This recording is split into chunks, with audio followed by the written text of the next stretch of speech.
Nuke na uvuvi yao, tuinue hawa kutoka hapa chini. Yani mnasema tuanzie hapa kwa bottom, hapa bottom hapa mahali hawa vijana wako, alafu tupande up. Yani mnasema bottom alafu up, yani mnasema bottom up.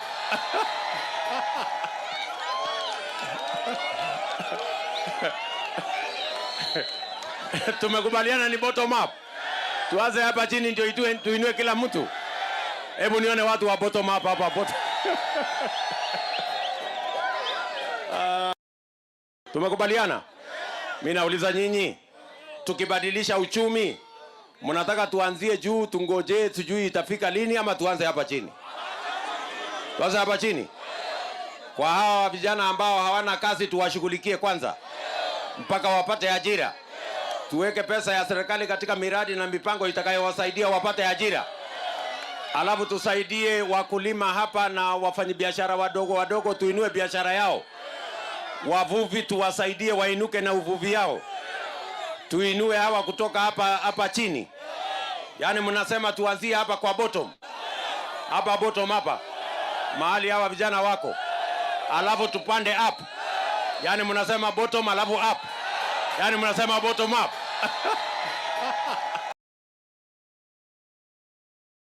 Cheze na moto.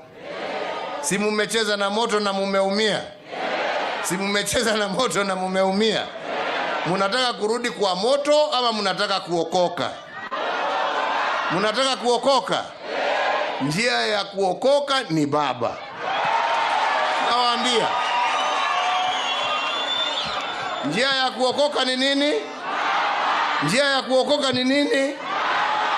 Afadhali mzee ambaye ni mtulivu, ambaye hana haja ya kujaza mifuko yake, ambaye atachunga masilahi ya watu yake, badala ya mdomo tamtamu tamtamu tamtamu tamtamu.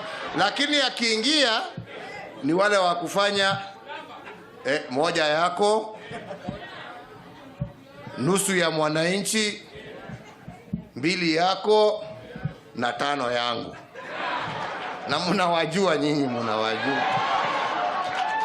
Kwa sababu kama sio hiyo shida, kama sio hiyo shida, hii factory leo ingekuwa mara 20 ya ile iko leo. Mtu ambaye hana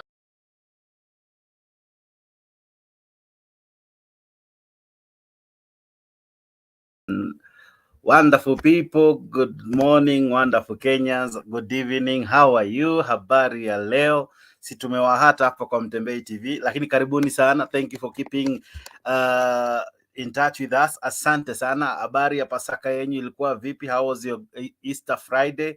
We are grateful that you took time to enjoy. Asanteni sana wa Kenya kwa ku always support hii station. Tunakubali vile mmekuwa watu wa maana sana kwetu. We are grateful. We never take it for granted.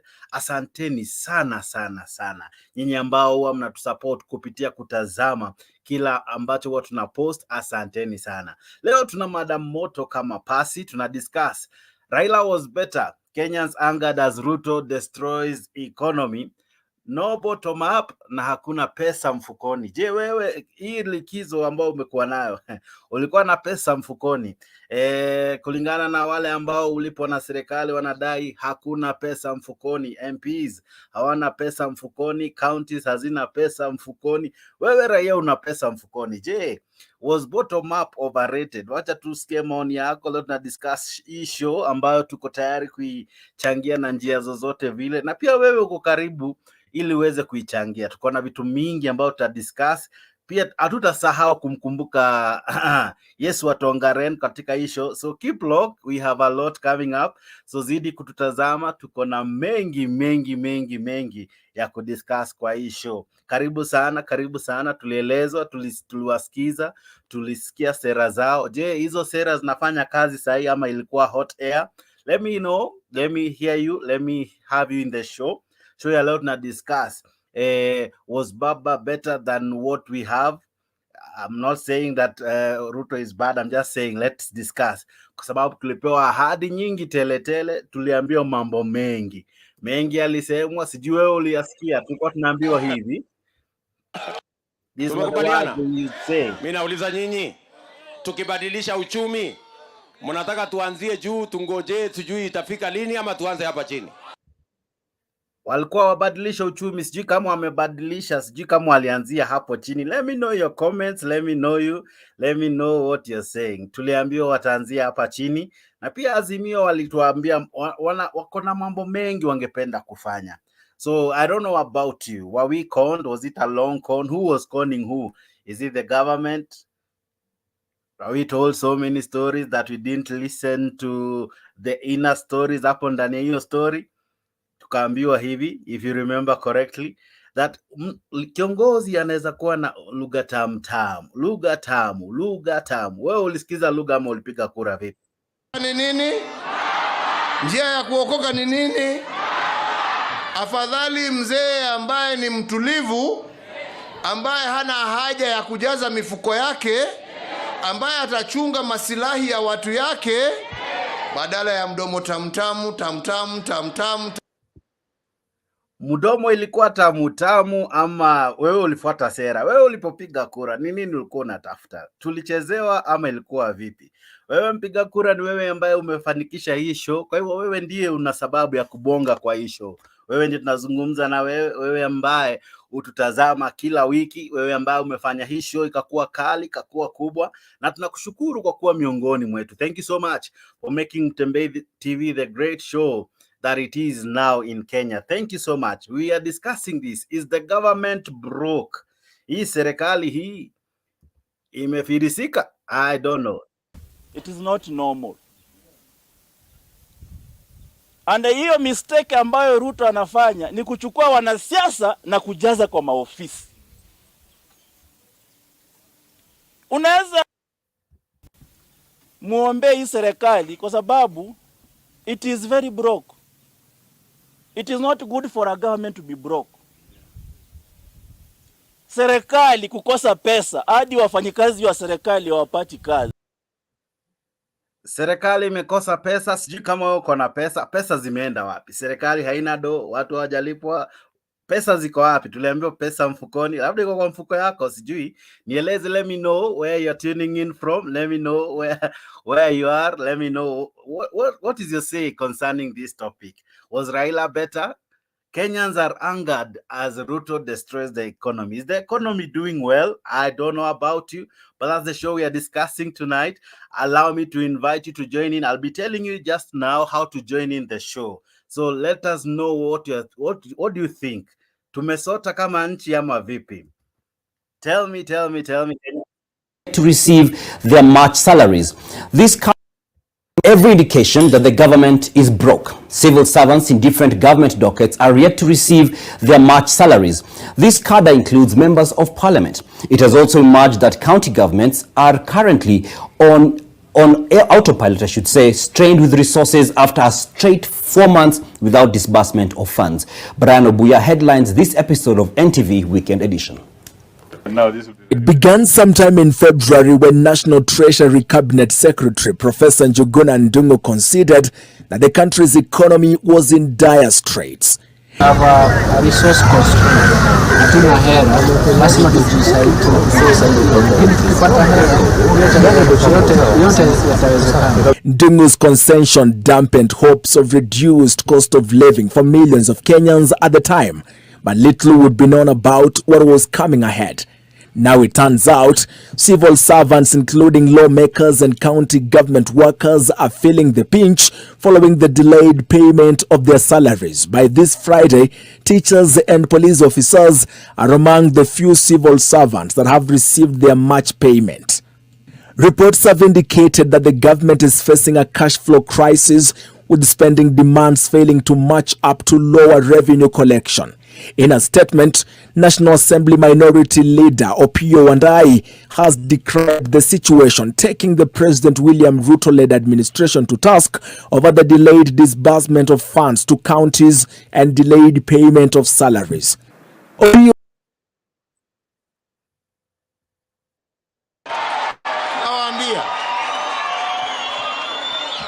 njia ya kuokoka ni nini?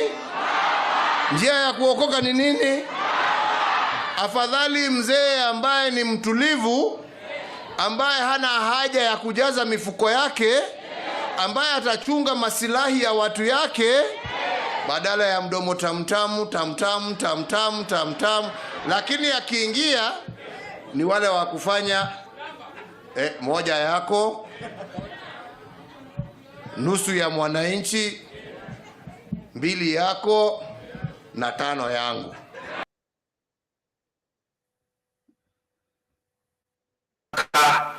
Na askari, mimi sitakuwa na nafasi ya kujibizana na nyinyi, kwa sababu mimi I am busy. Mimi niko na kazi ya muhimu ya kushughulikia vile tutapanga mambo ya uchumi ya taifa letu la Kenya, tukianzia chini. Hiyo taratibu ndio mimi niko busy nikifanya, nikitafuta wale tunaweza kushirikiana na wao, nikipanga vile tutakuwa na chama ambaye itatusaidia kusukuma hiyo agenda.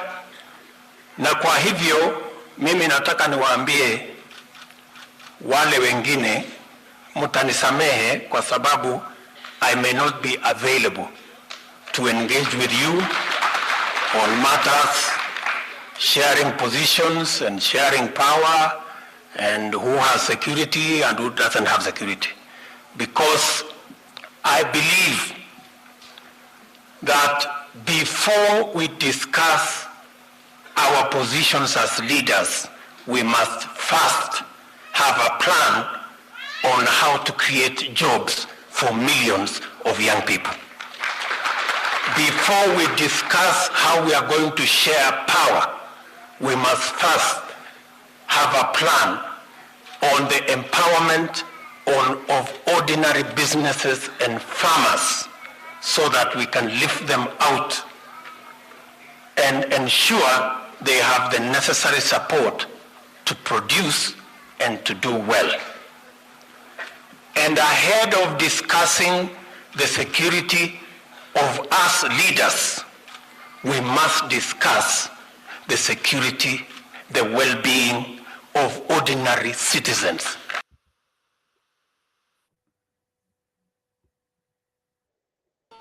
Mnataka tuanzie juu tungoje tujui itafika lini, ama tuanze hapa chini? Tuanze hapa chini. Kwa hawa vijana ambao hawana kazi tuwashughulikie kwanza mpaka wapate ajira. Tuweke pesa ya serikali katika miradi na mipango itakayowasaidia wapate ajira. Alafu tusaidie wakulima hapa na wafanyabiashara wadogo tuinue biashara yao. Wavuvi tuwasaidie wainuke na uvuvi yao. Tuinue hawa kutoka hapa chini. Yaani mnasema tuanzie hapa kwa bottom. Hapa bottom hapa. Mahali hawa vijana wako. Alafu tupande up. Yaani mnasema bottom alafu up. Yaani mnasema bottom up. The slogan was bottom up. Ilikuwa pesa mfukoni. Sijui pesa ziko wapi. Pesa ni kama zimepotea mahali.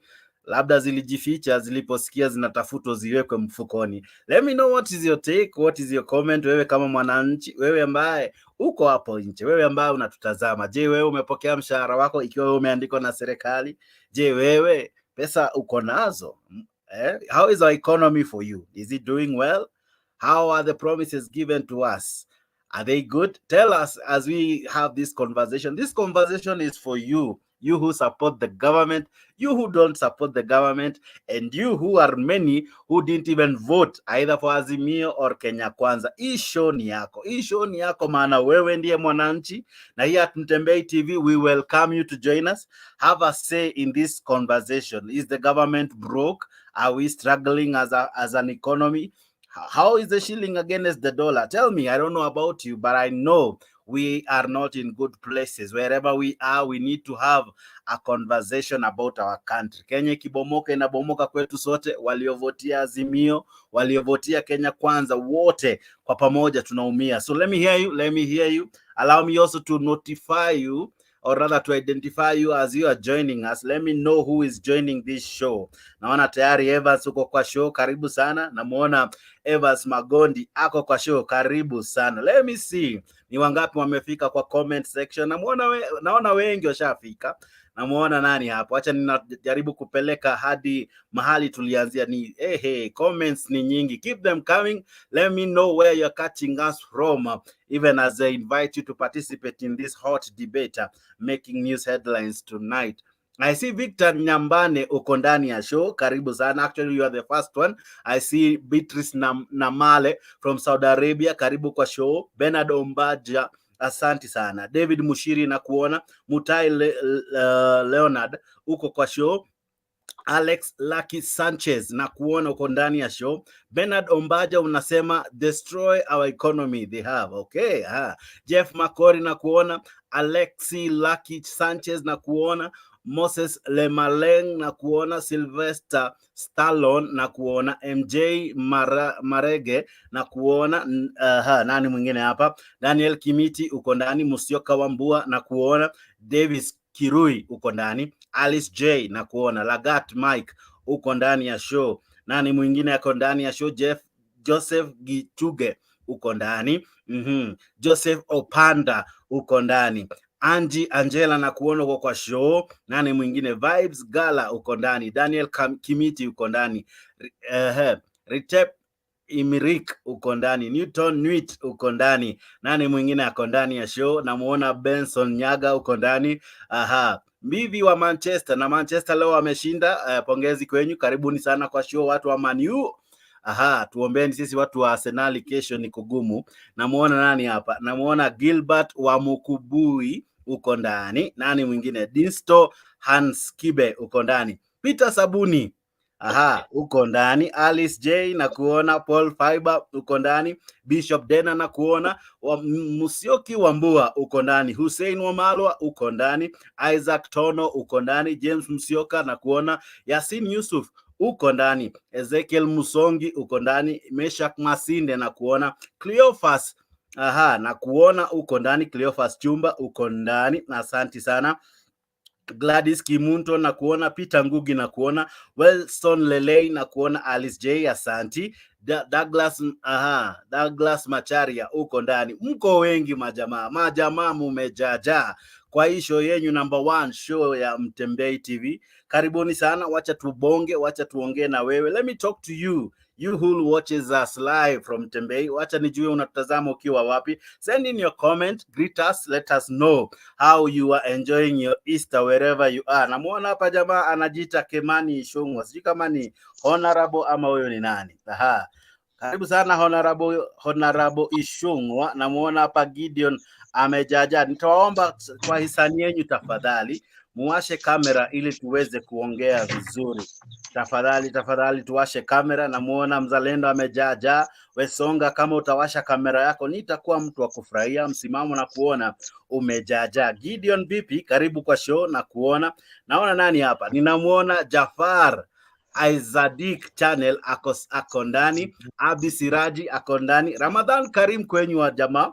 Damaris Mjala na kuona. Karibu sana kwa show. Nani hapa? Namuona Isaac Amuma uko ndani, Lucy Karanja uko vipi, Benson Akuyo ako ndani, Fidelis Kavita ako ndani, TikTok ako ndani, Godfrey Amunge ako ndani, na wengine wengi. Naona wengi tayari wameingia kwa show. Wacha niwaone, na tafadhali usiweke mtoto kwa show, ili show tusionyeshe watoto. Tafadhali usiweke mtoto kwa show, ndio kwa maana bado sijaad wengine hapa nyuma ya studio. Karibuni kwa show Mzalendo, na discuss issue ya leo. Na discuss, is the government broke? How is our economy doing? Sivyo sawa hawajalipo, ni kana kwamba tunaelekea pabaya. Kuko vipi hii nchi yetu? Happy Easter, Jex. Habari gani bwana? Salama sana, happy Easter to you sir. Mimi nimetoka porini huko, tulikuwa tumesherekea Easter kidogo kidogo, bado tunaendelea kusherekea. Hapa ni kazi tu ndio tunafanya. Ni kazi. Otherwise nimefurahi sana, Mungu ametufikisha siku ya leo. Tukaonana tena. Habari zenyu ma panelist, guys on the comment section. I hope you're all doing well and enjoying Easter wherever you are. Easter brings some hope to each and every individual. Baada ya Yesu kusulubiwa na sasa tuko huru, we have some hope that tuko mbele kutakuwa kuzuri. So hata nchi ya Kenya tuko na matumaini mazungumzo yatakuwa mazungumzo bora na nchi itasonga mbele. Asante sana Jex. Tuendelee. Karibu sana kwa show. Najua utazungumzia kuhusu mada baadaye. Acha nikaribishe Evans. Evans, habari ya saa hizi kaka? Shukrani kabisa Jex.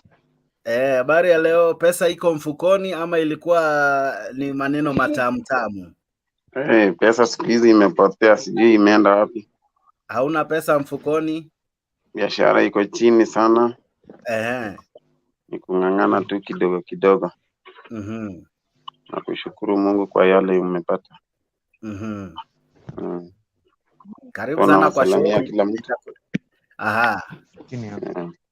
Karibu sana, ndakupa nafasi tu saa hizi. Mtetezi, habari ya leo? Mzuri sana. We vipi jamaa, unaendeleaje? Na kuona umenuna, kwani Pasaka yako inakuleta aje? Ni hali ya uchovu tu, but niko sawa. Tu hakuna neno, nangojea tu mada hapa.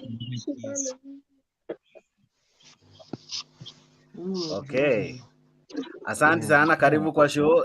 Amos Mogendi, habari ya leo? Vipi jamaa? Salama sana. Uko vipi? Tuko salama tu. Pasaka yako imekuleta aje? Wewe pesa iko mfukoni ama vipi? Kuna pesa bwana. Kenya ni kuvumilia kwa Kenya. Unavumilia kuwa Mkenya? Unavumilia kuwa Mkenya. Tutaona vile kutakuwa. Wacha tuzidi kukaa kwa show, nitakuja kwako tu sasa hivi. Wacha nisalamie kila mmoja. Wewe Songa, vipi? Poa. Habari ya leo jamaa, uko vipi? Mimi niko poa. Karibu sana kwa show. Pasaka yako imekuaje? Pesa ilijaa mfukoni ama vipi? Pesa hakuna. Sawa, tutajua pesa ziko wapi tu sasa hivi. Mtiso, habari ya leo? Mzuri sana. Unanitazama ukiwa sehemu gani ya Kenya kaka? Niko Qatar mimi. Habari ya huko mbali bwana? Mzuri sana. Huku Kenya hatuna do, labda huko zilipotelea huko kwenye mliko. Hata huku ni kung'ang'ana tu. Haya, sawa. Sasa tu hivi nitawapa muda mchangie mada, lakini wewe ambao ungetamani kujiunga nasi kwa show ni rahisi sana. Unaingia kwa hiyo link ambayo imetumwa hapo na Mtembei TV. Mtembei TV atatuma hapo tu kwa comment section, utaona imeingia. Itaingia kama link. Hiyo link itakupeleka StreamYard. Ukiingia StreamYard unafanya nini? Unawasha kamera, unaandika jina yako, unawasha mic, alafu unajikuta uko ndani ya show. Leo tuna discuss Raila was better, kwa sababu tuliambiwa yeye alikuwa better kulingana na kauli ya aliyekuwa rais wa 4 wa Kenya, Uhuru Kenyatta, lakini Wakenya nao wakaamua kumchagua William Ruto, na ahadi zilikuwa nyingi. Tuliambiwa kutakuwa na bottom up economic revolution, na siku ya leo sijui unahisi aje tangu hapa tumefika. Wewe una feel aje? Wewe una feel kama kuna mabadiliko? It has been several months in this new regime. Wewe unaona vipi? Maoni yako ndio tunahitaji hapa. Wewe una haki ya kusema, usiogope kusema. Join the show. Hii show ni yako, hii show ni yako. Hapa hatuegemei serikali wala hatukampeni upinzani. Hapa tunajadili kama Wakenya. Kwa hivyo hapa tunatilia nidhamu, hakuna kutusi mwenzako. Hapa ni kila moja na kile ambacho anatamani kusema. Karibu sana Lena, na kuona umejoin show. Karibu sana, na nitaomba tafadhali muwashe mic na muwashe mzime mic, muwashe kamera ambao wanaingia, ili kusikuwe na echo. Asanteni sana. Wacha nianze na haya ambayo tulikuwa tumecheza kidogo, lakini nitayarudia kidogo tusikie vipi kunaendelea kama nchi.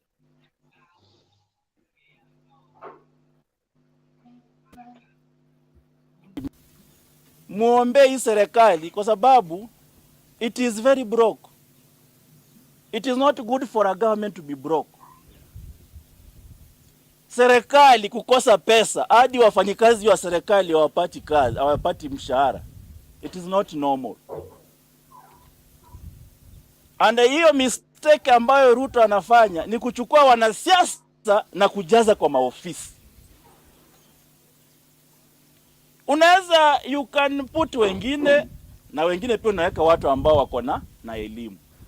You mix, put politicians, also put technical. Watu wanajua kuchora economy.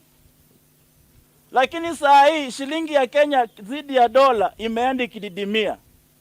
The shilling is performing badly against the dollar.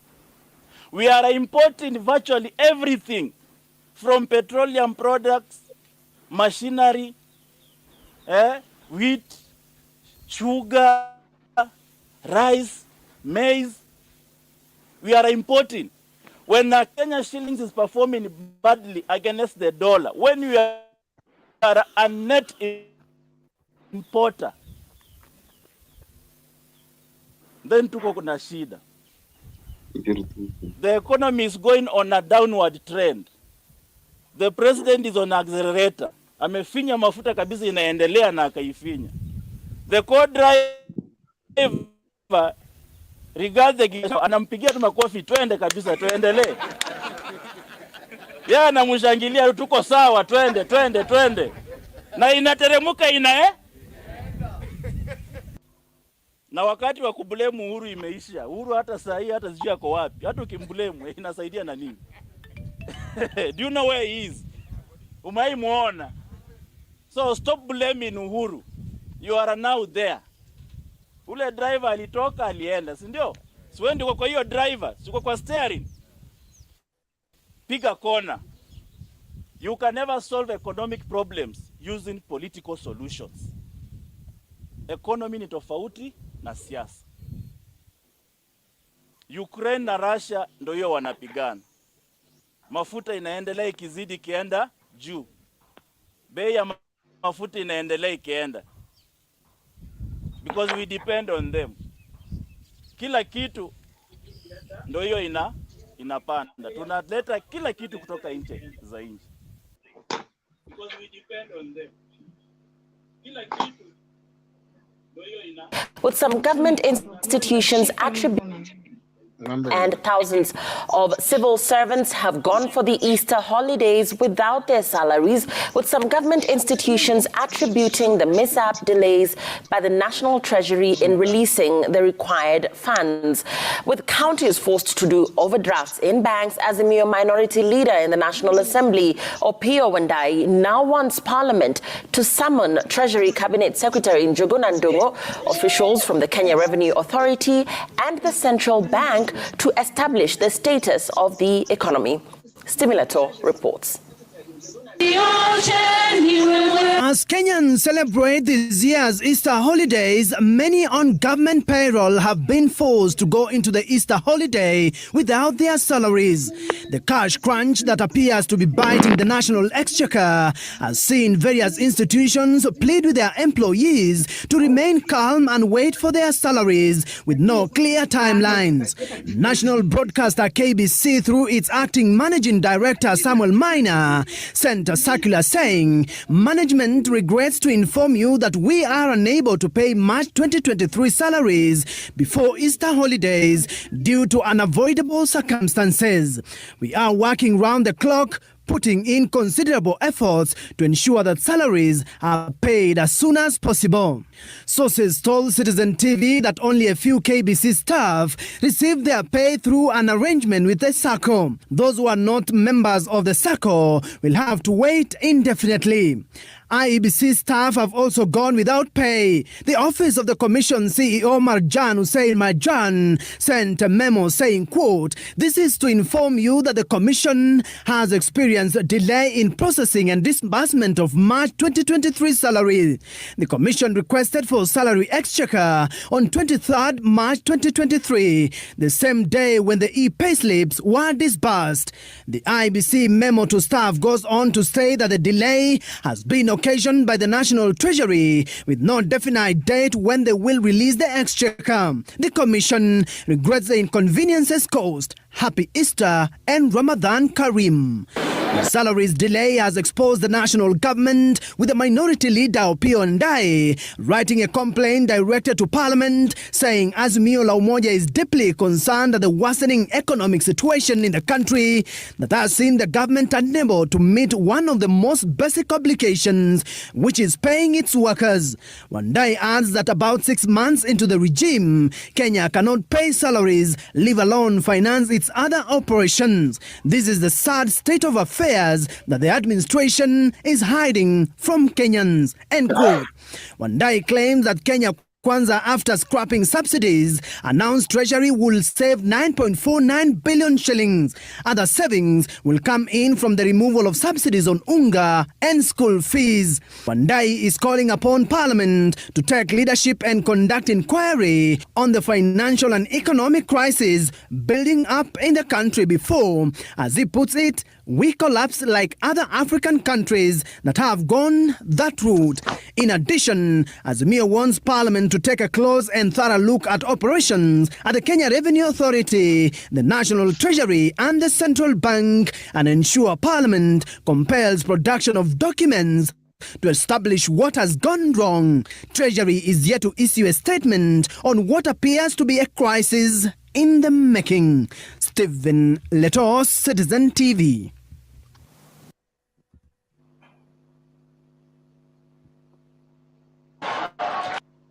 Ama mnataka kuokoka, msicheze na moto. Si mumecheza na moto na mumeumia? Si mumecheza na moto na mumeumia? Mnataka kurudi kwa moto ama mnataka kuokoka? Mnataka kuokoka? Njia ya kuokoka ni Baba. Nawaambia, njia ya kuokoka ni nini? Njia ya kuokoka ni nini? Afadhali mzee ambaye ni mtulivu, ambaye hana haja ya kujaza mifuko yake, ambaye atachunga masilahi ya watu yake, badala ya mdomo tamtamu tamtamu tamtamu tamtamu. Lakini akiingia ni wale wa kufanya moja yako, nusu ya mwananchi, 2 yako na 5 yangu. Okay. Asante sana wa Kenya, asante kwa kujoin show. Thank you for joining the show. Pia wewe ambao ungependa kuingia kwa show, nimesema ni rahisi sana. Ni kuingia kupitia link ambayo inatumwa na Mtembei TV. Hiyo link itaingia hapo kwa ujumbe. Hapo tu mahali una comment ndio unapata link ya kuingia kwa StreamYard. Kwa StreamYard ukiingia, unawasha kamera, unawasha mic, alafu unaandika tu jina yako na unajikuta uko kwa panelist. Wakishaja 10 inakuwa ngumu kuingia until wapungue. Lakini kwa sasa tumejaa. Zaidi ya yote, karibuni kwa show. Wacha nianze na Omondi. Omondi, habari ya leo? Karibu kaka kwa show. hii labda inaweza kuwa ni mara yangu ya kwanza kukumbana na wewe, lakini zaidi ya yote maoni yako ni yapi? Kama nchi tunaelekea wapi? Hii labda inaweza kuwa ni mara yangu ya kwanza kukumbana na wewe. Omondi, kama nchi tunaelekea wapi? Hii ni ngumu sasa. Vile tunaendelea, unajua hii serikali ya Ruto imekuwa ni kama mwanaume mwenye anajua kutongoza, lakini kuishi na mwanamke ni ngumu.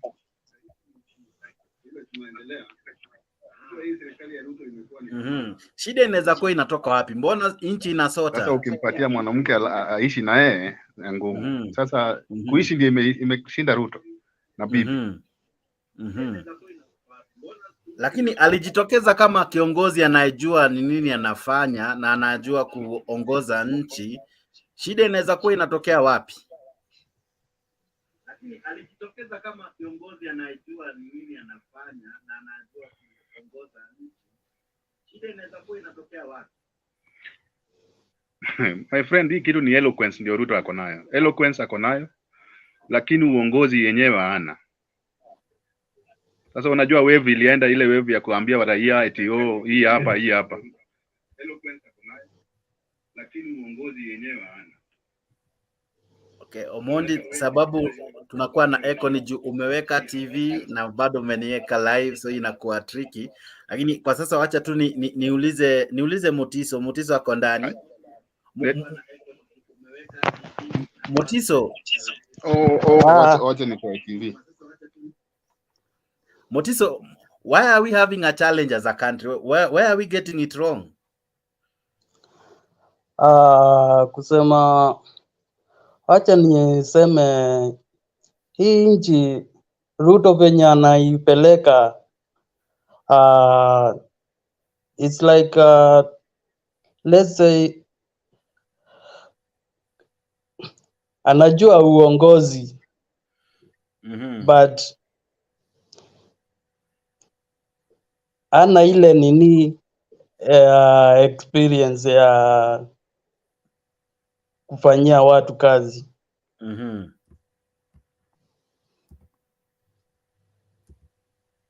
So experience anaweza kuwa ako nayo. Huyu jamaa amekuwa deputy president for 10 years, amekuwa MP for several years.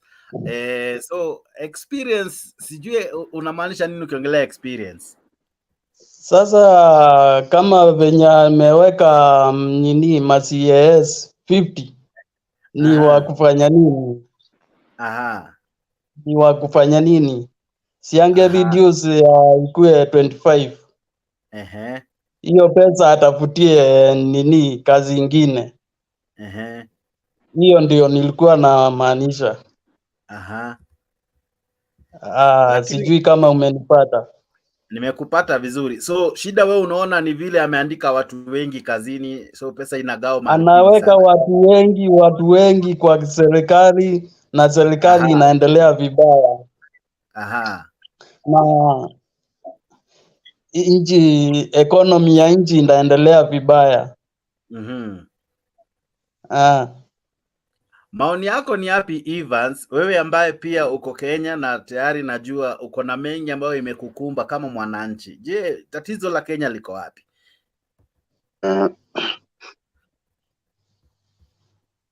Okay, unanisikiza? Niko online? Uko on, endelea. Sawa Mtembei. Kitu ya kwanza mimi nataka nianze kwanza niseme mimi si mpiga kura kwanza Kenya hii. Siegemei pande yote kama ni Raila, Ruto. So maoni yangu itakuwa tofauti na watu wengine. Okay. Nikiangalia upande wa serikali yote, hata ikiwa ya Uhuru ama Kibaki hapo mbeleni, vile tu mtu anaingianga tu kwa serikali tu hivi. Kuna kuwego na kaka challenge ya uchumi. Sijui kama mnanielewa hapo. Hiyo uchumi vile inakujanga chini kidogo. Sijui mwenye anashika ushukani anaanza kusanya hii pesa. Ndio ile wakati inakaribia sasa, karibu mwaka miwili aondoke kwa ushukani ama uchaguzi ifikie, anaanza kufanya hiyo maendeleo, ndio watu wampende. Okay. nikirudi hata 2014 not 2014 vile tu Uhuru aliingia ushukani. So kulikuwa na uchumi inarudi chini. Vile tu wanaelekea tena kurudiwa kwa kiti 2017. Kitu 2016 hapo. So maendeleo ilikuwa juu sana. Vile tu wanaingia tu hivi wanaharibu tena. So mimi naangalia hiyo kitu ni kama tactics za serikali. Kama hata Raila angeingia hivyo hivyo tu ingefanyika. So hiyo kitu mimi najuaga tu hao wanasiasa wote sisemi ati Raila ama Uhuru ama Ruto ama nani. Mwenye anaigiaga tu hivi. Huyo mtu akona wale marafiki zao yani ni kama unaamushwa. Sasa tuseme mimi Evans nataka nikuwe president wa Kenya. So kuna wale marafiki zangu wanani promote nifanye hiyo campaign. Unajua campaign ya urais ni inatakikana pesa mingi na marafiki wengi. Vile tu nachaguliwa tu nikuwe rais. Kuna hao watu nawapatia makazi, kazi. So kila mtu anajaribu kunyang'anya hiyo pesa yake ijae. Ijae hiyo matangi yao vile walitoa hiyo mapesa yao. Sasa unajua lazima hiyo gharama ilitokea. So pesa inabidi tena irudi mpaka kila mmoja aridhike na hiyo pesa. Kwa hivyo wewe unaona ni kana kwamba kwanza wanarudisha pesa zenye walitumia kwa campaign. Wanarudisha na vile wataanza hiyo kufanya maendeleo sio saizi. Nikwambie ukweli. Ruto hatafanya maendeleo saizi. Kwa sababu akifanya maendeleo saizi haitaonekana akifanyaga tu hivyo smoothly. So anawaachilia kwanza ufinyike tu kidogo. Sijui kama ni kidogo ama utafinyika sana. Utafinyika sana. So serikali vile itakuwa inakaribia 2025 hapo. Unaona sasa maendeleo ya serikali, lami inatengenezwa, hospitali inatengenezwa, sijui titia ingine imefunguliwa. Hiyo sarakasi tu ya serikali. So kitu ya mwisho ni hii mambo ya maandamano. Naona tena serikali ilipoteza pande hiyo. Ilichangia kiasi. So vile ilichangia kiasi tena hii serikali ikarudi nyuma na vile Ruto amejua kumbe vile tunakula tena hao wametujua vile tunaharibu hii serikali wanataka kuingilia tena. So hiyo ni ujanja ya Raila. Raila anajua tu hao watu nisipowashikilia hapa 2027 sitakaribia kwa sababu ile maendeleo yenye watakuwa nayo kwa sababu ukiangalia hizo sera zao wasipofuatilia Ruto asipofuatilia hakuna hata kura moja atapata Eldoret. Sikudanganyi, hakuna hata kura moja atapata Eldoret. Kwa sababu anajuaga tu acha niweke hizi pesa, acha nifinyilie alafu ni badili ile sera yangu ni ikuwe ya mwisho. Hawaekangi sera yao ikuje. Wanagojeaga hiyo karibu miaka miwili ndio uchaguzi ifikie. Wanaanza hizo sera zao zinatumika. So saizi hakuna kutumika hiyo sera yao. Asante sana Evans, nakuja kwako tu sasa nasikia uko na mambo jamaa. Asante sana. Namuona hapa Humphrey Ndongo ako ndani, Abdi Siraji na kuona umetuma ujumbe. Alo Samuel uko ndani, asante sana kwa kutuma ujumbe wako. Gitash kama kawa, karibu sana kwa show. Abdi Siraji nimekuona, asante. Steve Karis, Jeremiah the Mendu uko ndani, George Nyalo na kuona, Said Sakwa na wengine wengi ambao wanatuma ujumbe wao. Gideon, habari ya saizi, sijui maoni yako ni yapi? Kama taifa ni wapi tunakosea na ni jinsi gani ambayo imetuma tukasota hivi? Iko salama. Mahali tumekosea ni kwamba unaona hii serikali wame misuse pesa. Kwanza maneno ya Ruto alitutupa kitambo na vile alituachilia kwamba alikuwa amesema atatuanzia mambo, ilikuwa bottom up. Nafikia umecheza hapo ukirudia, lakini tulisaulika kitambo sana. Jinsi vile alianza hii kazi alianza akionyesha ya kwamba ni kazi yake kuona marafiki zake na aanze kushika hizi pesa sasa, anaanza kusanya ile yenye alikuwa ametumia kwa kampeni, kwa sababu watu wenye walitulet down sana ni makanisa. Hii pesa yenye iliendaga kwa makanisa 1 million ndio wanaanza kurudisha sasa. Hiyo pesa yetu ndio wanaanza kurudisha, jinsi vile wanarudisha ndio tunaendelea kuumia. Na unaona sasa vile wanaendelea kurudisha ndio uchumi inaenda ikikuwa ngumu. Sisi maasalas mpaka tutalia, mpaka tutaumia na tutaendelea kuumia. Na bado ujue hii sasa ni miezi 6 imepita. Mpaka 5 years kwenda kuisha, watu wataendelea kulia hapa. Lakini tunashukuru baba Raila kwa sababu unaona hii chinzi vile anakanyaga ndio tunaanza sasa kuonekana kwao, kwa sababu unaona vile walianza kufanya maandamano Nairobi, wakaanza kusema Raila wanaanza kumulika Uhuru, lakini Raila alikuwa analia kwa sababu ya asalas. Ni ile tu Uhuru alituambia hii mambo kitambo, lakini kwa sababu ya wacha niseme kwa sababu ya ujinga yenye mimi niko naye na kura yangu ndio nikafikia mahali niko sasa. Mimi sikujua kutumia kura yangu. Tulianza kusikia tu maoni ya mdomo vile Uhuru alikuwa anasema mdomo mpaka tukasahau ya kwamba jinsi ya kutumia kura ndio jinsi ambaye tutatengeneza hii uchumi yetu. Sasa tutaanza kujilaumu na tutaanza sasa kujua ya kwamba kura yetu ni ya maana. Na tusipige tu kura kwa sababu ya mdomo. Tupige kura tukijua ya kwamba tunahitaji kitu. Ndio uchumi tuanze kutengeneza tukipiga kura. Tutaanza kutengeneza uchumi na kura yetu. Kuna watu wenye hawakupiga kura, na kama wangepiga kura tukiongea pamoja, tukiweka mdomo pamoja kuongea, tutaweza kuwa na sauti. Lakini kwa sababu hatujajua jinsi ya kutumia kura, number 1. Number 2, hatujajua jinsi ya kuweza kuwasomesha au waongozi wetu. Tunaweka mtu kwa kiti na tunaanza kumchunga, kusema ni wetu, kusema ati asiguswe. Hata akiendelea kufanya mabaya tunasema ati asiguswe. Na muongozi tumeweka kule ili aweze kutuchunga, aweze kuchunga uchumi yetu, aweze kuchunga nchi yetu.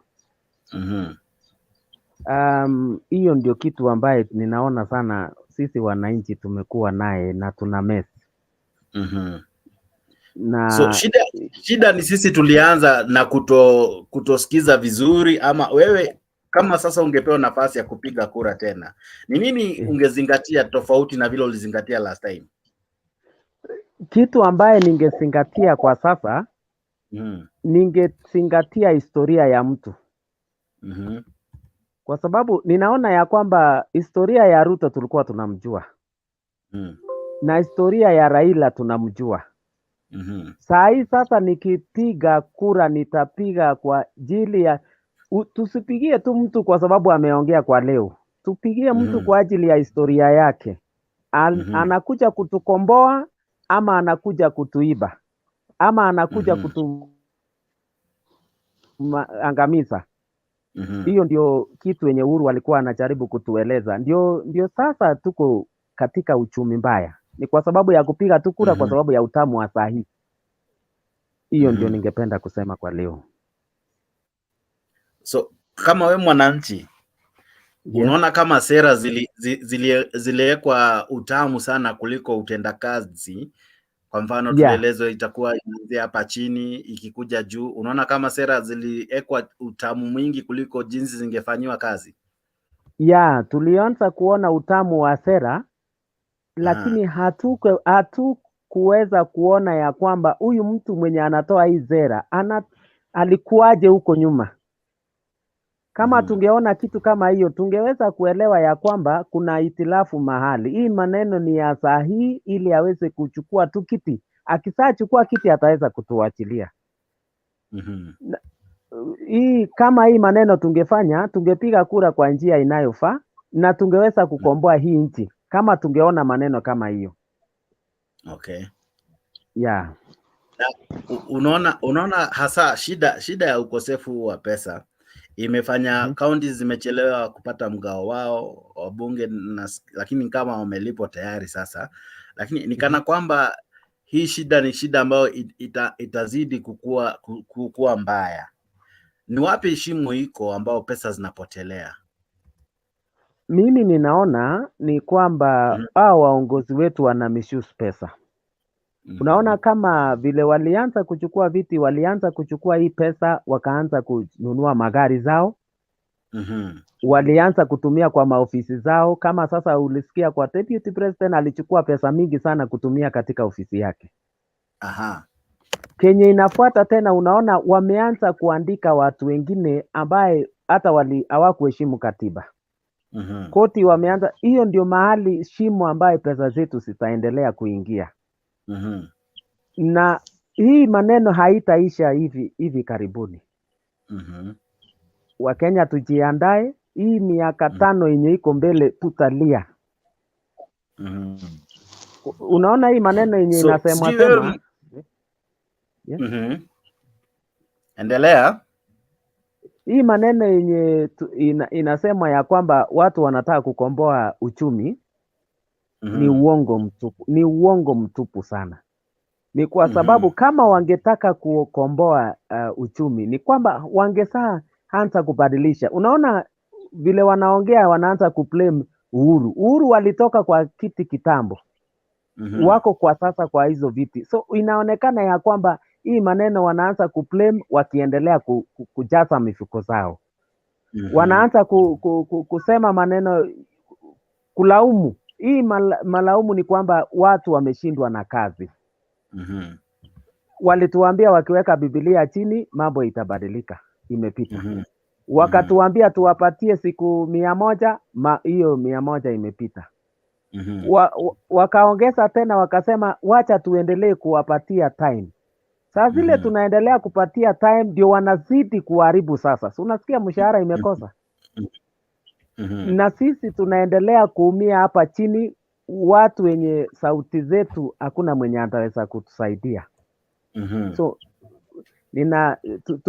tukae tukijua ya kwamba tunaendelea kuumia. Hizi miaka 5 zote tutaumia. Unless Mungu arudi. Okay. Yeah. Maneno mazito kutoka kwako, na natumai Mkenya mzalendo pia wewe unafuata hii show. Asante sana kwa kufanya hii show ikawa show namba 1, show kubwa, show yako. Asante sana wewe ambaye unazidi kutuwatch, wewe ambaye umehakikisha usiku wa leo uko pamoja nasi. Asante sana. Ninamuona Deng uko ndani. Jeremiah the Mendo uko ndani. Paul Chebatika Chebkatia uko ndani. Asante sana kwa kujiunga nasi. Nazidi kufanya hii show kuwa show yako. Thank you so much for tuning in to Mtembei TV. I want to come to you, Lena. Lena, sijui maoni yako ni yapi? Where are we headed as a nation?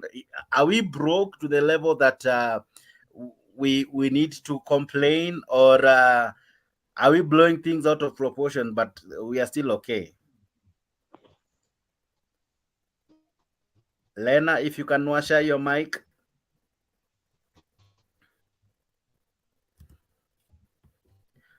Okay, Raymond, kabla Lena hajarudi kwa sauti yake. Raymond, unaona vipi? Nchi yako iko vipi saa hizi? Okay, asante sana kwa kunipatia hii fursa. Kama unanipata. Kabisa. Mimi kitu ya kwanza nataka kuongea kuhusu uchumi. Na wale wenye wanamlaumu rais wetu William Samoei Ruto. Kitu ya kwanza nataka tujiulize, mvua ilianza kutupigia wapi? Sababu miezi 6, miezi 7 huwezi sema kwamba kuna mtu ameharibu uchumi ama ametengeneza uchumi. Ukiwa for example, ukiwa na duka yako na leo kuja uchukue kibunda ya pesa fulani kwa hiyo duka, hiyo effect itaanza kusikika, itaanza kupatikana kwa hiyo duka wakati gani? Saa hii hatuwezi sema kwamba William Ruto ameharibu uchumi, kwa sababu hii uchumi tunaona saa hii ni effect yenye imekuja kabla Ruto hajaingia kwa kiti. Because unaona sasa tuko na pending bills. Hii pending bills lazima ilipwe. Hii loan ya Kenya iko nayo lazima ilipwe. Na wewe hapo nyuma umesikia kwamba kuna pesa ilikuwa inatoka hata kabla ya kuidhinishwa na bunge. Kumbuka hapo nyuma kulikuwa na pesa ya mafuta, subsidy ya mafuta yenye ilikuwa imetengwa. Wakasema wachukue pesa waweke kwa BBI without approval of the parliament. Hiyo effect sasa hivi kutokana saa hii. Unakumbuka ile walitoa subsidy ya chakula. Hiyo chakula hata hao ni wasiagaji hawakupata hata shilingi hata moja. Sasa bado wanadai nini serikali?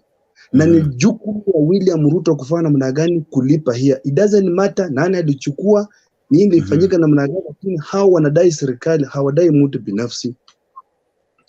Tuende kwa uchumi, kwa nini kwa maneno inaendelea saa hii ya maandamano. Nimesikia mtu mwenzangu akisema hapa ya kwamba hatukujua William Ruto ako na tabia gani, wala Raila ako na tabia gani.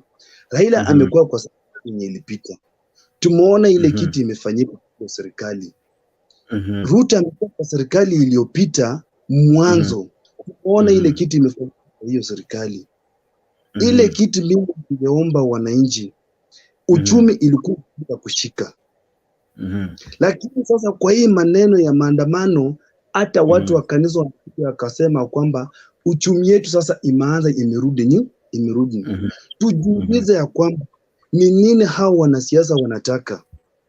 Utaenda kufanya maandamano ukifikiria unipigania kupunguza ya chakula. Kumbe ule mtu mwenye kiongozi wa chakula, kiongozi wa maandamano, naye hayuko na wewe. Amekupatia dosi kidogo ya kufanya namna gani ya kupika, sababu sasa ameguza mwananchi, chakula maisha ishuke chini. Tumekuwa na kiangazi, maisha kushuka chini, kila mtu kuchukua jembe kwenda shambani. Ili naye tupewe serikali wakati mwafaka, ili serikali ifanye namna gani ione ya kwamba wananchi tunafanya namna gani, tunataka maisha irudi chini. Tusililie serikali kila wakati, kila mtu afanye kazi kwa bidii, tulipe ushuru. Naye serikali pia William Ruto tunamweka kwa mizani. Serikali tumeshampatia. Tunamuomba aangalie inji vile iko. Aangalie kwamba mwananchi huyu, hii bottom up itakuja kufanya ama hii bottom up ilikuwa kwa vitabu tu. So wa Kenya tunawaomba kwamba tukue na subira. Miezi 6, miezi 7 ni sio kitu rahisi ya kuchange inji. Tumpe mwaka moja na nusu. Ndio ameshamaliza kutengeneza serikali yake, ameteua Mercedes, ameteua PS, kila kitu sasa iko form. Tumpe mwaka moja tuone huyu William Ruto anatupeleka. Akishindwa si 2027 iko, tutamuonyesha njia. Hiyo ningependa tu kusema wananchi wa Kenya, kila mtu afanye kazi na tuepuke na maneno ya maandamano, kwa sababu maandamano haisaidii kabisa. Saa hii wanalia, kama bunge analia kwa sababu mshahara imechelewa. Kwa nini wanalia? Because wanajali tumbo zao. Walikuwa wanapiga kelele kwa maandamano because tumbo ilikuwa ndani na kitu. So kila mtu weke makono pamoja. Hii nchi ni yetu sisi wote. Hii nchi si ya William Ruto wala Raila, ni ya Wakenya wote. Na hiyo tu ningependa kusema. Lakini nikuulize, tatizo liko wapi? Ni sawa tunampa muda, ni kweli pia ni vyema kumvumilia, lakini ni wapi pia inaweza shida inaweza kuwa inatoka wapi? Kulingana na mimi tatizo sasa, hiyo nafasi, hiyo void sasa inaanza kuonekana, hiyo effect ya handshake inaanza kuonekana saa hii. there were a lot of misuse of public fund, ambapo sasa imekuja sasa inaanza kuonekana madeni nitakana ilipe nini, sasa ile kitu yetu inabaki bure. So sasa hata kama angekuwa Raila angekuwa kwa kiti saa hii, tungekuwa tuna haya tunaona saa hii. So kulingana na wewe, handshake ilichangia uzoretaji wa economy? Iliachangia pale pakubwa, kwa sababu kama ulikuwa mtu wa kuunga handshake mkono, ulikuwa unaweza kuchukua ile kitu unataka. Haukuwa na serikali wala upinzani, wote walikuwa pamoja. So ile vitu ilikuwa inafanyika hiyo wakati, hakuna mtu alikuwa anaangalia. Hapo ndio tuliendea mrama, na tunaomba Mwenyezi Mungu akaweze kuturudishia nchi yetu kwa ile mkondo wa zamani. Yeah. Okay. Ni sawa kulingana na jinsi unavyosema. Swali langu la mwisho linaweza kuwa hili. Yes. Tutajikwamua aje kama Wakenya? Because hatuwezi kuwa tunavumilia miaka 5. Suluhu kamili itatoka wapi? Suluhu kamili ni sisi wenyewe, kila mtu arudi chini afanye kazi.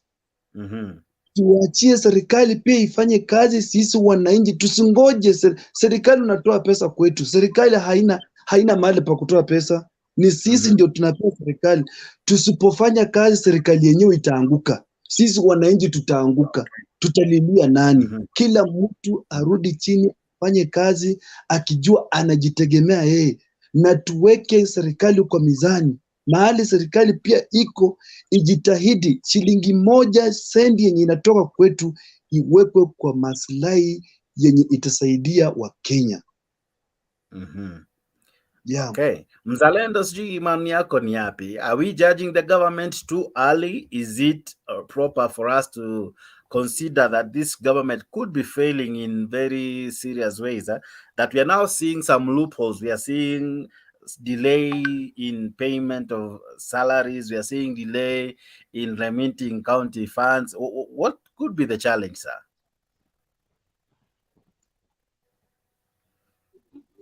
Hey, thank you, Jax. The gentleman who has just spoken, nampongeza sana. He has just told us briefly nini what we expect kwa hao wanasiasa. Unaona mambo ya uchumi, tuangalie uchumi ya nchi. Uchumi ya nchi inategemea nini haswa? Inapata pesa wapi? Treasury inapata pesa wapi? Treasury inapata pesa katika sekta ya ukulima. Kenya kukuwa na mvua, hiyo ni moja. Treasury inapata pesa kutoza ushuru, yani taxation, kwa wale middle class, wale wanafanya kazi kwa maviwanda, wale wanafanya kazi kwa parastatal za serikali. Na pia nchi inapata pesa kwa zile maparastatal zile zimepata faida. Ikiwa ni kampuni kama zile za serikali, zile zinapata faida, hapo ndio serikali inapata pesa yake. Serikali pia inapata pesa kutoka wafadhili. Okay. Wafadhili kutoka nchi za nje. Kama wanaweza pata pesa kwa njia ya mkopo, na wanaweza pata pesa kwa njia ya grant, ili ile pesa ile pesa wamepata watumize katika miradi zao. Miradi ya kwanza kabisa ni kuangalia ni zile projects serikali inafaa implement. Okay. Unaona? Ukienda chini kidogo, nikikurudisha chini kidogo kwa serikali, kuna zile serikali za county. Serikali za county, kuna sekta zile ziko devolved, zale zinategemea pesa kutoka kwa serikali, zile zinaumia kabisa kama health sector, vitu kama hizo. But serikali kuu inapata pesa kwa kutoza ushuru. Na ushuru ya mwananchi kama hafanyi kazi wanaandamana, hakuna pesa. Unanielewa? Haya, kuna serikali pia inapata pesa kutoka sekta ya tourism. Tourism. Wakati wa election ya Kenya, nchi za ngamo zilipeana travel advisory kwa watalii wasikuje nchi ya Kenya. Kwa hivyo ushuru yetu ikaenda chini. Unanielewa? Saa zingine tuongee ukweli ya mambo ambapo vile inafanyika nchini Kenya. Na tusipotoshwe na wanasiasa. Kuna ile siasa unaweza ingiza ndani kurudisha serikali ya UDA chini, but angalia zile vitu ambapo zimefanya which the government could not prevent. Mambo kama drought, hiyo ni kitu ambayo serikali haingeweza kujaribu kukinga. Serikali za hapo awali zingeweza kukinga. But hata kama nimesema hayo, kuna makosa yale yametendeka katika serikali. Kuna serikali ya William Ruto sio perfect kabisa. Kuna yale ambayo ile amefanya ile kwa mwananchi wa kawaida ataona ya kuwa hii ni serikali ambao waangalie ama wana mpangilio. Unanielewa? Kuna hiyo. Lakini naweza kuuliza tu kidogo because ukisema serikali iliingia na changamoto, hakuna rais wote wa Kenya ambaye hajakuwa na changamoto. Kimkumbuka rais wetu Moi, wakati wa muhula wake kulikuwa na mlipuko, kulikuwa na bomb blast na mambo mengi yakafuata, pia kiangazi ilimkumba. Ukikuja kwa Kibaki kulikuwa na changamoto mingi ikiwa na post election violence, na alikuja na economy ikiwa imeharibika. Uhuru naye alikumbwa na corona. Kwa hivyo kila kiongozi amekuwa na changamoto, lakini kila kiongozi kuna jinsi alivyokabiliana na changamoto zile ili kuonyesha uongozi. Ni sawa kuwa rais wa sasa ana changamoto za kwake, lakini mbona mwananchi haisi kama kuna suluhu ambayo inakaribiwa ama kuko na hope katikati ya hizi changamoto? Wajua najaribu sana kuongea ile lugha kila mwananchi ataelewa. Ile unaona Jex hii ni serikali, hii ni nchi ambayo iko imegawanishwa mara 3. Kuna wale wana support serikali, wale tunaweza sema ni majority. Kuna wale minority, wale karibu tena wako karibu 7 million. Serikali kuu imewashinda na chini ya 300,000 votes. Wale wanaegemea pande ya William Ruto. Na kuna wale wakupiga kura kabisa, wale waegemei pande yoyote. Karibu tena milioni 8. Wale waegemei pande yoyote. Unanielewa? So kutakuwa na malalamishi kwa hao milioni 8 na kutakuwa na malalamishi kwa hao wale wanagemea pande ya Azimio. Ndio maana unaona kuna utata katika hii serikali. Haiwezi songa mbele. Na ukiona watu wanasema tukae chini kwa meza, ni hao milioni 8 wale wakupiga kura. Aya, ni wao wale walishindwa na wanataka kukua kwa hii meza ili wagawe hii keki inaitwa serikali. Ama wagawe rasilimali. Na hii ugawaji wa rasilimali itasaidia mwananchi wa kawaida ama la? Hiyo ndio swali kuu tunataka kuuliza. Hii juu kila mara tukuja kwa show, either unagemea pande ya UDA ama Azimio, unakuja hapa na vishasha, unasema maandamano lazima iendelee.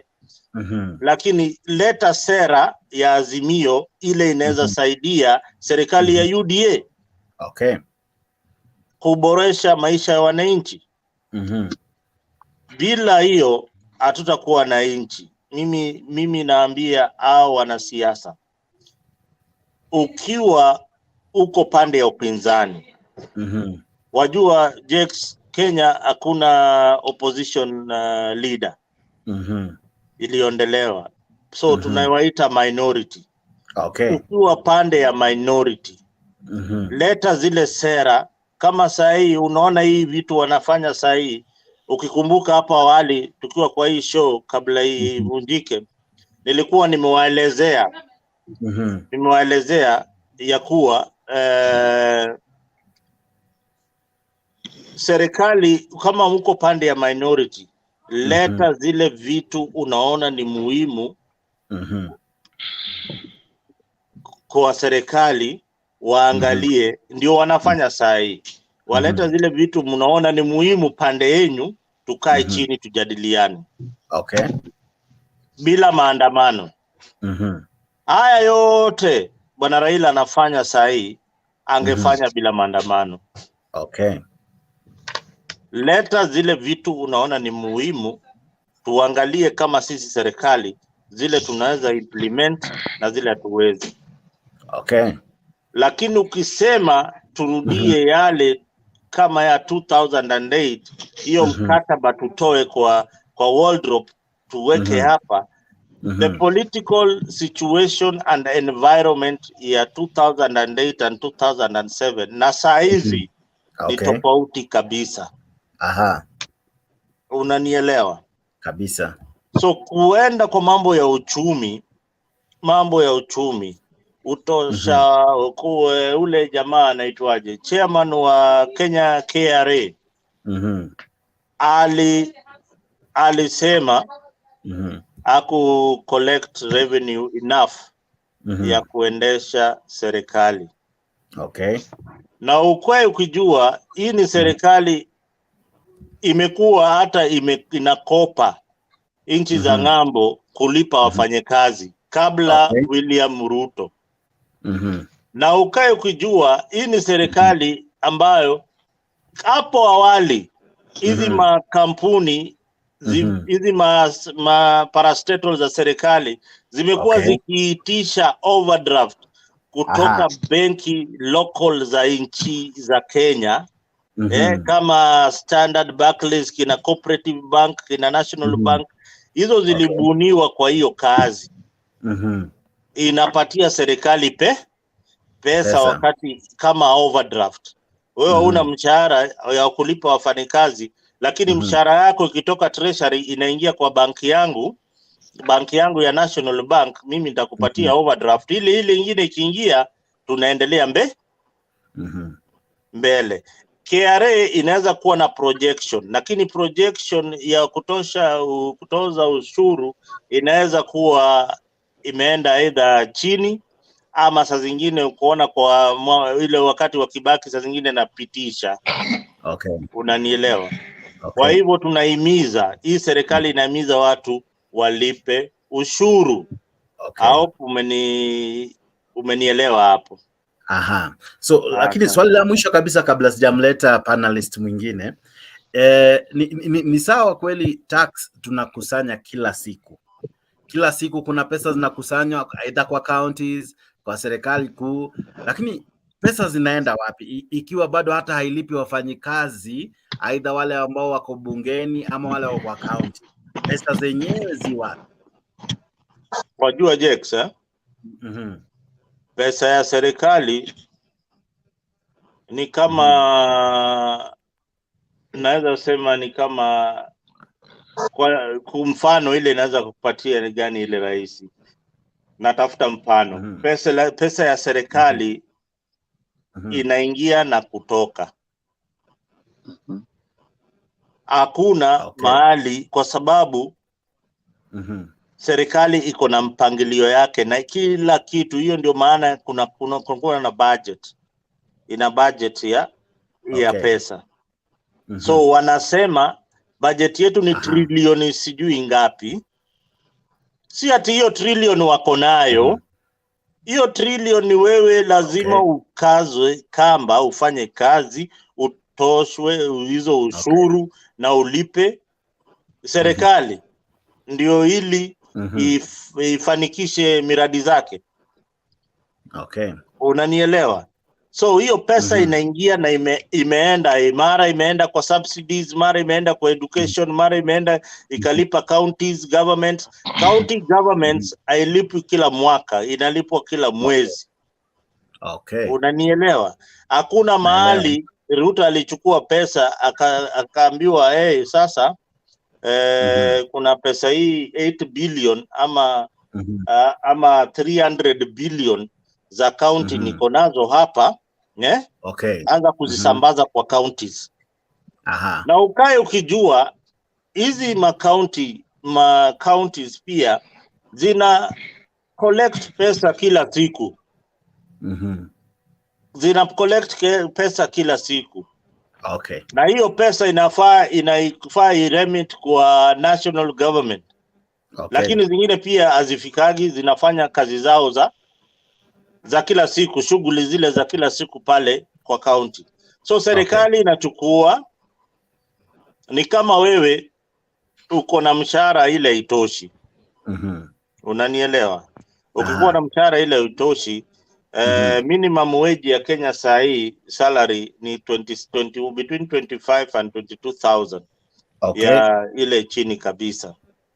So ukiwa na 22,000 rent unalipa maybe 15,000, unabaki na 5. Na uko na mtoto ule anaenda secondary school, unalipa 55,000. Tayari you can't afford hiyo ya nini, ya secondary. Ndio unapata watu wako kwa sako. Watu wameingia kwa chama ya wamama. Watu salary imeingia na iko. Umeenda ukakopa deni, unasimamishwa na mwenye duka na kuuliza bana, si ni mwisho wa mwezi. Bana, sijui pesa, hata hatujapata mshahara ama haitoshi.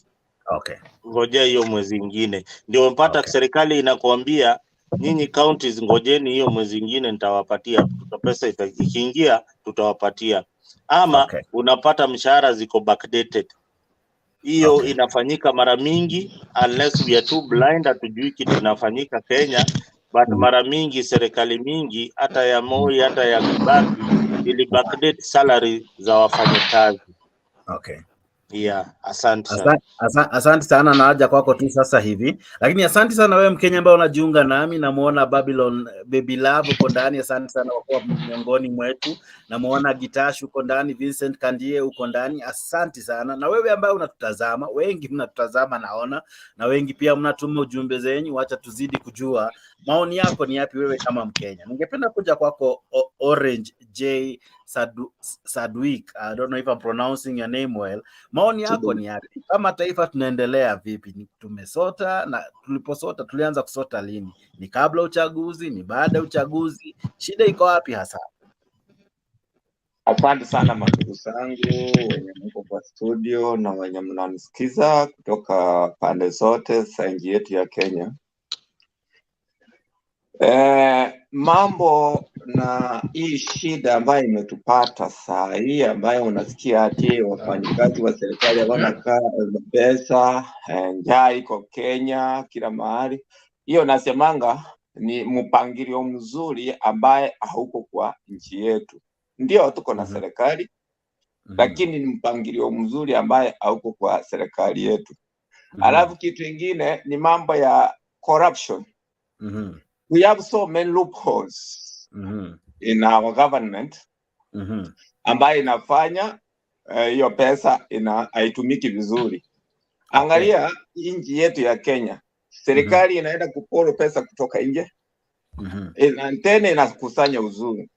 Tukianza kuuliza budget, watupatie budget, ni nini hasa hii pesa inafanya kwa kila siku, hata kama wanalipa wafanyikazi wa mishahara and whatever departments. Lakini ukiangalia kuna zile pesa zinafujwa katika nchi yetu.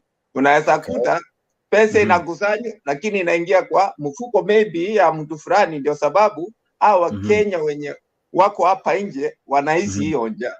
Ndio kuna inflation worldwide. But angalia since independence mpaka saa hii, ukiangalia ile shida tunalilia ni moja, njaa, Mambo ya school fees watoto hawasomi vizuri. Alafu improvement ya maisha nasikianga.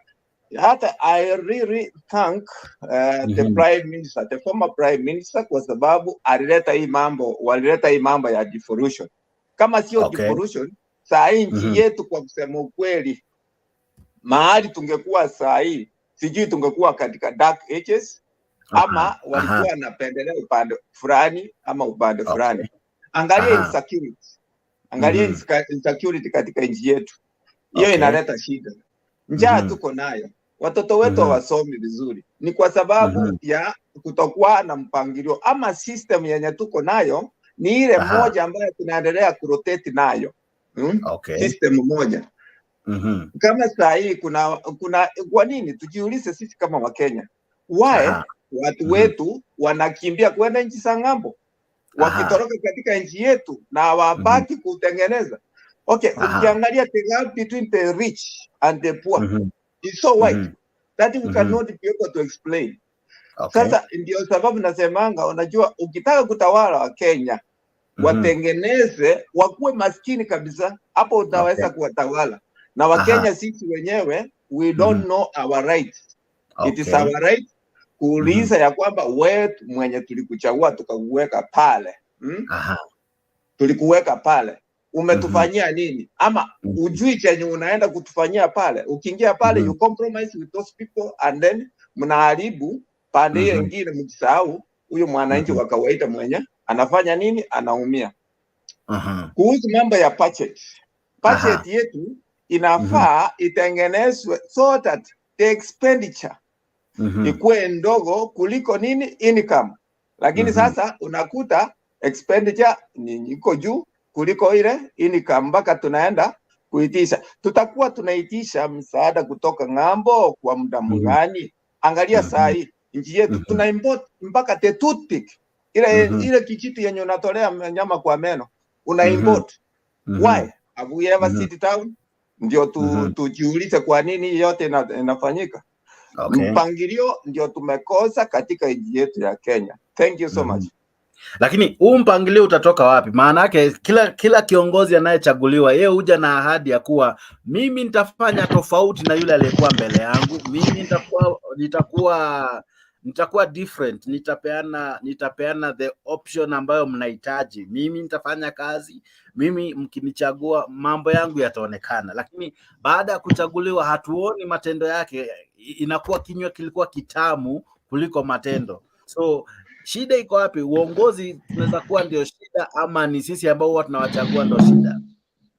Kwanza sisi wa Kenya ndio tuko na shida, sababu hatuchagui wale viongozi wanahitajika. Unachagua viongozi kulingana na ile, kama amekupatia shilingi 5 ama 10 ama amekupromise kitu fulani, unaona huyu ni mtu wetu. Alafu kitu kingine ukabila imekita mizizi sana katika nchi yetu ya Kenya. Like other countries, watu huwa wanachaguana, hata ujui wakati wanachaguana, huwa unaona wamepini makaratasi hapo nje, ndio ama wakishaenda kazini jioni ndio naona wako kwa mikutano. Lakini saa hii itisha mwana Kenya useme ya kwamba tuko na mkutano kesho, unaona watu wengi sana wamejitokeza. Kwa hivyo uongozi wetu sisi kama hao wapigaji kura inafaa tujue ni nini hasa tunahitaji katika maisha yetu. Tusiwe tunalia sisi independence, tunaendelea kulia njaa, school fees, what. So uongozi wetu inahitaji tuangalie sana, tuchague kiongozi yule ambaye anaenda kuwafanyia wananchi kazi. Si ati tunachagua ati kwa sababu huyo ni kabila wetu ama huyo ni wetu, hatuwezi tukaua mtu wetu. Angalia vile viongozi saa hii, kwa mfano, ona vile wanachibishana ni kana kwamba unafikiria watu ni kama hawajuani, lakini wanajuana. Tuseme tuko na pande mbili za serikali saa hii. Kuna opposition na kuna hii serikali. Watu ni lini hasa unakuta wanakuja pamoja? Wakati wanajiongeshea mshahara ndio wanakuja pamoja. Lakini wakati huu mwingine ni marumbano kweli hapa na pale. So mambo ya politics pia, siasa mbaya nayo imeua nchi yetu ya Kenya. Angalia vile tunaendelea kuwa na njaa. Njaa itazidi na hakuna mtu atakuja kutuokoa isipokuwa sisi peke yetu. Tujiokoe, tuseme tunataka ABCD. Kama tumekuchagua, kama hukufanya kazi, uondoke. Yule ambaye anafanya kazi aingie na afanyie wananchi wetu wa Kenya kazi. Lakini hebu tazama tu kwa hiyo picha nimekuwekea hapo. Tunayo serikali ambayo inakusanya ushuru na pesa nyingi, lakini pesa nyingi zinatumika kulipa, kwa mfano aliyekuwa rais wa 4 wa Kenya anapewa pesa hizi zote kila mwezi anapewa milioni 1.32 kama pension ya kila mwezi hadi Mungu atakapo probably mchukua na vitu zingine mingi ndaweka tu saa hizi. Maoni yako ni yapi? Ni sawa ndio kukumbuka wale ambao wametuongoza kama rais, lakini inafaa wakati mwingine tunaangalia uchumi jinsi ilivyo kabla tujawapea pesa nyingi. Okay, ile kitu yenye iko hiyo, unless waende wakae chini watengeneze sheria ya kusema kwamba huyu president akitoka tunampatia kiasi fulani ya pesa mara moja na anaondoka hivyo.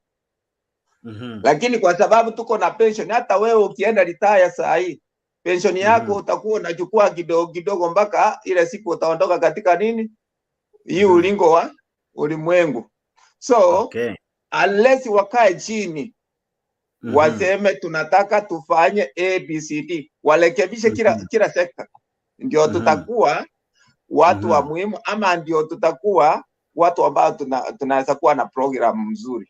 Sasa saa hii mpangilio, hata wakisema kuna mpangilio, kusema ukweli serikali imelemewa.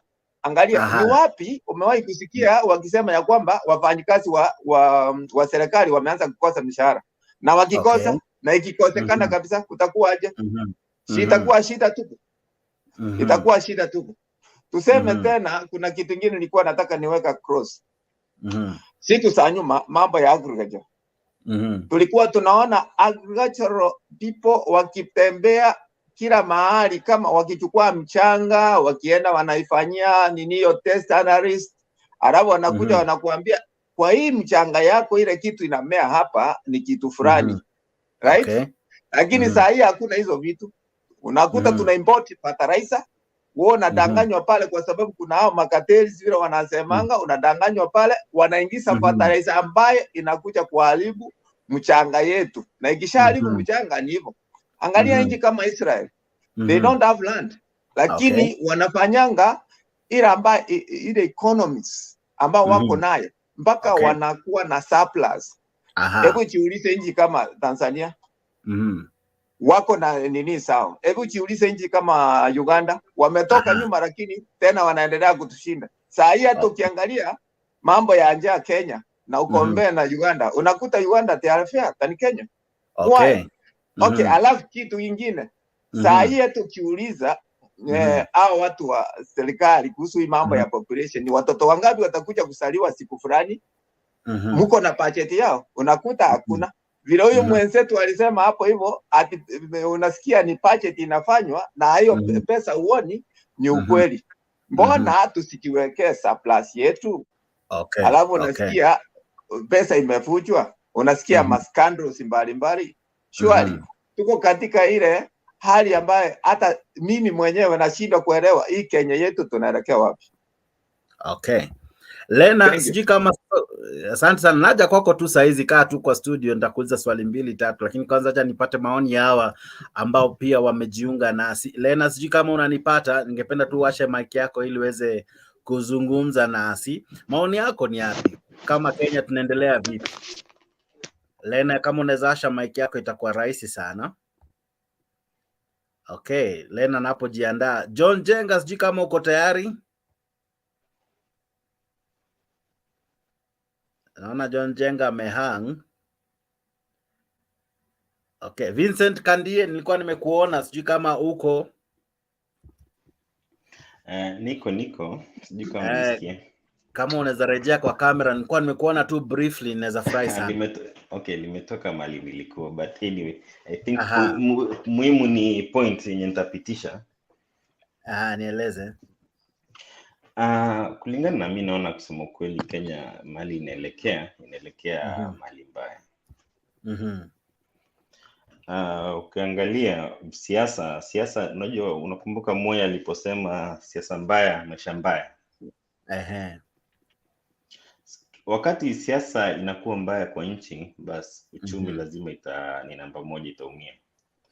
Na wakati tunaposema tunafaa patia mtu muda afanye jambo, unapompa muda wakati, yani the first step, yani mguu wake wa kwanza, the first step ni unafaa kuwa unaiona hiyo step ya kweli ya kwamba hii step inasonga mbele.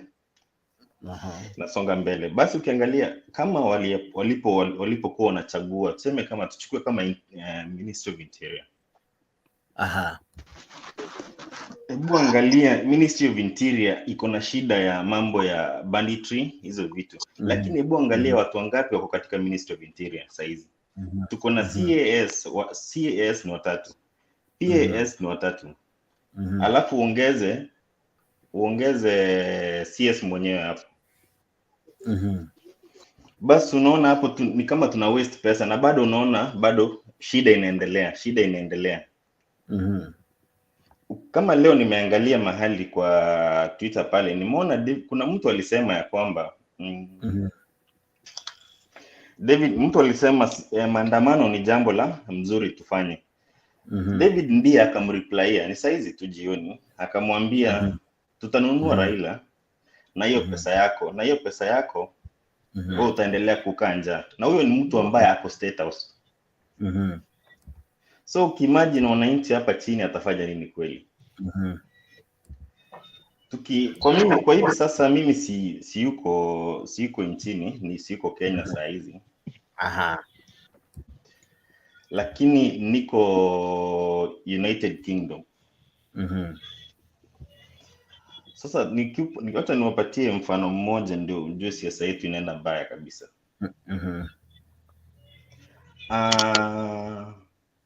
Juzi nchi hapa United Kingdom, serikali ilitoa pesa ya kwamba tuseme mko na shida fulani, tuseme kama drought. Sasa hapa ilikuwa baridi juzi. Sasa bili ya stima unapata kila mtu analipa stima, kila mtu analipa tax. Hiyo nayo upande huu huwezi epuka. Lakini hiyo tax wakati unalipa unaisikia kweli hiyo tax unalipa na inarudi kwako wewe kabisa. Sasa wakati tunatoka kazi kila mtu unapata kwa mlango yako umewekewa. Kwa hiyo wakati ilikuwa baridi ilikuwa juu sana, na kisha kila mtu akapatiwa pesa ya kujilipia stima ili ya keep warm. Lakini ukiangalia nchi ya Kenya kama saizi, mtu kama Rigathi Gachagua, sijui wakati yupi wakati gani anafanya kazi kwa mwananchi. Huyo ni wakati kila wakati anaongelesha kujibu. Hakuna siku nimeaiona. Na kama anafanya kazi ni ile ambapo asubuhi anaamka apige picha ya kwamba anaonekana akiingia ofisi, tunaangalianga vizuri, tunaonanga amepiga picha ameingia ofisi. Kidogo unakusikia amepanda ndege, ameenda mahali upandile, ameenda kurudisha maneno. Hakuna mahali amekaa akasema ya kwamba ni hapa tutafanya hivi na hivi. Na akijaribu kuongea kuhusu mambo yetu, anasema ya kwamba atulipata hakuna pesa. Kila wakati anasema atulipata hakuna pesa. Na yeye mwenyewe hizo ndege anatumia, MPs wote anabeba. Hiyo yote ni pesa yetu. Karibu kubeba kama Rigathi inaweza tukarimu kama shilingi tuseme 20 million. Ubebe rais na hiyo ni kila Jumapili. So walisema wataenda kila Jumapili mpaka mwaka ishe. Sasa ukiweza imagine hiyo na sisi tunaendelea kuumia. Hiyo ninaona ya kwamba tulishapoteza. Na umemwona? Endelea tu. Okay, sawa. Naona umepata ya David D. Sasa Ruto upande ingine, kama juzi uliona kuna hiyo project ali launch mara 2. Sijui kama mliona hiyo. Hiyo tuliona. Sasa na wewe ni rais, hiyo inamaanisha nini? Hiyo inamaanisha nini kweli? Na si ya kwanza. Kuna siku huyu Ngunjiri wa Mbugu, MP wa Nyeri, the former MP wa Nyeri Ngunjiri wa Mbugu. Aliwahi sema ya kwamba huyu Ruto ali launch 48 projects Mount Kenya wakati wa campaign, lakini hakuna yeyote yenye ilianza. So Ruto ni mtu ambaye alikuwa anajua kuongelesha mtu kwa mdomo. Ruto ukiweza kumpa kusikize, atakuongelesha na utakubali kupigia kura. Lakini kwa mambo ya kufanya yeye ni PR. the Captain Demi Wanjoy Komatungeta Kauru Kondunyunjeru, which he had also launched in 2018 while serving as the UPT president. State House spokesperson Hussein Mohammed has come out to defend President William Ruto over launching the Captain Demi Wanjoy Komatungeta Kauru Kondunyunjeru road twice. In a statement on Friday, April 7, Hussein explained that the road stalled after being deliberately denied funding during the previous regime. Hussein went on to express confidence that the Kenya Kwanza government would complete all stalled projects before embarking on new ones. Hussein said, and I quote, "During the handshake 2018-2022, many projects he launched were even deliberately denied funding, even though they were in the government's program. This was to frustrate the then deputy president in his bid for the presidency. Today, it's evident that the architects of this scheme that they thought would frustrate President Ruto ultimately hurt the people, the economy, and Kenya. But the president is and will clean up the mess. He promised to complete all stalled projects before embarking on new ones. This is the president fulfilling his pledges." End of quote. Umeangalia, wacha nimalizie moja ambalo ni kitu mbaya, na hii ndio kitu ambayo ilinikasirisha sana wakati nilipokuwa hapo mwaka jana kabla ya kura tu. Unakumbuka wacha nikumbuke ile Kimwaron Aror Dam. Hizo dam mbili ziliposhindwa, wakati hiyo project ili collapse hivi. Unajua, tuseme kama wewe ni Mkikuyu, huyu ni Mkalenjin, huyu ni lugha kama hii, ni lugha kama ile nyingine. Sisi kama watu ambao walikuwa na Rift Valley, tulikuwa tunatarajia kwamba mtu wa kwanza kututetea kwamba kusema kweli project yenu ya dam ni lazima nitawahakikishia nitawaletea, kwa sababu mimi ni the second in command. Na yeye ndo alikuwa anafaa kuwa kwanza kututetea, yani angesema kweli nyinyi upande huu ndio hii damu yenu na nitawaletea. Lakini kama mtu kutoka kama Raila mwenyewe, yeye mwenyewe anakuja kutuambia ya kwamba poleni, pesa yenu ilishakuliwa. Alafu baada ya hiyo akasema 21 billion imepotea. Alafu wewe kama naibu wa rais wakati huo unakuja kusema sio 21 peke yake, ni bilioni 7 imepotea. Ukiangalia bilioni 7 unakuja kutuambia bilioni 7 imepotea, badala ungetuambia ni hao walikula. Lakini wewe mwenyewe unajuaje ni bilioni 7? Kumaanisha wewe mwenyewe, na kabla project yote ingiange mahali, tuseme kama project kabla ingie Rift Valley, leaders wa Rift Valley wataelezwa ya kwamba ndio project inakuja Rift Valley na ni hivi na hivi itatumika. So wakati Uhuru aliwapea hiyo project, mtu ambaye aliachiwa control hiyo project ilikuwa naibu wa rais. Na naibu wa rais akakuwa wa kwanza kuuma hiyo project. Ndio inasemekananga ya kwamba kiongozi ambaye anatoka kwa tribe yako atakuuma rais kushinda yule kiongozi ambaye anatoka kwa tribe nyingine.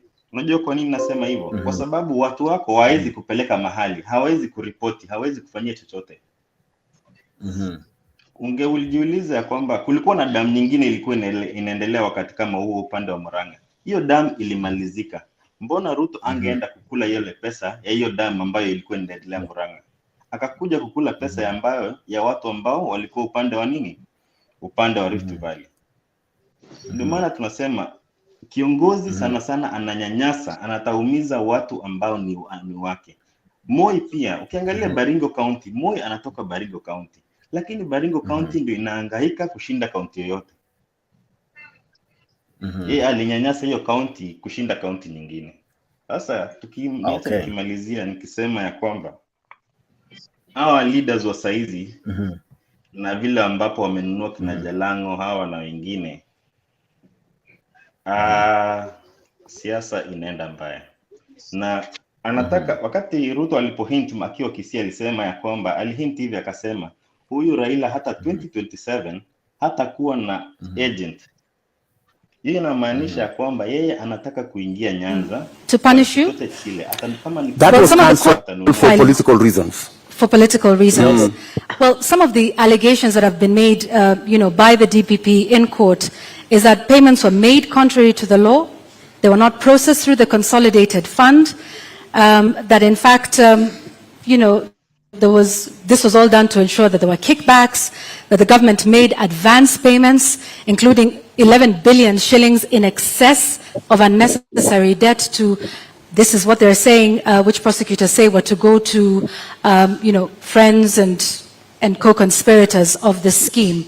If this is what you allege, are you alleging tonight, Honorable Ruto, that there is a big conspiracy between the DPP, between the courts, and also politically with respect to the Aurora and Kimware dams that are now in court?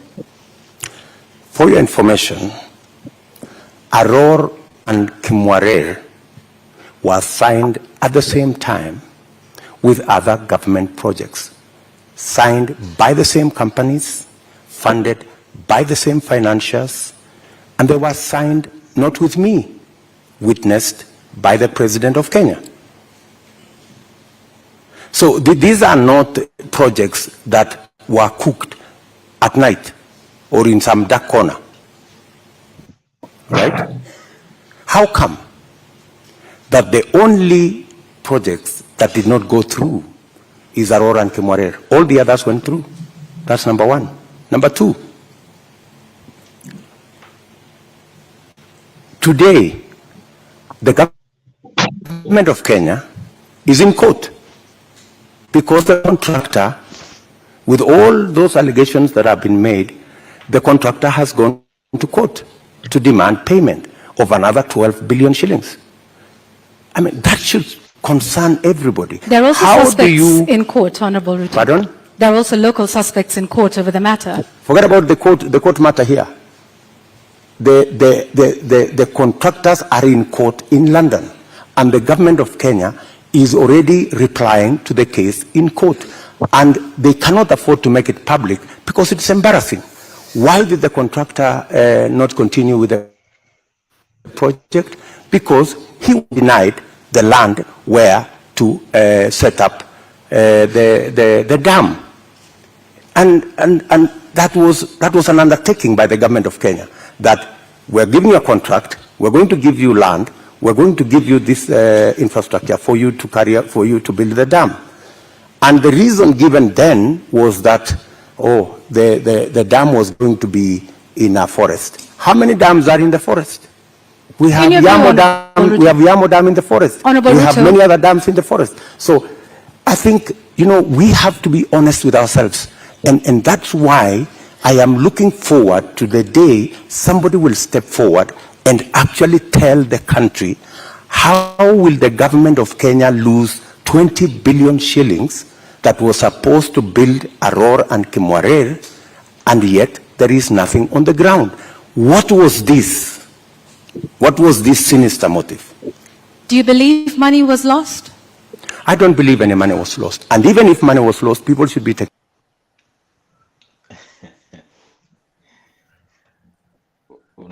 After Kenya and Italy entered into an agreement to resolve the standoff over the projects, President William Ruto made the announcement during a joint address with Italian President Sergio Mattarella, where he too acknowledged the need to settle the dispute which had tainted Kenya's image among budding Italian investors.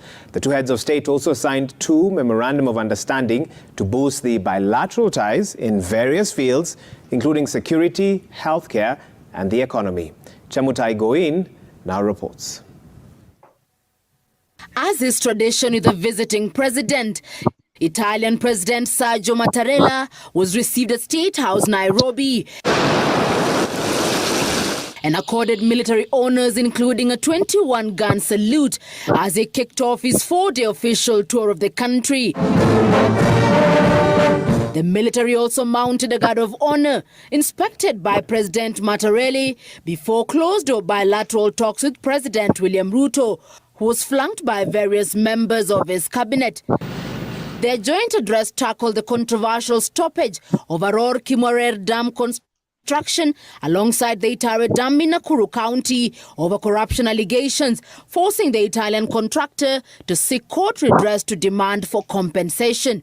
We are going to resolve the issues surrounding Itare, Aror and Kimorel dams, an issue that was that has stalled the construction of those three dams now for almost 3 years.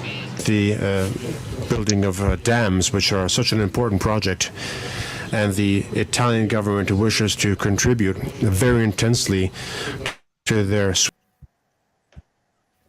Okay.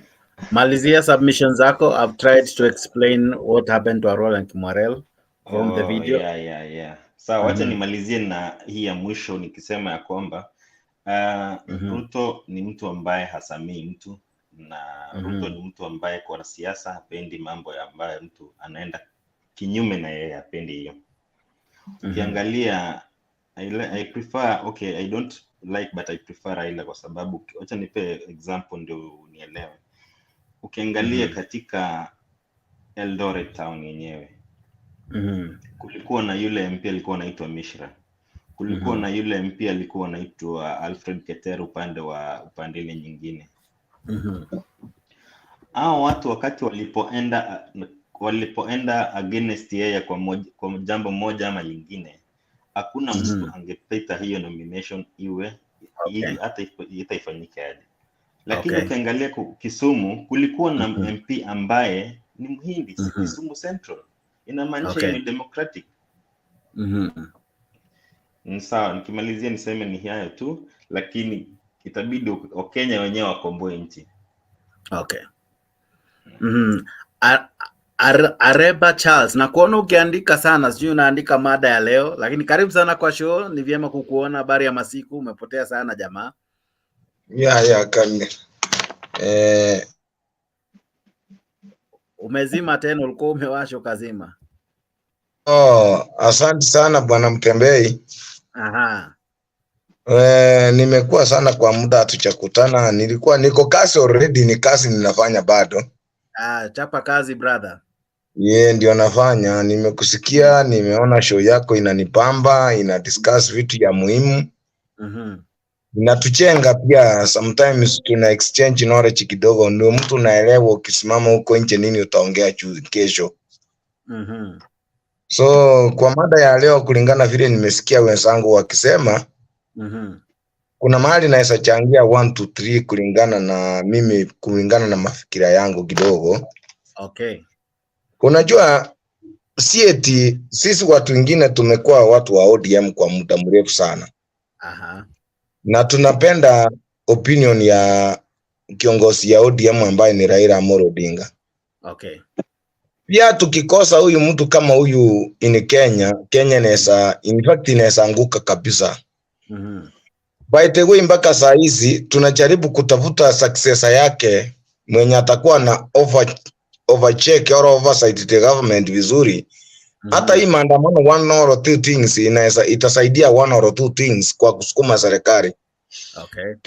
But now tukiangalia successor yake kwa ile mkondo yake ya kufanya kazi ODM ama Kinyaza region, tumekosa mtu kabisa mwenye anayeshikilia nyayo zake kama tutakuwa tumepoteza Raila kutoka kwa siasa.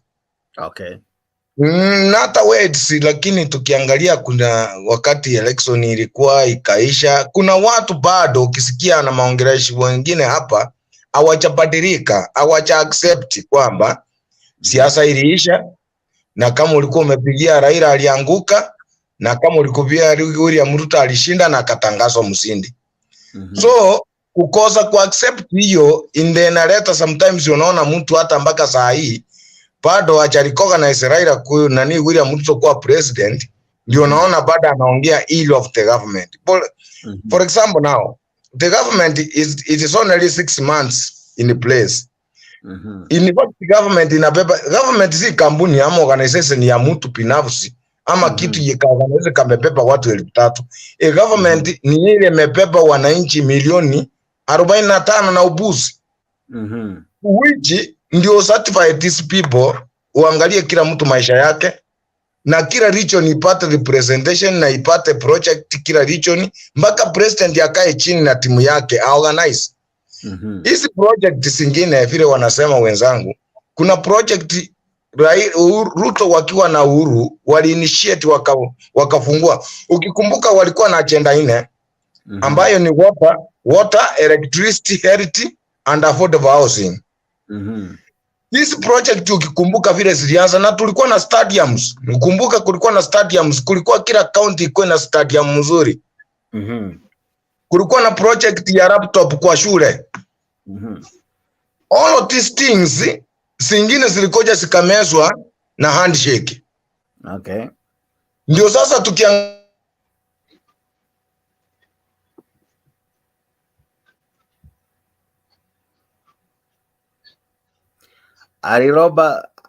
Areba, sijui kama bado kama umekwama. Niko sijakwama. Endelea. Ndio ninasema hizi project mingi kama affordable housing na electricity na maji mzuri, hiyo yote walianza wakiwa wanafanya na Uhuru. Nakumbuka vizuri sana wakati hiyo stima ndiyo ilianguka kabisa kutoka 40,000 ikakuja mpaka 20,000 kuinstall ndio wake stima kwako. Hiyo project wakati ilisimama mpaka saa hii ndio Ruto amekuja kutangaza kwamba hiyo project itaendelea bado.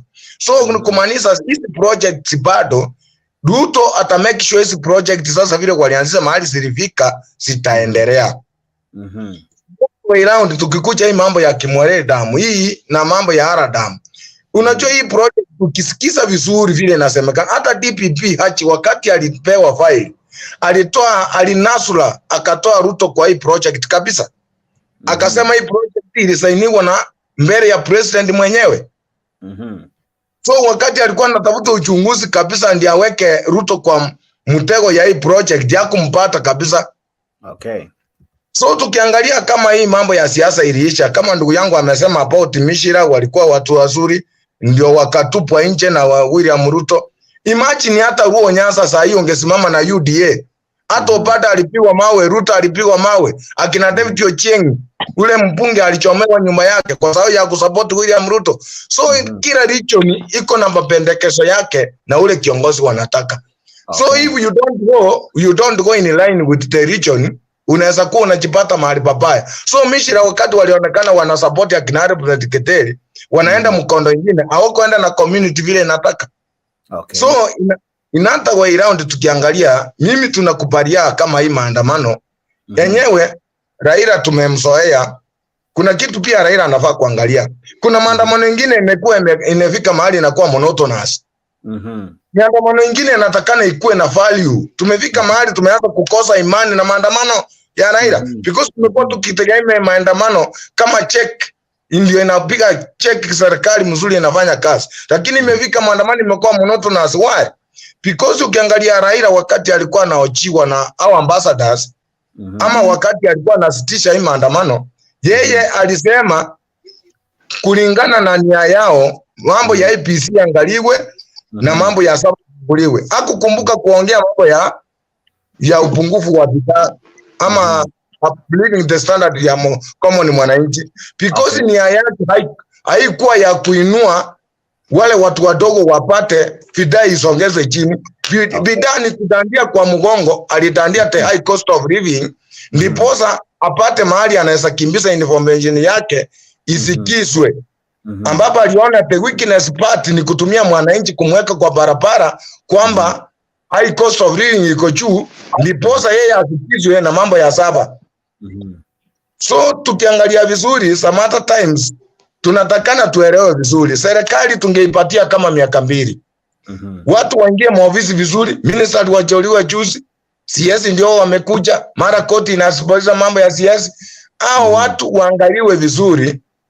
Wakipewa muda vizuri for 2 years. Hata wewe unaweza simama na ukae uone zile project Ruto ameinitiate kama kuna piki zimesonga. Sasa hizi tunaongea na hata project Ruto mwenyewe anajaribu kuinitiate na kufanya ground breaking asichasonga hata kosi 2. So we need to be so careful sana when we are counter checking the government. We need to give it time such that one itadeliver nini. Sometimes let us speak some sense. Tuangalie ukweli mahali ambaye tuko. Tusifuate kila mtu ukiambiwa eti huyu mtu ni mwizi, unafuata ni mwizi na hajawahi kuibia au hujui nini ameiba. Wewe unarudi ukitangaza Sinani alisema eti Raila akisema Ruto ni mwizi ni mwizi. Wewe umeona akistakiwa kama mwizi. So sometimes tusimame ukweli na Mungu atatusaidia nchi yetu isonge mbele. Kama tutasimama ukweli kwamba bado serikali ya William Ruto ni mbichi, ichaiva. Tuipatie even around 2 years and a half. Even William Ruto kimwona saizi achakura ile mafuta ya State House akura kule kidogo na yeye anone. Unaona baada anakaa ni kama ako kwa campaign period, ameishaisha nguvu kidogo. So hata yeye ukiona wakati ameanza kuvaa nguo zinampana, ameanza kunaona kukaa uso na mafuta inateremka, ujue sasa serikali iko sawa na mwananchi ako sawa. Okay. So I would like my fellow listeners, tusiwe tunarukia maneno na vitu, tupiane muda kidogo, angalau mahali unaweza wekelea mtu kwamba enyewe ile mtu ulipewa uchafanya hii na uchafanya hii. Sasa hizi hata ukiuliza kusema ukweli, project zingine hata serikali ichakaa chini, William Ruto atachakaa chini na timu yake, wajue ni project gani wataweka mahali fulani, ni project gani wataweka mahali fulani. Tuwapatie muda, aone zile stored project, aone ni gani ataanzia kumalizia, aone ni gani anainitiate to new, hizi barabara anaendelea kupungua, ndipo hata hizi pesa yenye tunatoa tax, tuone hata sisi tax yetu imefanya kazi. Tax iwezi fanya kazi for 6 months, bado serikali inaendelea kuchibanga bwana. Aha. Yeah. Maoni mazuri sana Areba, lakini naona Gideon akitikisha kichwa kwa Gideon, shida iko wapi? Kwani ukubaliani na Areba? Pole, sijui, acha jaribu kuwasha mic mahali huko. Guza tu hiyo mic, unmute. Unmute. Guza hapo mahali jina yako iko, tuona mic washa tu hapo.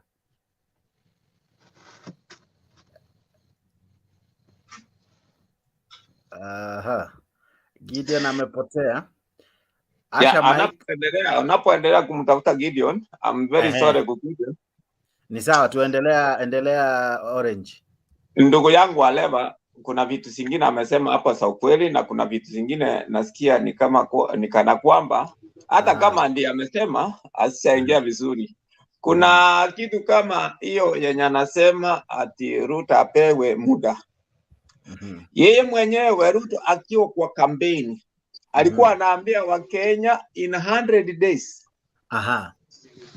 Kuna matunda itaanza kuonekana, ama tutakuwa tumefanya hizo mambo yote tumeiweka mpaka mwananchi avili ile uzito ya kumpigia kura, right? Aha. Within those 100 days meisha, hatujaona kitu. Tuache hiyo. Hapo nyuma walikuwa na promise hiyo mambo ya laptops and whatever. I don't think handshake ndiye ilikula laptops ama ikakula hizo vitu zingine. Hiyo ni vitu wanawekelea. Ukiangalia wakiwa Ruto government, hao ndio walikuwa wameharibu serikali. Unajua ukipima vizuri, unaona hawa wabunge wetu wa Mount Kenya walikuwa very loyal to Ruto. Ndio loopholes sa kupotea kwa pesa ikaanza kuonekana pale. Okay. Wakati hiyo kitu ilitendeka, waliona wamekula serikali, sasa wakaona njia gani wanaweza chifanya ndio wananchi wasitambue ya kwamba hao wana fail government. Okay. Ruto akaenda site, Uhuru akaenda site. Wakaona wacha walete Raila ndani ndio wampake hiyo matobe. Vile walimpaka matobe na ni ukweli. Na hata ukiangalia kusema ukweli, the Kikuyus, our friends, our brothers and sisters Kikuyu, wengi wana hate Raila in passion. Yani unasaliwa tu, unaambiwa Raila ni mbaya na unafuata tu fulani ni mbaya. Okay, angalia saa hii. Zile vitu Ruto alikuwa na promise, in 100 days, in 6 months, in stadiums work and whatever. There's nothing which had happened during that time.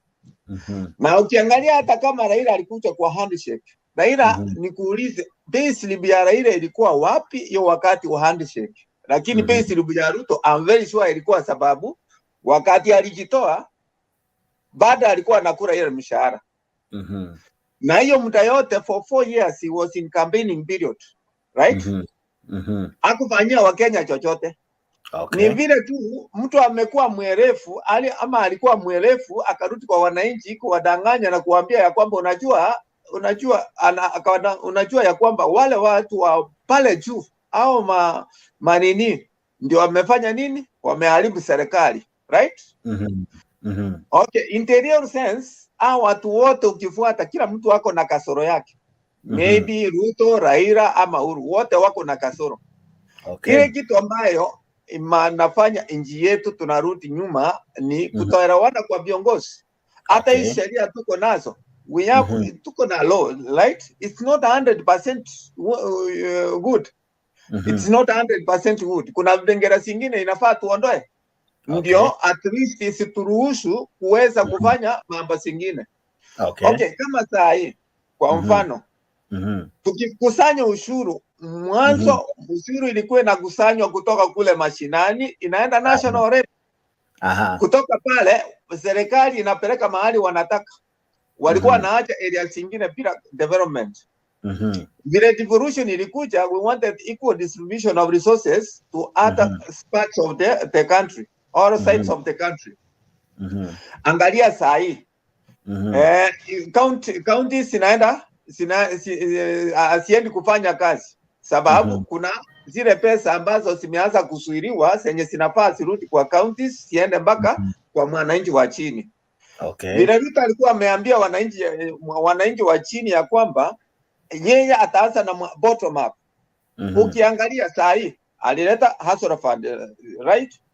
Na hizo hustler fund zikakuja zikaanza kutolewa ushuru, unapewa alafu inatolewa ushuru. Pale kwingine anatengeneza budget ya kutoa 802 million ndio ati wale watu wa huko juu wapewe car grants ya hizo pesa. Mbona wasifanye opposite? Hiyo 500 iende kule juu na hiyo 800 million iletee wananchi, kila mwananchi apewe na yeye ako na acha na gari. Tuache hiyo. Angalia saa hii homecomings, right? Unaona wanaenda sherehe. Wakienda sherehe, how much amount is being used there? Wanaenda kutumia, lakini kuna mwananchi wa kawaida ambaye mwenye alipiga kura, mwenye walienda wakamwambia ukitupatia namna hii tukienda pale tunakuletea tukuwekee pesa mpaka kwa mfuko. Hizo pesa mmesiona? Ni wao tu wanasherekea. Walijua vizuri sana wakichukua wabunge wa compromise vile wanataka. Mwananchi wa kawaida anabaki akiwa na shida. Ndio Raila alikuwa na shida zake za kuuliza mambo ya nini hizo kuhusu wizi wa kura ndo whatever. All of a sudden hii shida ya njaa iko hapa katikati. Raila angeisahau hata kama anaenda kuuliza pale angeisahau. Na sisi wananchi, unajua mwananchi uwezi tokeza uende kuuliza, utachapwa viboko, right? Lakini tukiwa na mtu ambaye anatushikilia tusonge tu kidogo, acha zetu inajulikana ama nia zetu zinajulikana ni nini tunahitaji.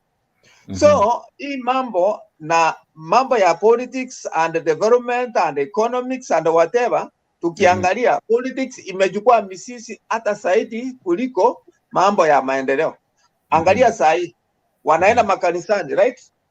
Unakuta wanahubiri mapastors na mabishops wanahubiri for a very short time, but most of the time unaona ni watu wanashambuliana hapa na pale, hapa na pale, hapa na pale. It's as if wananchi sasa wameanza kufunzwa kuhusu mambo ya politics kuliko hata neno la Mungu. Okay, angalia saa hii au viongozi wetu, kwa mfano Ruto akienda akikuja Kisii, kwa mfano akienda Kisii, yeye anaenda pale unasikia wakianza kusomea Raila ABCD. Lakini akienda mambo na Mount Kenya unasikia amewacha milioni ya pesa pale. Okay, angalia zile trips ametengeneza akienda nje. Zimekuwa mingi, lakini Wakenya wako na njaa bado. So we have to look for a solution, not that tuendelee kushambuliana hapa na pale. We have to look for a solution, sababu sisi ndio tunaelect hao viongozi, wakienda pale waende kushughulika na mambo yetu. Kama wamesahau na mambo yetu, lazima tutafute mbinu ya kuenda, hata kama ni maandamano, tusukume hii serikali ndio iwajibike ifanye kazi. Hii mambo ya kusema ati apewe muda, ndio anaweza pewa mtu, lakini angalia saa hii amesema anafuata sheria. From CS 26 inaenda mpaka 50. Hiyo mzigo inaenda kwa kina nani? Ukiangalia wale mama mboga alikuwa anasema atashughulikia. Ni mama mboga gani yako hapo katikati mwenye amechaguliwa kati ya CS? Alafu sasa tumeona ile njia, tunaona serikali inaendeshwa kwa kusema ukweli, alafu tuanze kusema okay, wacha tuwapatie muda ndio waendelee. Umelaunch projects, yes. Right? Wananchi wako na njaa. Okay, kwa mfano, mtu akiwa kama wewe ni smoker na unataka kuacha kusmoke cigarette, right? Huwezi wacha mara moja tu, right? Hizo masubstitutes angeendelea na kupunguza akiweka kwa project zingine, right? Lakini wewe upunguze mara moja, una expect mwananchi akule nini? Na mwananchi akichinja nini? Akichinja umbwa akikula, unakuta the following day ndio huyo anapelekwa wapi? Kotini. Surely Wakenya lazima tuwajibike, tujue rights zetu ni gani. Sisemi Raila sisemi Raila ni mtu ambaye ako perfect. Ndio ako na weaknesses zake. But Raila ukiangalia since aingie kwa wakati wa siasa ama mambo ya siasa, kuna vitu zingine amegusagusa serikali mpaka imefanya. Mambo ya mabarabara, angalia wakati alikuwa anapomoa hizo mabarabara hapo Nairobi, si Wakikuyu alikuwa anamjukia ati amepomoa mapoma sawa, lakini saa hii hizo mabarabara zinaendelea kujengwa hapo hizo area zote na zimejengwa na zimeisha. So kuna vitu zingine wana hate Raila in passion, lakini anawasaidia. So ndugu zangu, maoni mazuri. Acha nisikie John Jenga, maoni yako ni yapi? Sijui kama unakubaliana na Orange ambaye vile anasema Mount Kenya wanachukia Raila na passion, lakini yeye huwa anawasaidia sana. Maoni yako ni yapi?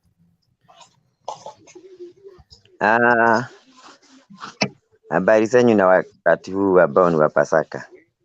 Salama sana. Yeah. Nimesikia maoni ya my friend hapo. Na kwanza nipongeze huyu alikuwa mbele yake, sijui naona anaitwa Charles. Nashangaa na ninashukuru sasa, maana nimeona watu wengine kama Charles nilikuwa nimemuona akiwa ameshika ODM sana. Sasa imefika pahali nikaona kweli ana maoni ingine ambao ni tofauti. Niseme kidogo, nirudishe hapo. Kwa hiyo my friend anasema Wakikuyu wanachukia Raila in person. Nataka kusema ya kwamba okay, inawezekana ni hivyo, lakini ile jambo kubwa ni kwamba mimi nasemaga if we are 42 tribes in Kenya, we can't reason together, and that's why na hiyo ndio kitu inasumbuaga sana sana watu wale huwa wanagemea mlengo ambao Raila anakuaga kila wakati, because wanatakaga wajulikane, wana listen together. Aruo cannot be Aruya and Aruya cannot be Kikuyu. Na hata even haezi kuwa Maasai. Na ndio unasikia hata huyo ana listen hivyo ya kwamba sisi Wakikuyu tunasaidia kwa na Raila na tunarudi tunamchukia. Yeye kwa kulingana na yeye anastahili kuwa hivyo. Lakini niseme ya kwamba the only thing that made us not the only thing, sijui kama nasikika. Unasikika, uko sawa? The only thing that inatumaga pengine tukatae Raila sisi, because we know who is Aluo. Aluo ni mtu ameumbwa na Mungu kutoka kule tu ubaji wake, hawezi weza kupita shortcut. Na hiyo hata ukimjaribu apite shortcut. Na ndio wakati tulikuwa tunataka barabara ya Thika Road iundwe, tulitumia Raila kubomoa hizo nyumba, lakini hakuna any other tribe angeweza kubomoa hizo nyumba. Hata wengine mnasikia juzi mwingine akisema mto ibadilishwe nyumba ibaki. Kwa hivyo tunajua ye Aruo can do a perfect thing. Na ndio unaona hata ukienda pale Girogo ni kutengenezewa gari, inabidigi unatafuta Mjaruo ndio akutengenezee gari, usiwe na wasiwasi. Nataka kusema ya kwamba the only thing inatumaka tukatae Raila ni kujua ya kwamba atapitia njia ile ya straight, na tunajua ya kwamba Mkikuyu hajawahi pitia njia straight. Hata huyo unasikia akiongea, na ukitaka kujua ni ukweli, most of Kikuyu here in Nairobi ndio wako na lot of many plots, na zinakuwaga hizo plots zina lease, zingine zinakuwaga kwa barabara, zingine zinakuwa kwa mtoni, na unaona bado zinakuwaga zimejengwa hata nyumba za ghorofa mingi sana. Lakini Aruo cannot, anataka kama itabidi apate plot, atumie the right procedure, willing buyer, willing seller, na hiyo sasa kwa Kenya ni kama ilisha, sijui kama bado iko. Sisi Wakikuyu we usually tunapitia shortcut, na ndio unasikia my friend akisema tunadharau Raila. Si kudharau Raila, ni kujua ya kwamba Raila akikuja leo lazima mtoni irudishwe pahali iko, lazima barabara irudishwe, lazima mwenye amejenga pahali pengine arudishiwe. Kwa hivyo sio kumdharau, ni kujua, tunajua who is coming. Ile ingine niseme ya kwamba ni vizuri sana, maana tungetaka in fact we like Mutembei. Let me finish by saying that we like this Mutembei, and ni vizuri sana. Most of the time now we change, even as it is not good to say like Azimio or ODM. Now when we are in show, tukiomba sana sana watu wale wanaoegemea mrengo wa serikali na wale wanaoegemea mrengo wa pande ile ingine ya upinzani, tunakuwa tu na numbers, ndio at least unaweza kujibu mtu juu. Hatuwezi kuwaga na zile siasa zilikuweko, ukikuja hapa tu ni kukashifu serikali ya miezi 6. Hata wewe kwani hujawahi ona kitu mzuri serikali imefanya vile mwingine? Hata mimi nasemaga Raila amefanya jambo kutokea miezi hiyo 6, hujawahi kutokea hapo. Na in fact siasa ni funny. Juzi watu walikuwa wanasema Gachagua ndiye anakataa William Ruto wa miti na Raila, na wanaanza kuona Ruto akiwa mzuri. Ruto alipoongea tena pande ile wamegeuka. Today last 2 months 3 months Sabina alikuwa mzuri sana pande hii, mpaka wanasema ataolewa sijui pande gani. Leo ukisikia wote wanasema Sabina ni mbaya. Ni vizuri tujuage siasa inapiduka kila wakati. Leo Ruto akiita Raila na wagawane mkate nusu kama inawezekana, watu wataanza kuongea kusema Ruto nani hakuwa mwizi kama vile waliongea maneno ya Uhuru. Kwa hivyo ni vizuri wakati Mtembei tuko hapa, those are they defend serikali kama mimi ama wenye wanakaa na serikali pande ya serikali kila wakati, juu mimi since nianze kuvote I have never lost my vote, na hata haijawahi ibiwa. Ni vizuri hata nyinyi ambao umeibiwa vote mara nyingi, mnakuaga sometimes this time muache hiyo kawimbo kakuibiwa. Sasa tukuje kawimbo, juu mimi nimekuja on my own analysis, nimekuja kuona Raila hatakagi kuwa president. Ni nyinyi mnatakaga akue, na Raila hajawahi taka hii kiti, ni nyinyi mnamforce, na ndio unaona hata this time na kama Raila angekuwa anataka kiti hii na familia yake, the way followers of Raila wanasikiaga uchungu akishindwa. Raila hakuagi na uchungu, anatokeaga akiwa tu na ile kamchezo kake kila wakati, kamchezo kake kama maandamano, kamchezo kake kutapabauka. Hajawahi taka hii, pahali anatakaga ni hapo. Nyinyi ndio mnatakaga awe president, na ukitaka kuamini this time, hii ya last time, hata nafikiri imeshagasha Uhuru. Hii hangetaja maneno ya kuibiwa, wala ataje maneno ingine. Alikuwa na kila kitu, lakini juu yeye pahali anakuwaga safe na pahali anapenda kuheshimika ni hapo. Ni vizuri mjuage Raila, nimekuja kuona hatakagi president, hata 2027 hatataka, lakini nyinyi mnamvotiaga mkifikiria anataka, na wale wameanza kujua hatakagi. Ukiuliza Mudavadi atakwambia the same way, ukiuliza nani Pentagon ile akina Barara atakwambia. Sasa hizi ukiuliza yule amebaki kidogo sana atajibu ni Ngiru atakwambia hii msee hatakagi president. Ngiru juzi nisikia akiongea akasema amekula maandamano tear gas since 1992, na waacha hao wengine nao wakule wasikie vile. Ni kama ya sasa ni kakitu kakuachaniwa. So ninaona ni vizuri tugeuze sana sasa, tuanze kukashifu serikali, tuwe na subira, kama vile my friend amesema alikuwa mbaya sana wakati wa election, lakini sasa ninaona akiwa mzuri. Sabina, niliwaambia siku ingine, uliniuliza hapa kama walikuwa kuna kitu walisaidia baba wakiwa na kanini na nani na dada mmoja anakujaga hapa usiku, sijui pahali leo hako, akaniigiria sana, tukaigiriana, nikakwambia even now wait Kioni tuko hapa, Wakikuyu hivyo wanakuwa. Nikakwambia Sabina soon hata kuwa pande hii. Hiyo dada akaniigiria, hata Kioni mgoje arudi pande ile. Kioni ndiye betrayer, ndiye anatoa maneno. Kioni ndiye anatoa maneno kwa Raila, na Raila hajawahi jua Mkikuyu ni nani, anapelekea Ruto. Those people, they are not enemy. Kioni na Ruto hawako enemy. Ndiye anasaidia Gachagua, kwanza ni wa huko Kinyeri, anasaidia Gachagua kumwambia tumepanga hivi, anaenda anasema huku.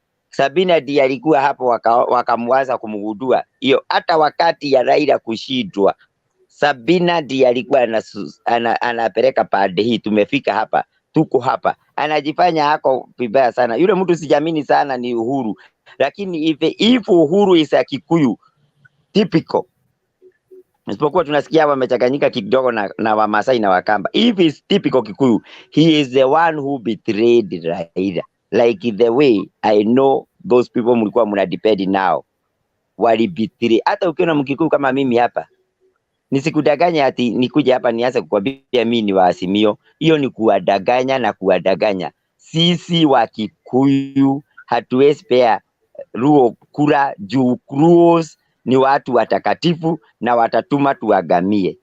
Wacha hivyo mnasema ati maneno ya uga kwenda juu. Hiyo si kitu inayesatisha Mkikuyu, hata maisha ikiwa nini. Mkikuyu bora leo abiwe alete mahidi yenye inaweza fika hapa, na iwe si mahidi, iwe ni kitu kama misokoro imesiagwa, mkule uga. Hiyo ndio tu inatufurahishaga. Baadaye nayo Raila ndio hatakagi. So kwa hayo machache na mengi, nimeshukuru.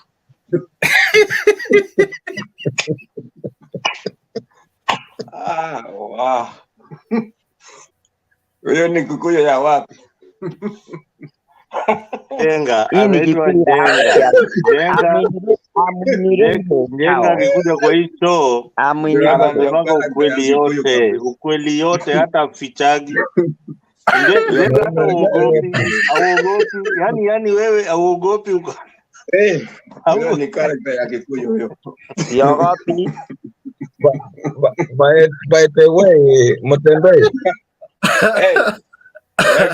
huyu jamaa anaitwa John Njenga ametoa ukweli behind kuchukiwa kwa Raila in Mount Kenya. Ametoa ukweli kabisa. Haya, sawa. Endelee. Asante sana wewe ambaye unajiunga nami kwa show. Thank you so much wewe ambaye bado unatutazama. Tuko na nice time hapa, tuko na Jenga, tuko na Gideon, Raymond, Areba na Orange na Mzalendo. Asante sana wewe ambao pia unajiunga nami live. Wewe pia uko miongoni mwetu. Thank you so very much. Namuona Mokogoti uko ndani, namuona Dennis Ondieki pia ako ndani, Gitash uko ndani, Jeremy bado anatusalamia na kutuambia vipi that John Jenga ongezea volume. Jenga ongeza volume kabisa. Naona hapa nani, James Mwaneki ako ndani, Alice J anasema John good, endelea. Martha Oumo uko ndani, nani mwingine ako ndani? Wengi mko ndani. Vincent Kandie uko ndani, asante sana. Gigi asante. TikTok uko ndani na Damaris Mjala, among wengi ambao pia wanatuma ujumbe wao. Acha nijue unatazama ukiwa wapi na maoni yako ni yapi. Ukiwa ungependa kujiunga na hawa ambao wako kwa panel, ni rahisi sana. Unaingia kupitia hii link ambao unatumiwa na Mtembei TV. Hiyo link inasema ni StreamYard, na hiyo StreamYard ukiclick inakuambia uingie ndani, uwashe vitu mbili tu, uwashe mic na kamera, alafu uandike tu jina yako. Ukiweka jina yako unajikuta uko ndani ya show. Na mimi ni nani? Mimi nitaku-add kwa panel. Naona wengi tayari washaanza kuingia. Wakishafika 10 na kuwa ngumu kuzidisha hapo. Namuona Willy Abdi Shakes ako ndani. Zaidi ya yote, wacha nijue unatazama ukiwa wapi na nijue show inakupeleka vipi. Gideon, niliona ukitingisha kichwa. Maoni yako ilikuwa gani?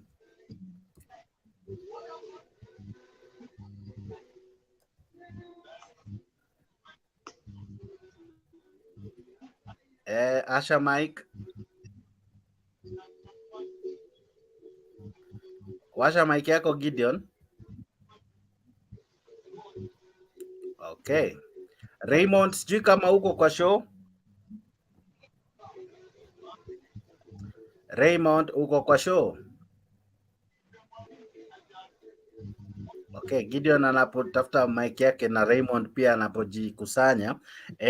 Willy Abdi, habari ya saa hizi? Nzuri sana kiongozi, na wasikiza live. Karibu sana kwa show. Unaendelea vipi?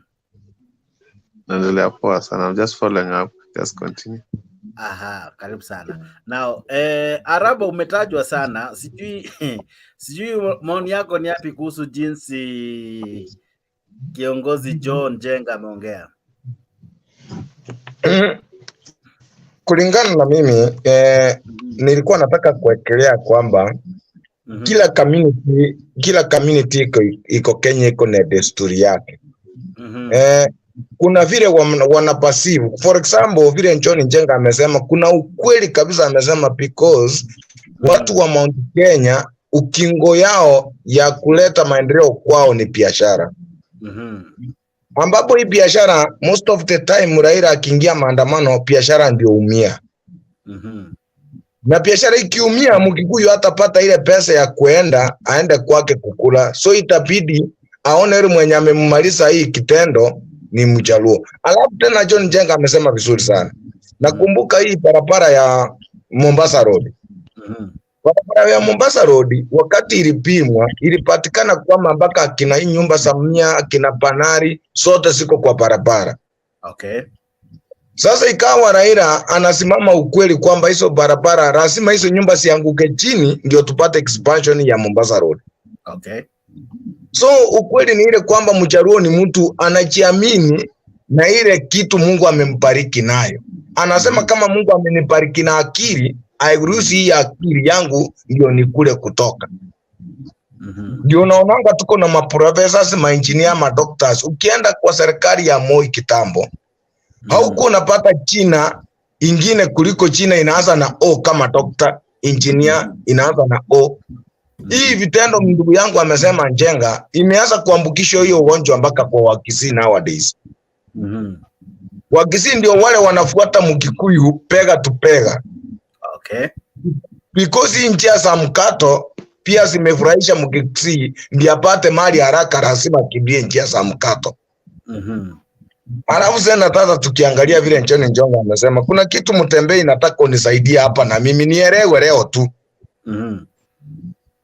Nikiangalia kwa hii wakati wote Raila amekuwa akisimama na anakosa kutangazwa mshindi. Round hii alikuwa anategemea kusema mara system, mara deep state, mara system, deep state. Round hii hakuna kitu Raila akupewa.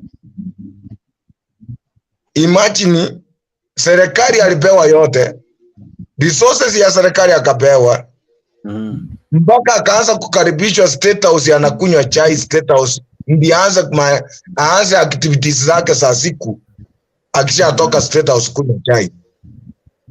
Sasa uniambie system na deep state alikuwa nayo ilikuaje? Hii system ikamugeuka, halafu ikakuja kuleta William Ruto mwenye alikuwa amechukiwa. So ni ile kumaanisha kwamba pia unity of practice in ODM sometimes inaweza kuwa it is the one which is costing Raila. Why am I saying so? Imefika bahali kama wewe unaabudu Raila, hata kama haupendi kwenu Nyanza, kama unaabudu Raila, bora tu upate ticket ya kuja kuinua mkono, unapigiwa kura. So ile integrity ya chama kwamba tunaenda kwa ground, the best win is the one to be served with a ticket. Hawafanyi hivyo, wanafanya the best beggar. mwenye anapegi kwa rais na anaanguka chini anaabudu baba, huyo ndio anasikizwa ini Nyanza. Ukiangalia most of the people wako elected under chama ya ODM na wale wako kwa nomination sana. Aremba, yes. Aremba, umeongelea kuhusu deep state na system. Alieleta stories za deep state na system na akaifanya ikakuwa ndio Raila alikuwa amekosa. Ni nduguye Raila Odinga. Yeye ndo alisema kile ambacho Raila amekosa kwa muda, kile ambacho kimemfanya asiwe inaitwaje? Asiwe kwa uongozi ni kwa sababu alikuwa amekosa deep state, na so si atikana kwamba hakuwa naamini atapata hiyo deep state, alikuwa nayo. So sasa labda swali litakuwa mbona basi hakufaulu, ama deep state ndio ilimess, kwa sababu aliyekuja na hiyo statement ni nduguye Raila ama vipi? Unajua ndio hiyo sasa, kulingana vile wameongea sasa, ndio hiyo nilikuwa nikikuuliza unisaidie pia kufafanua vizuri kwako kutueleza tujue kiini kilikuwa ndani ya deep state na system Kenya sisi hatukujua, because wakati tuliona Raila amekaribishwa State House, niliona waisani wake na watu sana kutoka wa area ini Nyanza wakifurahia na kupiga makofi wakisema hata usapoti Ruto namna gani. Serikali ishaamua, deep state ishaamua na system ishawekwa tayari. Hata ukiangalia vizuri, angalia system ya uongozi vile Rais Uhuru Kenyatta alijaribu kujenga. Ukiangalia even in commanders in jeshi, uone mabadiliko alitengeneza, ikawa inaweza kuwa iko in favor ya ule mtu mwenye ako next ambayo ni Ogola. So hii kitu kiangalia kitambo, Kibochi angekuwa kwa hii position, wangeifuata kulingana na transition vile ina change from Navy inakuja Air Force mpaka nchi kavu. Kuna ile transition vile ina move, lakini Uhuru alienda in shortcut such that afikishe mahali Menyogora atakuwa the successor ya Kibochi. So unaona, ndio sasa tunaangalia, wakati tunaangalia system yenye sisi tuliona hata Uhuru Odinga akifurahi akisema sasa raundi hii State House ni kwa rasma because ile kitu hatukuwa nao tuko nayo. Anyway, nilikuwa nataka nieleze kwamba ukiangalia wale watu wako elected na chama ya ODM na wenye wako nominated na chama ya ODM, if you can compare those people na wale watu wamekuwa elected na chama ya UDA na wale wamekuwa nominated na chama ya UDA, there's a quite very big difference, because the highest bidder in ODM is the one to be nominated. The highest bidder in ODM is the one to be given a certificate ya kuwania kiti. Lakini ukirudi kwa mambo mengine, nataka kuangalie UDA ilienda as far as kunominate watchmen wale walikuwa pale kwa UDA office for winning the election. We have won elections 3 times, but every time we win the election, we are robbed of that victory. That victory is known to the whole country, but we never go to State House. Why have we not gone to State House when we have actually won the elections through votes? This is because there is something which we were missing, and that's something which we were missing is called system. Some people are saying system is not important, but system is very important. And now we are with Uhuru Kenyatta, who is holding the system. So if the system plus our votes, which are always more than the others, what else? What else do we need? So let us work conscientiously. Let us support the BBI, which is to bring peace and also to ensure that there is unity in the country. Yeah, Mtembei. Kama Uhuru Kenyatta angekuwa mtu muoga, hatungeunda hii serikali ya Jubilee, kwa sababu tulikuwa tunatishiwa mambo mingi. Choices have consequences. Nyinyi hamufai kwa sababu mko na kesi ya kule na ni kesi ya uongo. Ni vile tu tunaambiwa hata saa hii. Tunatishiwa ati iko system, ati iko deep state, ati iko watu watatuibia kura. Hata mkipiga kura namna gani, kuna watu wameketi mahali fulani wataamua. Mimi nataka niwaambie hawa watu tunawangojea. Hiyo deep state tunangojea, na hiyo system tunangojea. Watakuja na system, sisi tutakuja na wananchi na Mungu.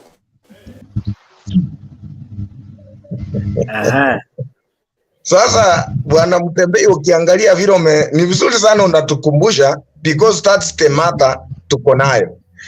Unajua ukiangalia hii mambo ya system na deep state, hii mimi itatuonyesha wazi kwamba kwa hii mkondo yenye Raila amekuwa akisema anaipigwa, haipiwangi, ni kura zake asitoshangi. But there is one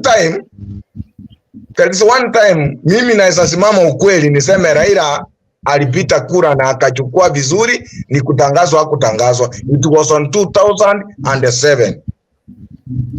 2007 ukiangalia ile prayer William Ruto na play na timu yake ya Rift Valley, it played a very significant role to make sure hata papa amepata prime minister. Saa hiyo tangu achane na papa, nini papa ashaipata?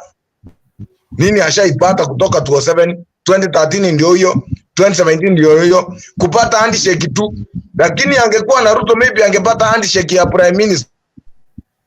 So you see now the critical role here ni kutuonyesha kwamba tumekuwa tunasikilianga stories tu, rhetorical stories, kwamba eti deep state na system eti ndiye na determine nani anakuwa rais. Hakuna, kura ni kwa ground na mwananchi.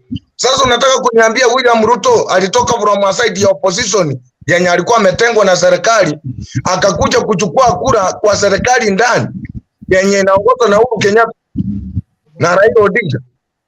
Ushaona president anasimama kukambenia ni Kenya seriously? Ni Kenya president anakambenia the successor yake na anguke na yeye. So meaning Raila ni kura zilikataa because of such impunity cases is being executed in ODM and the common management.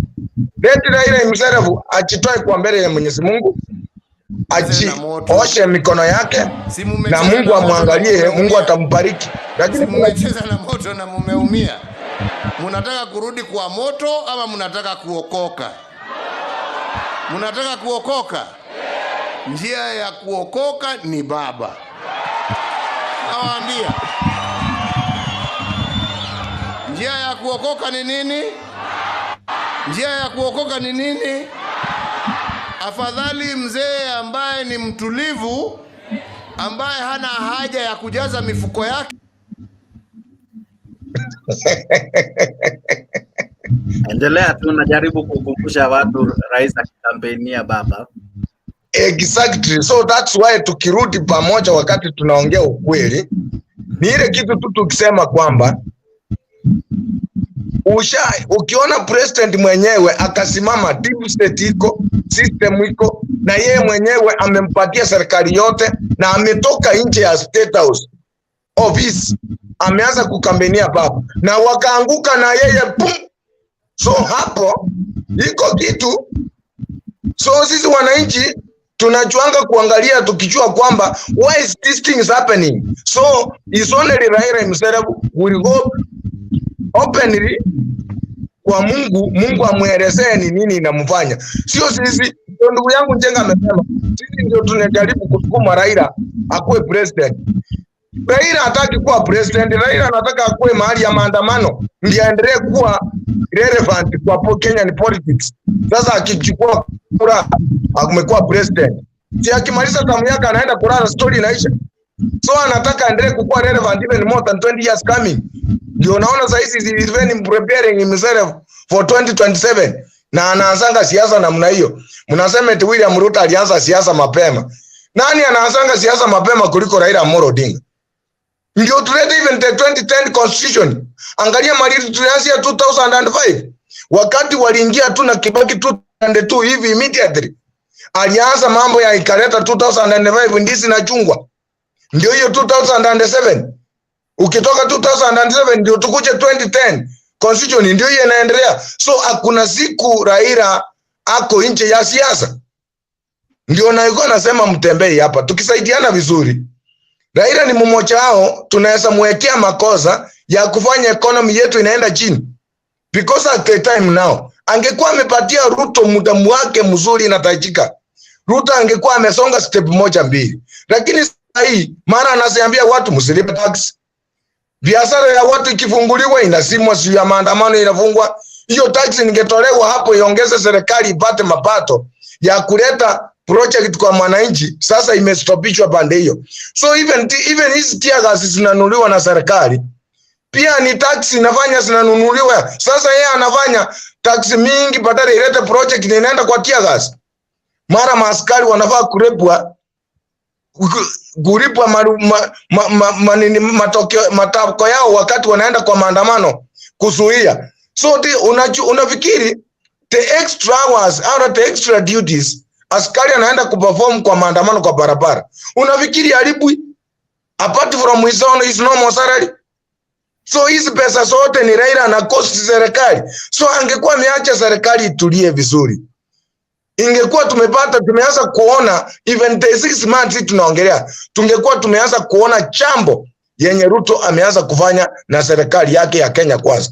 But my friends, wale wana support Azimio, I humbly request you please, sometimes let us now accept the reality. Can you accept kwamba William Ruto is your president until 2027? Tuache hii story mingi, makesi mingi ya kuwekelea huku na kule. Because at all you will not change anything. Wengine wanakuanga hapo nje wanajipiga kifua huyu mzee. Sasa ukiona William Ruto kwa my friend na ni kichana paru. Do you want to tell me that Raila atang'oa William Ruto kutoka State House? On which capability ama capacity is using? William Ruto si ule president amekaa kwa uongozi miaka 24 anang'olewa because amekuwa too much, amegososti watu kwa muda mrefu. Vile tuling'oa Moi. William Ruto ni kichana ameingia kwa uongozi, ndio saizi ana test, anaonja hiyo asali saa hii eti munyanganye tena. Sometimes let us be very open my brothers. Wacha kuweka kuchidanganya kwa kichwa eti Raila ataingia State House eti akae eti atoe William Ruto. Please let us accept and move on. Tuchenge nchi yetu, wacha tuweke amani, toe ushuru, nchi yetu iendelee mbele. Wacha tuache kujidanganya na kudanganya wenzetu. Wewe utapatia watu hata tax tafadhali. Tafadhali komesha ukweli. Utapatia watu hata tax hapa bure. Unajua alaba ndugu yangu, unajua umefafanua Raila mpaka ukaingia undani wa Raila na chama yake, mpaka ukasema kila kitu ile watu wengi wawezi sema. Mimi niko na swali kwa panel na kidogo tujenga yako iko na echo, ndio kwa maana nimeimute. Jengo tuwashe mic yako inapeana feedback. Niko na swali if tunaweza rudi nyuma kidogo in history. Sijui nianze na nani? Nitaanza na Orange. Orange, wacha nianze na wewe, juu swali ni ya ODM. Yes. Ruto alikuwa wa ODM. Na nitacheza hii clip ili ndio iweze kunisaidia kuuliza hii swali.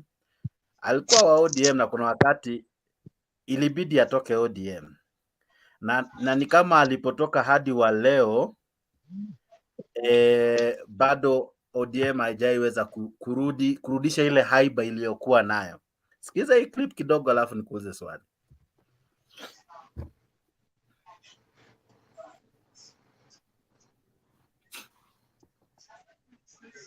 Eldoret North MP is ready to take the bull by its horns, literally. We are ready. If they insist, tutarudi kwa wananchi ili tuone hii ODM umaarufu wao uko wapi. And many are now reflecting on the likely impact of such a move on the Prime Minister, whose enemies say he is not off the hook yet, as the whole war was aimed at making sure he loses his majority in Parliament and hence probably the premiership. Even if Ruto walked out with a bunch of his MPs who will not go beyond 15, that does not hurt ODM. We will still be the largest party. First, the Prime Minister's post can fall vacant if he resigns, if he ceases to be an MP, if Parliament passes a vote of no confidence in him, or if the coalition is dissolved. And how can the vacancy be filled? According to the National Accord, the position is reserved for the leader of the party with the largest number of MPs in Parliament, or the coalition of parties with a majority. In the event that the leader of the party with the largest number of MPs does not command an outright majority in Parliament. The Ruto Group and PNU affiliates believe that should by-elections be held, then Odinga will no longer command a majority in Parliament, meaning that ODM may still have majority seats as a single party, but PNU numbers combined with its affiliates would have enough MPs to form a coalition and produce the next Prime Minister. Put it this way, ODM and its affiliate, NAC, have 108 seats, out of which 29 are held by MPs. Should ODM lose the 29, then it will remain with 79. The tricky issue is just how many rebel MPs are likely to be voted back, and are all willing to face another by-election, especially those from outside Rift Valley. Observers say the plot to have PNU and its affiliates produce another PM could be met with technicalities related to the National Accord. The parties that signed it were ODM and PNU, and the spirit and letter of the new constitution requires that its implementation is dependent on the accord and the two principles. The other setback from PNU could come from NAC Kenya. Martha Karua and 7 other MPs on the party's ticket could go against the PNU's plot through a resolution. Some MPs in PNU could also choose to maintain neutrality. ODM also depends on the support of Gitobu Imanyara and Wavinya Ndeti of Chama cha Uzalendo CCU. Alex. Now, Orange, swali yangu ni rahisi.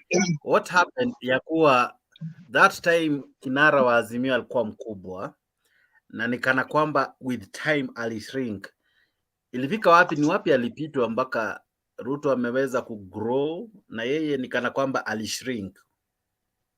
But alibakisha tu hiyo venye Orange, venye Charles alikuwa anasema akitisha maandamano watu wanajitokeza, akifanya nini watu lakini ikifika kwa kura hapo ndio kuna changamoto, na unakuta nikana kwamba Ruto alijua game yake vizuri mapema, and that's why maybe ameendelea jinsi ameendelea. Maoni yako ni yapi kaka?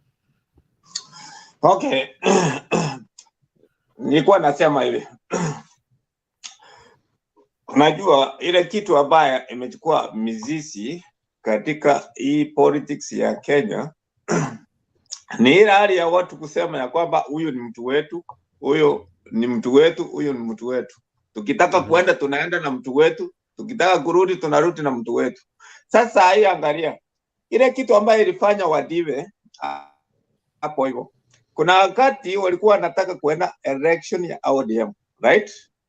Wakataka ikue general so that kila mtu a contest, kama ni ikuwa leader ya ODM, kila mtu a contest, akuwe na ile freedom ya contest. Ni kama Ruto aliona ya kwamba hapa hawezi pita, anaweza finywa, right? Alafu kukatokea na ile differences within ODM, ndio ilifanya hiyo maneno ikafanya nini? Ikaanza. So wameenda, hata ukiangalia hiyo parliament wakienda, wanaenda tu wakinegotiate na hawa wakinegotiate na hawa, ndio wakitaka kufanya nini? Kukandamiza hawa wengine. Sasa hiyo ukiangalia, nilikwambia mara ya kwanza ya kwamba some communities they hate someone, si ati kwa sababu gani. Unasaliwa tu ukikuta mtu akikwambia fulani ni mbaya, na wewe unafanya nini? Unafuata tu namna hiyo. So in politics ya nchi yetu ya Kenya, ukiangalia vizuri, hatuna msimama ati tuko pande hii, na unakuta tunachigawa. Ndio sababu hata unaona vitu nyingi tukienda kucontest ama tukichukua pale asipitangi, kwa sababu hawa wanataka hii irudi pande hii na hawa wanataka irudi pande hii. Sasa unakuta hata ile M ambayo tulikuwa tunataka au tunataka tusaidie wananchi wetu, unakuta sasa kila kitu imefall apart. I think I've answered you. Okay. Mzalendo? I think ndugu yangu amejaribu, huo jamaa wa ODM amejaribu kidogo kujibu hiyo swali, lakini hakuna kitu ameelezea hapo kwa makini. Ukifuatilia vizuri kwa nini William Ruto alitoka ODM, fuatilia kwa makini kabisa, ujue ni kiini hasa ilifanya William Ruto kutoka kwa ODM after Raila kuwa prime minister. Walikaa chini wakaangalia ni Mudavadi ndio atakuwa next on rank kama ni ni nani. Wakachagua Musalia Mudavadi, wakaacha Ruto. Hiyo ndio ilikuwa kiini hasa kubwa sana, ndio hawa viongozi wakawachana. So Mudavadi alipata kiti kubwa zaidi kushinda Ruto. Na ni Ruto alileta nini katika chama? Unajua chama ya hizi za kisiasa, we form them so that you grab power, so that you can grab power. Unatengeneza chama ndio uende uunde serikali. Haya, Ruto alianza na Rift Valley. Aka make sure ako na kabila yake nyuma yake yote. Akamalizana na Moi. Na mizizi yote ile ilikuwa pale Rift Valley. So ukikuja kwa meza anakuambia mimi niko na milioni kama 6, kura taslim milioni 7. Niko nayo kwa meza, wewe unaleta ngapi? Unanielewa? Lazima tujue siasa ya Kenya imefika wapi. Siasa ya Kenya imefika mahali watu wanachaguana kikabila, na lile kabila ina idadi ya watu wengi wataungana na kabila ingine. Hatujafika mahali tunaangalia sera. Mwenzangu aliwaambia vizuri sana. Kiini ya Raila Odinga kupoteza kura kila mara, Raila sio mtu ambaye anasikiza maoni. Advice, it is called advice. Raila will not listen to any advice. That is my take. Yeye is a good person, but I think he is also a dictator. Out in the public, he is a Democrat, but deep down in his heart, he has dictatorial tendencies. That one is seen in his nominations of the party. That one is seen by him kicking people like Jalango out of the party. That is not freedom. Not freedom that he purports to be fighting for. There is something called freedom of speech, which has got no limit. Let me say what I want to say, all right? Because it is burning in the inside. If it is hurting you in a way, but I have already said it, it is called freedom. Those are fundamental things that we have to know about freedom. So even when you look at him purporting that he is a Democrat, my friend, I didn't want this to come from me. I wanted it to come from somebody else. He has told you, look at the composition of the elected leaders in UDA. Just look at the composition and see yourself orange where you will be in ODM or Azimio. Do you think you can be elected in ODM? Sahau ndugu yangu, hauwezi. Hata upige debe mpaka lini. It's like a clubhouse, iko na wenyewe. Na hiyo clubhouse iko na membership.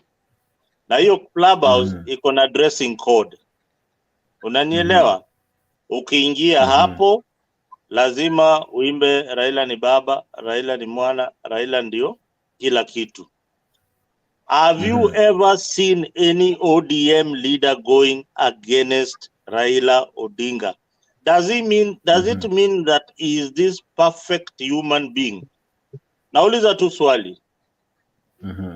Is he this very niambie tu moja tu any tangu siasa zake zianze. But let's give credit where it's due. Raila knows how to position himself to the side of the people. He knows his political agenda, where it is going. Right from 1992, when we fought for multi-party democracy. And even when multi-party democracy is being pronounced by the same leader, you don't hear people like Rubia, you don't hear people like Munyo Wayaki, you don't hear like Ahmed Bawazir, you don't hear other freedom fighters who liberated this country. You don't even hear the guy who wrote the chapter on devolution. That chapter was drawn by a scholar, Dr. Odhiambo Mbai, and it costed his life. Yeah, these are things that these are the guys that the real heroes of democracy or multipartyism. Yeah, he is also among them. You don't hear him mention his father. You know, those are the people who fought for the liberation and who brought multi-party politics. Unajua kwa wale wadogo, they don't understand that Kenya was a one-party state. And in 1982, Moi ensured that Kenya remains a one-party state after the coup. And he changed almost everything.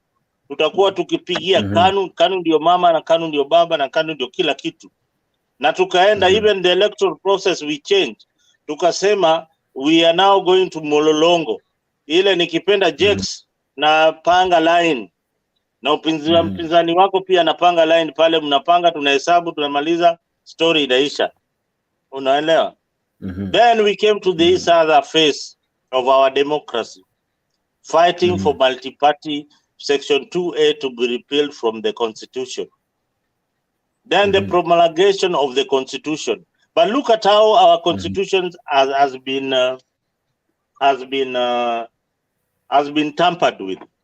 Whatever we had in Bomas, where Kina Raila and the rest had in Bomas, had a system whereby we had a prime minister and the deputies. This is what the BBI and Uhuru with Raila's presidency wanted to bring back. The Bomas draft had that. Then look at the person who manipulated the Bomas draft. One Amos Wako. And look at the guy who appointed Amos Wako and gave him a ticket to run as a senator. One Raila Amolo Odinga. Look at the guy who shortchanged Raila in 2007. Raila again saying that, you know, me, I've got a soft start. Sijui mi napenda watu. Me, I forgive and forget. He nominated Martha Karua as the deputy. Mtu ule alimwekea kamba kwa shingo in 2007. Then his supporters are there saying, wacha tukae, tunapenda Raila, tunafanya nini? I mean, let us call it the way it is.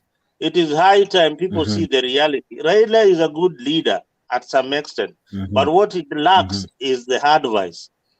Imagine if Raila had people like Salim Lon, wangekuwa pande yake. Raila had got, let me tell you the smart people that Raila had. Raila had Salim Lon. Raila had David Magaya. Raila had Ndi on his side. Raila had all these smart advisors on his side. Wale wanakaa na yeye wana nini. Then akaenda akachukua jamaa mwingine anaitwa Professor Mutua What value does somebody like Mutua bring to your campaign? Okay. Even if you ask these Azimio supporters, that simple question, ni value gani wanaleta? I wish Azimio going to this election had got advisors to help them plan and strategize on how to win election. You are going to election and you are every rally you are abusing William Ruto. Everywhere you are going, sera yako is revolving around William Ruto. Do you think you are not campaigning for this guy? You know, in politics, any bad publicity is good.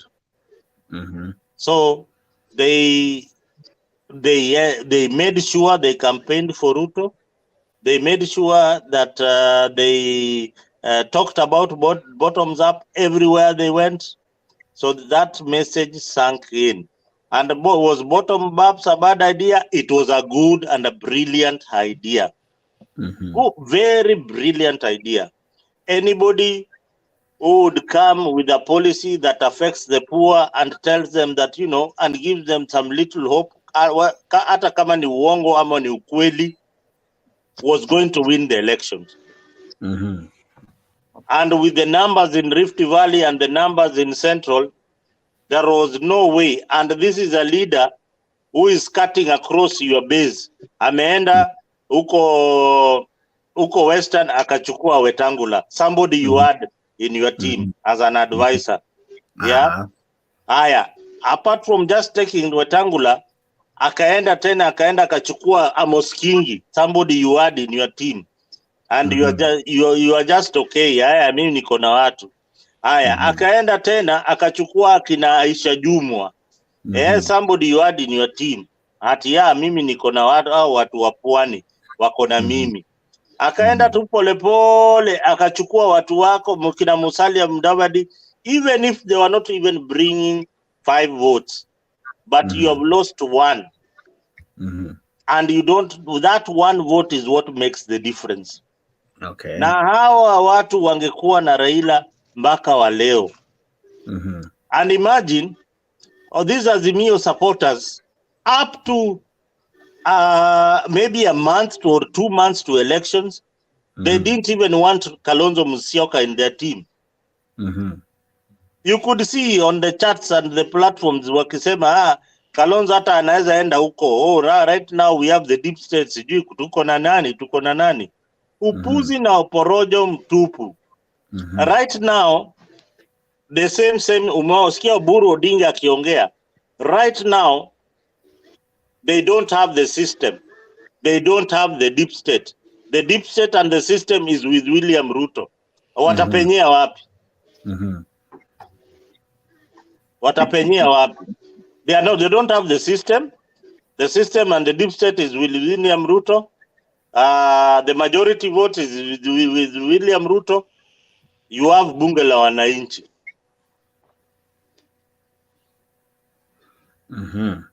Watapenyea wapi? I hear you. Ile hapo kidogo. Jamaa wangu namuona bado tu ako kwa studio na ninataka kumuuliza swali. Ariba, tuliona kweli Azimio ikijitoa kimasomaso ku campaign. Na kabisa this was theirs to lose. Ni wapi walipoteza? As mzalendo najaribu ku-explain. Ni washauri walikuwa wabaya ama wako wanasikia la mwathini wala mteka maji msikitini? Shida ilikuwa wapi? Okay, shida penye ilikuwa sasa, ndugu yangu Mtembei. From the word go, we need to understand who is William Ruto. Number one, as from way back 1992 wakati aliingia kwa siasa. Aliingia mwenye alimuleta kwa siasa. Nataka kuangalia mwalimu wake wa kisiasa ambaye ni rais mstaafu ambaye aliyetuacha Moi. Kuna kitu William Ruto alisoma kwa Moi wakati alikuwa kijana paruparu akitoka university. Na Moi akakuja kugundua kwamba hii kijana nikitumia vizuri itakuwa inanisaidia kuingia kwa uongozini. akaunda ile kitu inaitwa YK92. Okay.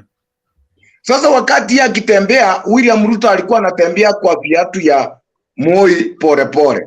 Nataka nikueleza hata ukingpin ya kuja kuingia kwa William Ruto, si vile William Ruto amefanya calculation. He's a very wise man.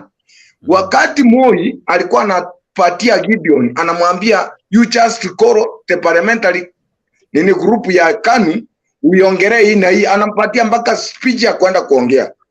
Akifika pale anaongea speech William Ruto akiwa ndani, akimaliza anawaambia tuonane. William Ruto anarudi nyuma, anaita hao wapunga, anawaambia shika hii 2020 weka gari mafuta. Kwani ndio dingi ni nini walikuwa naulizana? William Ruto walizana na Moi. William Ruto ndiye alienda na ile briefcase ya Moi. Ndiye akaanza kujipanga kisiasa. Ndiposa Moi, because alikuwa mtu from Rift Valley region, ikawa Rift Valley inataka kukimbizana na Central kwa njia ya kupiga kura. Ndio naona kura mingi from Rift Valley sikiunganishwa na kura ya Central. Hata mpaka wa leo hii siunganishwe vizuri. Hata tukipiga kura hizi tribes zingine, si tumebaki 41. Kuengage these people ni ngumu sana. So William Ruto invested kutoka kuongozi ya Moi, ndiye akakaa rohoni. Ndio wakati umeona amekucha 207 wameingia na Raila. Amekuwa akiingia na Raila, wanataka reparation. Because Rift Valley ilikuwa inajulikana kwamba imekuwa under captivity ya Moi kwa muda mrefu. Sasa akaona yule mtu anasaidia Rift Valley ni Raila Odinga. Kukuja kukosana kwanza na Raila Amolo Odinga. Wakati wa maandamano ya 2007 tunaenda mass action, kuna vijana wengi sana walishikwa kutoka Rift Valley. Hawa vijana wakati imekuja kubainika kwamba kuna national code inatengenezwa, wakajaribu kuangalia between national code ni nani watapatia uzito ya kuwa deputy prime minister. William Ruto akasema because ni am young in politics, ndugu yangu Musalia has been elected a little bit higher, ni vizuri aende nayo, ichapokuwa kwa kura mimi ndio nimeleta mingi, lakini wacha Musalia apewe. Musalia akapewa. Wakati Musalia amepewa, William Ruto akaambia Raila, wakati umeingia kwa national code, mmeingia kwa prime minister, please wale vijana walichikwa kwa mass action, make sure wameajiriwa. Wakasumbuana na hiyo kitu, ikafika mahali Raila naye because Kibaki alikuwa mtu mwerevu. Vile umesikia hapa Njenga akisema Raila anatakanga ile ike ukweli. Kibaki alikuwa mtu mwerevu, akajua kuna hii mambo ya mau. Eti watu wamenicroach mau, tunataka tungoe watu mau. Akaona the best person anaweza enda pale ndiye amalize sifa yake, legacy yake ya kisiasa in Rift Valley region. Akatuma Raila. Raila akaenda mau, ona ile shida alileta mau yote. William Ruto akijaribu kutetea. So wakisonga hivi mbele kukuja, ikafika mahali ukifuata clip mzuri, kuna mahali usikia William Ruto akiwaambia hii nyumba tutatoka na mepati na misumari yetu. Alafu Anyang'i Nyong'o wakimwambia hata ukitoka bado hatuna shida. Vile mbinu wacharua wanakuanga wanajipiga kifua. Raila walijipiga kifua and they lost, wakalusu William Ruto. William Ruto naye ni mchanja. Ichapokuwa yeye ametafutwa na Uhuru Kenyatta, si Uhuru na timu ya Uhuru Kenyatta, akina Mama Ngina. Wakijua vizuri ndio tushinde huyu mzee. Ni nani anaweza tusaidia kati ya Kalonzo na hao wengine? Wakagundua kwamba Kalonzo ako na 1.2 million votes. Lakini haka kijana kamesa test in parliament, kako na wapunge na kanasimamia pale kura milioni 3. So wakaona ni mzuri wamlete, wamkatie ile shamba ya Taita kidogo, wamkatie ya Roy kidogo, wamuite mtoto yao, wampatie furugu ya kidogo. Akaingia na URP, wakatengeneza serikali na Uhuru Kenyatta. Nataka nikuulize, na nataka kuangalie mahali William Ruto alitoka na Uhuru wakakuja kutengeneza serikali 2013. Wametoka imagine mwenye alikuwa na serikali ni Raila Amolo Odinga. Ndio nakwambia Raila ni kukataa kiti, imemkataa na wananchi pia ni kura zimekuwa chache. So tukiangalia hiki kitendo wakati tunafuata William Ruto mpaka saa hii, tunataka tujue William Ruto ni nani. He's a very wise man with with excavated calculations zenye yeye mwenyewe amejaribu, ukiona mpaka saizi amekalia kiti.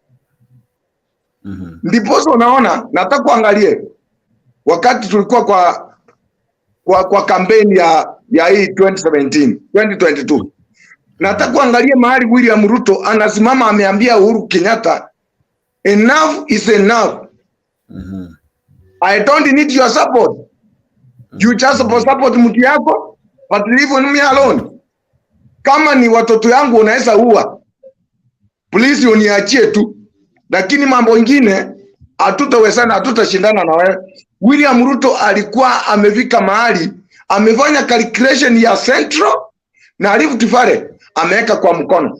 Alafu vile ndugu yangu amesema hapo, Raila naye akaenda karalia masikio na ile kujipiga kifua, anasema hata Wetangula akienda hauna shida, hata Mudavadi aenda hauna shida. Bado hiyo ni umaarufu alikuwa anaendelea kupoteza bila kujua. Na hata kuangalia chama ya ODM, there is so much impunity is being practiced in ODM. Angalia vile walifanyia Clovis Marara in Senate. ODM ilimngoa ikiwa ni ile waliingia na ile code na ile nasa. ODM ilimngoa. Angalia Wetangula, ODM ilimngoa wakaeka Orengo. Angalia saizi ile kitu wanafanyia Sabina Chege. Sasa ndio nakwambia ile kitu ina cost Raila kutokalia kiti ya president. Yeye ni mtu is a conman, is practicing so much, is a highest impunity person. Yeye mwenyewe hata unakumbuka vizuri William Ruto akisema hii serikali iwezi ongozwa na uchawi. Anajua mahali Raila ampeleka Nigeria. Sio ako na history kwamba Raila alimpeleka akajua vile Raila anafanya uchawi. The source of threats in Kenya. Wacha kutisha wa Kenya. Kazi yako ni kuhakikisha kwamba Wakenya wote wako salama. Wacha kutuambia ya kwamba tutakujua wewe ni rais. Sisi ndio tulikuchagua na tulikuchagua uwe rais wa Kenya. Wacha kututisha. Sisi hapana watu wa kutishwa. Kweli ama si kweli? Kweli ama si kweli? Tunaelewana? Na mimi nataka nimwambie rais, wacha kuniletea maneno my friend. Wewe sukuma candidate yako bwana kitendawili. Unaniongelea nini? Sijui kama tunaelewana. Mr. President, please stop talking about me. Talk about your candidate. Tunaelewana? Mtu waambie wewe rais, tuambie huyu mtu wa kitendawili atawacha kungoa reli lini? Atawacha kujiapisha lini? Atawacha kuvuruga Kenya lini? Atawacha mambo ya violence lini? Na utuambie agenda ya huyo jamaa. Wachana na William Ruto. I supported you when you needed a man to support you. If you do not want to support me, leave me alone. Ni kweli ama si kweli? Yes. Yeah. And please, tuko pamoja bwana? Tunaelewana? Yes. With a lot of respect. Sijui kama tunaelewana. With a lot of respect, my friend, Mr. President. Please, be a decent human being. Kuwa mungwana. Kuwa na shukurani. Sisi ndio tulikusaidia. Wacha kujifanya saizi eti sijui unajifanya nini. Please, amani aje my friend. Sasa eti wewe sasa unaanza kunithreaten mimi. Ati utanifanya nini? Bora usiue watoto wangu. Lakini mimi na wewe tafadhali tuheshimiane. Aha. Mtembei. Jex, nitumie hiyo clip bwana. Unaona Mtembei, historia ya Kenya tunaijua. Najaribu kuweka video. Poleni kwa wale ambao probably mnatumia bundles. Pole. Watu wa ODM Azimio wamepa. I'm only playing ile imekuwa requested. I'm sorry. In any case, as I've said, hii station ni yako wewe wa Azimio kuja ujidefend. If you have a clip, I'll play it. Hii ni yetu sisi wote. Naona Gideon ni kama hakubaliani na sisi. Wacha Gideon tueleze. Shida ni venye sauti yako umenipata sasa? Iko sawa sasa, endelea. Iko sawa sasa. Wacha niseme hivi, nimesikia Charles akiongea. Aha. Na nikasikia ni vile anasema, mimi nataka Charles atuambie vile watachange hii uchumi ya hii Kenya. Watusaidie. Sio kwamba kila kitu yenye Charles anaongea tu juu ya ODM, juu ya Raila, juu ya vile Raila hakuweza kushinda kura, sijui nini. Au watu kama wako kwa serikali. Watuambie kenye watatusaidia kwa serikali mpaka tuweze kufanikiwa. Sio tu vile Raila alishindwa, sio vile system ilifanya. Unajua hao watu wana concentrate na maneno ya ODM. Na vile wanasema maneno ya ODM ya kwamba mimi ninatoka Rift Valley. Mimi najua mpaka Uhuru wakashikana na Ruto ni kwa sababu ya maneno ya ek. Na Ruto mpaka wakakosana na Raila ni kwa sababu Ruto ni mkora sana. Na Raila nimependa Kenye Jenga alisema kwamba Raila ni mtu msema ukweli. Na Ruto ni ule mtu mchanja. Sasa alipotaka kuleta hiyo uchanja ndani ya Raila hakashindwa, ndio akaepa. Na vile mnasema Raila alienda chini, inashindwa. Raila alienda chini tangu lini? Na kila mtu anaongea juu ya Raila. Kama mtu wako chini, mbona mseme yeye? Inaonekana Raila ni mtu mwenye ako mkomafu, amekomaa kisiasa, anaweza tingiza hii nchi, hako na sauti. Kitu tu enye hata vile mnasema Raila hakuweza kuchukua kiti ama hataki, ni kwamba Raila anataka kiti. Na amechukua kiti na ameshinda. Kama hajashinda, usimfungue sava. Mimi nataka hao watu wenye wanasema ya kwamba watu wa ODM wametoroka. Mimi niko ODM na mimi ni mtu wa Rift Valley. Lakini kuna vitu wenye hatutaitikiana. Sisi watu wa Rift Valley tumefinywa sana na huyu Ruto yenye mnasema. Saa zile mnasema Ruto amewasaidia, saa zile Ruto mnasema amefanya gani? Na saa hii watu wanafinyika, saa hii yako kwa serikali. Ile maneno tu yenye Ruto amesema ni ile uchanja yake, hiyo maneno ya mdomo wake ambaye ni tamu, lakini kufanya. Mimi nasikia Ruto alikuwa ana launch barabara mahali fulani, na alikuwa ana launch barabara yenye alikuwa amewahi launch tena. Sasa kitu yenye mimi nashindwa sana ni kwamba kama mtu ana launch barabara mara pili na anasema anafanya kazi na yeye ni president wa hii Kenya, mpaka leo nikasikia huyo ndi akiongea, ikashindwa. Hii serikali ni kuongea ama ni kufanya? Hii serikali ni kubadilisha hii Kenya ama ni kuendelea tu kuleta ile utamu? Nimesikia watu Charles akiongea, ametaja Raila tangu anze mpaka mwisho.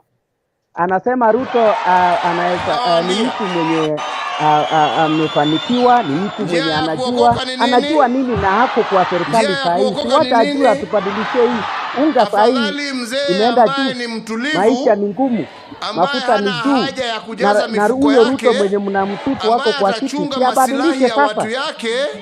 Inataka mdomo tamtamu, lakini akiingia ni wale wa kufanya ambaye atachunga masilahi ya watu yake badala ya mdomo tamtamu,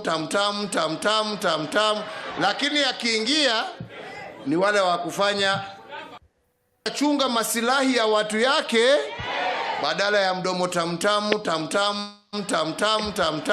lakini akiingia ni wale wa kufanya moja ya Endelea tu, nimepekea hiyo ya tamtamu mwenye uko unataka. Hiyo sasa. Mimi Endelea.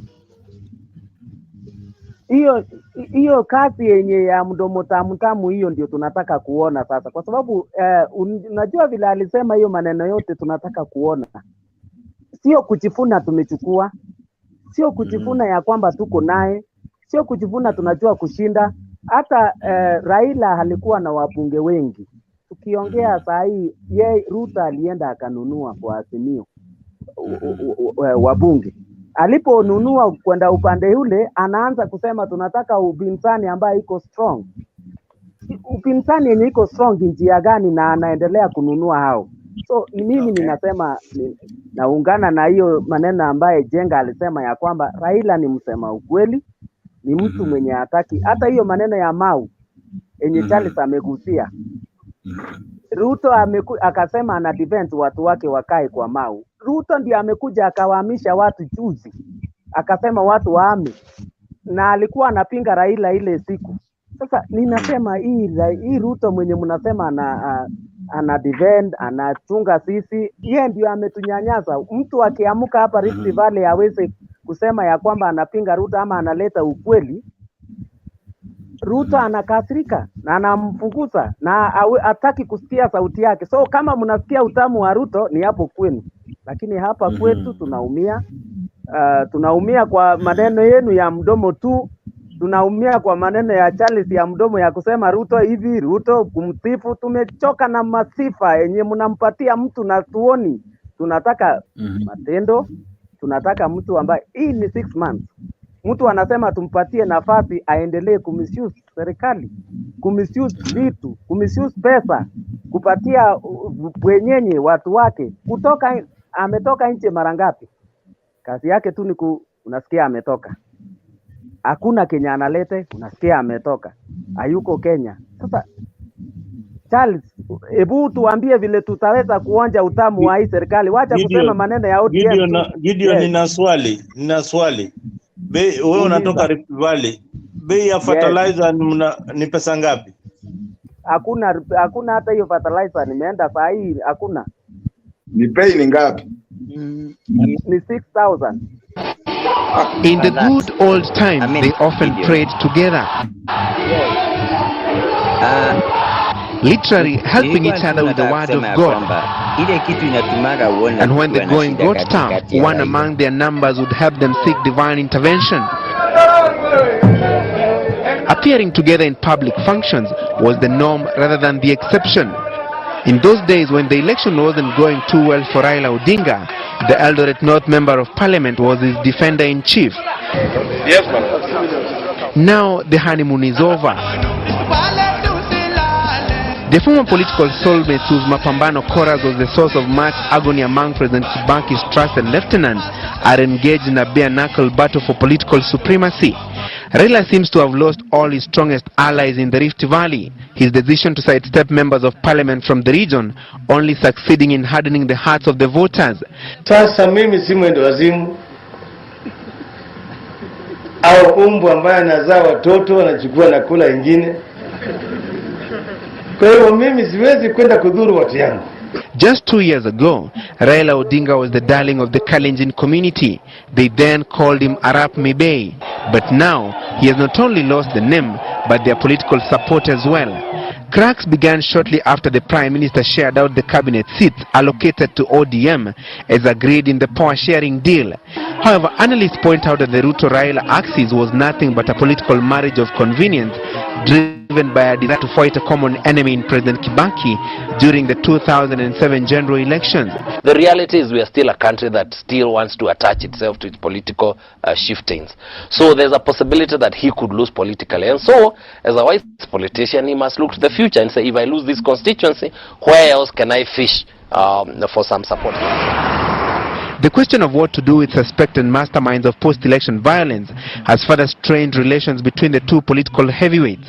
Though Ruto supports a Truth, Justice and Reconciliation Commission to take up the matter, Raila and his Nyanza ODM stalwarts James Orengo and Anyang' Nyong'o have backed the creation of a special tribunal. Mimi nina furaha kusikia ndugu yangu Manyara sasa ameamua mwangaza. I will support that bill from the beginning to the end. On the latest battlefront, the conservation of the Mau, Raila knows that he has to tread carefully and has admitted as much that it could be his political Waterloo. Mtu yeyote ambaye anaingia ndani ya msitu na kukata miti ovyo ovyo ni adui mkubwa wa wananchi wa Kenya. Kuna watu wengine wanatafuta umaarufu wa kisiasa katika maneno ya Mau. Pale Mau hakuna umaarufu wa kisiasa unapiganiwa. Retired President Daniel Arap Moi is one man who has no time for his political protege William Ruto, but on the question of the Mau, they seem to read from the same script. Na Electoral ni inagaliwa na watu, inagaliwa na viongozi wake, inagaliwa na watu wa aina mbalimbali. And everything must be done cautiously. Well aware that he is no longer assured of the Kalenjin and by extension the Rift Valley vote, the man who was one time enthroned as a Kalenjin elder is casting his net much wider. Leo nimekutana na wazee na wamenieleza maneno mengi zaidi. Wakaniambia kuna wasichana kuchukua kuoa na wengine ya kura. Na mimi nikachukua, sema nitachukua yote. Though Raila remains defiant, it remains to be seen if he can work magic and win the support of the people in the vote-rich Rift Valley province, a province that is crucial to the political calculations of any presidential hopeful. Francis Gashuri for Sunday. Jenga, you wanted to say something. Sorry, nimeweka hiyo kwa sababu the question of Mau came up. I wanted to bring our viewers to speed on what that happened. Jenga, what do you want to say? Okay, nilikuwa upande wa Gideon. Unanisikiza? Kabisa, endelea. Nasikika kweli? Uko sawa? Nilikuwa upande wa Gideon, na let me say, because I have been in Mtebei kwa muda, hii ndio problem inakuwa na watu wa Azimio na inakuwa na Raila. Na nimekuwa nikisema even since before election, when you see a Kikuyu here or a Kalenjin supporting Azimio, hiyo ni hatred. Kama huyu unasikia akiongea, hiyo ni hatred, maybe ya familia, maybe ya wivu. Because let me tell you, hata kuna mama mmoja nilifukuza hapa, alikuwa Mkalenjin, before alikuwa anaonyeshana hata atawachijia busi, nikawabia. Na hiyo ndio kitu imeishi na Raila na kukaa na mabitiria. Unakuta Raila 2007 Karowadi alikuwa wa kwanza kusema, mpaka ukikumbuka wakati sijui ni Obama alikuja hapa akasema hatataka kumiti na hao watu, walisema hawataki kuongea na nchi za nje. Ndiye alikuwa wa kwanza kusema Raila, not even that one. Alisema Raila will never be a president of Kenya. Na sasa huyu alisema will never, na hajawahi toa hiyo maneno hata kwa mdomo yake, ndiye anamweka akuwe running mate. Kalonzo 2007 ndio akisaidia Raila. Agemsaidia kabisa, ageleta hata hiyo tofauti wake Raila hata akeshida haraka sana. Huyo ndiye alikuja akamchukua tena. Ukiegelea hivyo tu Raila, hata wakati huu ukiwaona yule watu wako nao, hao ndio watakuja tena kumkura. Kama huyu unaona hapa. Sasa huyu ni Mkare, ni mtu wa kutuambia Rift Valley sijui nini. Kenye kinaweza tuma usipee Ruto kura. You must, wewe hata ustahili kuongeaga kwa siasa. Because when we are talking Ruto, we are talking about courage. Let me tell you by now. When we are talking about Gachagua, we are talking all Kikuyu. Even if you see Kikuyu here akisema ati Gachagua ni mbaya, huyo ni ujinga, ni kutusumbua akili, anastahili kwanza atolewe kwa Mtebei. You must love Ruto, you must love courage, and if you cannot love Ruto and courage, na uwatetee kama vile sisi ni Wakristo. Sasa tunatetea msalaba wa Yesu. Hata Muislamu akikuja hapa atuambia hakuna Pasaka, tunamwambia iko na ilikuwa na itasidi kuwa.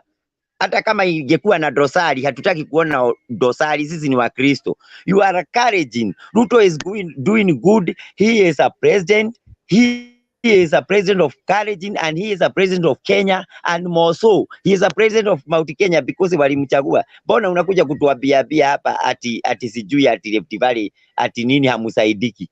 Unataka msaidike namna gani? Mlimchagua nyinyi. Kama kuna watu, kama ataumiza jamii, anastahili kwanza afinye Wakalenjin wafike kona ukiwa mmoja wao.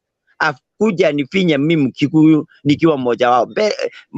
Hata kama nimchagua si kumchagua, nastahili nifinyike na Wakikuyu wetu. Na ndio mimi nashangaa hata sometimes nyinyi mnaendaka wapi. Today Kenya tumeambiwa na mtu alikuwa hapa akatuambia, let us tujue vizuri Kenya is a tribalism country. Leo Wajaruo wakitaka kufukuza Wakalenjin, ulete hiyo gole yako Kisumu, utaenda na Wakalenjin wenyu siku hiyo. Kwa hivyo wakati kuna hata kama kwenyu ni kubaya, kaa nyumba yenu na uishi nyumba yenu. Kukujaga hapa kushida ukituambia you are not supposed to say that one. Hiyo maneno inastahili itoke kwa Mjaruo ama ama kidogo itoke kwa Mkisii, lakini Mukalejini kukuja kutuambia ati Ruto ni mbaya. Anatuambia nini na walimpea 99%? Ulikuwa wapi? Mkikuyu kukuja kutuambia Gachagua hapa ati ni mbaya, ati anaongeaga ati koti yake ni kubwa kama mwanamke kingine kana kujaga hapa usiku. Alikuwa wapi tukichagua huyo Gachagua? Sisi wherever you see a Kikuyu, he is not hata Kioni anasubua Raila, na ndio mimi nashida kwa Raila anafanya nini na Wakikuyu. Imagine saizi anakaa hapo ati na Karoa na hata MCA mmoja, si hata Karoa akitoa pesa yake na Wakikuyu anapenda pesa anunue kura za MCA, just that word. Si akitoa milioni moja iketosha ape mtu kila 5,500. Kwani Mungu si anapenda hekima? Mbona watu wanaogopa kufikiria? Hata Uhuru pale kwake wodi moja na ni mtu ana pesa mingi, si hata agenunua hata hiyo constituency moja atoe kama milioni 10 ajipe sifa ya MP mmoja. What are you telling us? Ati mnaumia. Hiyo mnaumia, hiyo inastahili uumie pamoja na watu wenu. And let me tell you, Mungu hapendi unafiki. Ukisoma katika the letter of Peter, First Peter hapo 2 inasema the Prime Minister Raila Odinga na usuda na masikisio, hiyo yote inastahili uondoe. In fact, I've been calling upon him to go home together with President Kibaki. Both of them, I do not share any values with the Prime Minister Raila Odinga, nor do I admire his politics. In fact, I've been calling upon him to go home together with President Kibaki. Both of them, both he and President Kibaki, have been totally unable to uproot corruption from within their ranks. And therefore, both the voters of Kenya ought to be good enough to send both home. I am proud today, together and in a time such as this, to say Raila Amolo Odinga tosha. Atijengo uko unasema aje? Hata umenikumbusha kwingine bali. That's why I love Mutebei. Umenikumbusha bali sana. Okay. Unasikia ile maneno Karoa alitoa, alafu urudi umweke hapa karibu. Hata na in fact sijui kama kuna watu wanasemaga the power of the tongue. Kuna uwezekano hata Raila kuferu kwake ni hii kukaribisha watu na the power of the tongue. Anastahili mnamchezea hizi mambo. Mnamwambia huyu ndiye alisema wewe na Kibaki mwende nyumbani, na ndiye tu anakuja kukupaka mafuta. In fact, that means siasa hata the politics is a dirty game. Sidhani mambo kama hayo. Na ndio ninasema mimi nilikuwa tu pale ya kusema ya kwamba hata nyinyi Mutebei, chaguageni saa ingine mtu anapoongea. Ukiona Mkikuyu anakuja hapa kusema ati serikali ni baya, huyo ni betrayer wa serikali na anakaa kwa Raila ndiye analeta maneno pale. Ukiona Mkalejini the same, whether the Mkalejini akiamuka hapa aache kuwafurahisha watu wa Azimio, aongee uzuri wa serikali, na kama haongei agoje mpaka siku ile serikali itatoka kwa kiti hiyo yao aanze kuipiga wakati huo. Lakini wesi saizi na sijui nani ni Uhuru alikuwa anasema ati Ruto asiingilie serikali akiwa ndani ya serikali. Wewe ni wa serikali, wewe Gideon, waacha kupiga serikali ukiwa ndani ya serikali. Na ni baya sana, na hiyo kitu haitastahili. Kaa katika serikali miaka hiyo yote 27. I can tell you the guys I negotiate with very seriously are those ones. Yeah. If they convince me, fine. If I convince them, fine. Because these are brothers. We know each other. Yeah. But not the other person. Well, I don't know. I said our brother Raila is willing to join us. I mean, he's free to join us. That I can tell you for a fact. And in fact, I would love that to be the situation, that he joins us. Okay? However, I cannot see, and I made it clear, I would be the most stupid fellow on the earth to go and support the third time a presidential candidate, all right, without a measure of reciprocity. I think it goes beyond doctrine of good faith, justice, fairness. Yeah. And I can tell you, this man you're talking to is very strong. Na hapo John, utasema aje? Hayo tu ni ile maneno nimekuwa nikisema. Wale watu wamekaribia Raila ni wale wamekuwa wakimpiga zaidi. Na ukiangalia upande ule mwingine, hata wakati Ruto alikuwa anataka hii nini, hata wakati Ruto amekuwa kwa kampeni, hajakaribisha wale watu wamekuwa wakiongea ubaya wa Ruto. Unaona pahali Wetangula aliwekwa, Mudavadi hakuwalete hapa penye wangestahili.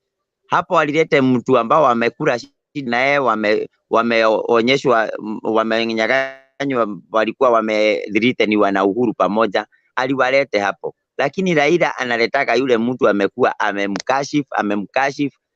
Ngoja uone 2020 no, hata the previous election, kwani si hao wakioni ndio walikuwa tu wanamkemea wakimwogelea mambo mabaya, akina Sabina Chege, si ndio walirudi akaleta hapo na akina Kanini Kega, na hiyo yote watu wa Azimio wakasahau wote, wakaanza kusifu hiyo. Huyu Uhuru kuna siku alisimama, na hiyo najua hata hiyo uko nayo, akasema I'm not talking about the community, the one community, I'm talking about the one man.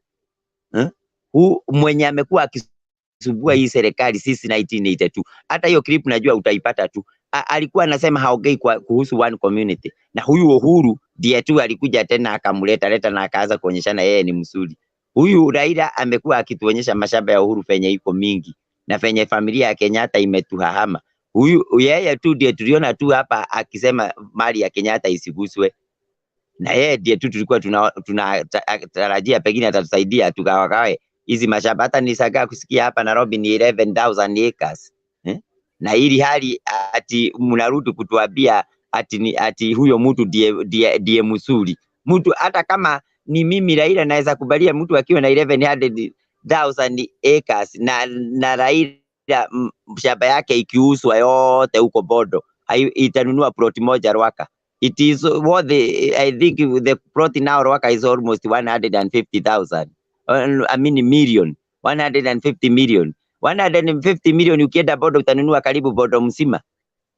Na unachagia mtu ati yako na eka 11,000, na nyinyi mnarudi mnasema ati mali yake isiguswe. 11,000 acres.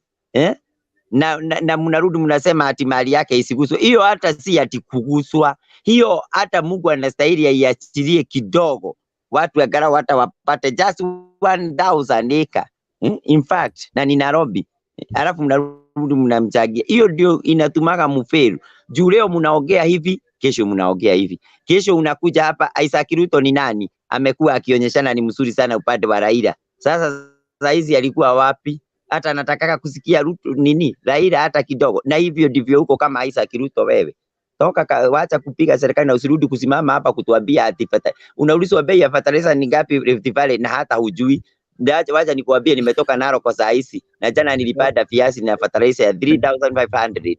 Ni 3,500 hiyo ya serikali. Na hii ingine ukitaka kununua unanunua 6,000. Ni nini? Maswali ya Rift Valley niulize, huyu hajui. Huyu ni headless. Dharau tu president wenyu mumepewa na hata Biblia inaulizaga mtasaidika na nini mkidharau damu hii iliyomwagiwa na Yesu? Ni damu gani ingine itachinjwa juu yenu? Ni nini ingine itawasaidia kama tumemsaidia mkapata rais? Hata waacha kusaidiwa na rais. Sifa tu ya kuwa ati rais ni Mkalenjin, hiyo ndio tu Wajaluo wanaombaga tu wasikie, si ati wasaidiwe rais ni Mjaluo. Hiyo ni kitu hata mimi najivunia kusikia ati tuko na deputy na Rigathi Gachagua wa Kikuyu. Wewe unashindwa kujivunia. Why are you fearing to think? I rest my case there. Gideon jitetee.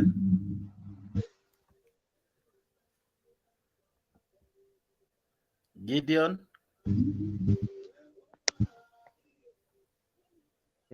Jifanye msiki. Nasema. Yes.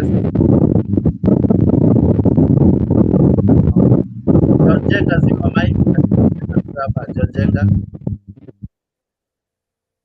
Huyo mwenye amesema ya nijifunie president fanya aje Gideon, fanya aje ngoa hiyo Gideon, hiyo kebo ongea direct. Hiyo kebo inatetemeka, ina sawa. mbaya. Hivyo sasa endelea. Okay, sawa. Imekuwa sawa? Endelea. Okay. Huyo mwenye ananiambia ya kwamba nijifunie president ni Mkalenjin. Hiyo mimi siwezi fanya, na si kwamba ninajifunia president akiwa Mkale ndio niweze kusema ni wetu nifurahie. President Moi alikuwa Kalenjin na hatukupenda na chochote.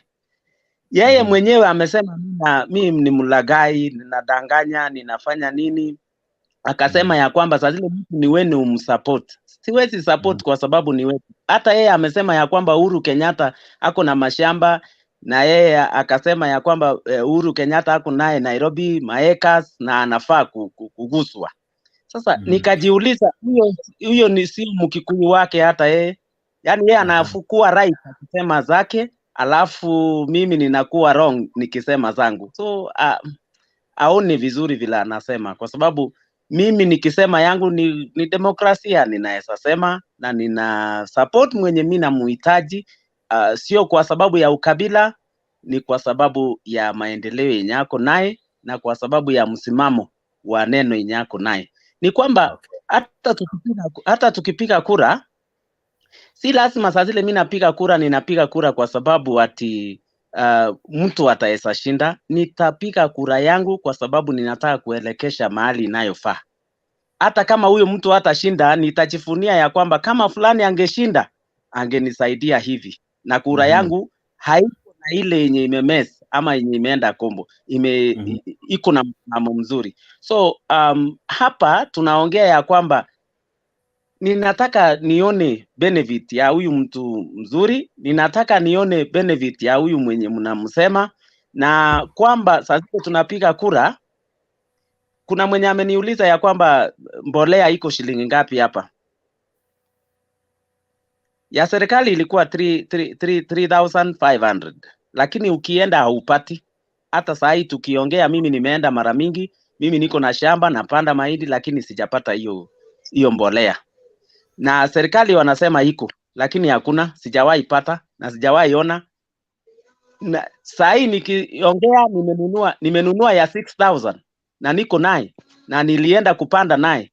So uwezi nilazimisha kenye sijaona nikuwe nimeona, ama kwa sababu we unaona unataka nione. Kama sioni, na siwezi sema ya kwamba saa zile nimesupport baba. Nina support baba kwa sababu ya msimamo wake, na msema ukweli, na mtu mwenye akisema hata kama hajashinda kura anakuwa akisema ukweli na msimamo wake unaonekana, na kwamba hata kama hajashinda unaona anapambania. Juzi akienda maandamano, hata si tulijitokeza. Kwa sababu gani?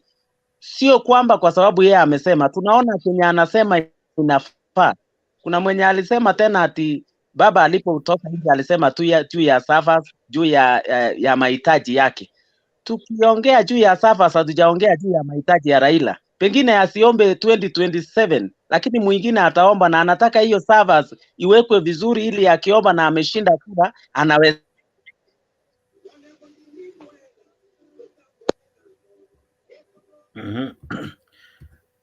Ni kama amepotea Gideon. Kura zake zinaweza hesabiwa kwa njia inayokuwa sawa. Sio ni kwamba tunaitisha ili tuokoe Kenya. Tunaitisha ili tuweze kuweka Kenya ikue bora.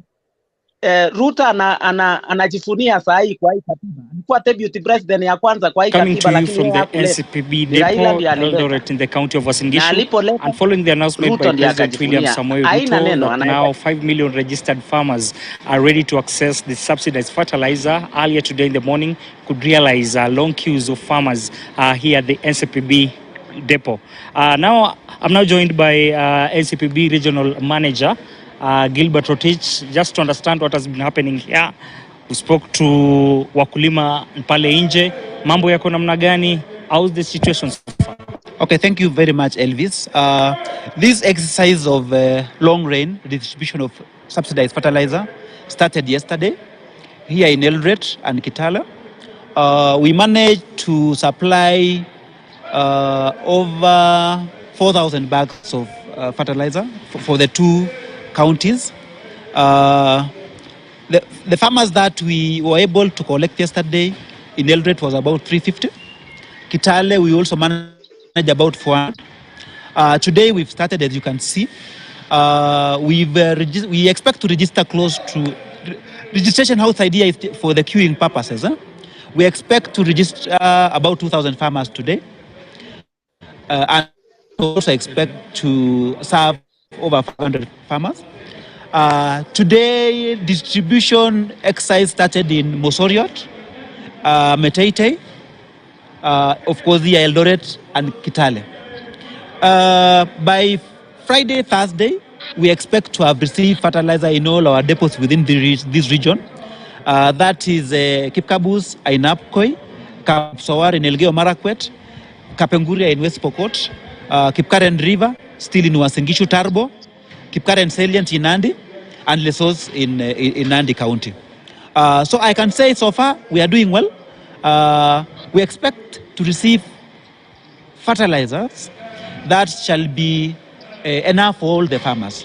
So I want to inform the farmers that there shouldn't be any panic.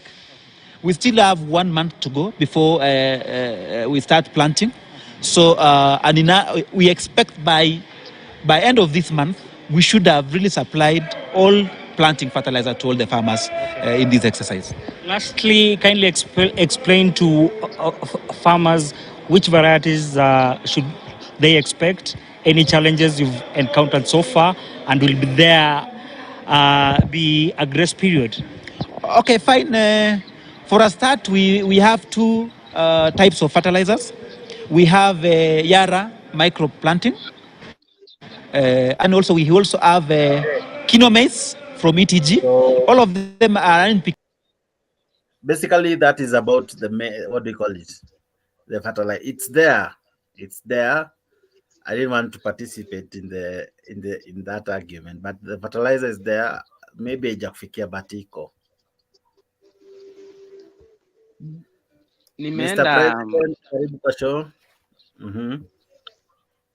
Nimeenda kuangalia lakini si kupata. Walikuwa nilienda mwezi wa pili nikaambiwa mpaka mwezi wa 4. Na niliporudi nikapata laini ni mrefu na DAP haikukua. Hiyo ndio kitu lilipata.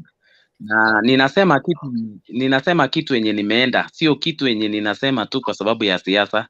Mimi ninahitaji mbolea kupanda, so ninasema kitu ya ukweli. Okay. Wacha tukusaidie kupata hiyo mbolea. If uko na maoni ambapo Gideon atapata mbolea kwa urahisi ambayo inauzwa na serikali, hapo kwa comment muelezee tu uko wapi Gideon? Kericho. Uko Kericho. Watu wa Kericho najua mko wengi mnatazama hapo, tuko ujumbe tuma ni wapi hiyo mbolea inapatikana. Gideon anahitaji fertilizer ili aweze kupanda. John Jenga amesema yeye Gideon naambia Gideon aende Agrovet ya Kericho. Kuna mbolea hapo. Agrovet ya Kericho. Na ukipata line panga line. Usichoke kwa sababu umepata line. Umesema mbolea iko lakini line uliona ni refu sana ukaenda nyumbani. Lakini usidanganye wa Kenya ya kuwa ati mbolea hakuna ya bei ya nafuu. Iko lakini line ndio refu ile wewe huwezi panga. Okay. Mr. President, karibu kwa show. Sijui kama unatusikia. Na I hope ni ule Mr. President mwenye najua. Hello.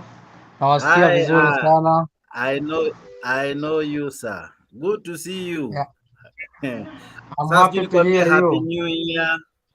Happy New Year, Merry Christmas, alafu Happy Valentine. Sasa tuko Easter, Happy Easter. Wow, that's good. I have been following you. Nimekuwa nikiwafuatilia but sikuwa nakuja online. But Mtembei saa hii sasa ndio ameshika line mzuri. I can now comment. Wajua nilikuwa nikiingia hapa natolewa. Kila nikiingia natolewa. Karibu sasa bwana, hapa hakuna kutolewa, watu wanakuharibishwa wote. Ijalishi una support nani? Kabisa kabisa. Jackson, nimefurahi sana. Sasa nitakuwa kwa show kila wakati. Karibu sana. Thank you. Maoni yako ni yapi? Mimi maoni yangu, the far we have gone, mimi naona tuko sawa. Our president, mimi nilimsupport sana. Na the last time I was in the platform, niwaambia hawa watu wengine kwamba by the end of the day tutasherehekea, na saa hii tulisherehekea. So waacha kutupiga. Saa hii wanatupiga for nothing because wamejua wana Kenya wataona ukweli. Ruto has a strategy. Ruto has all it takes to make Kenya another country. But Raila, vyenye mnasikia hapo, kuna mtu mmoja ameongea vizuri sana. Raila akiona tu wa Kenya watachanuka, watajua kwamba ni kuwakon huwa na wakon all the way. Ana make sure ameharibu hiyo serikali isifikie lengo lake. For sure yeye aliona tu hiyo miezi 6 Ruto atafanya kitu yenye itafanya wa Kenya waelewe huwa ni kukoniwa, wanakoniwa. Ndio sasa alileta hii maandamano na furugu nyingi just because alikuwa anataka tu kuharibu akili za watu na hii Kenya kwanza isifikie malengo ya agenda yao. But thank God tuko na watu wako strong sana, akina Gachagua, akina Ndindi Nyoro, akina Ishungwa, wamewakaba kabisa. Hata wakituletea akina Olekina na akina Babu Owino, hawa hakuna kitu watafanya because hawanaga fact. Unajua the problem is wale watu wanakuaga na conmanship thought. Hakuna siku wanaongeaga kitu yenye inaweza ikakuwa, na hata ukifuatilia sana hakuna kitu yao wanasema yenye wanajua kesho itakuwaje. But on the other side hao watu wa side hiyo ingine wanajua kile wanasema inaweza happen na kinaweza kikakuwa a real thing. Hiyo ndio tu inafanyaga Raila akose kula. Raila akisimama ataona huyu amefanya hivi, after 2 months yeye naye anaanza kusema vile vyenye huyu alikuwa anasema. Hajui mimi nikisema hivyo ninasema nikijua niko na answer ya huko mwisho, but yeye anasema juu amesikia watu wame follow in that line hati juu umesema. Hiyo ndio mistake kubwa anafanyaga. But kama angekuwa na agenda yake, asimame na agenda yake, aonyeshe wa Kenya agenda yake na waambie mpaka wasikie na waone ni real story, watu wangemchagua. But watu washajua yeye ni conman na akona dictatorial inside him. Yeye anajifanya yeye ni democrat, but ndani yake anakuwa na dictator fulani, then na conmanship thought ya kwamba ati utadanganya Wakenya. Wakenya saa hii wamechanuka, wanataka kitu ukiniambia tuangushe hii gari ianguke, tusimamishe hii gari isimame. So sitakuchagua juu unanipea story tamu, no. Nitakuchagua sababu kila kitu utaniambia it's a real thing and it is a possible thing. So tuendelee na wao hivyo hivyo until 5 years. Watakuja kukuta hawatapata mpaka MCA wakicheza, lakini wakijipanga vizuri watapata. So wamemiss saa hii na next time wakicheza wataimiss hivyo hivyo. Hiyo ndio comment yangu. Areba, wacha nikuulize swali kabla jarudi kwa Mr. President. Mbona Jalango anaumia? Niliona hadi kulikuwa na opinion poll ilichezwa mahali wakieka jamaa anajiita ghetto president, anaitwa nani? Gaucho. Wakamlinganisha na Gaucho, akasema Gaucho anatosha kuwa MP wa Lang'ata. Makosa gani kubwa hii Jalango alifanya? Unajua ndio nichipu nini point yako. Kuna kitu nilikuwa nataka kuuliza huyu Gideon kabla hajaenda, na ningependa niulize watu wa Azimio na pia hata wewe Mtembei unisaidie. Nataka mtu yeyote ya Azimio mwenye atakuja hii show akisimama, umuulize atuelezee ni wapi Ruto alianza kukosea. Utuelezee Ruto alianza wizi lini? Because wakati tuliona 2007 wakati Ruto alisupport Raila hakuwa mwizi. Because angekuwa mwizi, Raila angesema Ruto ni mwizi, asinisupport. Miaka hiyo 5 mpaka 2013, Ruto tungesema ameipa kwa ile serikali wakati alikuwa agriculture minister.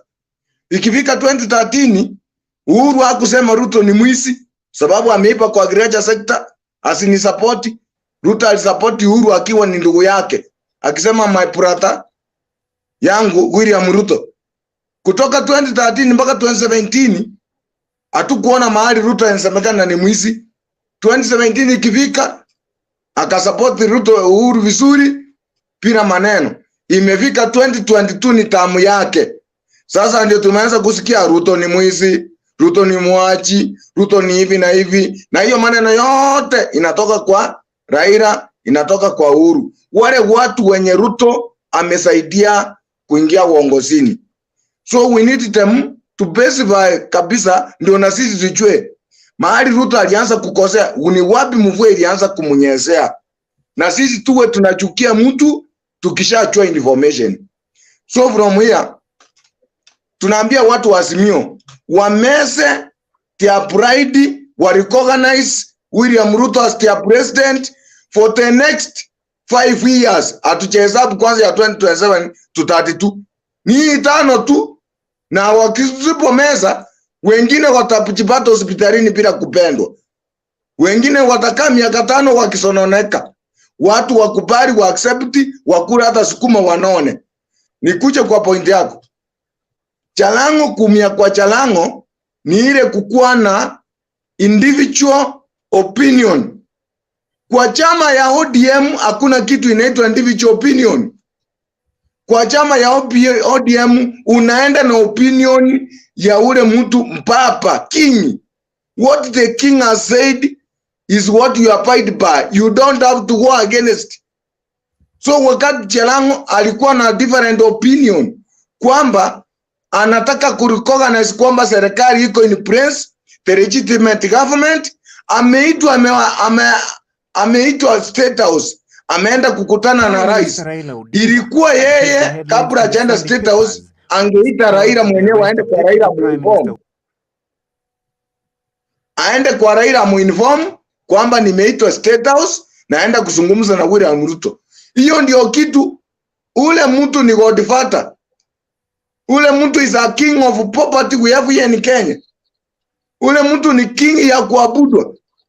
Ile kitu inaumiza Chalango ni ile kukaa mbali na egocentric ideas and opinions. The leadership qualities ya conmanship. Ile kitu Chalango amekuwa, Chalango ni mtu ameingia kwa siasa juzi. Chalango ni mtu wa media. Sasa yeye hachuangi kama kuna kuabudu chama, kuna kuabudu mtu. Chalango anachua kuabudu ni Mungu. Sasa mahali amefika ameanza kuambiwa you will do this. Chalango ameona ndio watu wangu wapate haki na development. Let me go niende nisikize serikali vile iko. Chama ya ODM inataka in every election ikiisha, hata kama serikali iko in place, inataka watu wa ODM wao wana recognize opposition as their government. They don't want you to recognize the government in place. So ile kitu inaomesa Chalango ni kuwa na different opinion against his master. Hiyo ndio kitu inaumiza Chalango. Ndio tunasema hivi, these people should be brought out of captivity. Wacharuo wote wakwanda captivity kwa leadership ya their master. Na kuuliza vizuri, kama ingefika leo hii Raila akakubali kwamba William Ruto alishinda kura na akaapishwa, aache mambo ya maandamano ikosa, akiaccept tu hivi, utaona maandamano na utasikia stories. So mtu mwenye ako pattern kwa hii Kenya, even economy ya Kenya, ni Raila Amolo Odinga. Let Raila himself, kama ako mtu mzuri, is a very democratic person. Wacha yeye mwenyewe angalie wale wakati anafanya maandamano. Anafungisha mtu biashara yake ndogo ya anapata 200 aende kukura. Alafu anasema yeye ndiye anatetea. Unatetea mtu na amefunga biashara ya kupata 200 aende kukura na watoto. Hiyo unamtafutia eti unga ishuke. Itashuka namna gani kama hana pesa ya kununua hiyo unga imeshuka chini? angekuwa ameweka interest yao watu wenye watu wadogo kwa ndani yake, angekuwa anatusaidia. Sasa yeye ndio mmoja anahangaisha wale watu, anatetea, anasema cost of living iko juu. Hiyo cost of living yakileta unga ni shilingi 50, utatoa wapi hiyo shilingi 50 ununue hiyo unga? Kama umefunga hiyo biashara yako utatengeneza 50. Raila angekuwa anafanyisha sisi maandamano ya wale watu wameandikwa kwa Wahindi waongezwe mshahara, ningesupport hiyo maandamano mara 100. Angekuwa anafanya maandamano ya hizi kampuni zingine, mambo ya outsourcing, kazi ipatikane. Lakini mambo ya kufanya maandamano cost of living ikuje chini na una pesa. Angefanya maandamano watu waongezwe mshahara, pesa ikuwe mingi, hata unga ikiwa ni 1000 watu wanamudu kununua. Hiyo ndio maandamano, ingekuwa maandamano ya ukweli. Si maandamano ameficha kwa mgongo, ameleta tumbo mbele.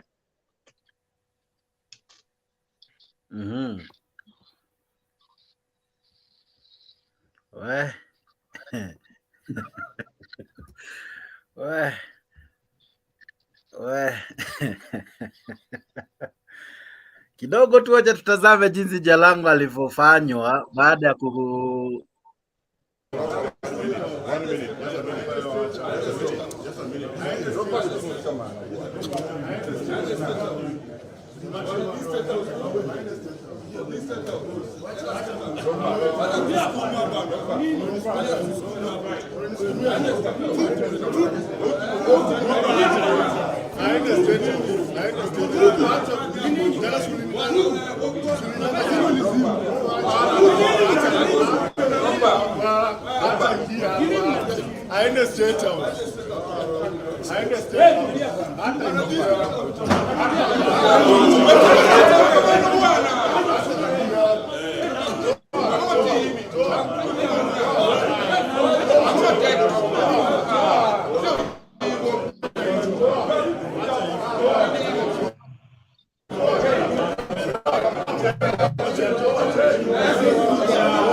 na akapatwa na masaibu Jalango, and the problem ilikuwa ni yeye alitembea State House.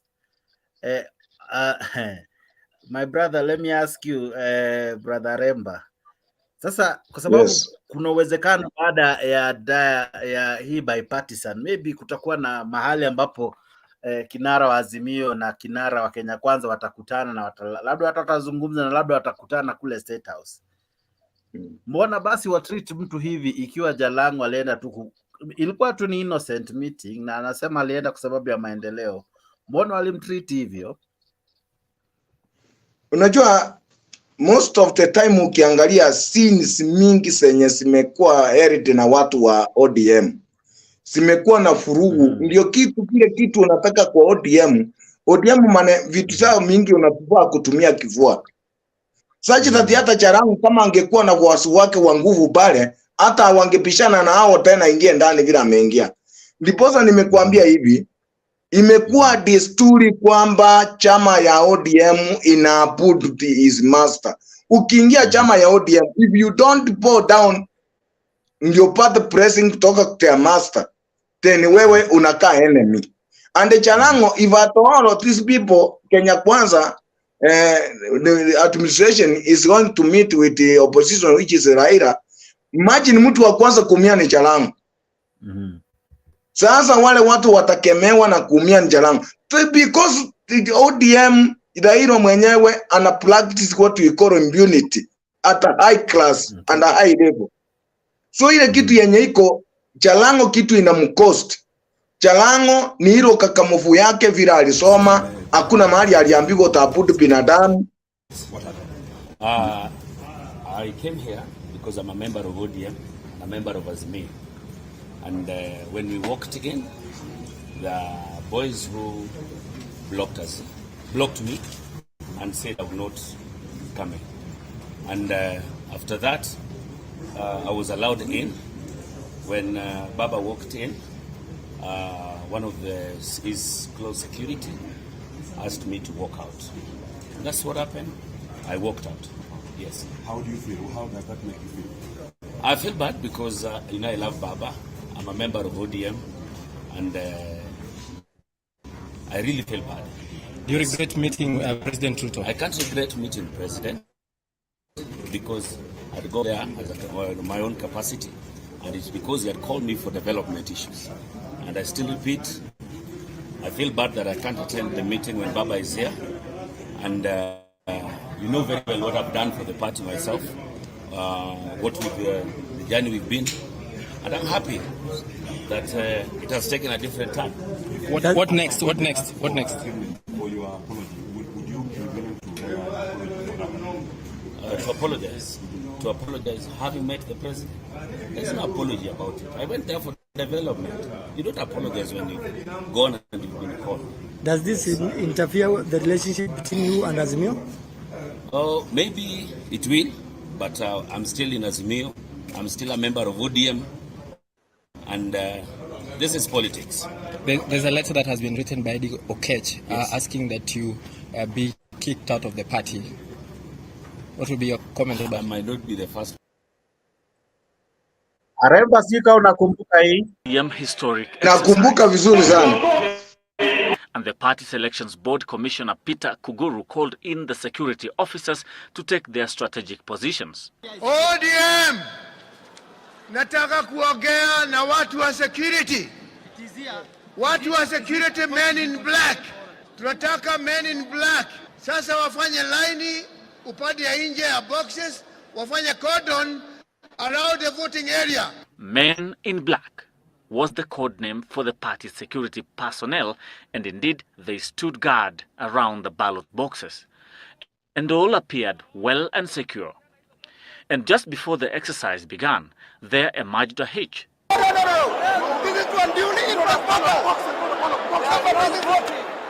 Now, under these circumstances, the elections board would have stepped in to address the issue, and which was done according to Ababu Namwamba. But while this was being done, we want the register brought here before election. This well-known youth leader demanded for the register, and when it was not availed, this is a game being played here. Notice this.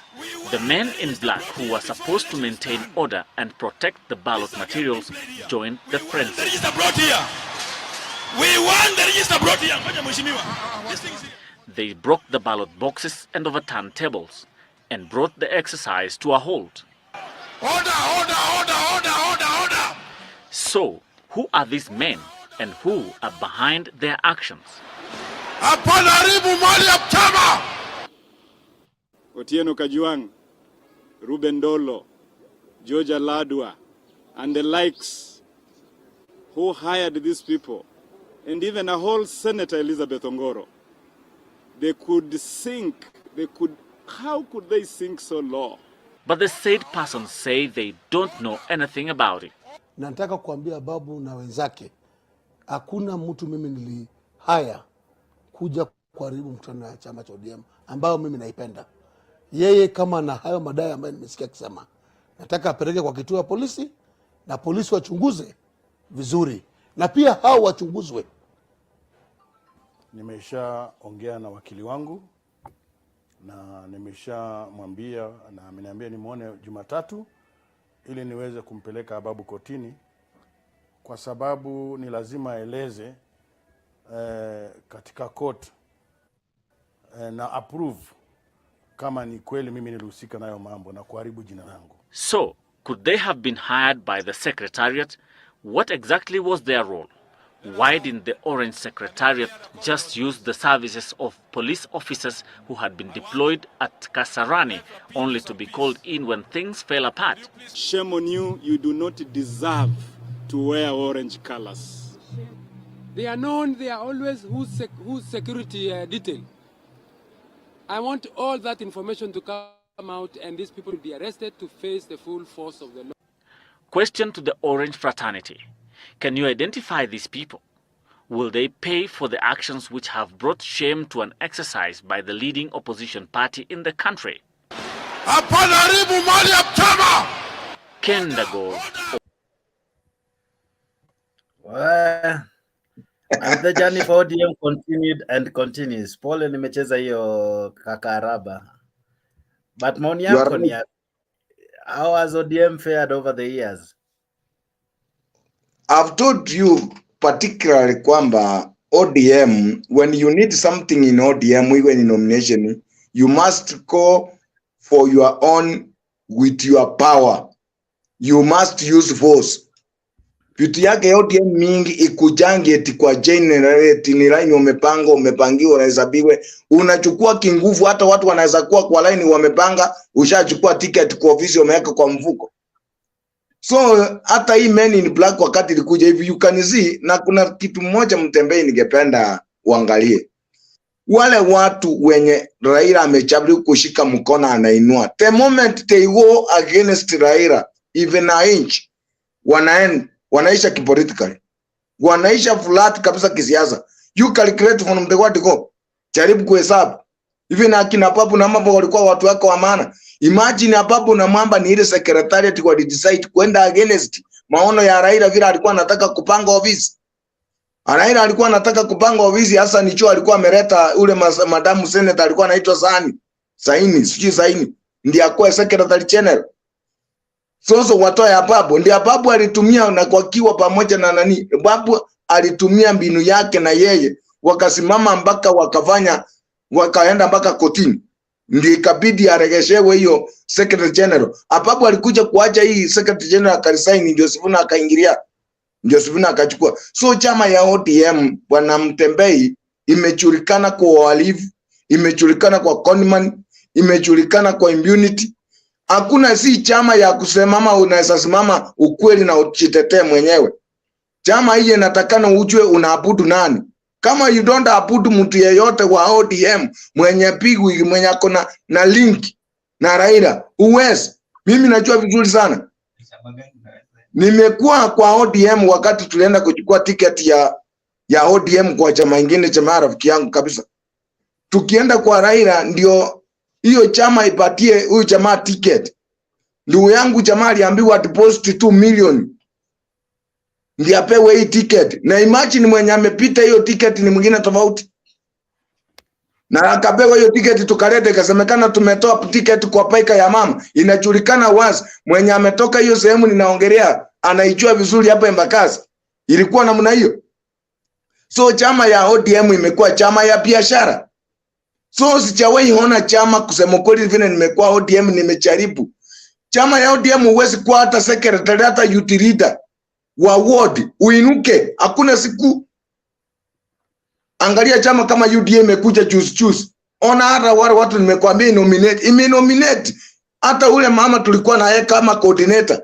Alikuwa hapa Kamkunji anauza mboga, matunda, Mkikuyu. Sasa yeye ni nominated MCA. Angalia ule jamani tulikuwa tunapatana kwa gate ya UDA. Alikuwa anafungulia wananchi gate. Yeye ni nominated MCA. Angalia zile secretary wawili walikuwa napata kwa hiyo ofisi. Sasa hizi ni nominated MCAs. Angalia wale watu wamepewa vicheo mbalimbali. Angalia vile William Ruto amejaribu constitute serikali yake. Wale watu wote walisimama kisiasa, walikuwa na msupport. Hakuacha pule, amefix kila mtu pale baki. Raila angefix, angekuwa na kuitisha milioni 2, angekuwa kuitisha milioni 1. The highest bidder ndiye anakuwa nominated. Kuna watu wametetea hii chama kama hapa Nairobi County. Naweza kuelezea watu wawili watatu wameteseka for more than 20 years hawachawahi inuka, lakini yule UDA vile imeingia hivi, wenye wameitetea UDA for 6 months tayari wako na supu yao wanameza saizi wanakunywa. So in any way you go against the king, you are kicked out of the chama. So the king he amecontrol everything. Uliniambia nikutafutie mahali mambo ya wizi ilianzia. Sijui nicheze ama ningoje umalize. Nataka ucheze, nataka hiyo sasa mahali ilianzia hiyo ndio.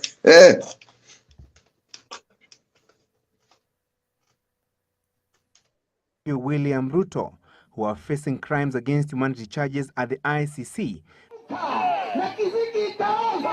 for using prayer rallies across the country to fund anti-ICC sentiments. Odinga had in a paid-up advert generated by a secretariat said the charges that Kenyatta and Ruto are facing at the ICC were worse than those faced by many Kenyans, cooling their heels at the committee maximum prison. His statement was a rejoinder to the dossier tabled in Parliament last Thursday by Yatta MP Charles Kilonzo, claiming that there was a conspiracy between Britain and the ICC to detain Kenyatta and Ruto and ease Odinga's presidential bid in the forthcoming race to State House, though Odinga declined to discuss the matter further, while at a fundraiser in Kirinyaga County, his allies did not. Hii kotu ukienda kama hujafanya kitu, wewe utajitetea tu na watakuachilia, because you are not the first and the last person to go to court. Zinatengenezewa binadamu, sio wanyama.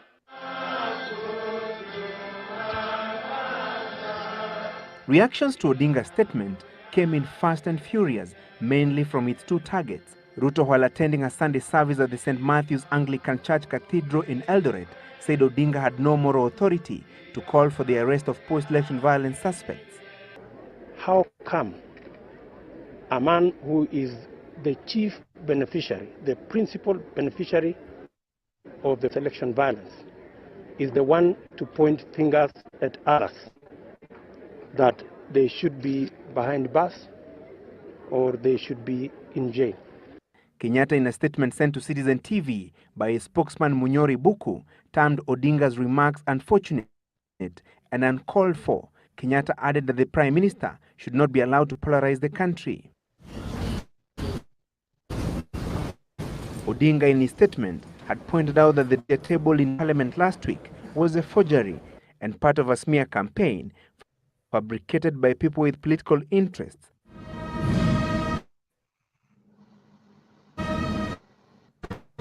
It had alleged that there was a conspiracy to investigate and try President Kibaki with post-election violence charges as soon as he retires. Odinga, in the statement, said including Kibaki's name in the sensational document was a ploy to gain public sympathy. Kwa nini yeye ameanza kuchunguza Mwai Kibaki? Na faili ya Kibaki imefunguliwa na msijagani watu anasema si kweli. Hague, wakati ushahidi uliotolewa na Ocampo, walisema Kibaki mwenyewe akakutana na kikundi cha Mungeki. Kwa hivyo yale maneno tunasema ni yale yalisemwa Hague. People peddling rumors, people running around with forged letters, forged documents, must stand warned that they will be held responsible when those documents are confirmed to be fake, to be false, to be purporting to be coming from where they say they are coming from. The predicament facing Kenyatta and Ruto at the ICC, as well as the contents of the sensational dossier, could dictate the agenda in Parliament this week when the House resumes its sittings on Tuesday. Already, a section of backbenchers have filed a notice of motion to deliberate Kenya's diplomatic ties with her former colonial master. Francis Geshuri, Sunday Live.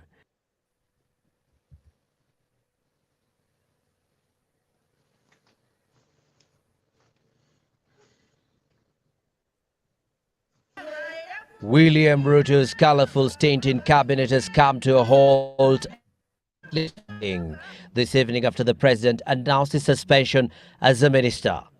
In a statement to newsrooms, the Presidential Press Service said that the president had, after consultations with the Prime Minister, suspended the Higher Education Minister awaiting the outcome of a court case that has been pending at the Nairobi Chief Magistrates Court since 2004 and which was given the green light to proceed by the High Court last week. In the case, the Kenya Anti-Corruption Commission accuses Ruto of allegedly receiving 96 million shillings after allegedly selling land belonging to the Ministry of Environment to the Kenya Pipeline Corporation.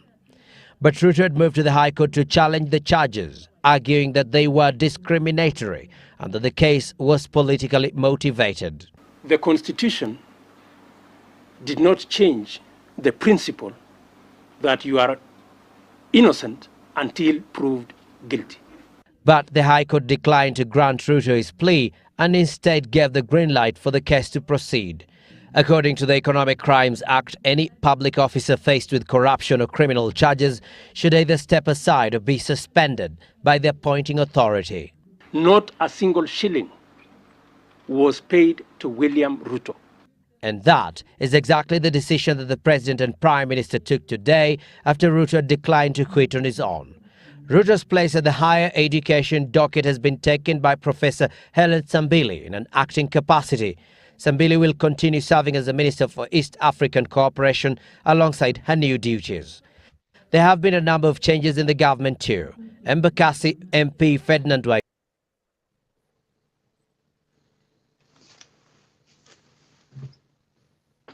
to decide whether it is nonsense or whether it's sweet. Is it you or is it the investigative agencies? Let me tell you, there are some things that are beyond even believability. You sincerely think, Hussein, the government of Kenya can collude with the government of the United States to steal public money from Kenya? Okay. Really? Okay, I'll give an example.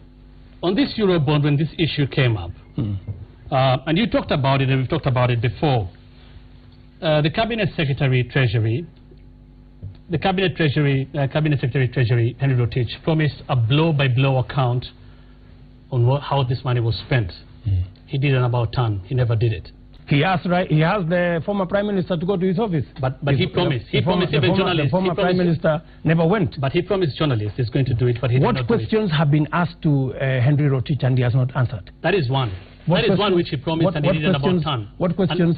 To the best of my knowledge, even if you went and Googled, forget about even talking to Rotich, and Googled today on matters to do with Eurobond, you will find the explanation from the Minister, from Treasury, online. Forget about even looking for anybody. Okay, but he did not. That's the point. What do you mean? What do you mean he did not? He did not. He said he's given if he has given, I have a copy of what was posted on the website, answering every question. Okay, again, economists argue about this, and conventional economists will teach us that if you pump so much hard currency in an economy, government borrowing from banks will go down. That is definite. And these are the questions that have been asked. And as a result, banking lending rates will drastically go down. The affected economy will experience strengthening of the operating local currency. Why didn't our economy respond to this?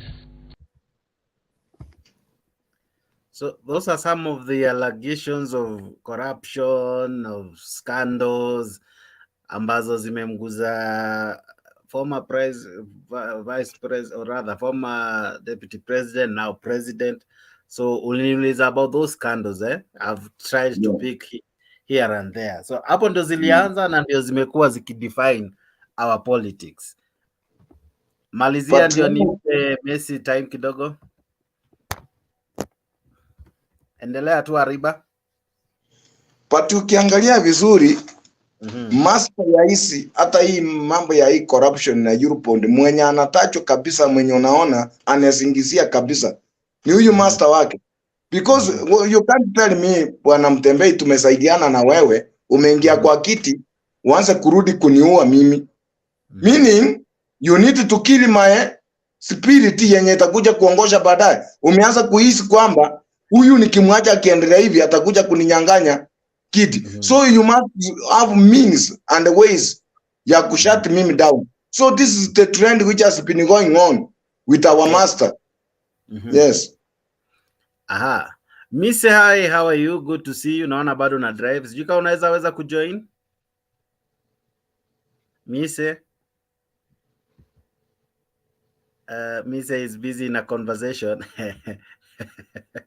But mzalendo, nimecheza vitu mingi, nimeleta vitu mingi. Na naona unasalamiwa hapa na Alex Media. Otherwise, what do you make? Let's begin from where tumetoka kidogo about ODM. What was its downfall? Because it used to be a huge party before, but it's no longer that huge party. It's no longer a commanding party as it used to be. Wangekuja na watishie parliament, but at the moment we are yet to really feel them. You know, we have talked about ODM on several shows, but the problem is starts with as someone who has been in ODM for a long time. I'll tell you that the problem of ODM is very, very complex. Complex in a nature that the majority that support the party, there is the security wing of the party that is involved in the decisions of the party. And there is the political wing of the party. Okay. That uses the security wing to shut down their opponents. You understand? So sometimes Baba sees and he lets the situation play, and inafika wakati inakuwa mwenye nguvu nipishe. Nipishe. So mwenye nguvu mpashe. So hivyo ndio chama imekuwa. But I attribute it to the organs of the party structure. Okay. The party structure ya chama iko na the party leader, na the party leader ndio tena the finance manager, tena ndio elections director, tena ndio nominating authority, ndio kila kitu kwa chama. So unapata the other organs kama electoral board iko pale tu, lakini most of the decisions are made by the party leader. Now kwa party leader kuna party leader and associates. Okay.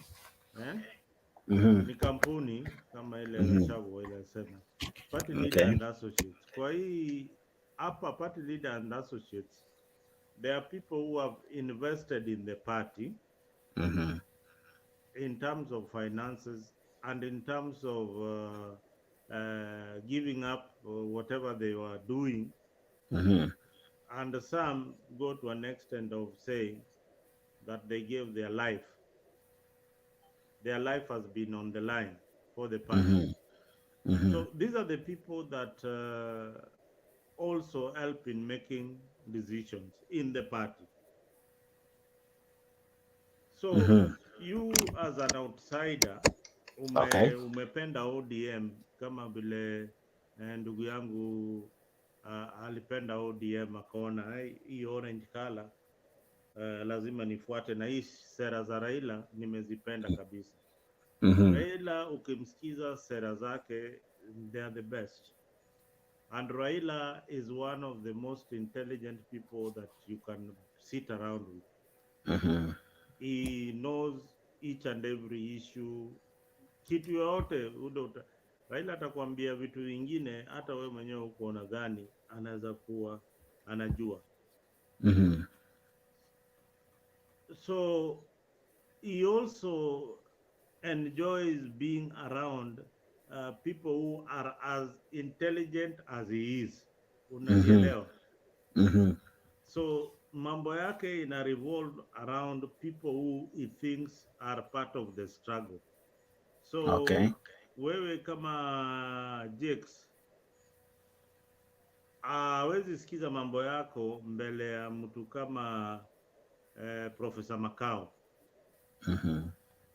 Vis-a-vis the other chama called UDA. Ruto will listen to the lowest cadre in society and ignore the professor in UDA or the engineer. But in the structures of ODM, the people who make decisions are these lawyers, these so-called learned friends, hao ndio unaona wanapiga kifua. Unaona kama ukiona party secretary general wa party kama Sifuna vile anajipiga kifua, ameshafika hiyo kiwango ya kukaa kwa ile meza. Na kwa ile meza kuna wale wanachungulia kwa dirisha. Hao ndio sasa wananchi wa kawaida. They are being boxed out by each and everybody. Lakini wakipenya kidogo waingie kwa hiyo dirisha, waingie kwa room, hao pia hawafungulii mlango wengine, wanazidi kufunga. So inakuwa ni like a cult movement ya watu wachache who make decisions on behalf of millions and millions of Kenyans. So in a democratic society, I expect that when I'm going to vie, like you vying in Nakuru where you are, nikienda kusimama kiti huko Nakuru, ama mimi aende na Nyamira pale kwao, aitishe na auze sera zake na kuja na chama cha ODM na wananchi wampende na wapende sera zake. Yeye kama hakukuwa ameingia katika ile nyumba ama na ile dirisha ama na ile mlango, hakuna vile atashinda hiyo kiti. Kwa sababu kiti inapeana kulingana na rank yako ya chama. Umepigania chama kivipi? Umecontributia chama nini? Wewe how close are you to baba? Na vitu zingine. Haya, wacha nirudi kwa hii clip ulikuwa umecheza hapo awali ya Jalash. Jalash shida yake ni moja. Hajagundua ya kuwa hii meza baba ndio usema. Baba ndio but is lucky in a way that the constituency that he is in is cosmopolitan. In that kuna watu kama baba Ruto, Kalonzo, wale ni his constituents. Yeye ndio mbunge wa baba, yeye ndio mbunge wa president, yeye tena ndio mbunge wa Gachagua pale Karen. Karen iko ndani ya Lang'ata. Now, ile Lang'ata ya kitambo, ile wafuasi wa ODM wanadhani ya kuwa ile Lang'ata ya baba ile aliresign akaenda kugombea Lang'ata, ilikuwa ni Kibra included. Unaona? So Jalango alishinda Korir wa UDA na kura chini ya kura 3,000 votes only. Ndiye alishinda aliyekuwa mbunge wa Lang'ata. Na Jalango kwa hiyo muda mfupi ile amekuwa pale, ile kazi amefanyia watu wa Lang'ata inaonekana, na pia akakuwa kwa chama ile iko na wafuasi wengi pande ya hiyo Kibra, ile ilikatwa kidogo ikaingia pande ya Lang'ata. Sio Kibra yote iko pande ya Lang'ata. I think ni Olympic kwenda hivyo iko pande ya Lang'ata, ilikatwa kidogo ikakuwa pande ya Lang'ata. Hiyo ndio kura Jalango anaambiwa hiyo kura hautapata. But kura ikitishwa leo, Jalango asimame hata na chama ya UDA baada ya hizi fracas tumeona, kuna uwezekano akienda na candidate wowote, hata huyo Gaucho wa ODM atashindwa mbaya sana, kwa sababu Lang'ata iko na makabila mengi, haiko na Wajaluo peke yake. Unanielewa? So wasione ya kuwa Jalango alipenya hapo kwa kimakosa. Na pia wacha niwaelezee watazamaji ya kuwa Jalango hakukuwa favorite candidate wa chama cha ODM katika hiyo kiti ya Lang'ata. Ni vile alikuwa a popular candidate kushinda ule alikuwa mpinzani wake. So mahali Azimio ama ODM ilikuwa na interest kabisa, na walikuwa wanajua hawana candidate wale yule yuko favorite, walifanya nomination. Unanielewa? Mahali walikuwa na candidate ule amekaa kwa ile meza na kaonja ile nyama, walipewa direct nomination tickets. Direct nomination ticket. Mahali kama Kisumu pale Ojienda alikuwa, ilibidi aende nomination kwa sababu hakukuwa the party's favorite candidate, lakini wananchi walikuwa na yeye. Unanielewa? So sera pia kinachangia sana. Ndio sasa unaona chama imejitokelezea, inajaribu kujiidentify na watu kama watu wa ground, watu kama Gaucho, wale wako katika mizizi. Ilhali mwenye chama ani party leader, yes, sera zake zinaambatana na wafuasi wake, lakini yeye mwenyewe ilhali hayuko kwa meza moja na wale wafuasi wake. Hiyo ndio shida kubwa kabisa. There is there's no connection between Raila and his supporters. There's no strong bond ile tunaanza sema, apart from yeye ni Mjaluo wetu, tuseme kama wale wapale Kisumu, wewe ni mtu wetu. Unaona, there are also the cultural aspect of these things that wewe uwezi enda against community, mali community inaweka kura yao ni moja. But you see, sisi sio wale watu wa kitambo, wale walikuwa nafanya vitu kama watu wa zamani. Saa hii kuna teknolojia, kuna information na kuna education. Unajua huyu na kuna media. Unajua huyu mbunge wangu aliyewekwa na ODM lakini hakufanya kazi vizuri, kwa hivyo tunamtoa. But now the cultural aspect of it kicks in. Wanasema hii zone ni ya ODM, hatutaki, tunapiga 6 piece.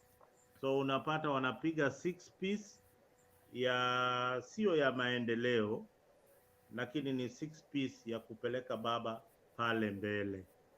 Unanielewa? So hiyo imedhiri sana siasa zetu. Kuna point moja muhimu nilikuwa nataka kusema nimesahau, lakini nikikumbuka nitachangia. Mise nimekuona habari ya Pasaka.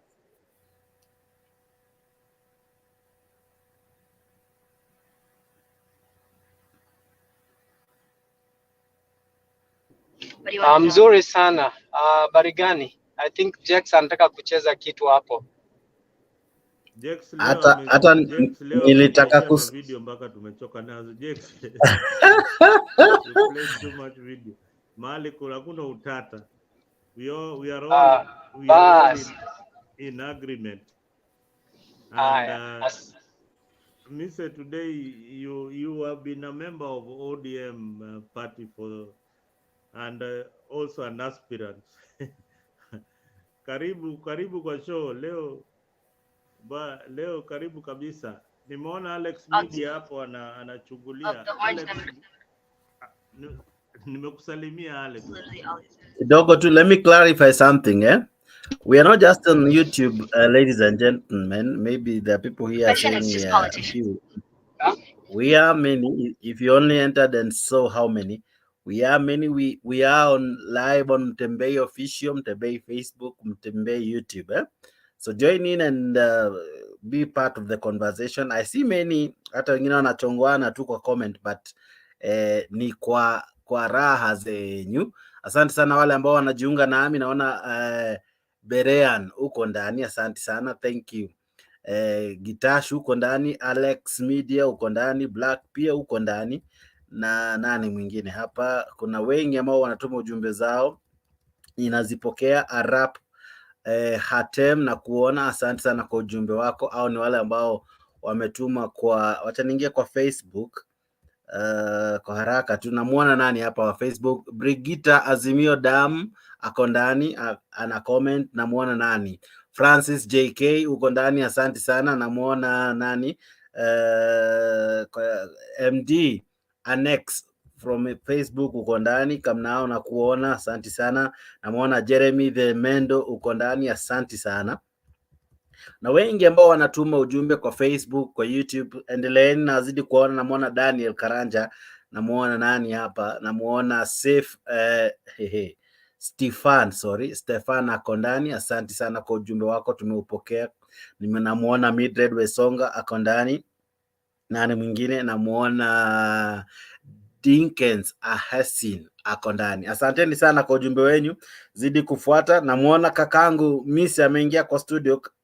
Miss, habari ya Pasaka? Tuko karibu kumdiscuss Yesu wa Tongaren. Asante, iko mzuri, nashukuru. Habari ya nyinyi wote? Tuko wazima. Asante sana bwana Mzalendo, mzuri kukuona. Bwana Ariba, Charles Mbiore.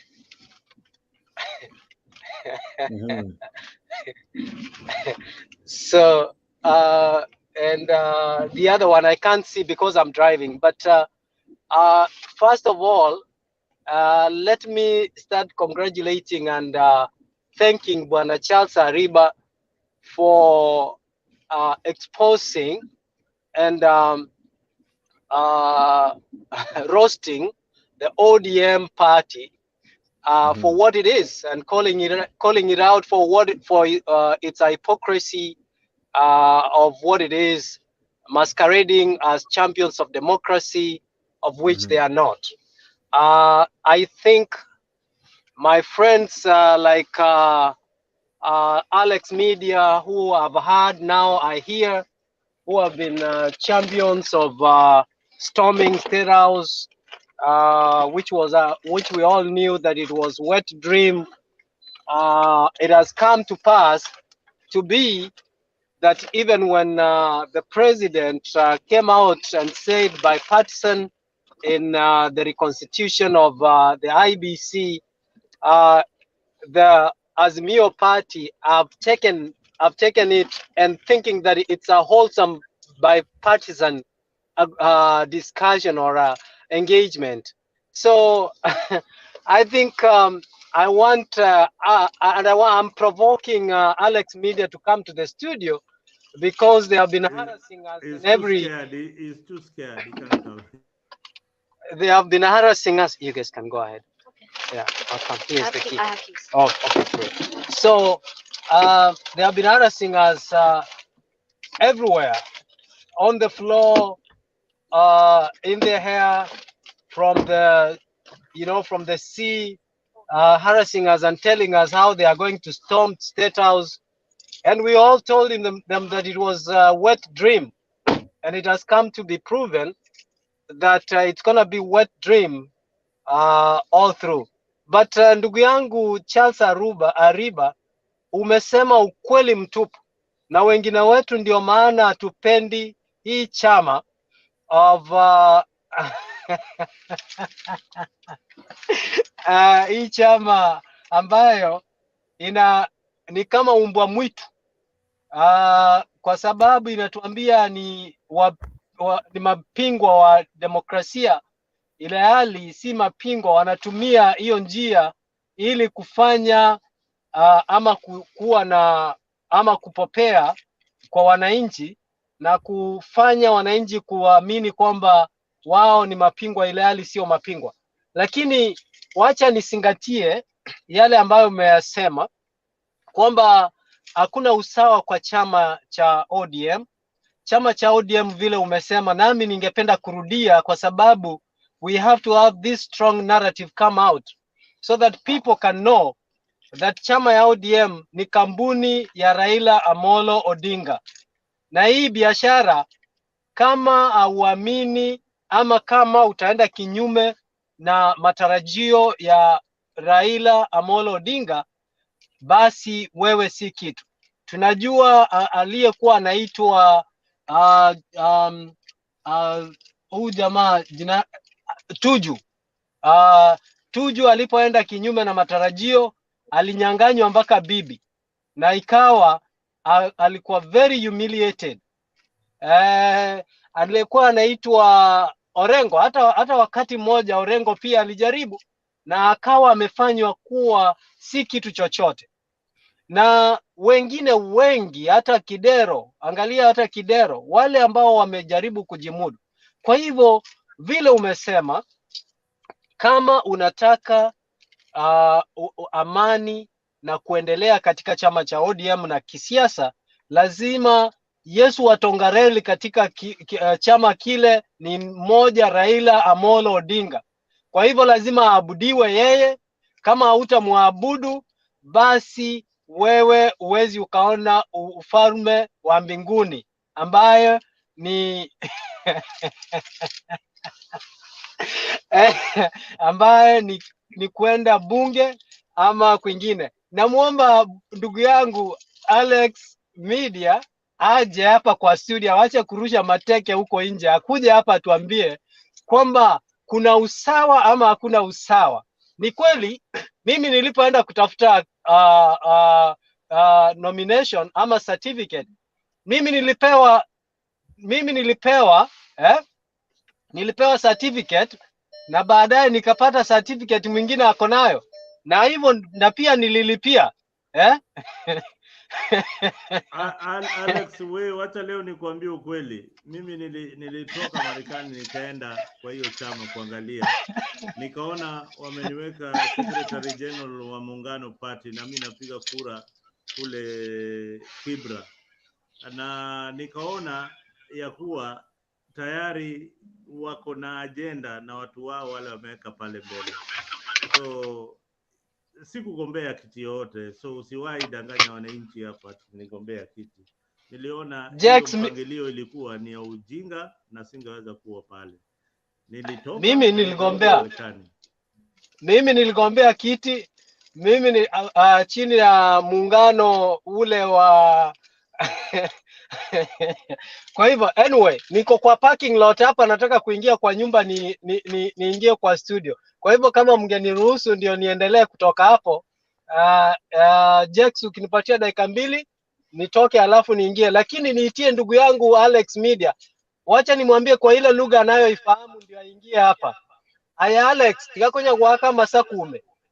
Inchuga tukwanirane. Juga tutebyo bomaya nebintu birikonyoko tokori iskaria. Juga tukwanirane. Nimemwambia kwa lugha ya Ufaransa na natumai atakuja. Na umwambie inchuo tembe. Kuja tu. Inchuga umtembe iga ndubuga atipo. Inchuo Alex. Don't be ashamed. Or you go and storm State House. Jax, nipatie dakika 1 niingie kwa nyumba, narudi kwa studio ndio niendelee. Huyu Alex leo lazima aje hapa. Haya. Areba kidogo tu nikuje kwako. Messi pia anapojiandaa kurejea. Kuna huu jamaa kidogo tu tuwe na ni commercial break Wacha tuwe na commercial break bwana mzalendo, na nitaanza commercial break na hii clip hapa ya huyu Yesu wetu wa Tongareni.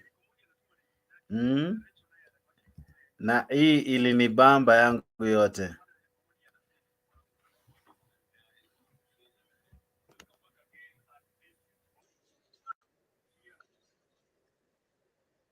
Siku za hivi majuzi aligonga vichwa vya habari kwa kudokeza kuwa aligeuza maji kuwa chai. Lakini je, huu ni ukweli? Mwanahabari wetu Wanji Sostin alifunga safari na kutangamana na Mwalimu Yesu ambaye ni baba anavyojiita kutoka kijiji cha Lukhokwe, eneo bunge la Tongaren, kaunti ya Bungoma. Siku za hivi majuzi aligonga vichwa vya habari kwa kudokeza kuwa aligeuza maji kuwa chai. Lakini je, huu ni ukweli? Mwanahabari wetu Wanji Sostin alifunga safari na kutangamana na Mwalimu Yesu ambaye ni baba wa watoto 8. Yesu ambaye anadai kusahau jina lake na ambalo alipewa na wazazi wake baada ya kupata upako wa Roho Mtakatifu. Hebu sasa tutazame. Ni takriban kilomita 80 kutoka mjini Bungoma hadi eneo bunge la Tongareni katika kijiji cha Lukhokwe.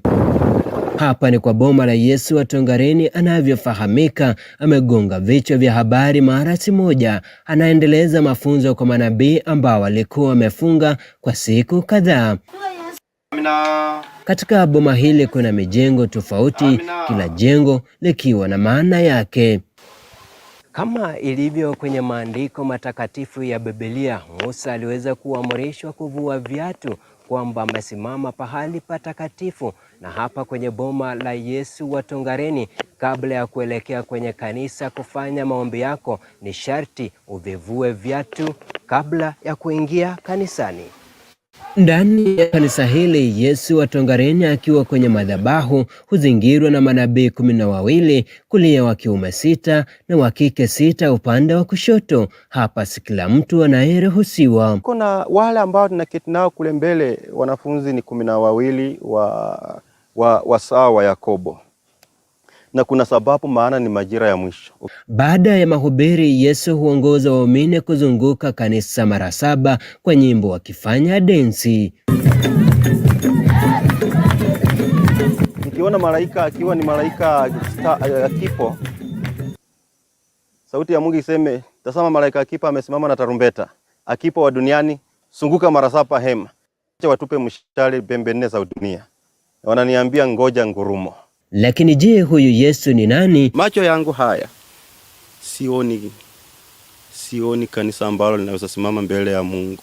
Anadai kuwa hakumbuki majina yake ya kuzaliwa baada ya Roho Mtakatifu kumujia, na hata hana kitambulisho cha kitaifa, ila majirani wanamtambua kama Eliud Wekesa. Kuanzia 8 to 9 sauti ikasema hivi, mwanangu, utukuzwe duniani kwa miaka 77. Sahau hilo jina. Wanaomwamini wanataja kuwa amekuwa akifanya miujiza. Muujiza wa hivi majuzi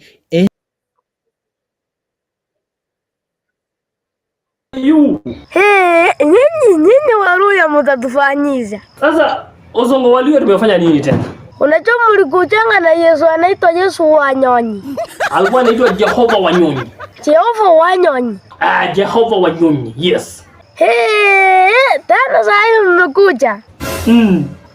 Na Yesu wa Tongareni. Tuko na Jesus. Western tuko na Jesus wa Tongareni. A very strong, powerful man of God. Hata mimi nimeona ni powerful. Amechenga vizuri, ako na mamaso. Ni Yesu. Jesus, yes, you ni Jesus. Ako wagwan. The one and only Jesus in the Bible. Yes. Ako na 12 disciples. Anatembea mpaka na wafuasi wake. Mpaka na mama wa imani. Ako mpaka na bibi mama wa imani kando yake. Huyo ni Yesu. Yesu wa kweli, ameweka kila kitu kwa kichwa. Yesu mwenyewe mwenye anafanga nguo za red. Yesu mwenye anafanga nguo za red. Yesu amevaa nguo za red. Yesu anafanga nguo za red. Yesu amevaa nguo za red. Yesu mwenye akona vifungo zote za kichwa na amevaa nguo za red. Yesu. Uzango mama kuingilia Yesu wetu. Sasa sinasema ukweli, si alikuwa amevaa nguo ya red. Hakuna pale penye kwa Bible Yesu alivaa nguo za red. Hakuna kitu kama hiyo. Hakuna kitu kama hiyo Maiko. Wacha kunitanganya. Yesu alikuwa anavaa nguo gani kwani? Yesu anafanga white kama masiwa. Yeah, Jesus, rough white. So also, are you doubting our Jesus or what? What are you implementing? I'm doubting your Jesus. Hey, this is the only one and only Jesus. Even me, I see that is Jesus. Has dismissed the Easter celebrations currently ongoing, saying the remembrance of the crucifixion of Christ should be celebrated in the month of July. Wekesa, popularly known as Yesu Watongaren, says he is not intimidated by talk of his crucifixion on social media. Maria Nyambura reports. At the Jerusalem Mpya Church in Lokowe village in Tongaren, Bungoma County, congregants break into song and dance. It's Thursday evening and the church session is just about to start. 42-year-old self-proclaimed Jesus, Eliud Wekesa, more commonly known as Yesu Watongaren, joins in and the service officially commences. This, Wekesa says, is an ordinary service, unlike what is witnessed in other places of worship on the eve of Good Friday. Wekesa reveals that unlike how Christian faithful across the world are celebrating the death and resurrection of Jesus Christ this Easter weekend, congregants from this church will not participate. Congregants believe that the most important holiday of the Christian year, Easter, is celebrated in July. Hii Pasaka kwa Yesu mimi haikubaliki, maana ni mambo inayotendeka kule Babylon kulingana na maandiko. Kitabu jinsi kinavyonena. Mimi nina Pasaka yangu huwa inafanyika mwezi wa 7.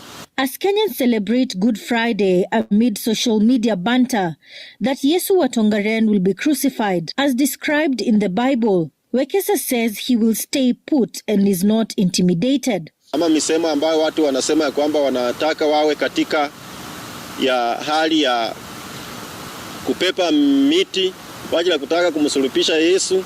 Hata niliona ndugu mmoja Muislamu akapepa misumari akakuja nayo hapa.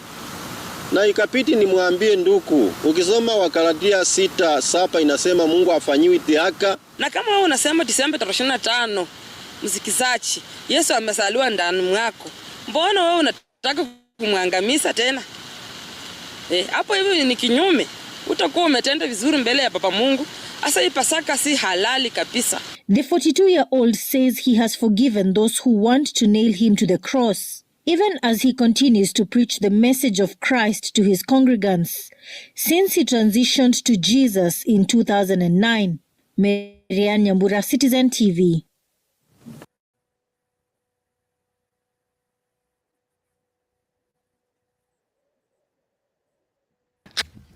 Pia unyamaze. Naongea na wewe ndege. Wacha kunipikia kelele kila wakati. Naongea na wewe ndege. Quiet. Mimi siwezi kuwa nakufa njaa, watoto wangu wanakufa njaa, niko na stress na mnapika hapa makelele. Acha niende tu nione Yesu Watongareni yake nisaidie tu chuaki. Nimepaki na samaki 3. Samaki 3 hata Yesu nitosha hata wiki mzima. Acha tu niende nisaidie multiply at least kuwe mingi, economy nitakuwa nimemalizana nayo. Nisaidie tu aki Mungu, nisaidie Yesu Watongareni afanye hiyo muujiza sikuwe samaki mingi, alafu nitakuwa nimeomoka. Bungoma ni kunoma. Yesu Tongareni. Angel Goliath. Umekawa angels wengine kasi kweli? Amuko kasi, sioni maombi ikifika hapa, hakuna maombi inafika huku. Aya, angel wacha kwa umemtuma wapi? I hope aki huyu mkuu yuko. Saidia masikini. Hata kama umewa security usiniumize. Nikuwa tu nataka kuuliza, Yesu Watongareni yako? Ama naongea na malaika? Wako na nilisema angel ambare na angel wako wasiwekwe kasi pamoja. Ndio maana hata hakuna maombi inafika, hakuna kasi wanafanya huko. Aya, alafu kuna mikutano ya malaika wote hapa saa 3. Mkuche sawa. Mkuche kila Okay, that was enough commercial break. Huyu anaitwa Yesu wa Tongaren, tofauti na Yesu wa Nazareth. Yesu wa Nazareth, Nazareth alikuwa tayari kufa. Huyu anaogopa kufa, lakini ni sawa. Mwisho wa siku tutaonyesha mambo. I hope mmeenjoy our viewers. It was just a commercial break kidogo. Now we go back. Messi, you are ready? Niko hapa. Commercial kidogo. Asante. Sasa sijui kama ndugu yangu Alex amepata fursa ya kuja. Unajua anaogopa sana. Alex namuona hapa anasema alikuwa blocked. Oye, pole kama umekuwa blocked, lakini nadhani ukitry link utaingia, siko sure. But try. Hakuna one block huyu Alex. Akoje kwa comment section kama ako blocked. Mwambie jaribu na link. But endelea. Yeah. So one day before election, Alex talked to me in a vernacular language that I could understand. And he told me, come, we build this country. Our country is hurting. And he said to me, you are a young man who can come and who can be used to benefit our country in terms of mobilization, in terms of ideas. And he said that he admired me so much that he thought that if I got an opportunity to be somewhere, I can bring change. I see the same thing today in Alex Media, that he is a young man, very brilliant, very energetic, who is person who once he believes in something, he goes full swing. Is the same thing that I'm saying, and I'm appealing to my brother Alex today. Come and let us build our country. Our country needs young men like us. Our country needs people who are committed like you. Our country doesn't need people who become toxic, people who do not have what is called diversity and versatility. You know, Alex knows that a wise man always changes their mind. You have seen that your course of storming State House is not working, has not worked, will never work. So that is why we are saying to you, my brother Alex, come, let us reason together, let us work together as young men to build our country. Now today, the call of Maandamano, that Mama Mboga, or that brother of yours or neighbor who lost his property or his business during Maandamano, did you see that being one of the irreducible minimum from Raila Amolo Odinga for them to get compensation? For those who are injured, did you see that as one of the irreducible minimums for them to get compensated for their health care, or those families who lost their loved ones to be given some sort of compensation? Your answer or your guess is as good as mine. So we want to be the people, once we are defeated, we sit back and reflect where we didn't do well, so that now we can strategize for the next election period. If we don't win today, there is always a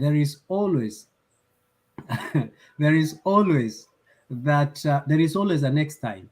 So I want to say that something that Mzalendo said that is very, very important. I remember one time someone told me, if you want to be successful in this country or in this world, you need to have certain people to be your friends. And Mzalendo brought it and practically demonstrated that here today. That Raila is a very intelligent person. In 48 Laws of Power, it says that you use others, to achieve your goals, So you appeal to the interest of others. Raila has mastered that. He knows how to appeal to others, to other people's interests to achieve, while he sneaks his own agendas. So what I'm trying to say is, look at the people who are surrounding Raila Amolo Odinga. Let me finish what I was told. I was told that you need a lawyer, okay? You need a doctor, you need an accountant, you need a police officer, you need an engineer, a plumber, or someone who is an electrician. And a teacher, of course, if you have young kids. You need to make sure that these people are your friends. And if these people are your friends, these services are very, very expensive. You will get them for free. Imagine, Jax, if I'm your, if Mzalendo is a doctor and is your friend, you don't have to pay. You just pick a phone and say, hey, Mzalendo, nasikia kichwa inaniuma, anakuambia chukua hii dawa na hii dawa for free. There are other people who don't have that access, so which means they have to pay to get that service. And Raila is surrounded by such people. You've never heard that ODM has spent this much to pay lawyers to represent them in court. You've heard that ODM will show with a battery of lawyers. That's what you hear, because it is surrounded by people of that caliber. It is surrounded with people who are accountants. And that's why we are saying that when you have mastered and when you are in the middle of this game, you can manipulate people as you can. And let me say, Areba Bana, my friend, you said something, and I want to give you an example. When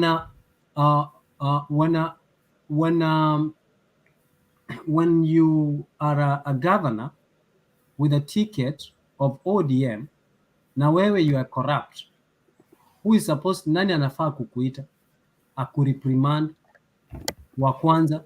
Is it not supposed to be your party, the vehicle that you use to come to parliament, to government or to power?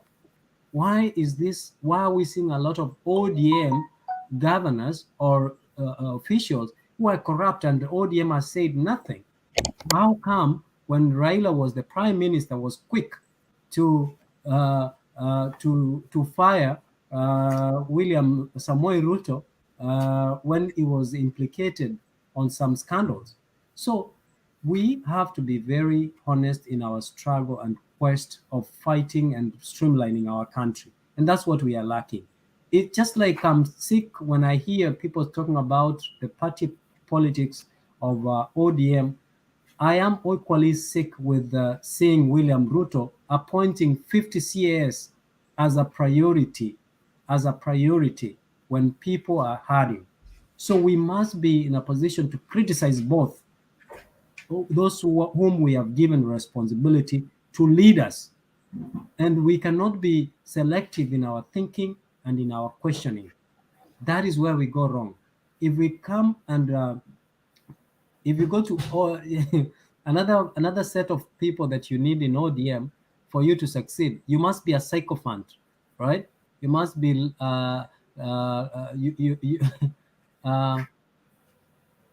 Letter Nani Jex, letter Alex. Alex is saying that you are blocking him. Let us make sure, at least here we give everyone the opportunity to come and talk, as long as we respect one another. I'm not saying, Alex, I've not called you a sycophant. I was saying that in ODM, angalia watu kama Junet Mohamed. Kazi yao ni kupiga kelele. Angalia watu kama Mohamed, Babu Owino. Angalia watu kama Millie Odhiambo. Ukisikia ni watu ambao wamesoma, lakini saa zingine unasikia kitu ambayo wanatetea mpaka unashindwa hawa watu masomo yao ilienda wapi na hii masomo yote. That is what we want to eliminate. And this whole idea of worshiping one individual is what we don't want as a country. Once we agree that we have become of age to be able to criticize anyone, no matter what, just like we are criticizing the executive, we should be able also to criticize wale ambao wako kwa party leaders. So isiwe ati Wajakoya amesema na ni hivyo. So kama Wajakoya amekosa, kama Raila amekosa, kama William Ruto amekosa, equally at the party level, we must be able to reprimand him without any fear or any contradiction. So ni hayo tu Jackson nilikuwa nataka kuchangia, lakini na nilikuwa nasema that watu kama Junet Mohamed, watu kama ambao wangetumika kutumia maarifa yao na masomo yao kutengeneza nchi yetu kuenda mbele. Instead wanatumika kwa kueneza propaganda, kueneza ugomvi na kusambaratisha wananchi ambao wanafaa kuungana kwa kujenga uchumi. Kwa hivyo hayo ndio tunasema wale wengine, watu wengine ambao wako around baba, wanapomtetea baba pia wasiwe kwamba wana uoga wa kumkosoa, kwa sababu wale ambao wanaweza wakamwambia ukweli ni wale ambao wako karibu na baba. Wao ndio wanaona anapokosea, wao ndio wanaona anaegemea wapi, anaendelea kivipi. If those cannot be, will not have the courage of correcting baba, it means hakuna ambaye atakuja kumwambia, kwa sababu mimi kama Mise sina access ama uwezo wa kuambia baba ama wa kurekebisha baba ama wa kumshauri baba. Ndio unaona mtu kama Makau Mutua, who is a very renowned lawyer, ambaye ametoka nchi ambayo kuna ethics, professional ethics. Unamwona yuko kule nyumbani anachangia kwa vitu ambavyo they are not sio vitu halali. Kwa hivyo wacha nisimame hapo, lakini asante sana Bwana Areba kwa kutoa siri zote. Ukiingia pale Orange House, pale kwa gate, wanaokukaribisha pale ni vijana ambavyo ukisipowapatia kitu wanagonga gari yako mpaka unaogopa. Sasa una amani kweli? Umeingia kile chama ambacho kinasema kina demokrasia. Na kijana ambaye anaitwa Jalanga, wacha, let him be who he is. Let him have the freedom of expression. If they are saying that at ameenda against baba, then let them tell us that they are using the constitution, they have freedom. Equally, Jalanga akona uhuru wa kikatiba wa kuassociate na kuchagua ambaye atakayeongea naye. Asante sana.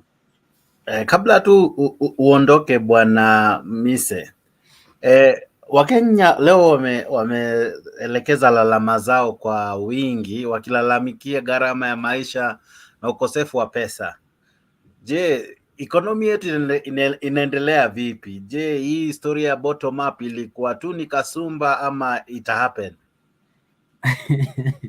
Asante sana. I think hilo ni swala mwafaka sana, na ni swala ambalo tunalihitaji tulizungumzie muda baada ya muda mwingine unapoturuhusu, na ni vyema kabisa kutafuta muda tuzungumzie ili watu waelewe kinaga ubaga kwamba uchumi yetu itanawili hivi karibuni. Ukweli ni kwamba hii shida haiko tu kule nchini Kenya, hii shida iko kila mahali. Unaona sasa hata dola yenyewe imeanza kupata competition kutokana na the BRICS ambao wamesema kwamba wanataka kuanza kutumia currency nyingine. Kwa hivyo hili jambo ama tatizo la kiuchumi sio nchi yetu ya Kenya peke yake, lakini ni vyema tuweke misingi ama mikakati ya kuanza kuichangamkia na kuhakikisha kwamba tumeweka mikakati ya kuanza kufanya kazi ama kupiga hatua kuelekea kujenga uchumi wetu. Hivi sasa tunapoongea uchumi wetu haufanyi vizuri, hivi kwamba kuna maandamano ambayo yalifanya tukapoteza pesa kidogo, kwa sababu zile siku ambazo zilikuwa za maandamano, kuna biashara na watu ambao kama watalii ambao wangekuja kwa nchi zetu ambao walikosa kuja, kwa hivyo tukakosa pesa kidogo. Wale ambao walikuwa wanafanya biashara haikufanyika, tukakosa pesa kidogo, na hiyo inaadhiri sana uchumi wetu. Pia ukiangalia kimataifa, nchi yetu pia ilirudi chini kidogo, na ile uaminifu tulikuwa nao ama ile imani ambayo nchi zingine zilikuwa zimeweka katika nchi yetu iliweza kuadhiriwa sana kwa sababu hiyo.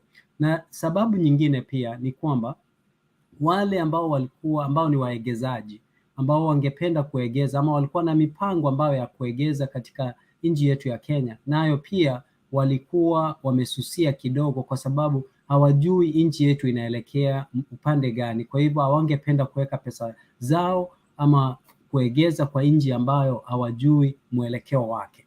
Na lingine pia, serikali ilikuwa na mipangilio ya kutengeneza kazi, na hayo pia serikali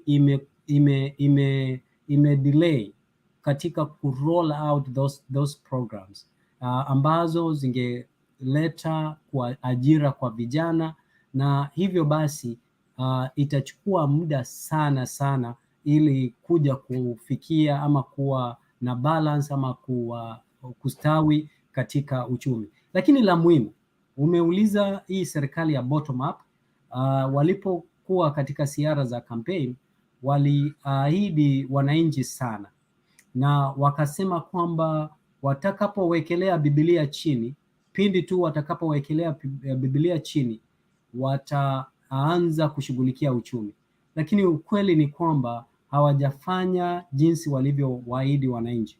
Kwa hivyo kuna lawama pia kidogo kwa ule upande wa serikali kwamba hawajafanya kulingana na jinsi ambavyo walivyowaahidi wananchi, hivi kwamba wananchi wanahisi kwamba walikanganywa, na hivyo ni jukumu la serikali kuhakikisha kwamba wafanye hima na kwa haraka zaidi ili kupata kuregesha imani yao na wananchi, kwa kwanza kutekeleza yale maombi ama yale matakwa waliojiwekea mbele ya wananchi. Na la mwisho ni kwamba ni dhahiri kwamba tunapoenda katika siara za campaign, sisi kama wapiga kura pia tuna sehemu kubwa ya kuchangia. Wananchi ama wanasiasa wanapokuja kwetu wakituambia kwamba watatufanyia jambo fulani, wale ambao wanasema ukweli, kwa mara mingi bwana moderator, huwa hatuwasikii, huwa hatuwapatii fursa watuambie sera zao, kwa sababu sisi huwa tunataka kusikia yale tunataka kuambiwa. Kwa hivyo wanasiasa walikuja wakajua kwamba ukienda ukiambia mpiga kura ukweli, hata kuchagua wewe. Kwa hivyo inabidi ama inabaki kuwa lazima uwe umeambia yale maneno wanataka kusikia. Kwa hivyo ni labda wakati mwingine ama wakati wa kipindi cha kura kifika, lazima tuanze kusikiza wananchi ama wanasiasa, watuambie yale wataenda kufanya, sio yale tunayotaka kusikia, kwa sababu serikali ya UDA ama hii ya Kenya Kwanza iliwaambia ama iliwaahidi, iliwapatia ahadi ambazo haziwezi kutimilika kwa sasa. Unaona, haziwezi kutimilika hadi miaka 2-3 ndipo tutaanza kuona manufaa ya serikali hii. Na bwana Jex, wacha nikwambie, budget yetu, our financial year is June 30th to June 30th. I think it's June 31st to June 30th, I think, or something like that. That is our financial year. Kwa hivyo hata budget ya hii serikali haijaingia, ile budget imepita, ni ya ile serikali nyingine. Kwa hivyo hata hawa hawajakuwa na budget yao ambayo imepita ama imesomwa na jinsi ambavyo wamejipanga wataenda kufanyia wananchi kazi. Nafikiri ni hayo tu kwa sasa. Nimesikia umetaja mambo mengi, lakini swali ni je, kila siku mtoza ushuru ambaye aliambiwa kulipa ushuru ni kujitegemea, kila siku anatoza ushuru? Tumeona hata ile ridhaa ilikuwa imewekwa ya watu wanaolipa ushuru ilirejeshwa, kila mtu analipa ushuru. Ikawa pia pesa ambazo zinakusanywa na county, pesa ambazo zinakusanywa na kila siku kuna watu wanakusanya pesa. Hii pesa inamfikia yule ambaye ako pale juu katika ofisi ya KRA na mwishowe inafika katika ofisi za serikali. Iwaje basi mpaka hakuna pesa za kuwalipa wabunge, hakuna pesa za kugawia county, hakuna pesa za kufanya miradi, hatuoni miradi kubwa ikiendelea. Je, pesa ndio zaingia, lakini shimo ni zipi hizi ambazo labda utaweza sema zimechangia ukosefu wa pesa? Kwa sababu utaweza sema kweli hizo wiki mbili za maandamano, labda investors walitoweka, labda kulikuwa na upungufu wa watalii, lakini mwisho wa siku kuna zile mbinu zingine ambazo serikali hupata pesa kupitia fines, kwa sababu pia kotini bado wanacharge watu wanashtakiwa. Pesa zinapatikana kwa wingi kaka, lakini mwisho wa siku bado kunakuwa na upungufu mahali. Shida iwapi? I think you have to look at the problem is also at the county levels. The county levels, the governors have not been very innovative enough to generate money so that they can depend less to the national government. You see, think about a county like, let's say Nyamira, for example. It doesn't generate a lot of money. So meaning at the end of the day, they largely or heavily depend on the national government allocation so that they can, so for their operations, for its operations. The truth is, we've been told, a lot has been said, so fingers have been pointed. And these people who have been pointing fingers, we want them to go back and sit on a table and come out and tell us of how they are going to mitigate the problem, the impending problem that we have now, the one that you have clearly highlighted. The thing is, we see Gachagua coming to the public, giving a lot of information that we are not even interested to hear about. We are only interested to know about the solutions. If we have problems, that is not that is not, nobody's disputing that we don't have a problem. What we are disputing is that we don't have solutions. How can we get ourselves out of the solutions that we need? How can we get solutions to get us out of the problems that we have? And that is the challenge that we have. For instance, they have said a lot. They have said that money was stolen. A lot of money was given 15 days towards the election, or a lot of money was, we have seen people being interviewed on the same, and they have given the statements, but no action against them. So who is this who was giving orders?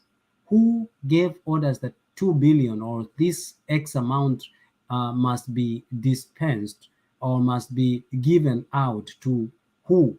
So we want us to get out of there. We want to see the government just the way they had started earlier. The same way Alfred Mutua said that I've gone to Saudi Arabia and we have met this arrangement. We want to hear, today I'm flagging out 5,000 youths who have gotten employment to Saudi Arabia or whatever country. Today we have invited, we have blocked a deal with either United States for United States companies or business investors who will bring in about 3,000 jobs or 10,000 jobs. That is the kind of language we want to hear right now. The truth is there are many issues, and for example, there are things that I call acts of God. One of the acts of God that we experienced is the pandemic. Now, this pandemic, during this pandemic, the governments all over the world used money.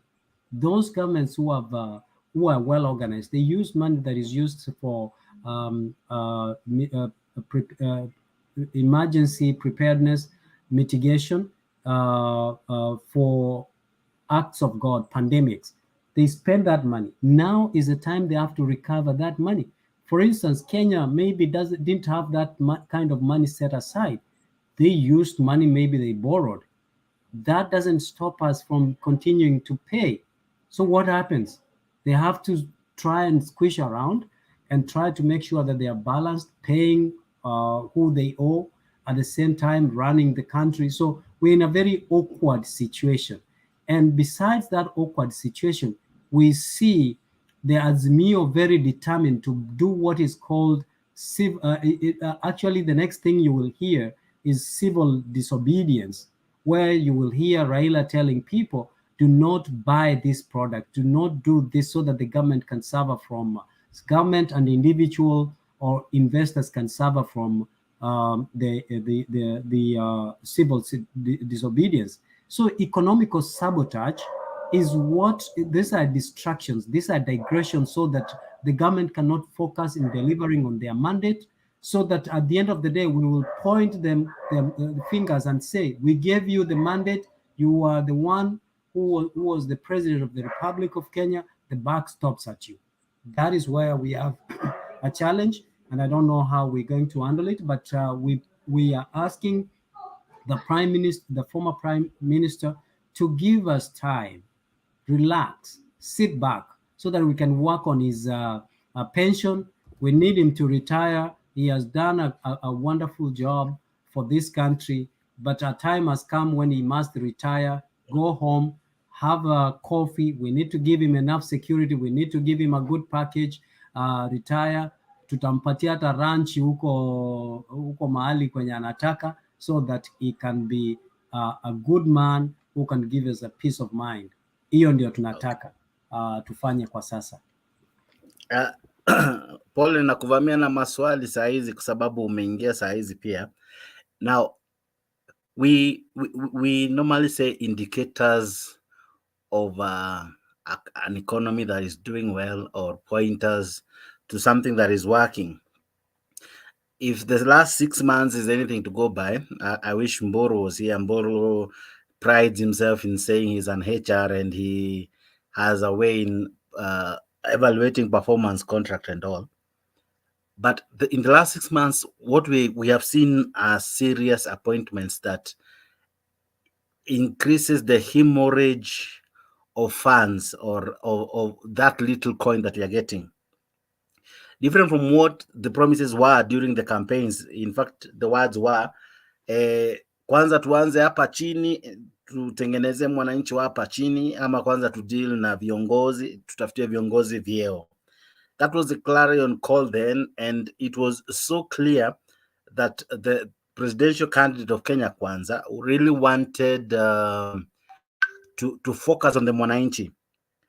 What changed? What is this that changed, that now what we see is appointment after appointment, reward of loyalists after another, and it's like the song of bottom up na mwananchi kuwa the first priority inaendelea tu ikifade, ama inaimbiwa huko nyuma ya background hadi sisi mimi na wewe hatuisikii vizuri. What really is happening? Like I said before, and I want to tell this gentleman called Dennis Ondieki, that you know, we are digressing the development of our country and narrowing it to individuals, discussing and giving relevance to individuals. Our country is greater than Raila Amolo and William Samoei Ruto.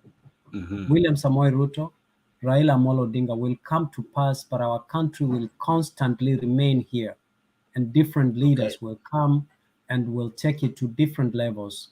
I remember very well, Raila Amolo Odinga used to tell us something, not Raila Amolo Odinga, but the late Moi used to tell us something that sounded silly, yet so surreal. Moi told us, siasa mbaya, maisha mbaya. Siasa mzuri, maisha mzuri.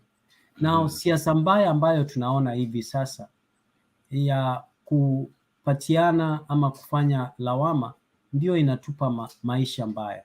Maisha ambayo imekuwa gharama kwa sababu kando na yote, Jex, sijasikia kiongozi kati ya Raila Amolo Odinga na William Samoei Ruto wala aliyetoka Uhuru Muigai Kenyatta akizungumzia jinsi ya kuondoa ama kupigana na ufisadi, kwa sababu ufisadi ndio umetuangamiza kabisa. Corruption is the bedrock of our problems in Kenya. If all organizations or government agencies used their resources as allocated and procured, our country would be way far. We wouldn't have these problems. If it is money for the uniforms for the police, and the uniforms, the quality of the material as procured and as quoted is given, then we will have quality service. Now, both Raila Amolo Odinga and William Ruto have not given us a clear pathway of fighting corruption. All they are talking about is how they are sharing power, how they can be included in the government, yet they are not telling us how they are going to fight the impending problems that we have. I don't hate Raila, but what I'm saying is he has become of age to be able to sit back and look and conceptualize the problem we are facing as a country. As a country, we are facing corruption is the greatest enemy of development in our country. Tell us, why do we have toothless government agencies that are allocated so much money? These commissions, they're not fighting fighting corruption. Then let us disband them. That's one way we can cut down on the expenses and redirect that money to somewhere else. All right. The other thing is, where do we have government agencies like DCI that does not have the muscle to be independent, to be able to focus and prosecute people according to the law without favor or without any favor? Think about DCI lying to us and coming to apologize at a later date that there was a mix-up of photos when they are showing us that the people who are demonstrating on such a day, they are actually going to be arrested, and they put it in their website. A whole government agency that did not do their due diligence, people who have been trained. The government has spent a lot of money to train them for it to have investigative methods and make sure that the information they put out there is credible and authentic. Yet they come and then apologize to us. Who should be? How come we have not held the director of criminal investigations accountable for misleading or for publishing information that was actually out there in 2017 or 20 whatever way back? These government agencies that are misleading us, we need to whip them one by one, because they are paid by the taxpayers. By so doing, we will be able to hold everyone accountable. But that has not happened, Jex. My problem is not even on anything. My problem is in corruption and principles of governance. We don't have good principles of governance. We have selective principles of governance that we need to do away with. Neither Raila, neither Uhuru, nor Ruto is condemning corruption. We want to see people talking about how we can eliminate corruption, and no one is fighting about that, because the people, Nikama, the hyena cannot preside over the intention of killing the goat or eating the goat, because the hyena is a victim itself. And so there's conflict of interest.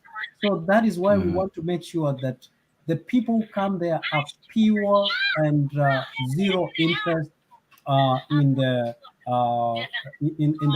governance, especially fighting corruption. I think our problem lies on corruption. And the moment we start calling people out without worshiping them, and Raila is one of them. You've heard people saying that Raila akisema ni holiday, inakuwa holiday. Raila akisema ni maandamano, inakuwa na maandamano. That is, kwani Raila ni nani? Raila ako juu ya nini, ya yeye ni serikali ama yeye ako juu ya sheria? That is, kwani Ruto, kama Ruto angekuwa kwa serikali, even Ruto akiwa rais, kuna vitu ambavyo hawezi akafanya kwa sababu amezuiliwa kikatiba, kwa sababu hawezi akafanya. The moment we take out these demigods, you know, then our country will have some sense of direction. Okay. Mbona hujaleta Alex Media? Alex Media alicomplain amekuwa blacklisted, na siwezi sema hasa shida iko wapi, juu jinsi ninavyoelewa, kama anaweza comment anaweza jileta kwa debate. So labda Alex Media anaogopa, sijui, wacha nisiseme mengi. Anaogopa kwamba unajua kuna campaign ambayo ilianza Jex hapa ambayo ilikuwa inapinga kuwa na usawa wa kuongea na wakuwa na uhuru wa kutoa maoni. Kwa hivyo ndugu yangu Alex anaogopa kwamba akionekana hapa akienda pale kwingine ataenda kupigwa viboko. Unajua ni muoga, ni kijana mzuri lakini shida ni uoga mingi, ama namna gani mzalendo? Alex ni kijana mwerefu sana. Hii ni ile group hii ni ile group ya ku audio yako ni mbaya mzalendo. Yeah, I mean Alex we know is problem. He has got this hard stand, but mzalendo, weka mic yako vizuri. Haiko vibaya kweli? Like hatukusikia hata.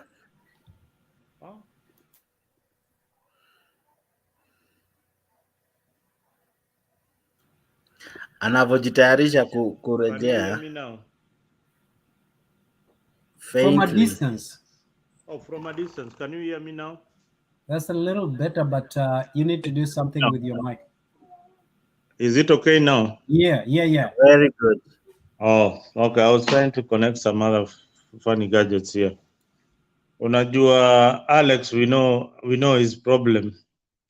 In this show, I don't think ever since Jex took over, we have blocked anybody. And I also don't think that the show has got the intention of blocking or being partisan. Whether you are in Azimio, ama uko pande ya UDA, or you are neutral. This is our country. If you feel that you being in the Azimio side and selling the agenda among your own people will help you change the perception, then I think you're very wrong. If you want to sell an Azimio agenda, then I think this is the right place to be. People like Alex, I think all along they have advocated for me and Mise to be kicked out of shows that are solely controlled by Azimio sympathizers or Azimio supporters. You know, Jex, kuna vitu zingine that we have to deal with. And Alex told me one time, you know, they are so wounded and I keep on pricking the wound. Na bado wanaumia kiroho. Baada ya kuwapatia mafuta ya roho, kuwasaidia na healing process, mimi nazidi kuwaumiza zaidi. So si ati kuwaumiza zaidi, au ndio wanazidi kuleta maneno yale yatawaumiza zaidi kisiasa. So for Alex, I really sympathize his position at the moment, because all that we had predicted that on 20th March, Raila will be in State House as the President of the Republic of Kenya has passed. It is no longer one of the demands that they have. They keep on shifting goals.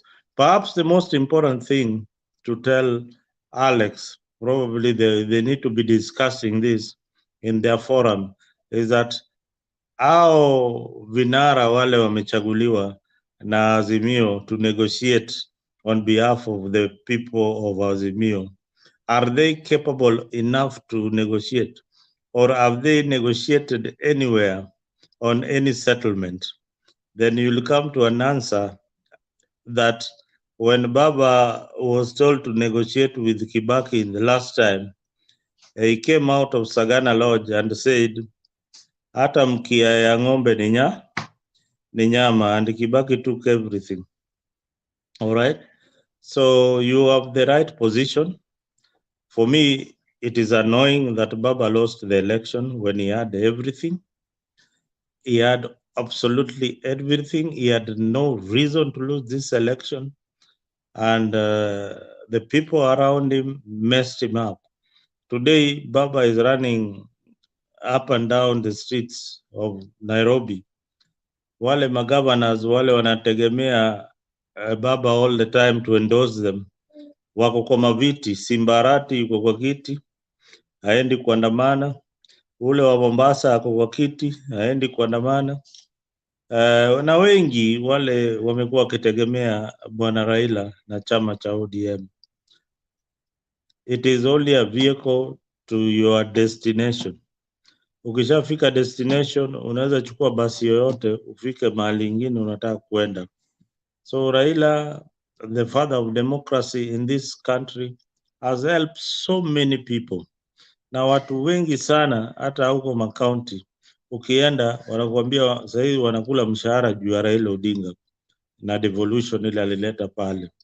But now the problem with Baba's team is that they cannot organize the gentleman to win election. Yeah, to win election. Now, Alex, the most important voting constituency in this election was the age of 18 and 34.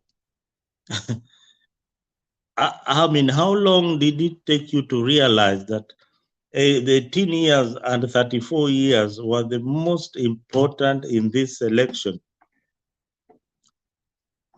That was the most important election in this election. And how long did it take you to realize that the most important voting bloc was the voting bloc of the uneducated people? People who probably never went to school or probably are just in the informal sector, which Ruto managed to gather very, very fast with the bottom-up agenda. It took you so long to realize that. So long. And once Ruto ran with that agenda, it was gone. Then how long will it also take you, my friend, to realize that Rift Valley has a voting bloc of over 3 million votes? Central Province has another voting bloc. Where you are going to get the 2 million? Ndugu yangu Njenga alikuwa hapa, alikuwa anaitwa Njenga ama nani? I wish you met this guy. He says that it's as it is. Kikuyus can hakuna ati Baba apate 1 million votes in Central Province. That was impossible. This is somebody ule anatoka Central kabisa na ni supporter wa Baba. Na nakwambia bana, hiyo ilikuwa ni impossible kabisa. So this is our country. We love Rao, we love everybody. Rao ameshatufikisha mahali kisiasa tungekuwa. We will celebrate him forever. But kitu ingine muangalie ni hii maandamano ama hii negotiation, sisi kama wananchi tuko wapi?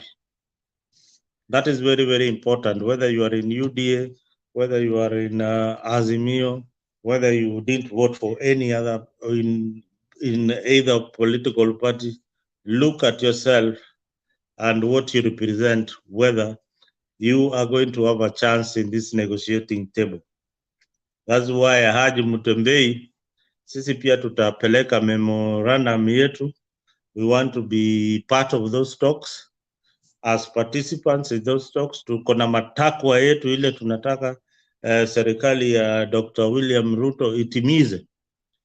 Alex, wewe kama uko diaspora, this is the best time for me and you, Mise, and the rest of the diasporians and Black to form an alliance and give the president, this is what we want. Yeah, we should be in that negotiating table and negotiate for what really matters for the country, now not what really matters for individuals. So hiyo ndio kitu mimi naona, and let us wait and see hii political game itachezwa mpaka wapi. kama ni kuchezwa mpaka watu wapate maviti zile wanataka wapate, if it is going to bring peace as we are overtaxed, then so be it. That would be a decision made by your parliamentarian or that person who is going to represent you on that particular table. Thank you. Areba, kuna mambo ulikuwa umeraise kwa discussion yako, na ilikuwa tricky kidogo kupata some of the videos, but nimepata, lakini sitacheza zingine.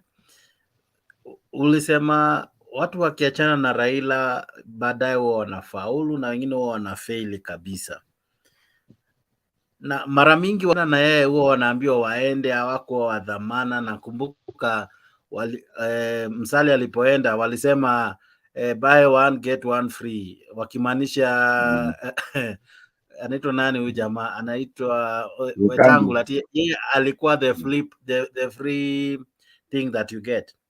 But the fact that let's talk of Wetangula, Bungoma, actually I think Ruto won. I think Ruto won in Bungoma, if I'm not wrong. Hata kama hakuwin, aliachana kura kidogo, alipata kura mingi. Kwa Wetangula Ruto won. So the question is, walipomfurusha Wetangula na wakasema ni buy one get one free, hii kujipiga kifua inaweza kuwa pia inachangia wao kupoteza idadi mingi ya kura, kwa sababu hawezi kila wakati una hemorrhage, unamwaga damu kila siku, lakini bado nadhani utasimama wima. Wakampoteza kama jinsi Mzalendo siku moja alisema, wakampoteza Amason Kingi kule Kilifi, wakampoteza Alfred Mutua, wakapoteza baadhi ya watu, na hasa wengine walipotea wiki kadhaa tu kabla ya uchaguzi. Je, hiyo kupoteza watu, hasa wengine tunaweza watam kama vigogo, ndio inaweza kuwa one of the predicaments ambao wewe na face yeye ambaye wacha nikwambie the saddest part, ile kitu nilikuwa nimesahau. Do you know, according to the election agent wa Azimio, those agents walikuwa ati they really complicated it. Agent wao walikuwa agent wawili kwa kila polling station, lakini moja alikuwa ni akuwe wakili kama Mise, na moja akuwe mtu wa kawaida, a local. But they had to have a lawyer in each and every polling station in Kenya. Now each and every time they came up with the list, wanakuja wanakaa chini wanasema pana, huyu jamaa tumjui sana, huyu atatuuza, wanatoa. By the time they reached the election, they didn't have a list of lawyers or people they wanted to waende wa represent, kwa sababu the vetting process ilikuwa ni kali. Huyu anajuana na mtu wa UDA wote, amesalimiana na Ruto, amefanya nini? Hapana, huyu hatumtaki hapa, toa. Lakini unajua the moment unatoa watu hivyo, the moment pia una lose votes. Okay. Sasa bwana Chesi, to my side, pia hiyo ilichangia kwa kupoteza kwa kiongozi ya Azimio. Another thing yenye ilichangia pia, those people who surround kiongozi mwenyewe. Okay, kuna vile politics inakuwa practice kwa kila community. So kuna mahali tunaelekea saa hii kama ODM, siasa yake inaenda kuchezwa Kinyanza style. Yani kama unataka kucheza ODM in Kenya, kuna mahali utakuja kusimama na ODM. Utakuwa unatafuta Nyanza mahali iko ndio unaenda kusimama na ODM. Because ni chama imeonekana ni kama inakuwa wanaabudu ni kutoka community moja mostly. Angalia even the executive ama NEC members wa chama. The dominant part of the committee, they come from one region. Ukiona umewekwa hapo from another side of the region, meaning wewe una nguvu pale mpaka mtu aende para aongee china yako ndio upate nguvu. So na hata kile kitu ilifanya pia kiongozi ya Azimio akapoteza kutokana na hiyo pia ni ile mchezo inakuanga na chama ya ODM mara kwa mara. ODM ikichukua kura mara kwa mara wakati inaona unaenda kinyume, iko na njia zake za ku rip well off your powers. For example, angalia from the Senate wakati wakina Wetangula alienda kinyume kidogo, walipaswa yeye nguvu yake wakamrudisha nyuma. Angalia kina Malala. The moment you start showing your signs of superiority, you will not survive in the hands of those people who are elected, and mostly those people who worship the king of Azimio or of ODM. So particularly pia hiyo pia kitu inachangia, because the more you make enemies, the more your end comes near. So kiongozi ya ODM instead to make friends amekuwa akitengeneza enemies kati ya wala akonayo, kabla hajaongeza wengine wala akonayo anaendelea kuwatengeneza wanakaa enemy. Another way round pia ODM strategy ya ODM wanaendelea kutumia the old method of strategy ya kufanya kampeni na kujaribu kuwin election. That's why nimekuambia ODM wanachama ya ODM acha ile njia za kifua. Acha ile njia za kifua, ave ni njia za mauaji. Ukiambiwa kama wewe unaambiwa achia fulani kitu, usipomwachia unakuwa abducted, unawawa. So those tenders in ODM, it is executed in high level. So kuna ODM sasa when you combine in terms of opinion ya ODM, it is that ODM as a party itself, it is constituted mainly to execute one avenue of one community of one member. The control of ODM himself. If you are not supporting the interest of the master, then you are not included in ODM, you are not accepted in ODM. What makes more ODM to get to leadership of Kenya, mainly it is because of their impunity, it is because they are not Democrats, it is because they are not transparent, it is they don't practice equity. So integrity yao iko chini sana. So in such that na ukiangalia in Kenya, mostly all around the world, siku hizi kuna kitu Ruto alikuwa anasema one time that wachinga wameisha in Kenya. You can agree with me mzalendo that your times when you are young, kutafuta mtoto wa kuja kama maid Nairobi ilikuwa haraka sana. Hata your cousins ilikuwa mtu anakuja anasema nipatie msichana aende shule. Nowadays kupata mtoto mwenye aende shule tumpeleke kazi ya maid ni ngumu. So 3/4 of our youngs they have access to education, and they are quite looking somehow different from us, because we education ilikuwa hard kupata, hata school fees.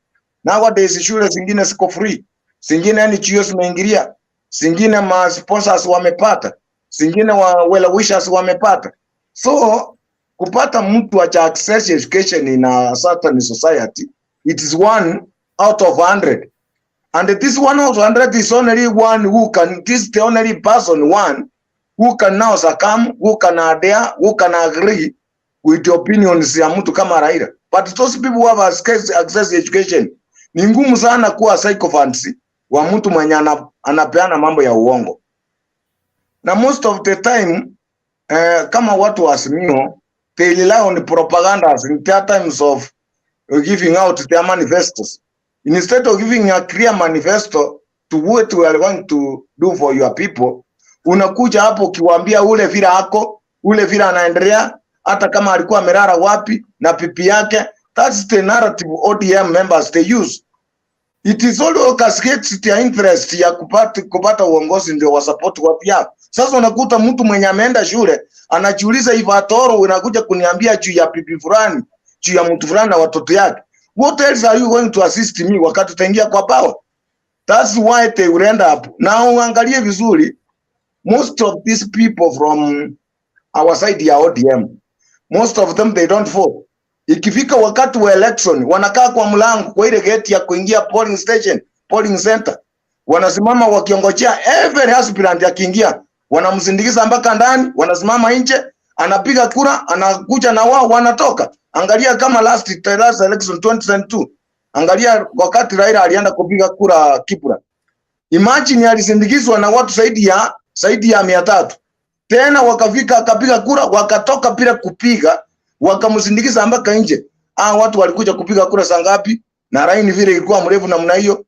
So ukiangalia even mimi wakati niliangalia ndugu yangu 2013 ndio nilikuja kugundua kumbe 2013 mpaka 2015 nilikuja kulani wakati nilienda kwa IPC wakatotolea ile printout vile watu wameregister na vile wanapiga kura. Maajabu nilikuja kugundua kumbe tunachipiga kura kifua watu wa ODM atona kura. Hata zile tuko nayo atupigi. Sasa Raila kiongozi yetu atashindea wapi kura kama sisi wenyewe atupigi? Nataka kuangalia exercise. For example in Central Region. Central Region wakati siku ya kura vijana wanaenda mpaka hospitalini. Wana make sure mtu hata wheelchair anasukumwa mpaka polling center. Anapiga kura anarudishwa hospitalini. But as that one happened in any part of Nyanza, in any part of coast. And most of the time nataka kukombea vizuri sana. Nilikuja kugundua region mbili sikipiga kura, 2 regions. Ndio region 3 sa Azimio sikipiga kura ndio zinatocha region moja ya watu wa UDA. For example, kura kutoka Central Region it is over around 3 million, tuseme 4 million. So kitambuganize 2.1 million ya Western ya Raila kuja 1.8 million ya Nyanza ndio nakuja kufikia kura ya Central. Epo angalia Mombasa, registered voters wanapiga wangapi? Ngapi asipigwe? Isoli Monster Raila anapata 1,800 kutoka Coast. Akuje Northeastern apate kitu, akuje Eastern apate 1 million. Na Nairobi apate 1 million. Hiyo ni video ya kiongozi wa Azimio akienda kupiga kura. Yes, exactly. That's why now you are right. So you can focus this. How many people are this? This all of this magnitude is escorting only one individual to 1/4, but they have not yet voted. And remember how the queue was. Line ilikuwa mpangilio kubwa sana. So if you get it to match discussion when you need to assist ODM, you need to have kiongozi ya ODM kwa forum kama hii. Ndio yeye atutafutie Ruto akienda kupiga kura. Yeah, na atutafutie Ruto, thank you. Alipiga kura asubuhi mapema. Endelea. Na unaona line vile. So in our discussion wakati itafika tukitaka kusaidia, kama ungetaka kusema how can we help ODM to ascend to power, we need to have kiongozi ya ODM forum kama hii asimame hapa asikise yenye tunasema ambapo itamsaidia, because these people are just stamping. Okay, and then they are cascaded with the interest such that in the Electoral region like Nairobi walikuwa na hesabu hizo kura ni sawa. They don't remember this is a metropolitan state and we have many tribes which are accomplices of Nairobi. You see the state like Eastern province, wanaiona hiyo ni yao, wanahesabu hizo kura 3 milioni ni sawa. Wamesahau kwamba kuna Waembu pale, kuna Wameru pale kidogo. So hii ndio obsession yao. They are so much obsessed which made them to say that they have 15 million strong. Na hiyo kudanganya kwao is the one which costed them. So udanganyifu in ODM, impunity in ODM, and democracy in ODM, and transparency in ODM, being irresponsible is what made ODM to lose, or Azimio to lose. And the expectation was very much higher. That because they had the former president in place, everything is conducive, everything is warm, everything is on their side. And remember, these are the people who taught us how routers are, who taught us corruption is, but in another way around, they execute in a negative way. Remember the time Uhuru was somehow subjected to a certain corruption in NYS. Even you can remember well, like Sonko was removed was impeached due to corruption charges and some imbricated cases. At last, Sonko went to visit Baba.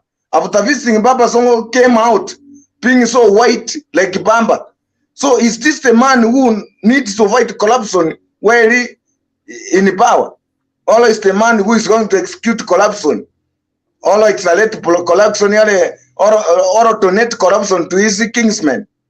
So in as much as we can discuss much, it is very advisable that those people who are possessed to power should have to release 1 ton, like 1 ton like a wine, to a magnitude who can understand and emulate what they are doing, such that they will have those thinkers, those people who think most, who can mentor and mostly and advise young ones on how to vote and what they are voting, and the like person who is supposed to be voted in.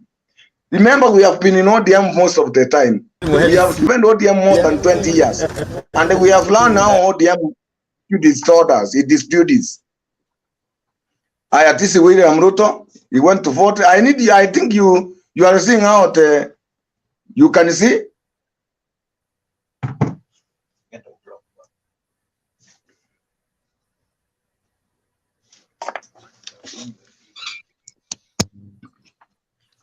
And this was very early in the morning. Angalia, na ule mwingine alikuwa ameenda kuvote ni kama anaenda vita. Lakini how do you see William Ruto is being accorded respect? How is conducting Areba. Yes. Areba na mzalendo.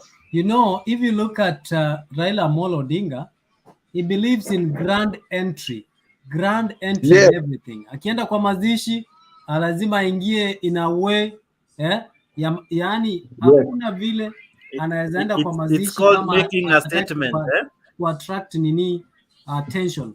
So hii grand entry is costing. Is good, Areba, that you've pointed out kwamba hii maneno ya grand entry inaleta kitu inaitwa sense of entitlement, exaggerated sense of self-importance, ambayo inakosa baba anafaa angalie.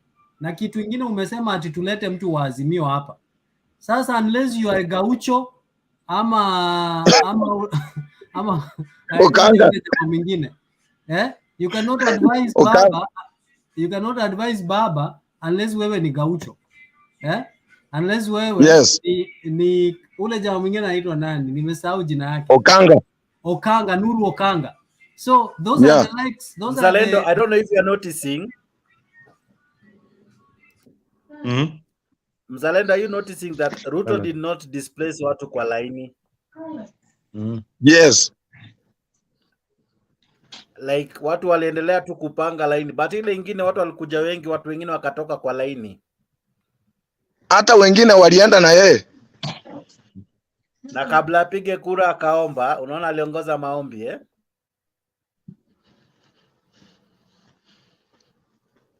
So, Jax, are you saying that Ruto is has humility as opposed to Baba? No, I'm not saying anything. I'm just vile baba ameingia hapo kama warlord bwana. Huyu anaomba ndo apige kura. Huyu na yeye ako hivi. Ule ameingia. Na yeye aliingia hivi. Inaitwa grand entry. Mimi nakwambia hii ndio, alafu you know this thing has gone on up to today, Listen, Jakes, this thing has gone on up to today. If you go to Azimio, if you listen to Azimio supporters, they will tell you, did you see, uliona baba na vile alikuwa na watu wengi, uliona watu vile alijitokeza kwa maandamano? Tuko na watu bwana, So they kept on So Mzalendo, This is why we can count the failures for ODM. And if you can go back to history, now what has made ODM not to succeed? These are the tactics they use. Their strategy is so poor, and it is an old method they are using.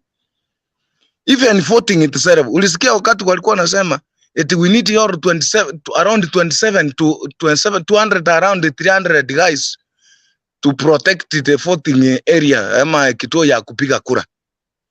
Yeah, so imagine at 300 people. Ndio nilikuwa nakwambia they needed 300 people, a battery of lawyers na sijui watu wagani tena. Hakuna yani hiyo ni polling station moja na unashindwa. Sawa, watu wale wanaenda kuchunga kura wangepiga kura sangapi? They were I think they were disorganized. Mimi nakwambia in 2007 Baba had got a very intelligent team. Ukianza kutafuta even the pressers zile zilikuwa zinatolewa. Then moving after 2007 we also had a very strong communication team. The agenda ilikuwa well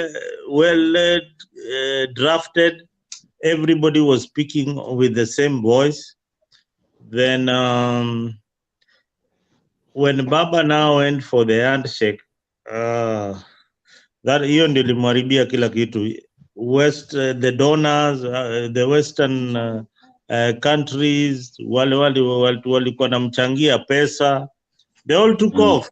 I look for how we went to vote. Hello? Watu walitoroka wakasema bwana, this is not the kind of man that we want there, because this ndio serikali tulikuwa tunapingana nayo kabisa. We were giving you money to fight it, then you have joined the corrupt government. Mzalendo anaweza kujitoa. Mzalendo. Yes. I can officially nitakwambia kwamba openly enough, ukiniona mimi huyu naitwa Reba, I've been a ground mobilizer ya ODM. I've been an agent, nimekuwa super agent, nimekuwa chief agent kwa ile kituo ya kupiga kura mara mbili. Nimekuwa kama mwanasiasa supavu chini kwa ground mwenye ana mobilize. Ikiwa watu wanatakana kuenda Nyayo, we are the men, tunapigiwa simu tunaambiwa make sure mumetafuta watu hata zaidi ya 3,000. Mnawekea unaambiwa wewe tafuta 300, 500. Au watu unaandika majina karatasi, you do mobilize. You either use your own resources or you are given by somebody just very little resources. So mdomo yako ndiye utakusaidia you mobilize ndio hiyo kiwanja yaenda kuchaa. And other people, kuna wale watu wanakuanga driven by euphoria tu, kwamba wanapenda tu Raila kidamu na hewa. Wasikia hewa ya mahali ya ODM iko, au officially utawapata hapo. So ile kitu nimekuja kugundua kwa chama ya ODM, my friend, kuendelea kwa chama ya ODM ni ngumu. Even kupewa nomination peke yake ndio umekuwa nominated, hiyo pia haitakuja kwako kwa ile kazi umefanya kwa ground. Itakuja kwa ule mwenye the highest bidder, ama mwenye akona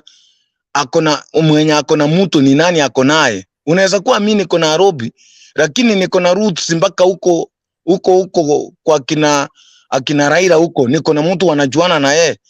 Nitapata hiyo nomination, niache mtu mwenye amestruggle kufanya ile kazi ngumu. Watu wote ODM imenominate in the Senate, in the county assembly, in the national assembly. Those people imefanyia kupeana nomination. Imagine those people ni watu wako well off, si watu masikini. And those people who have been given tickets to fill, those people who have been given ticket to fight, those people are also those people who are well off. Ni ngumu sana. It's not the same as compare the case like UDA. UDA ilikuwa, uliona UDA, angalia nominations za UDA. Watu wakina nani kina Mwangi Kinjuri wajipata nje. Watu kama kina nani akina Ketu Waruguru walichipata nje. Watu kama akina nani akina huyu Ngerichi walichipata nje. Watu kama Kimani Nguchiri, ni Kimani Nguchiri atapigwa nje. Those people, angalia those big wigs. Watu kama Keteli wote walitupwa nje. Lakini William Ruto hakusimama kwa chama ya UDA kusema wapewe ticket. Hakusimama hata kidogo. Yuko mbia tekesi ya ODM. Angalia Kidero alishinda vizuri sana. Ticket ilienda kwa relative ya Raila. Eti hawezi ajwa. Ona mahali popote kwingi unasemekana eti ODM, eti Raila anasema anatetea nini? Ile kitu Raila ikipatikana yenye inaesameshwa isaidie mtu, inaenda kwa familia yao. The first priority. Even Chalango, wakati mlikuwa mnasema mambo ya Lang'ata, ule mtu alikuwa atoe Chalango mwenye hata hakuwa ameenda nomination ni kijana ya Uhuru Odinga.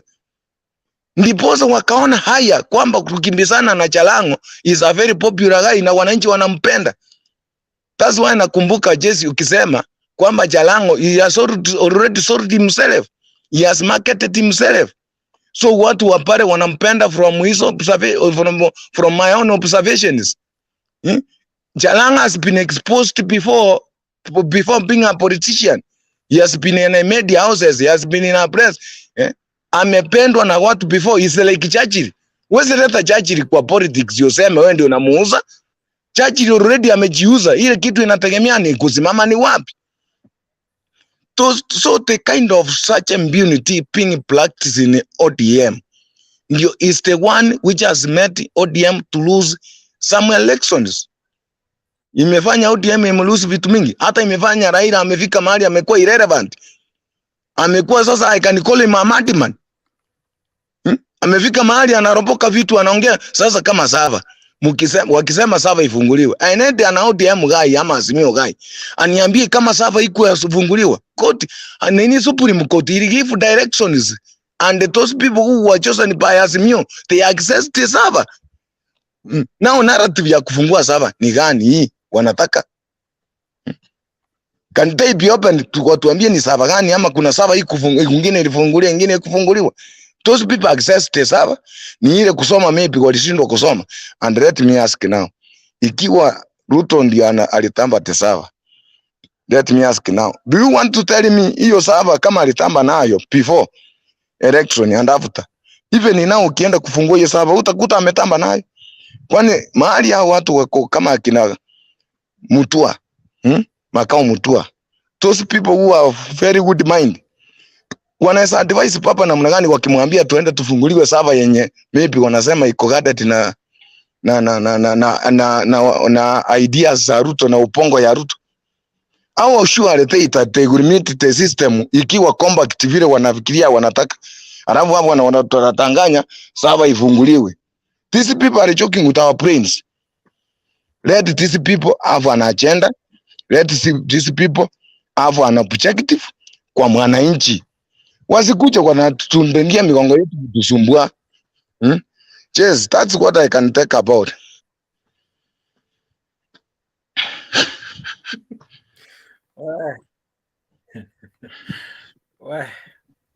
Umewasha moto huku nyuma ya tent, but ni sawa. For those of us still tuning in, asanteni sana kwa maoni yenu na pia jinsi mnavyozidi kuparticipate kwa show. Kuingia kwa show pia kama unahitaji si ngumu, ni hiyo link ambayo inapostiwa hapo sasa hivi na Mtembei. Aidha kama wewe uko hapo YouTube, uko hapo Facebook, kujiunga na hawa panelists na kuchangia maoni yako simu ni kujoin tu kupitia hiyo link na unajikuta uko ndani ya show. Mada ni mingi ambao wamediscuss. Wewe labda kuna mahali agree na wao, you're allowed to come in. As I've said before, hapa tuko kusupport either upinzani ama Kenya Kwanza. Mimi hapa kama moderator ni kufacilitate tu conversation. So jiunge nasi.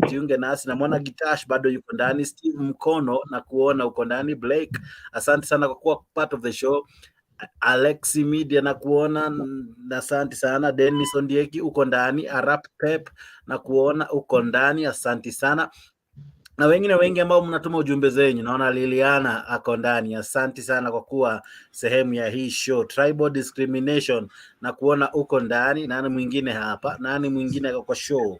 Wengine wengi ambao tayari naona wakituma jumbe zao. Asanteni sana kwa kuwa miongoni mwetu. Na ikiwa je, unahitaji kujiunga nasi, unafanya vipi?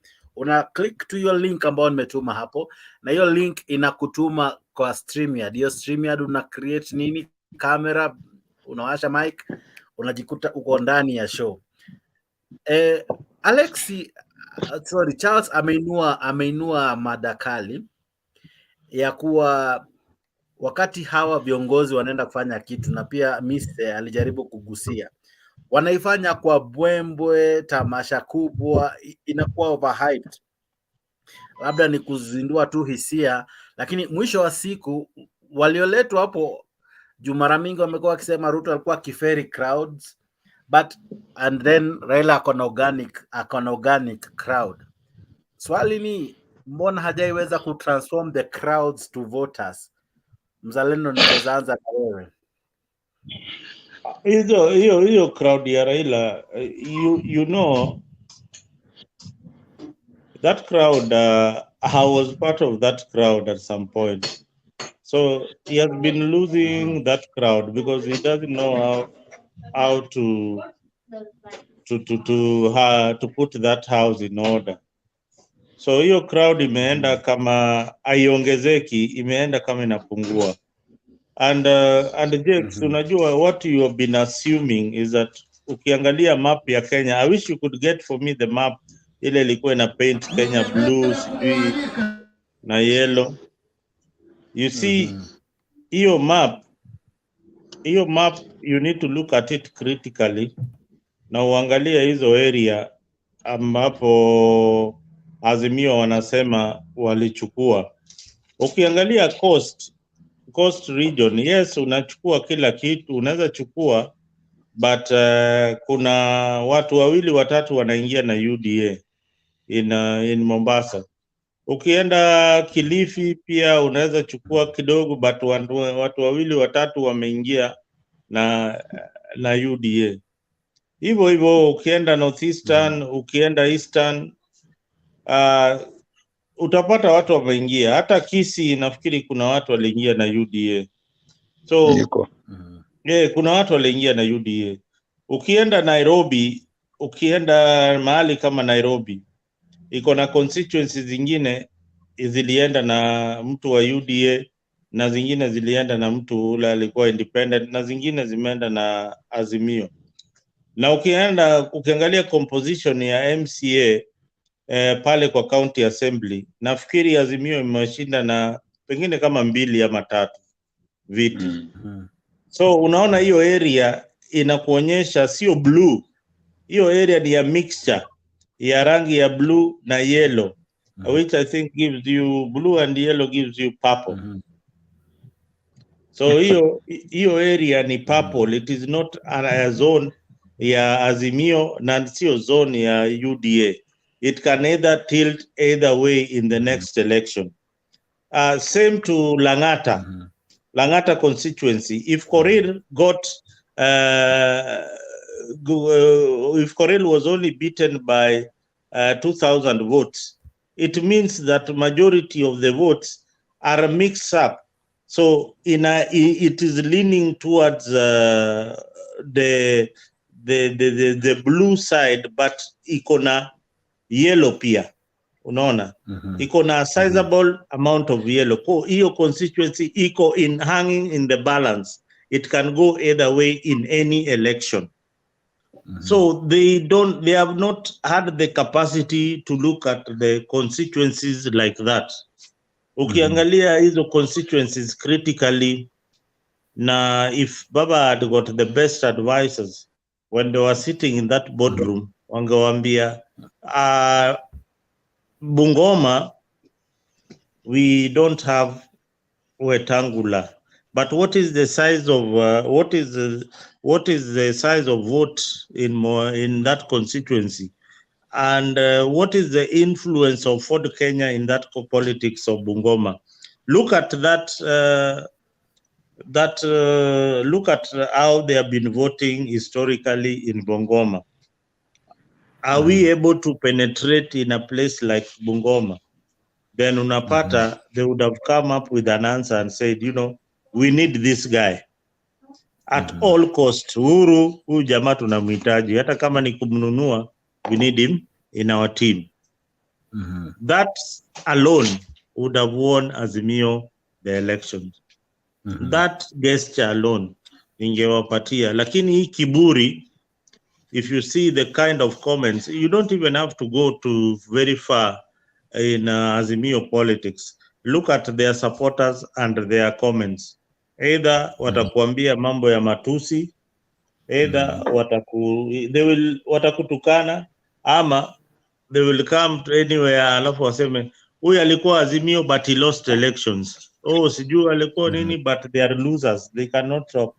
But you see, they don't know that you have a vote, and they also don't know that you represent a college. There are people wale una ushawishi, wale unaweza waambia msipige kura hivi na wakusikize. Hiyo ndio mambo inasumbua Azimio. Look at somebody like, I want to give you a very good example of a radical kind of supporter and leader wa Azimio. What is the difference between Babu Owino and the senator? Anaitwaje huyu Secretary General Sifuna? And Sifuna. So you will see. I see Alex telling me you lost nomination. Alex, my friend, my brother. I'm one of the very few honest Kenyans that you can ever meet. I never participated in ODM nominations, not even in one single day. And I think I wrote a letter to what is her name? I remember, niko na email na kutumia, nilimwandikia I cannot participate in a bogus activity like that one. So I can give you evidence. Mzalendo, huyu Alex mbona akuji kwa studio, anapweka tu kama ni mwoga. Hii ni ile they can't face, anaogopa kuonekana na pia anaogopa kuambiwa ukweli. So we would rather hide in the comment section there where we cannot answer him. But he needs to come here in the studio and tell us now what next with Azimio, because this is one person who had got very, very hard stands. I told him lastly that Matiang'i will join UDA. He still doesn't believe that, but I told him Matiang'i will join UDA and will become a minister in the next reshuffle, Alex. So don't worry. Wewe piga tu siasa yako huko. Nimeangalia Mzalendo, nimeangalia pote kila mahali, Alex hayuko blocked. Kwa hivyo awache kudanganya watu. Nimeangalia kila mahali. Anadanganya watu. Wewe unamwambia Alex, bwana, hii show ni ya Wakenya. Hii show si ya UDA na hii show si ya Azimio. Hii show ni ya watu. Sisi hatunaga ubaguzi. We don't block people like in your show where you block people who differ with you. Nimemtumia link. Tumekurudia link tena, tumekurudishia. Tumekurudishia. Sasa tutakutumia kwa nini? Inaitwaje, first mail. Namtumia kwa WhatsApp pia. Namtumia kwa WhatsApp. No, the moderator never blocked you. Misa is the moderator now. You cannot be blocked. You are just scared. You come on board. Wacha kukaa huko. We need your views. We need a balanced talk. This is not a talk like in your talk show where you talk alone. Watu Azimio wanajiongelesha. Unaweza kuja hapa uongee. Hapa tunakosoa Ruto, tunakosoa serikali ya Ruto, na pia tunaangalia the future of the country. The future of the country is very, very important. Benson is here. Yeah. Benson is a very independent kind of person in his thought. We love him in the show, and appear we learn a lot. I remember when Benson told you, Benson is the one who who really helped in unlocking and telling the truth about the issue of subsidies being removed in schools. Benson aliwaambia vizuri sana. Subsidies hazikutolewa kwa mashule. People like Alex who have been peddling that lies for so many months. Na watu wa Azimio wakajua enyewe subsidies zilitolewa. Benson really unlocked it. And hapo Benson ulifanya vizuri sana. At least kama mtu atakuchukia but unasimama na ukweli. So una watu wa Azimio wapende kusimama na ukweli, ndio maana wanajificha huko kwa magiza kama Alex huko. Kuja hapa. Hapana, stop commenting on the commentary session. Yeah, Mzalendo, I want to bring Benson, but before I do that, I want to tell Alex Media that he's an asset, but he's a drunken stupor because he's drunken stupor in ODM. So it is very difficult to tell him anything, because anything you tell him, he cannot see it otherwise other than kusema baba. But Alex, I know wacha nikwambie watu kama hawa unajua kwa nini wawezi kuja mahali kama hapa? Anaangalia next election 2027 kama atapewa ticket. These are the beneficiaries of free gifts from Raila. Atamshika mkono. So asionekane mali yote. Ndio nasema aje Alex, sio drunken ya pombe, drunken stupor. Angalia the definition of drunken stupor, ndio usiseme unajua there is power in the narrative, and Azimio know how to make narratives. But Benson, karibu, tunataka kusema kama kuna mtu ameblock, nimeangalia block zote, nimeangalia naona hata hakuna mtu anablokiwa hapa Mtembei. Mtu anakuja anaji-express, anaongea, we disagree to agree, because an iron sharpens another iron. So hakuna chuma moja tu, but ayeno mwano minto Alex ni njuga toteverani asitobwata magoso otorekebishe, asitobwata magoso na ayebwanje buna Azimio ya tuomere kona egera torenga kitoko bakonya abana ba minto tobabwate sitwagache Kenya ni njuga nini. So I was simply telling him that we love him so much, that this place is a free space for expression, and Alex has agreed to come here very soon. I'm adding him and I'm sending him to his WhatsApp the link to make sure that he's not lying, that he has been blocked. Karibu sana brother Benson, wacha nimtumie hii link kwanza. Okay, sawa. Mimi bado nagoja watu wazidi kuongea, lakini kitu ambacho nataka kusema soon sitawacha kukuja Mtembei, but soon I'm trying to come up also with a channel that will discuss the variety of issues, and it will be like one-on-one. Unbise unaweza kuja things that can really build us. It's not only politics, there are so many things that affect us. So maybe siku moja Mungu akinijalia itokee, ukiitwa usikose kukuja nutusaidie, lakini mimi bado na wacha nisikie nione watu watafikia. We are here to support. Yeah. We are here to support my brother Benson. That is how Kina Alex, the media, the channel they have, they were supported from here. Now, that's how they have grown. They got an audience from here, and that is all Mtembei is about, supporting and empowering one another. It is our social capital that we have to build. And Alex has decided, hata nimemtumia kwa WhatsApp. Kwa hivyo, for the record, Alex is not blocked. Alex is as a coward.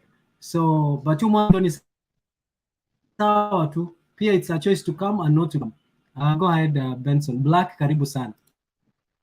Black anaweza ongea kidogo alafu mimi nitafuatilia.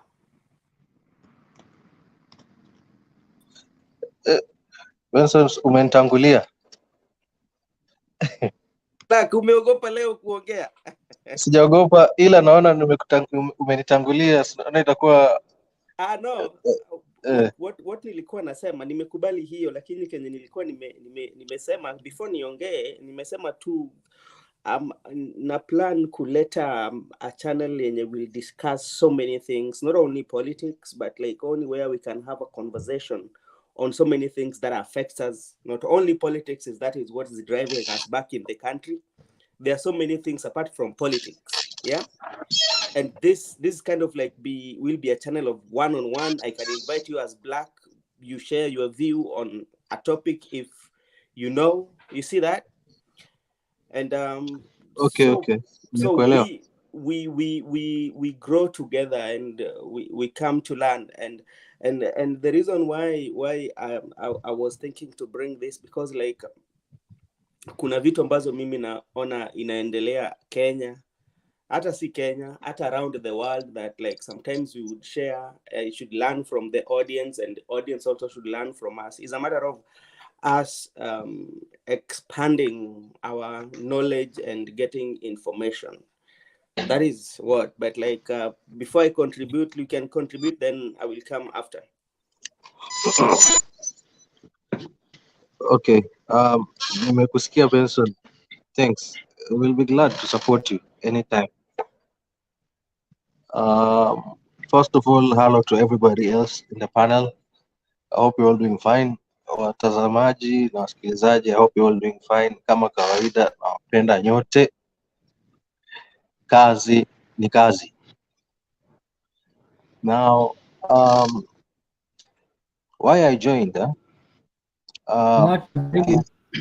Black. Now, as you come yes. in, Alex has praised you as his hero. Are you also praising Alex as your Alex Media as your hero? Do you embrace the same ideologies such as of Alex that no matter what, hata kama tunaingia kwa shimo tuingie sisi zote, ama you are different? So I would like you to make sure, because if someone praises you as a hero, I would like to know the reverse, if it's the same. First off, me and Alex have always had a one-on-one, and I'm the kind of guy that I always like pointing out things as they are, and I always mention them to him. So I think earlier we could have seen that in the chat section, where I see things are not done proper, I would address, and he would also respond in kind equally. So personally, I don't have much issues one-on-one, but in some way somehow kuna mahali ambapo anateleza, pengine anafanya mambo kinyume, but I guess error is too human, so I want to give him that that benefit of a doubt of being a human. But I believe penye kuna makosa, kama kuna kubadilishwa, anastahili kubadilisha. About yale mambo mengine ambayo yalifanyikanga hapa, I think it's best pia tuweke nyuma kidogo. I think they are all welcomed right now. We are one people, and the worst thing that can ever happen to us is having each other kuchukiana just because of the political ideologies we believe in. It's the worst case scenario whereby you see an Azimio guy having too much hate for anyone who has love for UDA, or the reverse of that. I mean, politics is not something that should have us fight each other. But I do believe that the ideologies should be the things upon which we debate with, ideologies. But it shouldn't get to the physical hatred for each other, such that unaona mtu anaona Mise anaweza hata kumpiga mawe just because Mise is having a different political ideology. We shouldn't get there. And I pray that some way, somehow, our brothers and sisters who have that kind of mentality wafunguke macho and they can change on that. But that's not the reason that I came in the platform today. I like being more objective when it comes to discussions. Now, my issue is this. I was reading somewhere on international trade. There was a report, international trade something, I'll remember the name. And it was on Malawi. And there was a famine that happened in Malawi in the 2000s, in the year 2000, 2002 then. Now, what happened? It reached a point that Malawi's debts were so high that the IMF and the World Bank advised Malawi to sell their maize. Malawi used to have so much maize that they had a lot of supply. So they insisted that the Malawi should sell off their maize so that they could get the foreign income to be able to offset their debts to the World Bank and the IMF. And Malawi did that. Then Kenya, we bought around 28,000 tons of this maize from Malawi at the time, the year 2000.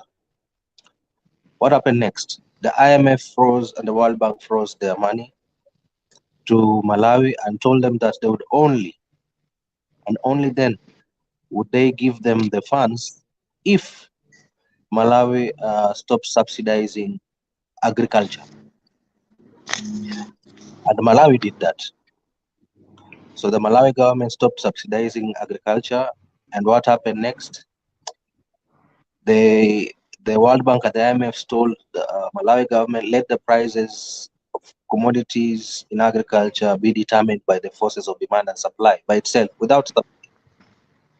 So nini ilifanyika baada hapo? Things started skyrocketing.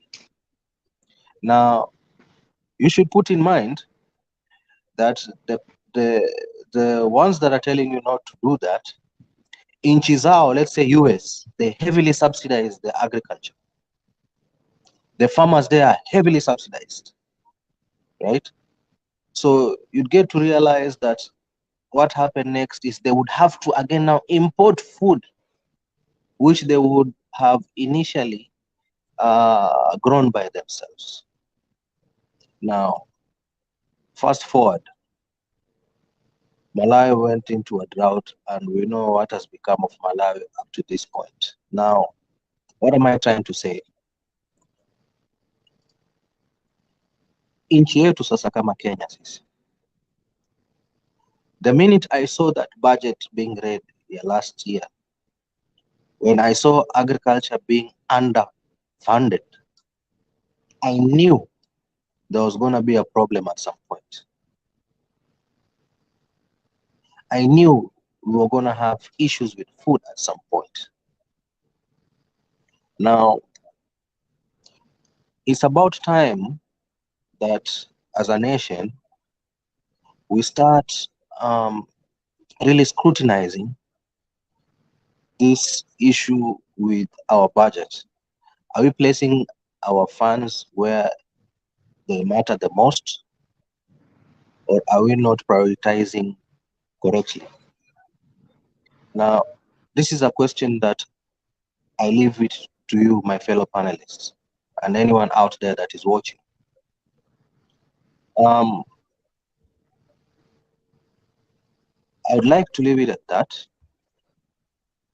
so that I do not exhaust time here, Bro Benson. Then I'll come in again.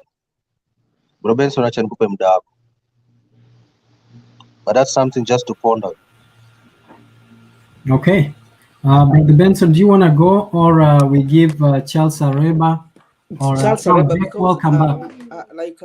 The topic, about the topic about the money for the civil servant, like I'm not so much very well conversant when it comes with things to do with economy and what the money, so, and I'm afraid that sometimes I might give wrong information, and, so I don't know. That's why, Brother Benson, I'm not sure I understood what you're not familiar with. But like the way they're saying about the payment of civil servants, like they've not been paid. What could have been the reason why they've not been paid? Okay. Is it something to do with tax collection, or what might be the issue? Maybe we are blocked. We are broke, like they said. Yeah. So no, the thing is this: in the previous governments, we used to borrow money just to pay salaries. Oh, okay. That is the kind of Kenya. Yes, it's true. But because now, if we had a deficit in our budget, and this deficit in our budget could not manage to pay these recurring expenditures. Recurring expenditures, salaries is part of. Where else would you need? Where else would you get the money to pay those salaries if not borrow? But Black. That's it. And then on the issue of Alex, okay, I hope at some point, sorry, just if I'm allow me, just for a minute. Alex, kama ukiweza unaweza ingia kwenye panel, itakuwa bora. Ila though, just to finish, I hope mazeani tabadilika. Kuna mambo ambayo mko ukifanya yani ile kublock kwa watu ambao istahili ambao si vizuri. I hope hiyo badilishe. Hiyo imeniuma roho sana ambayo nimeshindwa kujizuia. Ikabidi niseme yani. Ikabidi niongee tu niseme. So Black. And, yes, bro. If you look at the employment, or like the people who are given appointment in government, was it wise for it to happen, knowing very well that at the moment we don't have the sustenance for the salary, you know? I've not understood your question, brother. Like I saw some of the employment that took place in the government, right? There's some appointments that took place in the government, yeah?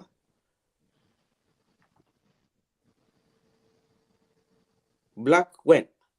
Aman is skiata.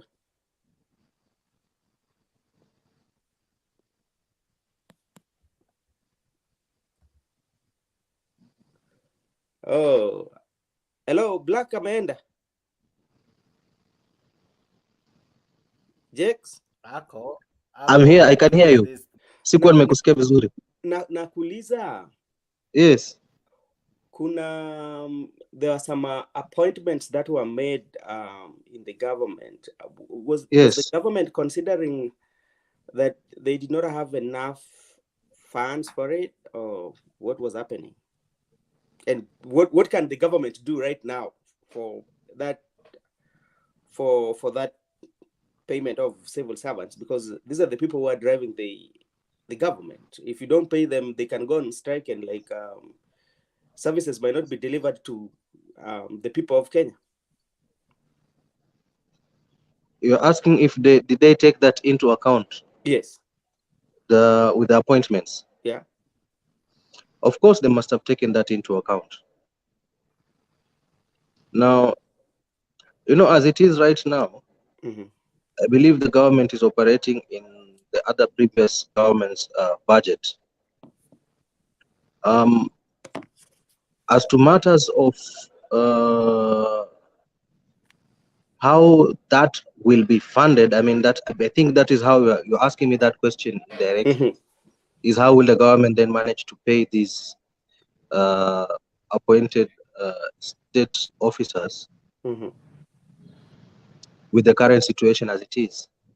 To be honest with you, I am also in the dark just as you, because to be honest, I didn't understand why we had to get around 2 CAS per cabinet or per ministry.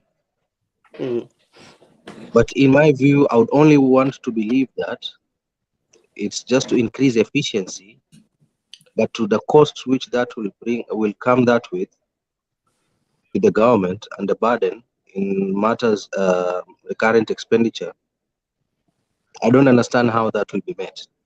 Okay. And that's one thing that I really wish that our president, in one way or another, could come out and try to explain the logic behind that. You know, I'm the kind of person, like I believe my brother Misia knows and the rest, that I'm not a psychopath. I do not defend everything. I defend what I believe is right and what I do know makes sense to me. You know, sense is relative. It might make sense to me, but my sense does not have to be sense to you. So, but in that sense, also easy appointments and the country not being, or rather the government not being able to manage the salaries as it is right now, I don't know.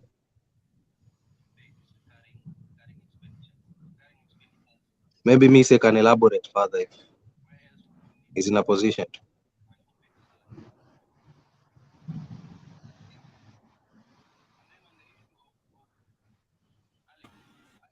I do not hold brief for the government, but I can just try to say that the government, there are those decisions that the government is going to make that we will agree and disagree with, and there are those decisions that they make and we will agree with them. They don't have a blueprint. No government has a blueprint because they probably don't know that.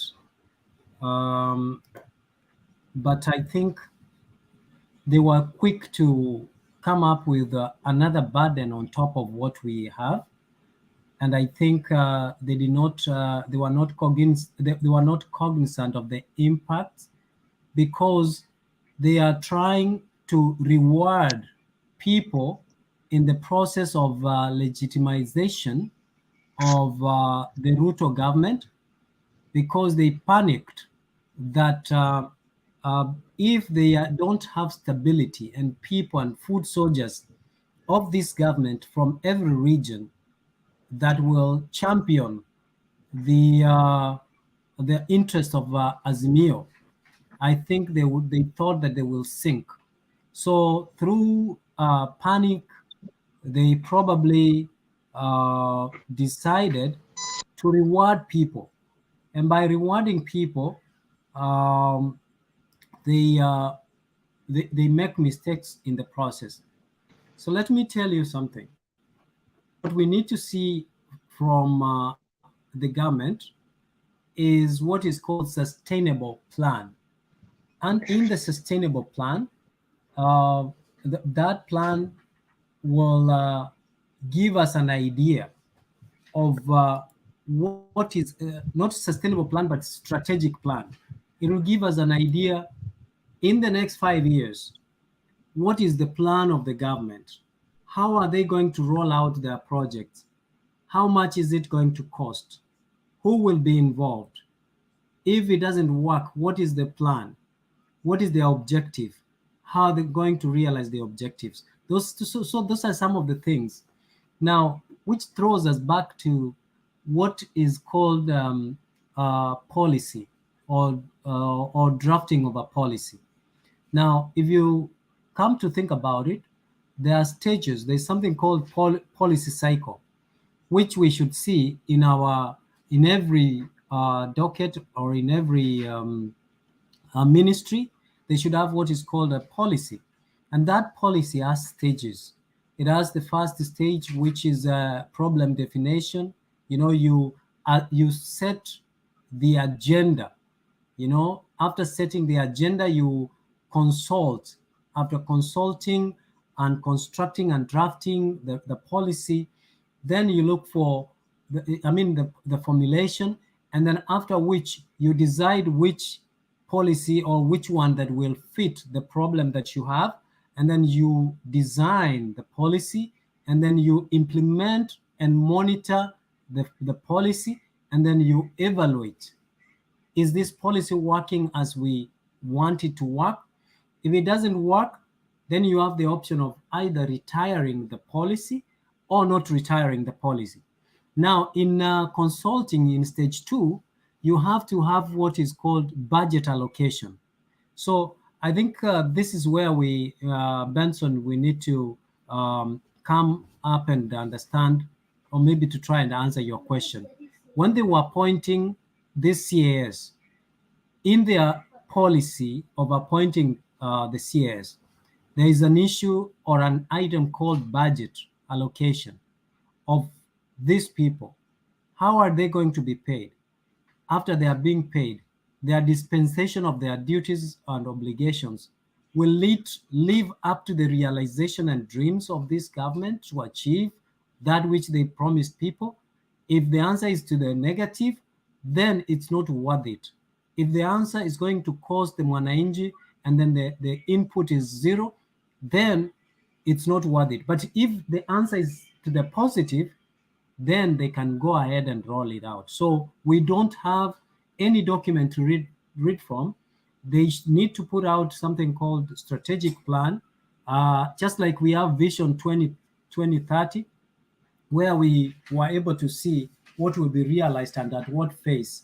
And so far we can look back and say, we said by this time we were supposed to have achieved A, B, C, D. We have not achieved it. Why haven't we achieved it? This is the problem that we are having, my brother Benson, and the government ought to be honest and accountable so that we can know where the country is headed. They can be borrowing. When they borrow and pay, what is the plan and where are they intending to get the money to pay in the future? That is something that we need to talk about. Okay, Mise, you know, there's two things here. There's a project money, the money that the government might borrow, maybe like when we are talking of a vision 2030, maybe a vision as a government. One of the things that government usually put in consideration, even if you look at the blueprint of UDA by then when they were campaigning, there are things that there was a blueprint of what they are going to do.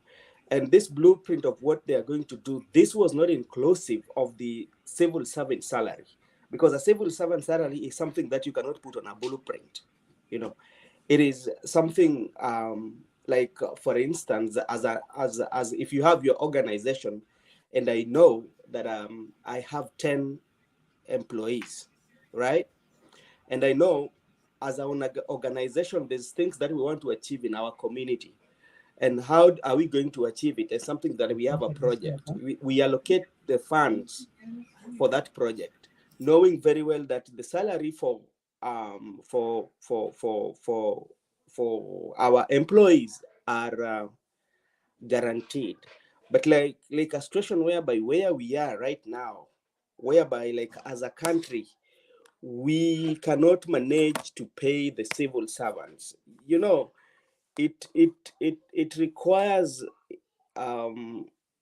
it requires deep thinking, because you're not only affecting those people, but also you're affecting the market. Because like what happens is that when you pay the civil servants, the money will come back into the circulation, you know, and that is going to cost so many things by not paying them, you know.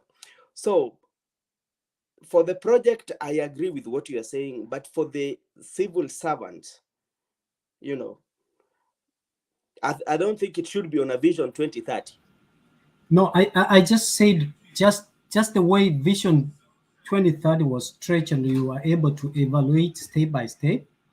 That is how the government needs to give us a clear, strategic plan on how. And let me say something. How does the government make money? It's through taxpayers, right? How do you increase tax paying? You know, that's what Ruto was trying to say, that we are going to increase local borrowing, right?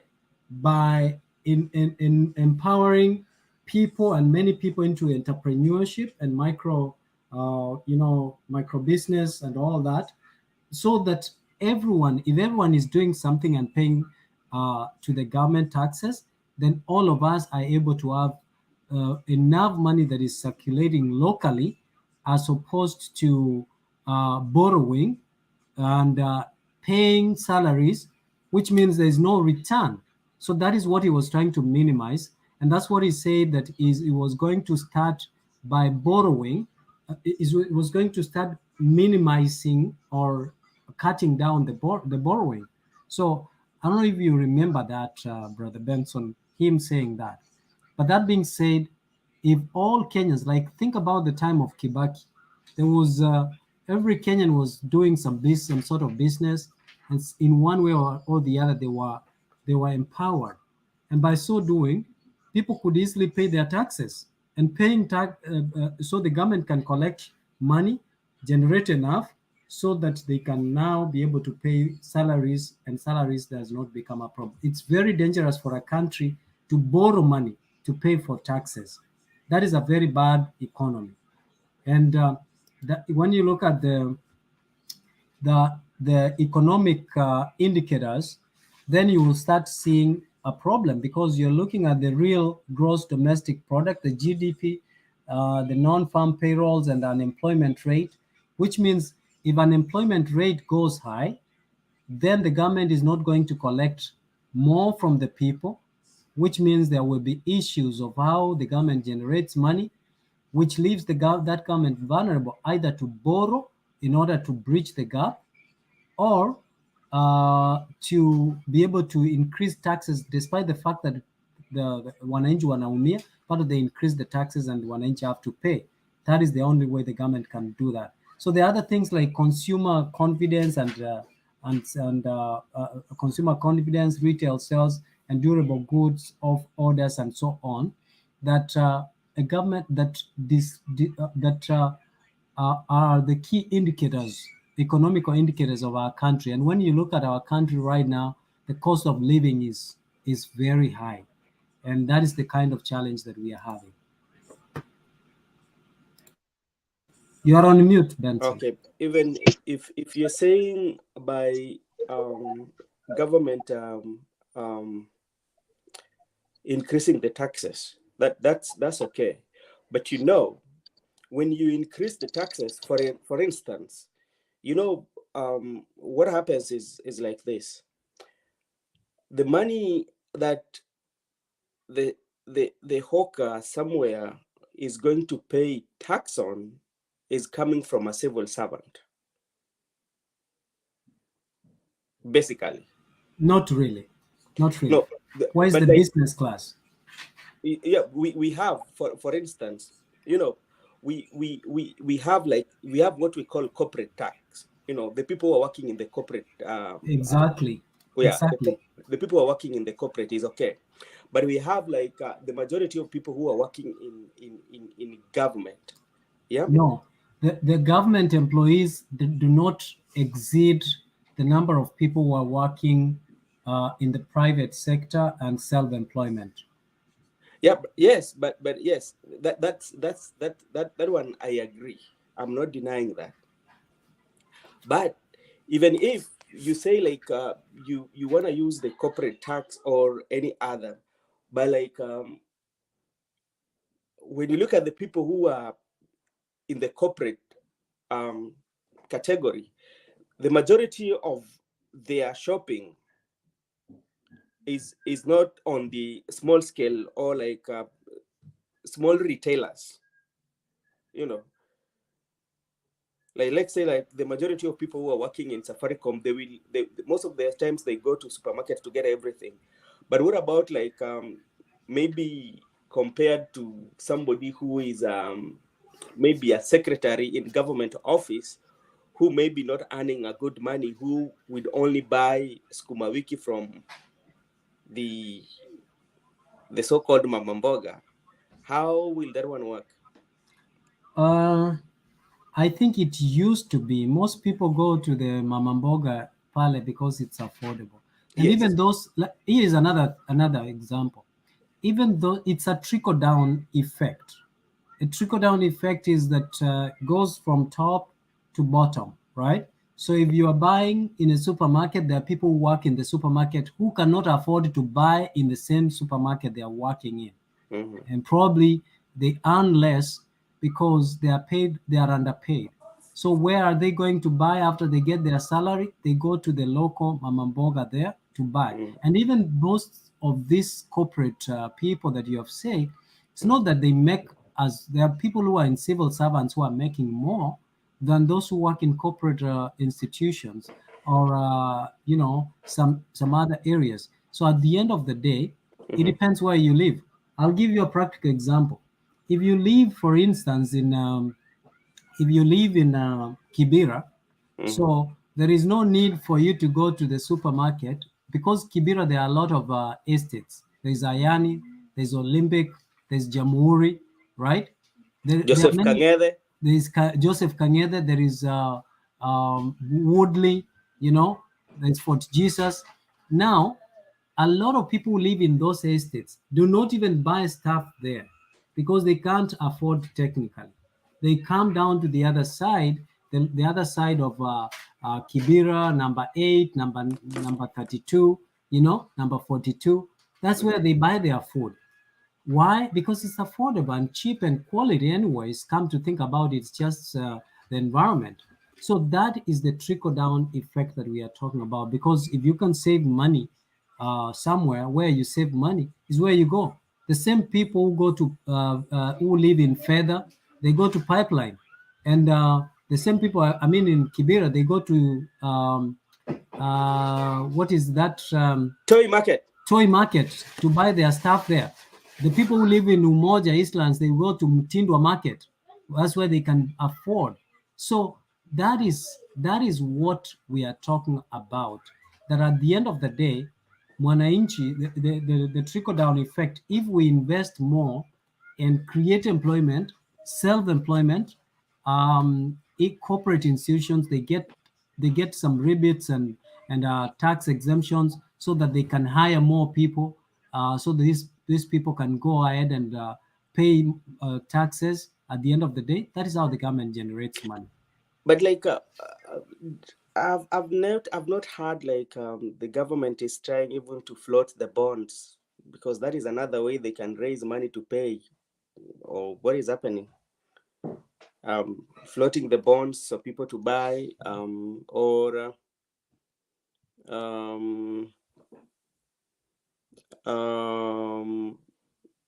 even like to bring things like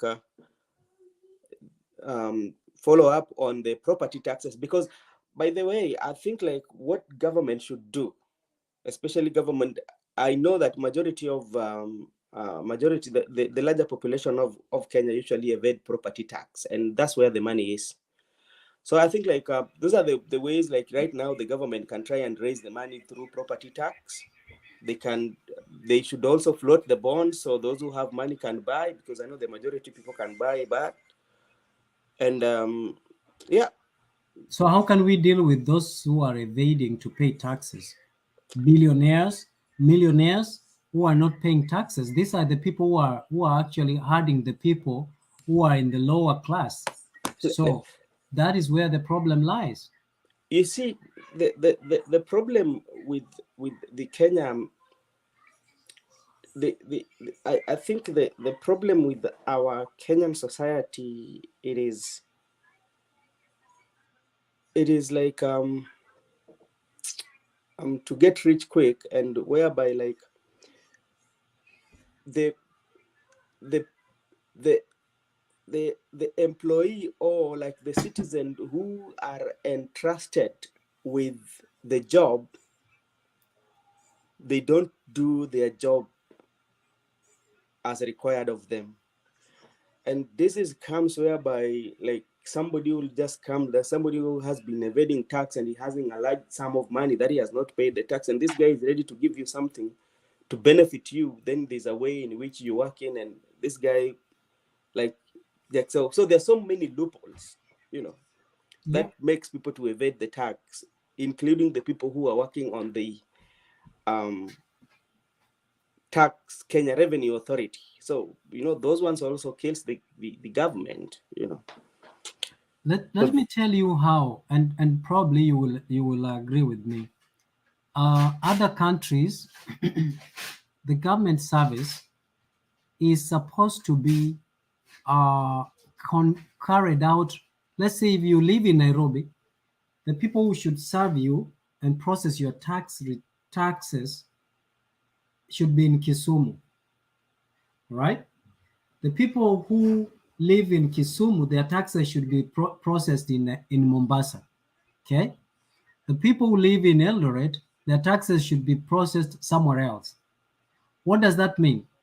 When you are calling this, they should not identify themselves by the names, but by agent numbers, okay? Which means even if you wanted to know who is this agent number, who is processing my tax returns, for you to compromise that person, it will be very difficult. So what does that mean? You are given services. The government, like Ruto was saying, is digitalizing all government services, which means if you're calling the Ministry of Finance, for instance, for a service, you should not get someone who is technically stationed in Nairobi, right? If you're in Nairobi, if you're permanent, if you're a region, okay, according to is in Nairobi, you can get a service from someone who is in Kisumu. Why am I saying that? If you live in Nairobi and you are Benson, I know you're sitting in Nyaya House or whatever house, it's very easy for me to access you or to know you in person. But when you don't know me as a person who is processing your taxes or you are giving you a service, I am going, either I like you, I don't like you, I'm just going to process your tax as it is required. There is no way you're going to compromise me. You can't tell me that nitakupatia pesa kidogo, because it's all recorded on the phones are recorded. So you can't insinuate anything that will ask or will lead to us exchanging numbers, because it's not allowed and it's recorded. So by so doing, we will start streamlining our tax process, and the more we collect, the more we'll be able to pay our civil servants, and the other money will go. Because right now, Ruto, we want to see Ruto's taxes, tax returns and tax collections ikiwa public, because this is a public servant. We need his taxes to be somewhere where we can say he is compliant. You know, Gashagwa is compliant. Raila is compliant. These people at the top must lead by example by paying taxes, so that the civil servants should not suffer from this whole idea of salary delays and lack of payment. You know, it's where we are currently as a country, because what usually happens is that, like, when somebody gets a problem or somebody is involved in any kind of a problem with the government, and the next things he will call a friend. Hey, do you know any friend of you or of yours who works in the government? Is this problem? And like people will start making calls. Hey, I know somebody, and like they will call this person. I can fix that at what cost? You know. And like, even if it is digitalized, I don't think it will work, because that the fidelity of the people who are working there, their fidelity is not to the country or to their job, but their fidelity is then how, when such like incidences arises, how will I get something quick for it? But did you understand the process? Did you understand and agree to the process? I did. I did understand the. But I look at Safaricom. I understood the process. Yeah, look at Safaricom. When you call Safaricom, unless this person introduces himself or herself, you don't know them, right? So that is how we want government services to be. You don't have to walk. You don't have to walk into Safaricom. To government office, unless you have to. Most of the things we can do paperwork, right? Where you live, it's very difficult for you, very minimal, for you to walk into government office. But there are government officials who work there and who give you effective, efficient government services. So if we can move towards that direction, I think it can lessen the corruption. The fact that you walk to Nyaya House and you see people who are processing your passport, and then they tell you now you can interact and say, hey, can you give me, how can you fast track? That is, it kind of creates a leeway for us to talk and negotiate. So I want to see if Black wants a passport. I want Black to do everything, paperwork, kila kitu, haonani na mtu. Someone picks Black's paperwork, processes kila kitu, and then Black akienda siku ile anaenda kupigwa picha peke yake, ni picha anapigwa, na ule mtu mwenye anapiga picha sio yule ana process your passport. Kazi yake ni kupiga picha, yeye ni cameraman, na yeye pia ajui ni nani mwenye ana process hii file. Anapiga picha, anaituma to a system, ana upload, someone else picks up from there. What does that mean? It will cut down corruption so that people can pay taxes. If you have to pay, the money goes to the system, and our leaders must be honest to that. Black, I don't know if you have something to contribute. We were just brainstorming why with Brother Benson. Where is this money, and why do we have delay of payment of the civil servants? You know, civil servants more often wamechukua madeni, hawana kitu kabisa. You know, wamechukua madeni, wamelipa school fees, wamelipa mahospitali, wamelipa ka property mahali. So they are really struggling. They are wanatembelea like fumes. So why again, hata baada ya kutembelea fumes na serikali inajua they wamechukua loans, why is their salary being delayed? That is quite a strange phenomenon that I've not seen, that it's reached a point that even the MPs for the first time, they have not received their salaries. On the fact that the MPs have not received their salaries, just as all other civil servants have, it's sad, but at the same time, I'm seeing it as sitaki kuita ni kitu mzuri, because it has made the MPs be on the same level as the other common wananchi. Unajua wananchi hao wa county na hao civil servants wadogo, in the past they have been complaining a lot about their salaries, but you see the parliamentarians have not been putting much emphasis on that because they were never affected on that, because they used to keep receiving their salaries. But perhaps now that it has also hit them, maybe it's a blessing in disguise, because it will get them to work out a way that this phenomenon does not ever happen again. Whereas pengine watahakikisha maybe through the right policies, civil servants will never get to miss their salaries again, them included. I'm very saddened by this, but I'm wondering, perhaps should the government perhaps get a loan, a short-term loan, just for the sake of this purpose, as we try to sort our mess? I don't know. Maybe this is something we ought to discuss, because the last I heard was that the treasury had not received enough funds from the revenue, and government revenues basically comes in form of taxes.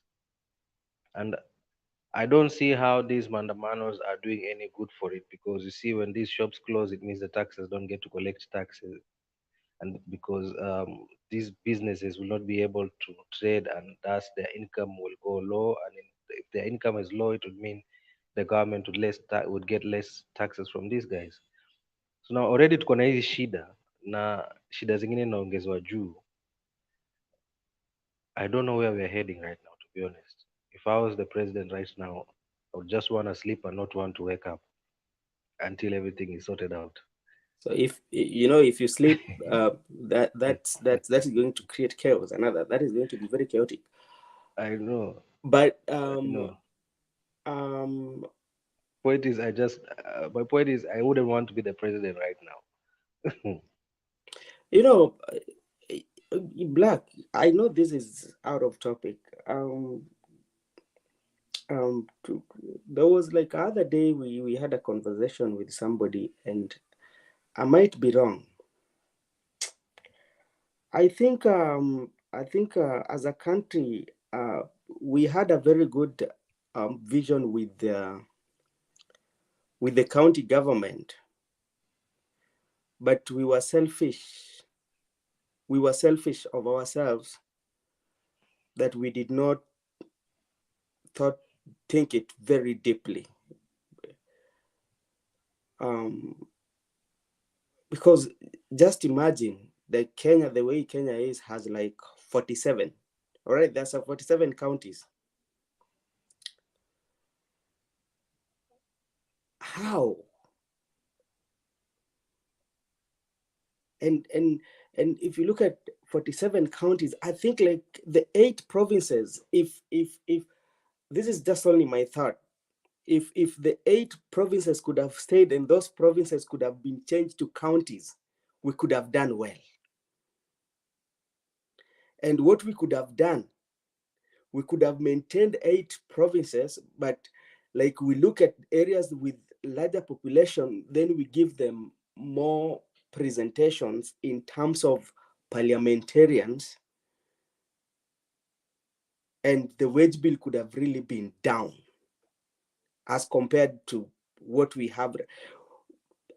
And I don't know what was driving us, because like if you see on how the counties right now, I might be looking at it. The counties, I mean, like the counties were more of tribal, rewarding of the tribal regions rather than service delivery. If I look at right now, because like if you look at even the counties themselves, it is not making sense to me. Like we having 47 counties, a country that is small as Kenya. We could have maintained 8 provinces to be as counties. Then we have that smaller units down there, and that one could have made administrative quite easily. I don't know if I might be wrong in my thinking. I think Benson, Black is muted as Black is coming in. Benson, let me tell you, the idea of devolution was not bad, right? The idea has worked to those who have realized it is motive and it has benefited their people. The problem is the governors, the senators, the county assembly, and women reps, these people have not fully understood what their role is. And the oversight, all right, right from the national government to the county government has not been well taken care of. That is why you're seeing, because of these loopholes, people have taken advantage of it, and it's not working for the advantage of the common mwananchi to the grassroots as it was intended.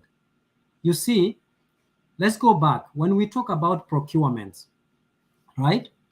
When we talk, the whole idea of procurement, when there is a project, it is supposed to benefit the locals, right? Let's say if there is a project in Kisumu, right? The huge, like the flyover that is in Kisumu. The whole idea was to benefit, as much as we have a contractor who can be from elsewhere, the majority of the people must come from within. The materials must be bought from within. The procurement of certain services must be done from within. Why? By so doing, it will benefit, it will trickle down, the money will circulate within that region. Sijui kama unakumbuka kitambo when Ministry of Public Works ilikuanga na vitu zingine za kutengeneza tu barabara. Walikuwa wanakuja hivi na gari zingine, wanakuja wanatengeneza hivi. So we used to get opportunities kufanya vibarua kidogo kidogo. But that for Ruto to understand, I mean from the government, from presidency to the county assembly down there, it was very difficult for one to oversee that. So we were trying to lessen the burden to the executive so that we can bring it to the legislature. And the legislature now has like three arms, has three areas of legislation, whereby you can have people who can know where the problem is right up to the ward. Just the same way we have Nyumba Kumi. Nyumba Kumi is the same whole idea that kama wewe unasema unatoka kijiji fulani, kuna mzee atajua huyu ni kijana wa fulani. They have trickled it that way, chini kabisa. That was the whole idea. But now they abused the motive behind devolution. Mr. Let me ask you something. You are aware, back then we have Ministry of Local Government, and this local government was the municipality, whereby we used to have, for instance, Kisumu municipality, Kericho municipality, all those these towns used to have what we call municipality. And whereby this municipality are, this were like now the county assembly.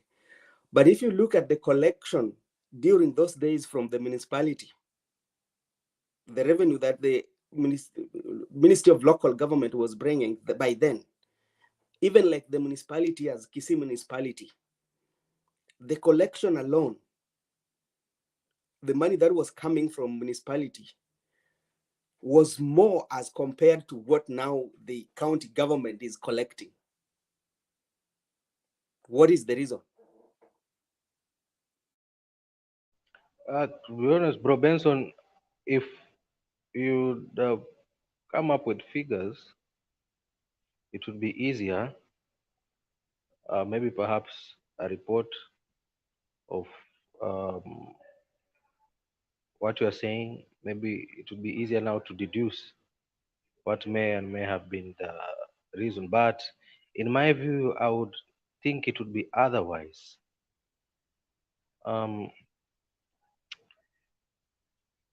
You're playing a video, Bonamisi.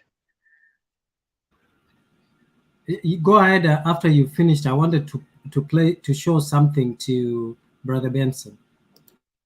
It's okay, you can play it. I'll talk after it, no problem. You can play.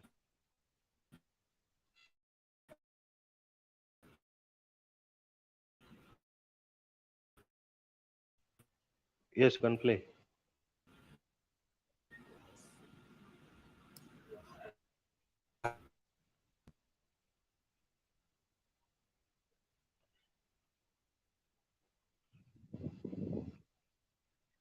Anyway, as Mise plays it, Brother Benson, in my view, I think county governments have been rather more efficient in delivering their services as it is right now. The problem has been proliferation of funds. There's been a lot of corruption in county governments, just as is in the national government. Black. Oh, let me. Okay, continue playing. It's okay. Sorry. Were you not? Was something a matter? In regards to, no, I mean, Bro Benson had brought out an issue about how in regards to the video that I was playing. No. Yeah, it was not playing actually. Okay, but you can see. Let me. Yeah, I saw a market, and now I'm seeing a good road. Yeah. So let me see if it can play. Give me 1 second.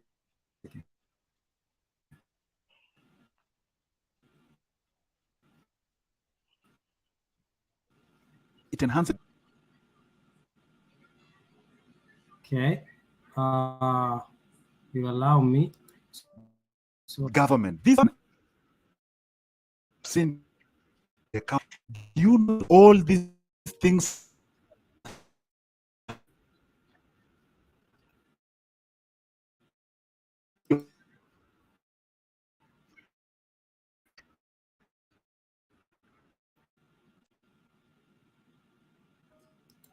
And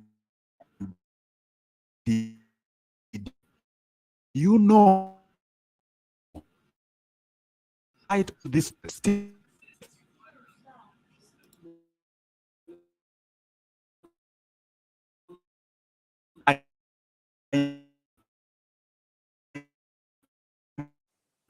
kind of like mean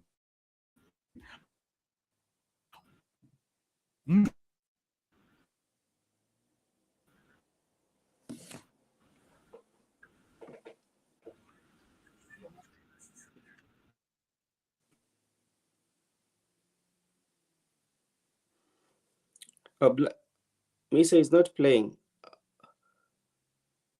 It's not. I'm having challenges. So go ahead so that I can explain to Brother Benson what I was meaning there. Black, you're on mute. Sorry. Thank you. As I was saying, I think county governments have brought a lot of efficiencies in how it delivers its service to the people. But the problem has been now corruption in the county governments, Brother Benson, because as you could have seen from these current governors that came in, most of them did a lot of audits just soon after taking office. And the number one key common denominator that had appeared in their audit reports were that there were a lot of ghost workers. This is something that has been rampant in Kenya, not only in the county governments, but also in the national government. State corporations, you have a lot of ghost workers. That's corruption. Number two, when it comes to projects, there have been some ghost projects that have been given out and money paid, and some still being owed for job that's not been done and non-existent, to be precise. Now, corruption seems to be the problem that we have. How we're going to deal with it is a question that is entirely left up to us as Kenyans. Because if we can tackle that one single monster called corruption and selfishness, we can achieve a lot. The other thing is prioritizing when it comes to matters budget. Like I had started earlier to explain, hiyo jina ilikuja kwa kichwa. The report came from the Institute of Agriculture and Trade Policies. Perhaps the viewers and my fellow panelists would want to look at that report. It was made in 2002 by the Institute of Agriculture and Trade Policies. The report was on Malawi. Now, if you read that report, you'd understand why the current President, William Ruto, decided to subsidize agriculture to avoid the problem that Malawi is going through or went through. Now, to skip to your question, Brother Benson, ufisadi ndio imeleta shida yote. Somewhere, somehow, I'd have wanted to believe that maybe if we had 8 provinces, it would be better because of recurring expenditures. That is how I'm trying to understand the reason why you brought up that issue of 8 provinces versus 47 county governments. I'm thinking perhaps maybe in your mind you were thinking about the recurring expenditures for the governors, 47 governors, as opposed to having recurring expenditures of just 8 governors of 8 provinces instead of 47. I think maybe that's how you were looking at it, isn't it? Yeah, Perhaps. Ben, I was looking at it that way. Then what I was looking after getting those 8 governors. So what we do, like now when we come to the senators, we will be looking at population, and we are saying like, okay, like let's say like place like Central, how many senators can we have? Then on the Senate, we are going to put them into members, MPs, you know, because like they always complain, like they say 1 vote, 1 shilling. And that one was going to solve it by looking at let's say like in Thika town, how many population do we have? So how many constituencies should we give the Thika constituency, you know?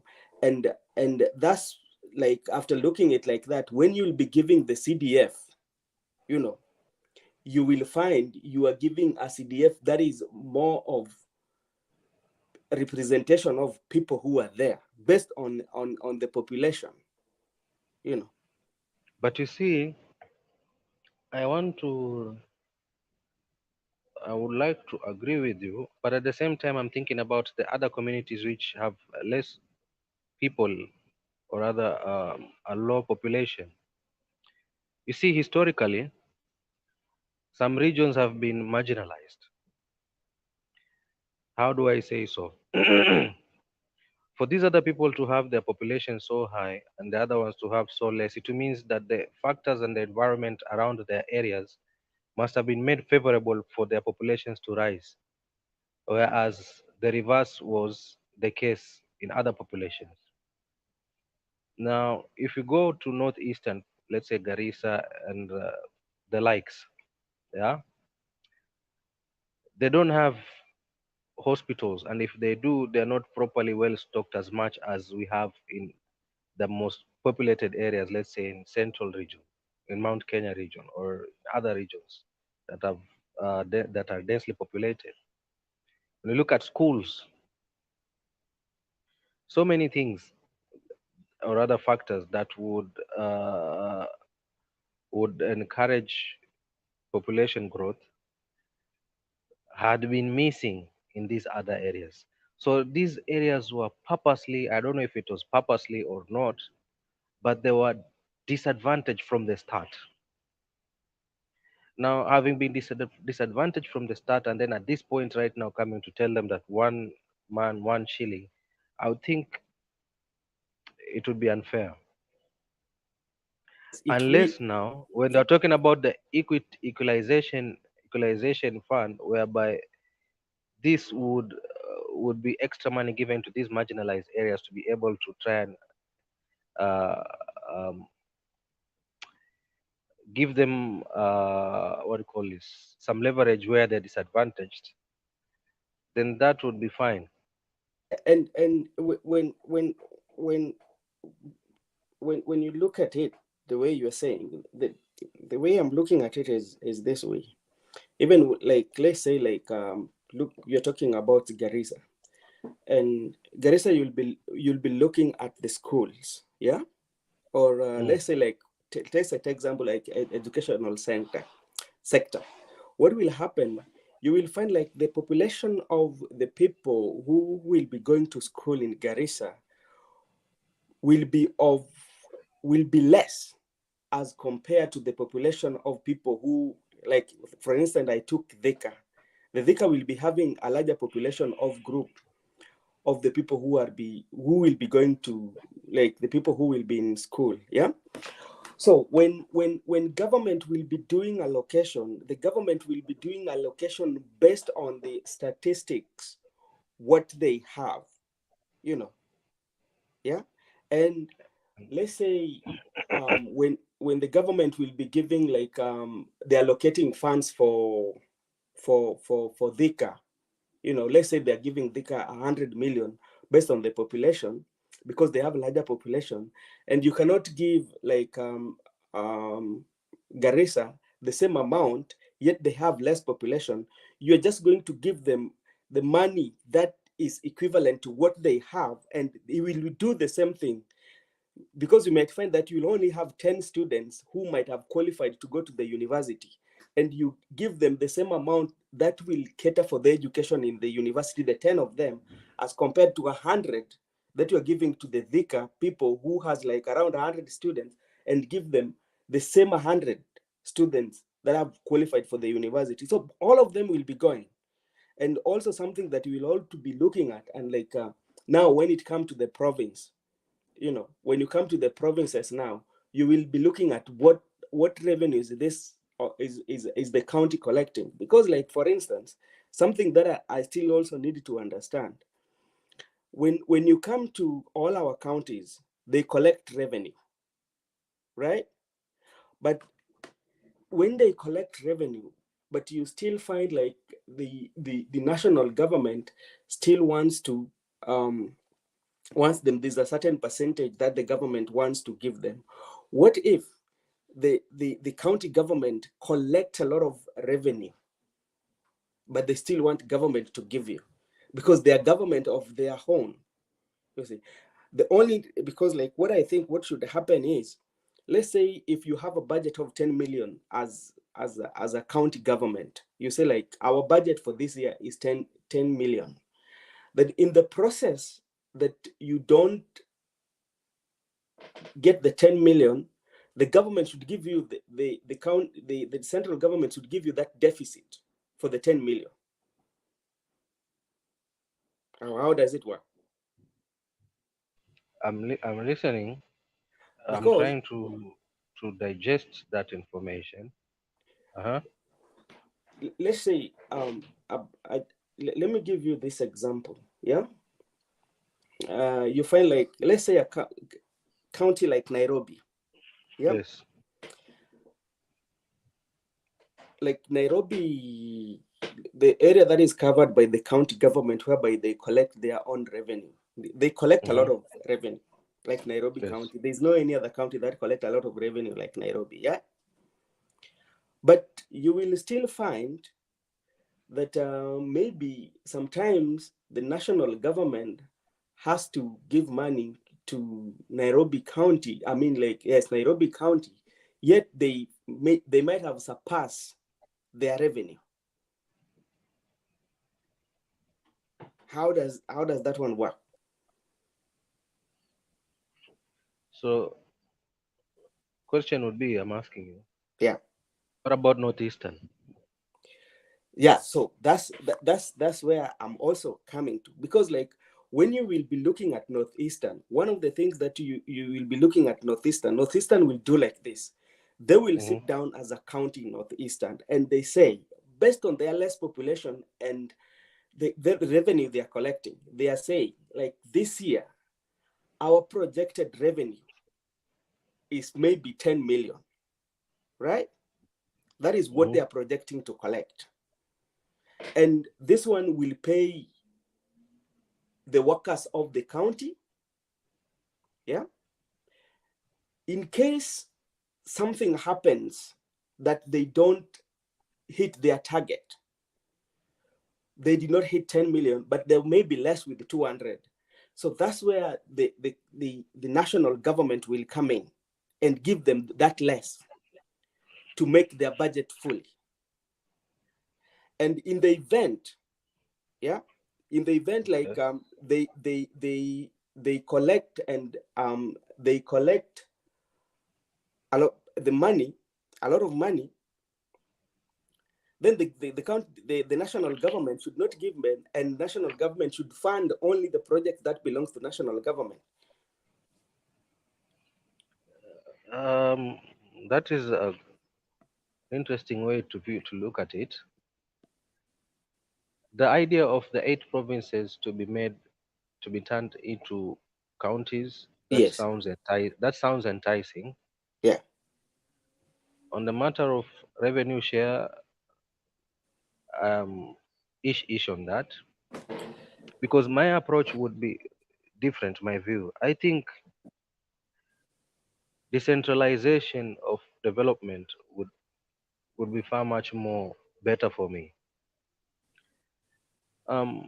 What do I mean by this? If the national government could instead focus on bringing in projects to these counties or these areas that are not well developed, let's say Turkana, right? We already have oil there. Maybe they could encourage more oil companies to come to that place. Yes. Because there's a lot of oil, as they said. And if they would attract more investors and more different companies to come in and drill oil there, the population there will grow, because what will happen then? They will get jobs in those places. Having jobs would mean they have income to support their families. other infrastructures and other things will crop up around the area because there'll be a lot of cash flow within that area. And within no time, the population will also equally grow and they will start depending on themselves. Some of the people from these densely populated areas will start moving to those areas to get jobs, and that will relieve stress, the population stress in the already stressed areas, because most of them will move to these areas. Now, if the same thing can be done in the sparsely populated regions, encouraging and attracting investors to bring in development there, in regards to projects that would be income generating and provide jobs to people, watu wataanza kuondoka kutoka hizi miji mikubwa mikubwa waanze kumove pale, and perhaps that would balance things. Yeah, but that is my view on it. Well, I understand that Because right now you see every new thing comes in, unaona it is within the already developed areas. and You see, like there's a project, unasikia watu wamekuja kufungua kiwanda around Machakos. Machakos is doing good already. I don't know if you're getting it. Yeah, I'm getting it. And another thing, hiyo pia nimesikia. Another thing pia naona kama bado itakuwa inatusumbua. Unajua this county thing is very complex. You know, these counties, they do not have their laws that governs them. Kind of like they have very universal laws. Because they are, like, in other words, they're like states, if to say. Mm-hmm. But like when because each and every state has the laws that govern in terms of financial, like for instance, I don't know, but like I can talk of New York, for instance. New York is almost the same size with Kenya, Uganda, and Tanzania. Do you know how many counties New York has? Not more than 10.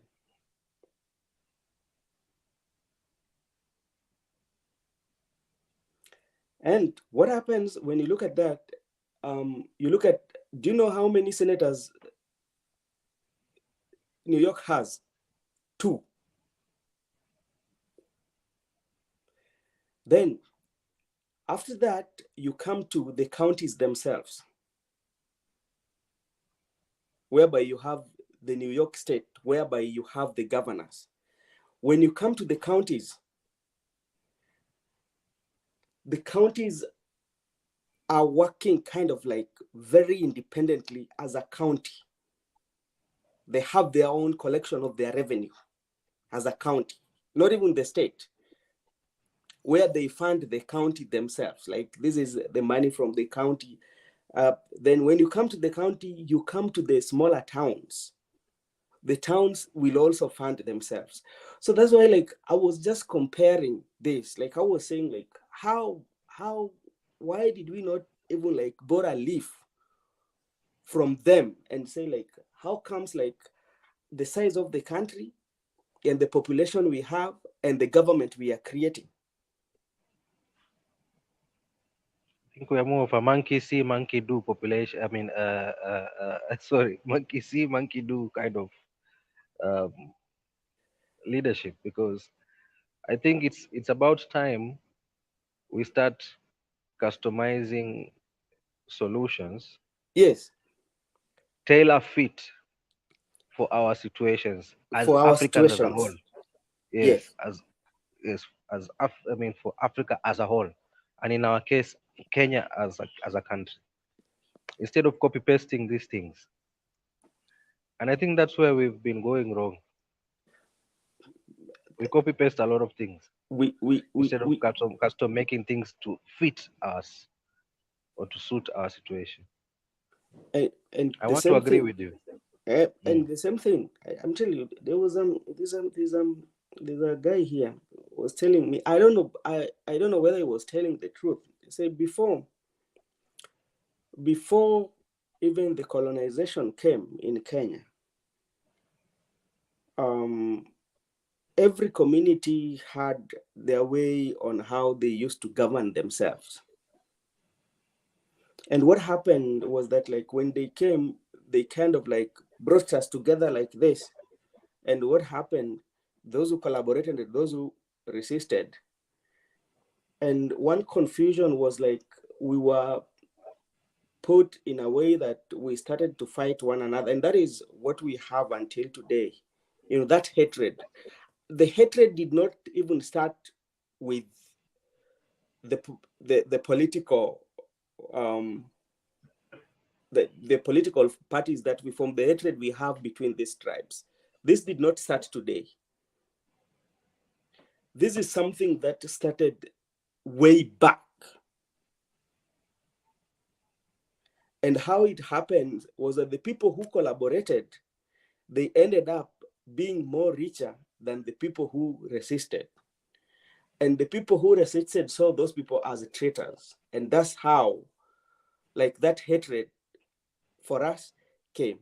And when the leadership came into power, since they were ruled by the system of divide and rule, and the divide and rule was that the good things were going for the leaders, and the places that were not good were going for the people who resisted. And that is what our leaders picked. When you look at the vast majority of areas that look at land, look at even like good places whereby can have very good agriculture, or like the people who have amassed so much wealth in our country are like the family of founder fathers. They have so much wealth than any other person. Why?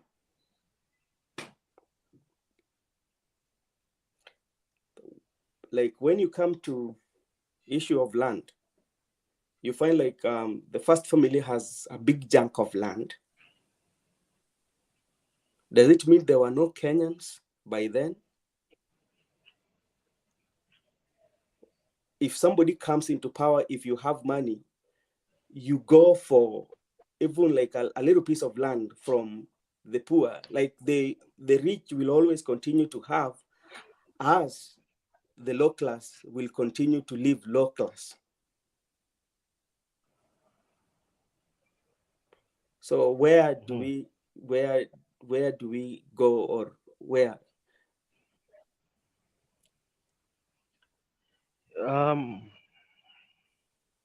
You know, the issue of land is emotive, very emotional, and it's very dear, especially to Africans. You know, as Africans, if there's anything we value the most is land, because zamani hata kabla watu kukuwe na mabiashara sijui makampuni na nini, as long as uko na shamba yako unalima, that's all you needed to make your life comfortable for you and your family, because what you did not have you would substitute by or compensate by exchanging with someone else who had that crop. Wamepanda mahindi, sina viazi, my surplus mahindi, I would come to you brother Benson and say nataka mganyie viazi kidogo nikuganyie gunia fulani ya mahindi, and life would go on. So that tells you how valuable land is. Now it's very unfortunate that you'd find very few people owning very vast tracts of land. And these tracts of land are not just any tracts of land, very productive land, tracts of land. Now, to Kenya now, to be specific, if these lands would somehow find their way into the hands of the other millions of Kenyans who don't have this land, I mean, somehow these lands could find their way kwa Wakenya ambao hawana land, there will be a lot of problems that will be solved. Among them would be food and places za kuishi. Unajua unaweza pata kuna watu sahii they would like to farm but they don't have the proper land to do that. Wengi sana. And the ones that do have land, imeingia kwa kichwa that it is best to have this land under buildings or apartments instead of using those agricultural lands to practice agriculture itself as a form of earning a living. So pia somewhere somehow I blame the education ambayo tumeingizwa kwa kichwa yetu kwamba it is best to go to school, you work hard, you pass, you get a job. Whereas in the past, our great grandfathers would have more so instilled the idea of agriculture in you to depend on the land more. Wanaona mzungu alipoingia alikuja akaingia mentality ya Mwafrika tofauti, akaambia kwamba you need to go to school, you need to study and then you get a job. Hatukuletewa akili za kuweza kujua kupanda zaidi mimea agriculture zaidi, I mean to practice agriculture efficiently. They brought a different mindset to us, and that was education. I'm not saying education is bad, but somewhere somehow they brought something into our minds and robbed what was dear to us. Black, you know, I think you will be one of those people who should be in my channel, because there's something that I'm thinking. I don't know. I was thinking like something to do going back to our roots. And one of the things that I wanted to ask is about the African spirituality and versus the Christianity and Islam in Africa. And I'm one person who was brought up in a very Christian way. I read the Bible and I grew up knowing that. But there's something that sometimes one time I asked myself a question. Before the Christianity came, sorry for the viewers, we are out of topic. This is some of the things that I think like I should bring that my program and like we discuss as Kenyans. Before the No, you're right, because these things you're talking about actually siko baya, but I believe some viewers would resonate that these are a culmination of all these things is what has brought us to these very problems that we have right now. So just go ahead, Brother Benson. Before, go ahead, you know, I'm somebody who is a Christian and like I'm brought up in a Christian way, but like there's some questions that I'm asking. Before Christianity came and Islam came to our community, does it mean that we were not having God as an African? Does this mean that the God was not there for us? God was there. He blessed us with rains. Yeah. Blessed us with proper food.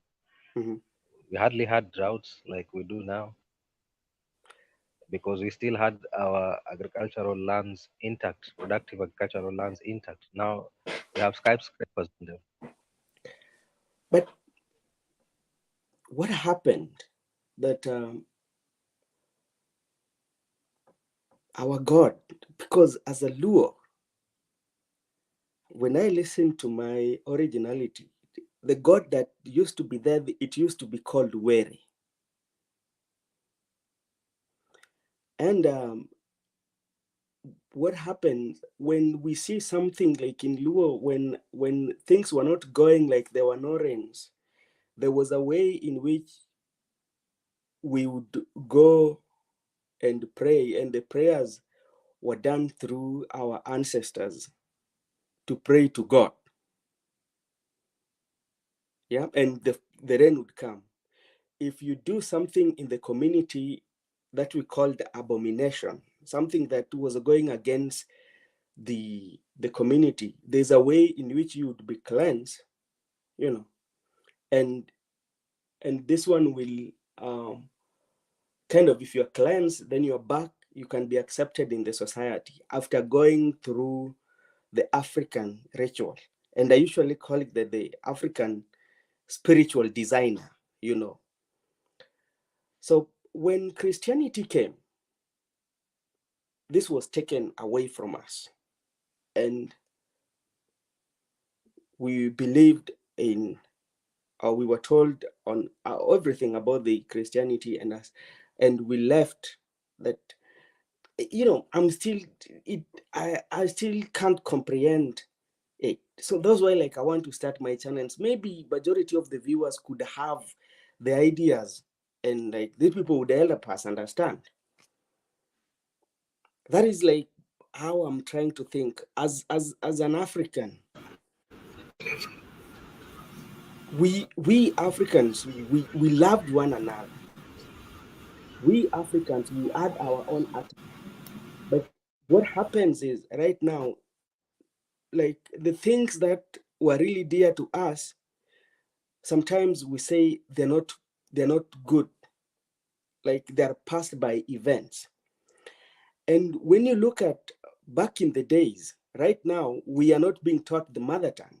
I can remember when I was in class 1 to class 3, you were taught on how to write something in your mother tongue, and this one was like, it makes you to get rooted in your culture, to know who you are. But right now is not being done. But what happens if you go to other nations, they will tell you now you need to start to study on how to study like Spanish, study like French, you have to study German. Why is it that with us, these our indigenous languages, our mothers, we are not, we now don't want to teach ourselves? Why? I think that is where now the African Union comes into play, whereby especially this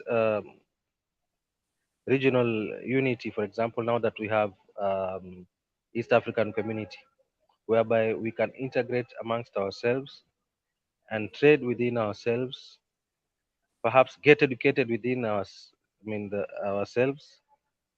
and still remain to be productive within ourselves.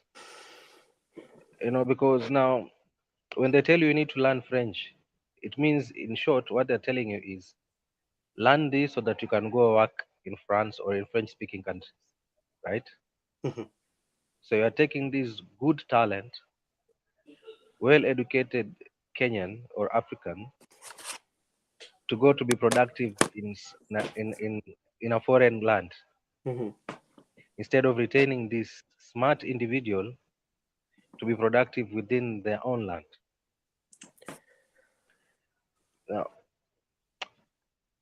Then another question again I'm bringing to you. dunia vile imetufanya, Another question I'm bringing to you. Yes. Let me say something, brother Benson. I think this is a failure in the Ministry of Sports, Culture, and something. This is if you look at the Constitution, it talks about our customs and traditions. It talks about our culture, and the Ministry of Sport. I think the Ministry of Culture and Social Services. I don't remember, but that is around there. That is the ministry that has failed to roll out programs that will foster that and keep and preserve our culture and our practices, as you have as you have well highlighted. That is the problem. That's where we have a problem. Today, we struggle. I have seen other parents who have done very well. Their children are able even to speak Swahili. Children are able to speak even English. Sorry, not English, but their mother tongue.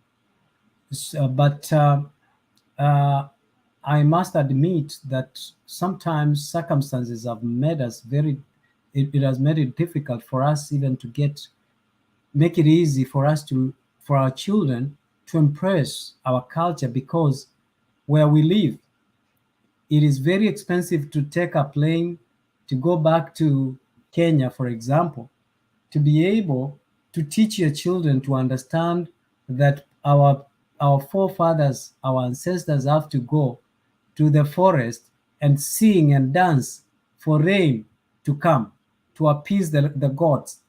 They will be surprised to understand this phenomenon because even us as parents now did not go through that. This is something that used to be passed from generation to generation. Got somewhere, there is a gap. This gap has created a disconnection. And to impress that, it's going to take total commitment for us to do that. And I will tell you, look at Rwanda. When the president speaks, he addresses people in Kinyarwanda. When our president speaks, they don't address us. There is no language of privacy. Even if they wanted to reprimand us so that the international community cannot even understand what we've spoken, we don't have a language that we can speak. Our everything is in the public, and that is the beauty and the pleasure of the slave master. So this is something that has been designed to make us vulnerable, that we cannot. That's why look at the Muslim. They have a language they speak. Sometimes you don't get it. Look at Russia. They have their own language they speak, besides English as the national language or international language. What is happening with us? So we must blame it. Like now, Abab Namwamba, someone we used to admire so much, someone knowledgeable, someone well-traveled, someone who has the ability. What is going on? Why is he sleeping on the job? Why is he not implementing such a few things? Where is now the role of the county government? Because if you look at the county government, somehow it is actually has ethnic inclination, because every county government comes from somewhere some sort of tribe comes from, so Something what is wrong with Mrs. connection? Sorry? I thought it was mine. So what role has the county government done? Miss, I think you have a problem with your internet. I can hear you well. Black, maybe you have Miss, a problem. I think you have a problem with your connection. Maybe you, Black. Okay. Yeah, so that is Benson. This is the problem that we have now. You see, the money the government sets money aside for civic education. Do they pay people really for civic education? They don't, because they don't want you to be enlightened. Because if you are empowered, information is power. That is why you want to be kept in a cocoon, that where you can be manipulated, and that is what is happening. So go ahead. Yeah, that's and that's why, like I was telling you, like maybe if maybe God willing, I manage to do this channel, it will help us a bit. Because another reason that I was looking at was like the way you are saying our children, to take them back home for that.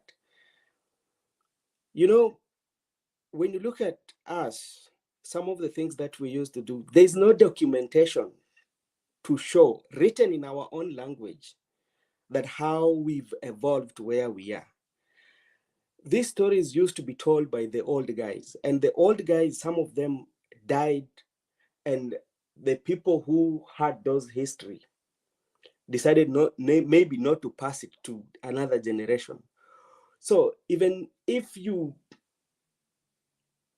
want to tell them to your kids, some of them can be translated in languages that our kids understand. It's not necessarily that they have to come and speak in Doluo, but they have somewhere whereby in their speaking of English where they are, but they can say, like, as somebody who has, this is background, this is how our forefathers used to be, you know, so they know. Documentation is not there to show, you know. And that's why, like, when did we in our education sector decided that our mother tongue, we were not going to be taught how to write it, how to read it, which we did in class 1 to class 3. It used to be there.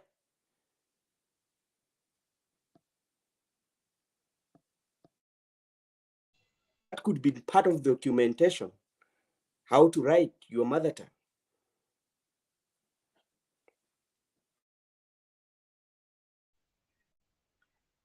Or Misa is listening to me.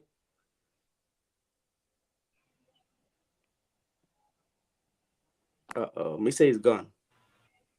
Yes, I am. I'm listening to you.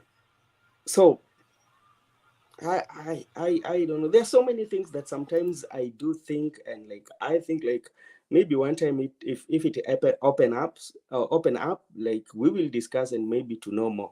Just going back and to compare some of the things that we usually compare. Like some of the times we say that during our days, this is what our fathers did to us to discipline us. But like, if it could have been during our days, I could have beaten you up. This person is doing a mistake, but you still say, you cannot tell them what you're doing is wrong, but you're telling me, I'm leaving you because it is not during our days. To be honest, I'm still digesting the 8 provinces idea that we had to be turned into counties. Yeah. It could work actually, but what about the constituencies then? You know, let me say the constituency do we still keep them as they are 290, or do we reduce them? Okay, for instance, you see, like I'm just giving you another thing with here. Here, when we elect, like we have, like in US, we have the upper house that has like as like 100 senators from all the states in the United States. All of them are 100 senators. Then the lower house has like 435 House of Representatives. So House of Representatives, what usually happens, we don't have what we call constituencies, but we have what we call districts. Yeah. And what happens in this district is like the district will be divided based on the population. Yeah. So if, let's say you are in, like, to me, I think I'm in 32 district. So where we stay is about 32 district, and always they usually have the population. When the population outgrows, yeah, they will kind of like redraw the district. And what will happen now, you come to the districts will be represented by the House of Representatives.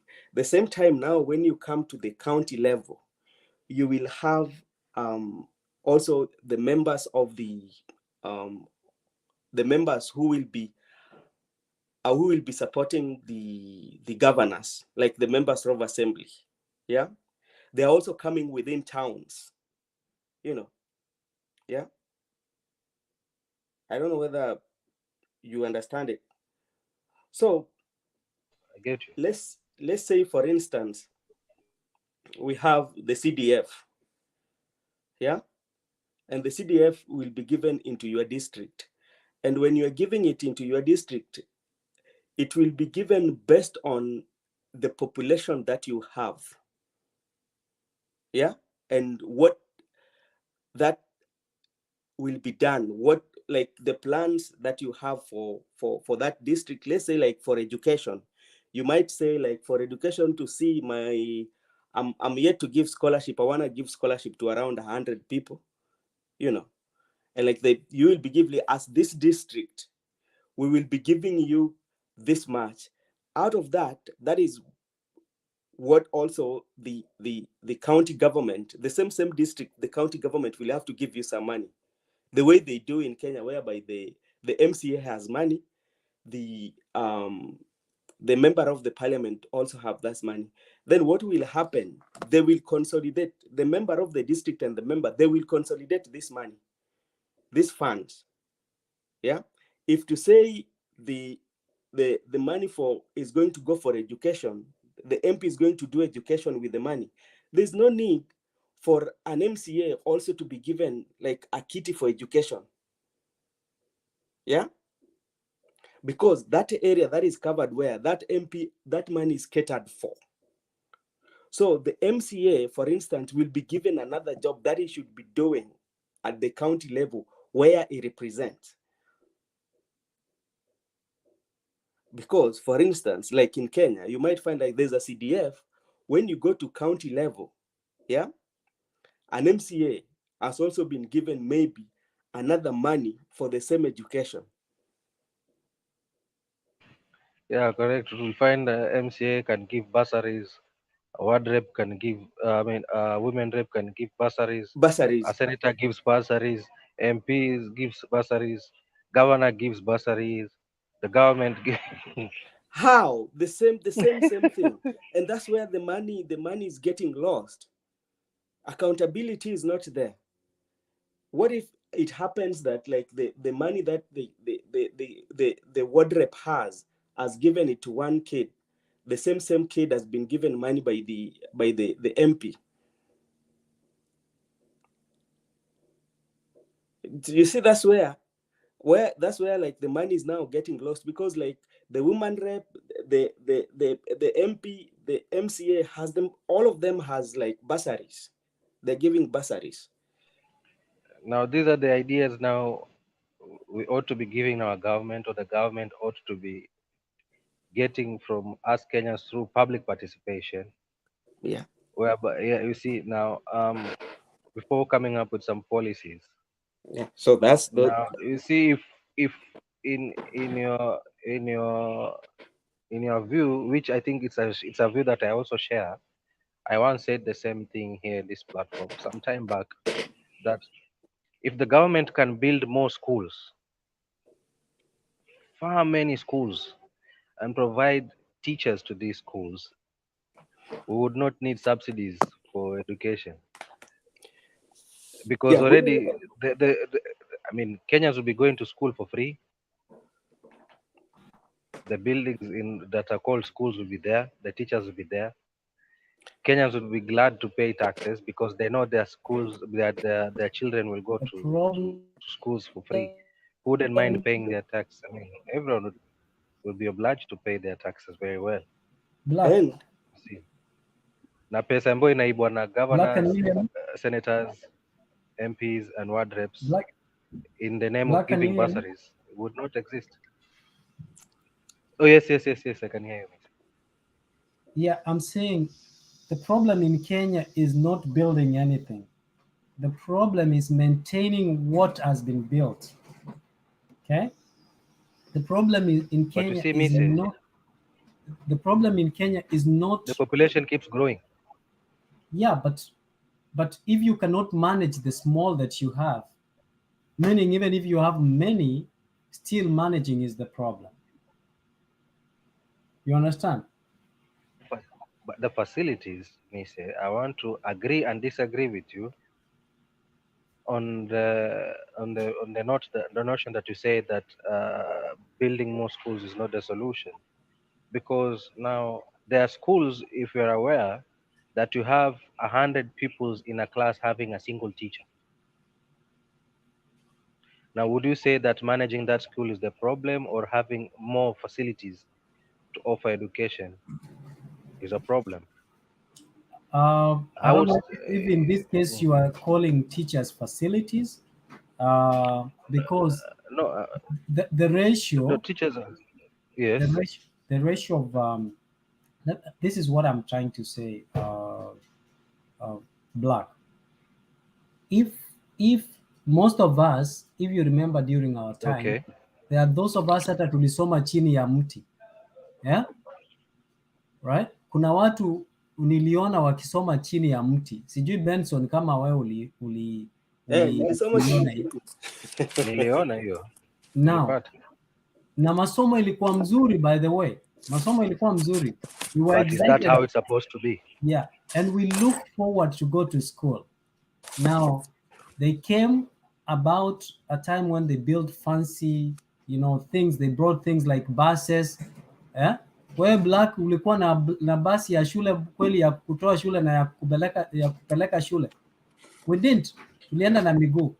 But you are right to a certain extent, but the foundation, my argument is, what you're saying is not that it's wrong, but what I'm saying, before we even invest in building more facilities, we need to be truthful in having a solid foundation in managing our affairs truthfully and accountably, and being accountable in managing our things, or anything that we have been given responsibility or charged responsibility with. Then now, if you increase, it will be easier for you to manage the bigger one if you are able to manage the smaller one. Ni kama Black unaulizwanga, unataka bibi wa pili na bibi wa kwanza amekushinda kulinda. Hauwezi nunulia yeye chakula, hauwezi nunulia yeye nguo, na unasema unataka kuoa bibi wa pili, wa tatu, wa nne, wa tano. That's where I'm coming from. Go ahead, Black.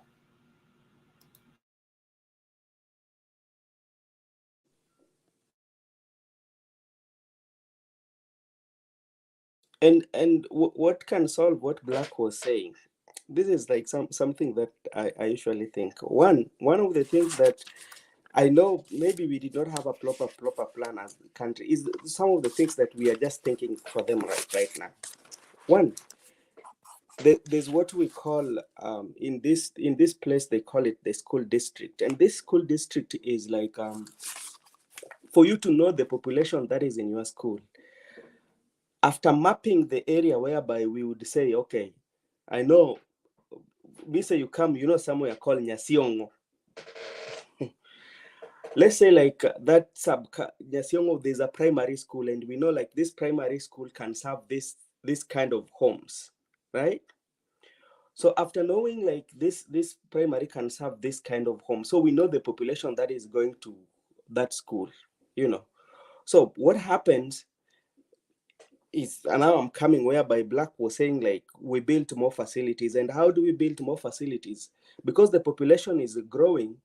So each and every sections, like we'll say like this area, we need only like maybe around 250. This district of ours, or this division, or this kind of like this location, a small location, 250 is meant for our school. And this is the boundary whereby those who will be coming to this school at this one, and it goes like that one. And what will happen there is that because the materials for building schools that is so uniform is the same, there's no way in which you want to tell me this school is built with 2 million, the other one is built with 3 million, and they have the same materials. So the government can use in a situation whereby they have the one to build uniform, like the uniformity in school, whereby if it is 2 million, we know we are putting 2 million here for this school, that is done, the other one for that is done. So when we do that, which means like the population in school will be controlled. Yeah. Like right now, I told you I'm in the board, and this board, it includes, I was in the board of primary school, but since the primary school, they've introduced junior high school. What happens is that they use the criteria, they came to school and like look the facility, and if you did not qualify based on the plot of the school, the plot, they were looking at the plot that school occupies. They were looking at the space that school has. If you don't qualify for that, your school become like a feeding school. Yeah. So which means you don't get the junior high school. So tell me, if your school is going to be feeding school, which means a total of almost like around maybe like around almost like around at most 100 100 who are going to class 6, you are going to feed them to a different school which is closer by you, and the school that you are feeding do not even have enough classes. What will happen? So which means that school will be populated. And that's why, like now, what Black was saying, the government should build more schools, and this one will accommodate the students. And that will be solved.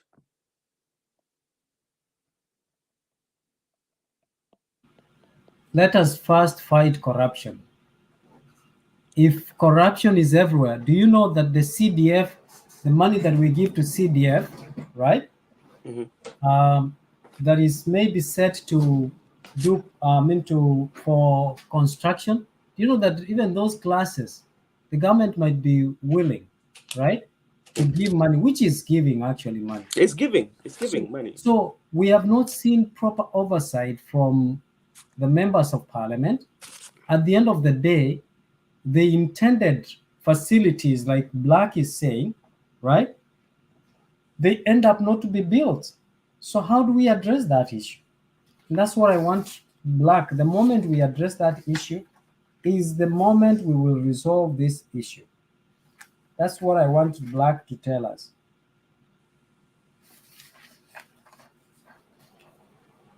Black, how do we handle the issue of schools?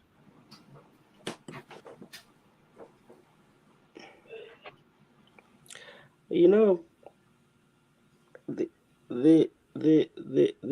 issue that brings corruption in our country is one thing, is get rich quickly. Look at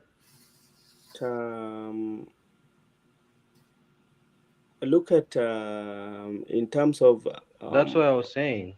Ndio nilikuwa nasema tujenge hizi shule kwanza. Let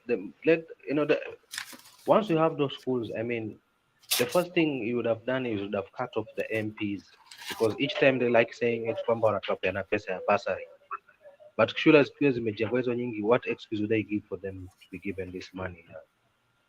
Kulipa bursary kama kila shule zimejengwa. So that's the first step. Black, when you say tujenge hizi shule, nani anajenga kama the people ambao wanajenga ni corrupt?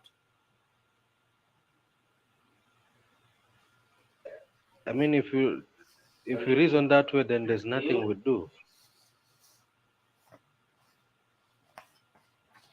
So, are you saying we don't streamline the process first, and just regardless, hata kama inaibwa tuendelee kujenga? Simaanishi hivyo. Kitu namaanisha ni kama watumei, lazima tutafute njia ya kujenga hizi shule. The minute tutajenga hizi shule, believe you me, because sahi hata juzi vile walivyokuwa ile CDF ilivyokuwa inataka kutolewa, wale ma MPs kitu walikuwa kibishania, walikuwa wanasema eti hii pesa paka sasa haijatolewa na shule zinataka kufunguliwa na tunafaa kulipeana basari. So unaona hicho kilio cha basari, na wananchi wakisikia kweli ni basari hawajalipa fees, wanahitaji hizo basari. Of course itabidi tu wapewe hizo hela, but ikifika kama point kuna mashule nyingi mpaka kiasi cha kuwa basari hazihitajiki, MPs wataitisha pesa ya CDF kufanya nini? Because kilio chao kikubwa zaidi huo ni basari. But how do you sustain free primary education? Kama umejenga shule enough, pesa ambazo kwa ukipeana CDF sasa hizi zikuwe zinakuwa channel kwa mishahara ya walimu, mtashindwa through TSC. Pesa ambayo ingekuwa inafaa kwa budgeted kwenda kwa CDF ikatwe, alafu in case instead ipelekwe kwa TSC kwa kulipa mishahara ya watu, so wata employ watu wengi zaidi, walimu wengi zaidi.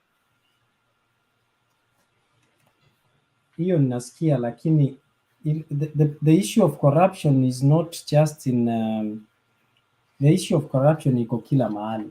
How do we streamline it? Because it's the problem first. Because angalia, ukianza kujenga hizi shule black, right? You are going to involve the members of parliament as the people will oversight the projects. Don't have to. That's why now the Why national not? government It's their comes in. role. Ndo nasema. It falls under their docket. Hata kama wataiba kwa ujenzi. Sawa. Ikishamaliza kujengwa, what next? Na kama haitamalizwa kujengwa, that's what I'm asking you. Oversight, no maana hiyo oversight ya kuhakikisha kwamba yani shule imejengwa. Ukiwa na wananchi maana ile public participation inakuja na ile kuwafundisha, kuhamasisha, kuambia okay, sasa tunataka kuwajengea shule hapa. Ndio kusudi msio mkikimbilia kufuata MPs wenu kuitisha pesa ya karo. Sasa na nyinyi tunapatia jukumu moja tu, muhakikishe kwamba mmetia macho na mkazo kuhakikisha kwamba hii shule imejengwa. Mshikeni mkono huyu MP wenu ama representative wenu kuhakikisha kwamba hii shule imejengwa, imalizwe, hela isiibiwe. Muhakikishe kwamba tumetoa hela hii, tuna mjengo project tumetoa pesa, inafaa kuwa kulingana na kandarasi ambayo tumepatia mjenzi, inafaa kuwa imemalizwa kujengwa within let's say 1 year or 6 months or 4 months, whatever time frame it is. Isipokuwa imekamilishwa kutoka muda huu ambao tumewaambia kwamba imeandikwa kwa kandarasi kwamba shule hiyo imalizwa kujengwa kwa muda huu, andamaneni, mshikane mkono straight paka kwa ofisi ya kiongozi wenu, mumuulize kwa nini hii shule haijamalizwa kwa muda fulani ambao ulikuwa tunawaelezea huu kulingana na mkataba wa kandarasi ulioko, kwa ajili wanafunzi wenu ndio tazidi kuumia kama huu mjengo utakuwa hujakamilika within that time. So why is it not happening now?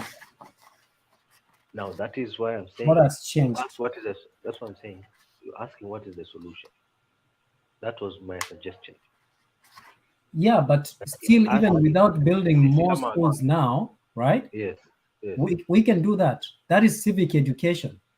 Okay, now tell me, as it is, we have schools, few public schools, and so many students that are opting to go to private schools to get better education. And those that manage to go to public schools because they could not manage to go to private schools, classes imejaa. Why? Population has busted, but the facilities are still the same.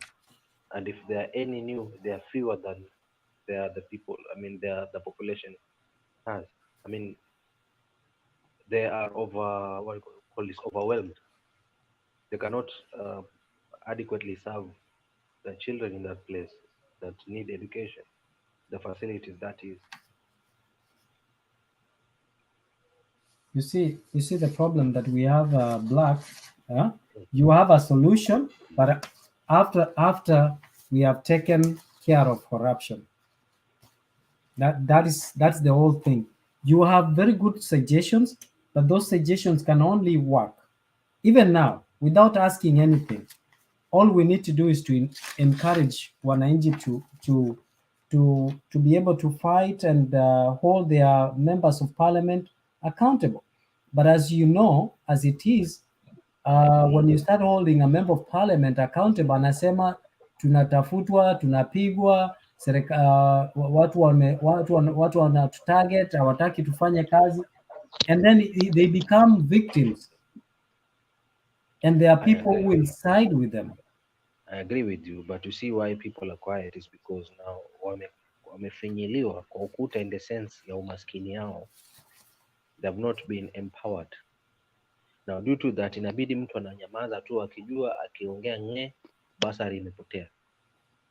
But if they are put in a point where they don't need bursary because now the schools are there, they've been built for them,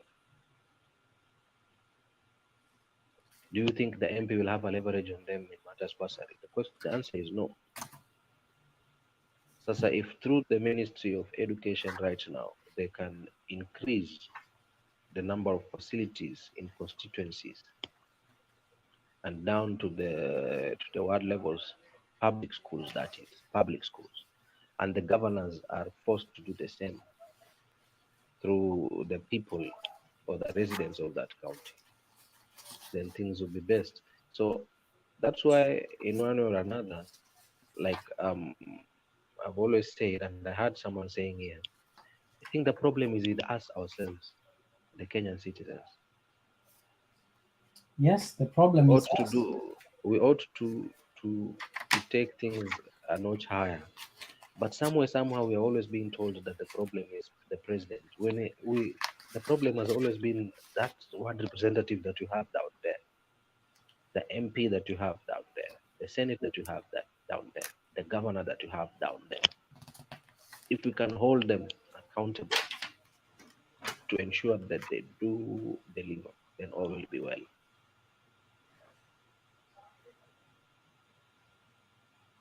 okay. All right. We hold two divergent opinions. What I agree with you on what you've said finally is that holding these people accountable, that is the solution. I think that goes there, and also having a common call to fight corruption as a whole is going to help us all as a country, instead of targeting the president or one arm of the government. I think, Black, this far, I think we've had a very good discussion, and I believe that we can now comfortably say that we can bring this discussion to an end, and wait until tomorrow when we can continue with the same discussion. It's okay. So, what is your final or comments or remarks? My final remarks are for anyone who's arguing why the president decided to subsidize agriculture. I would urge them to go read the report by the Institute of Agriculture and Trade Policies, and to be precise, on the Malawi famine of 2000, the year 2000. And the reason as to what brought it about, and then they would understand why it is very important for the government to heavily subsidize agriculture, as the President William Ruto has done right now. They'll be in a position to understand. And, otherwise, where can they get that document? It's online. Also, if I could get time, I don't know if I can post the link here to you, and then you post it there if it's possible. Yeah, for sure. This way people can find time and read it themselves. Yes. Let me get the link. Okay. Yeah. I've posted it in the private chat. I don't know if you can post it there. Okay, let me see.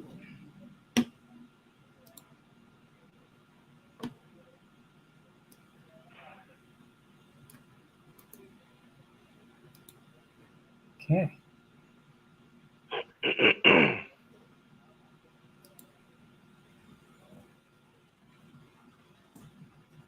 I've done that. So, all right. Are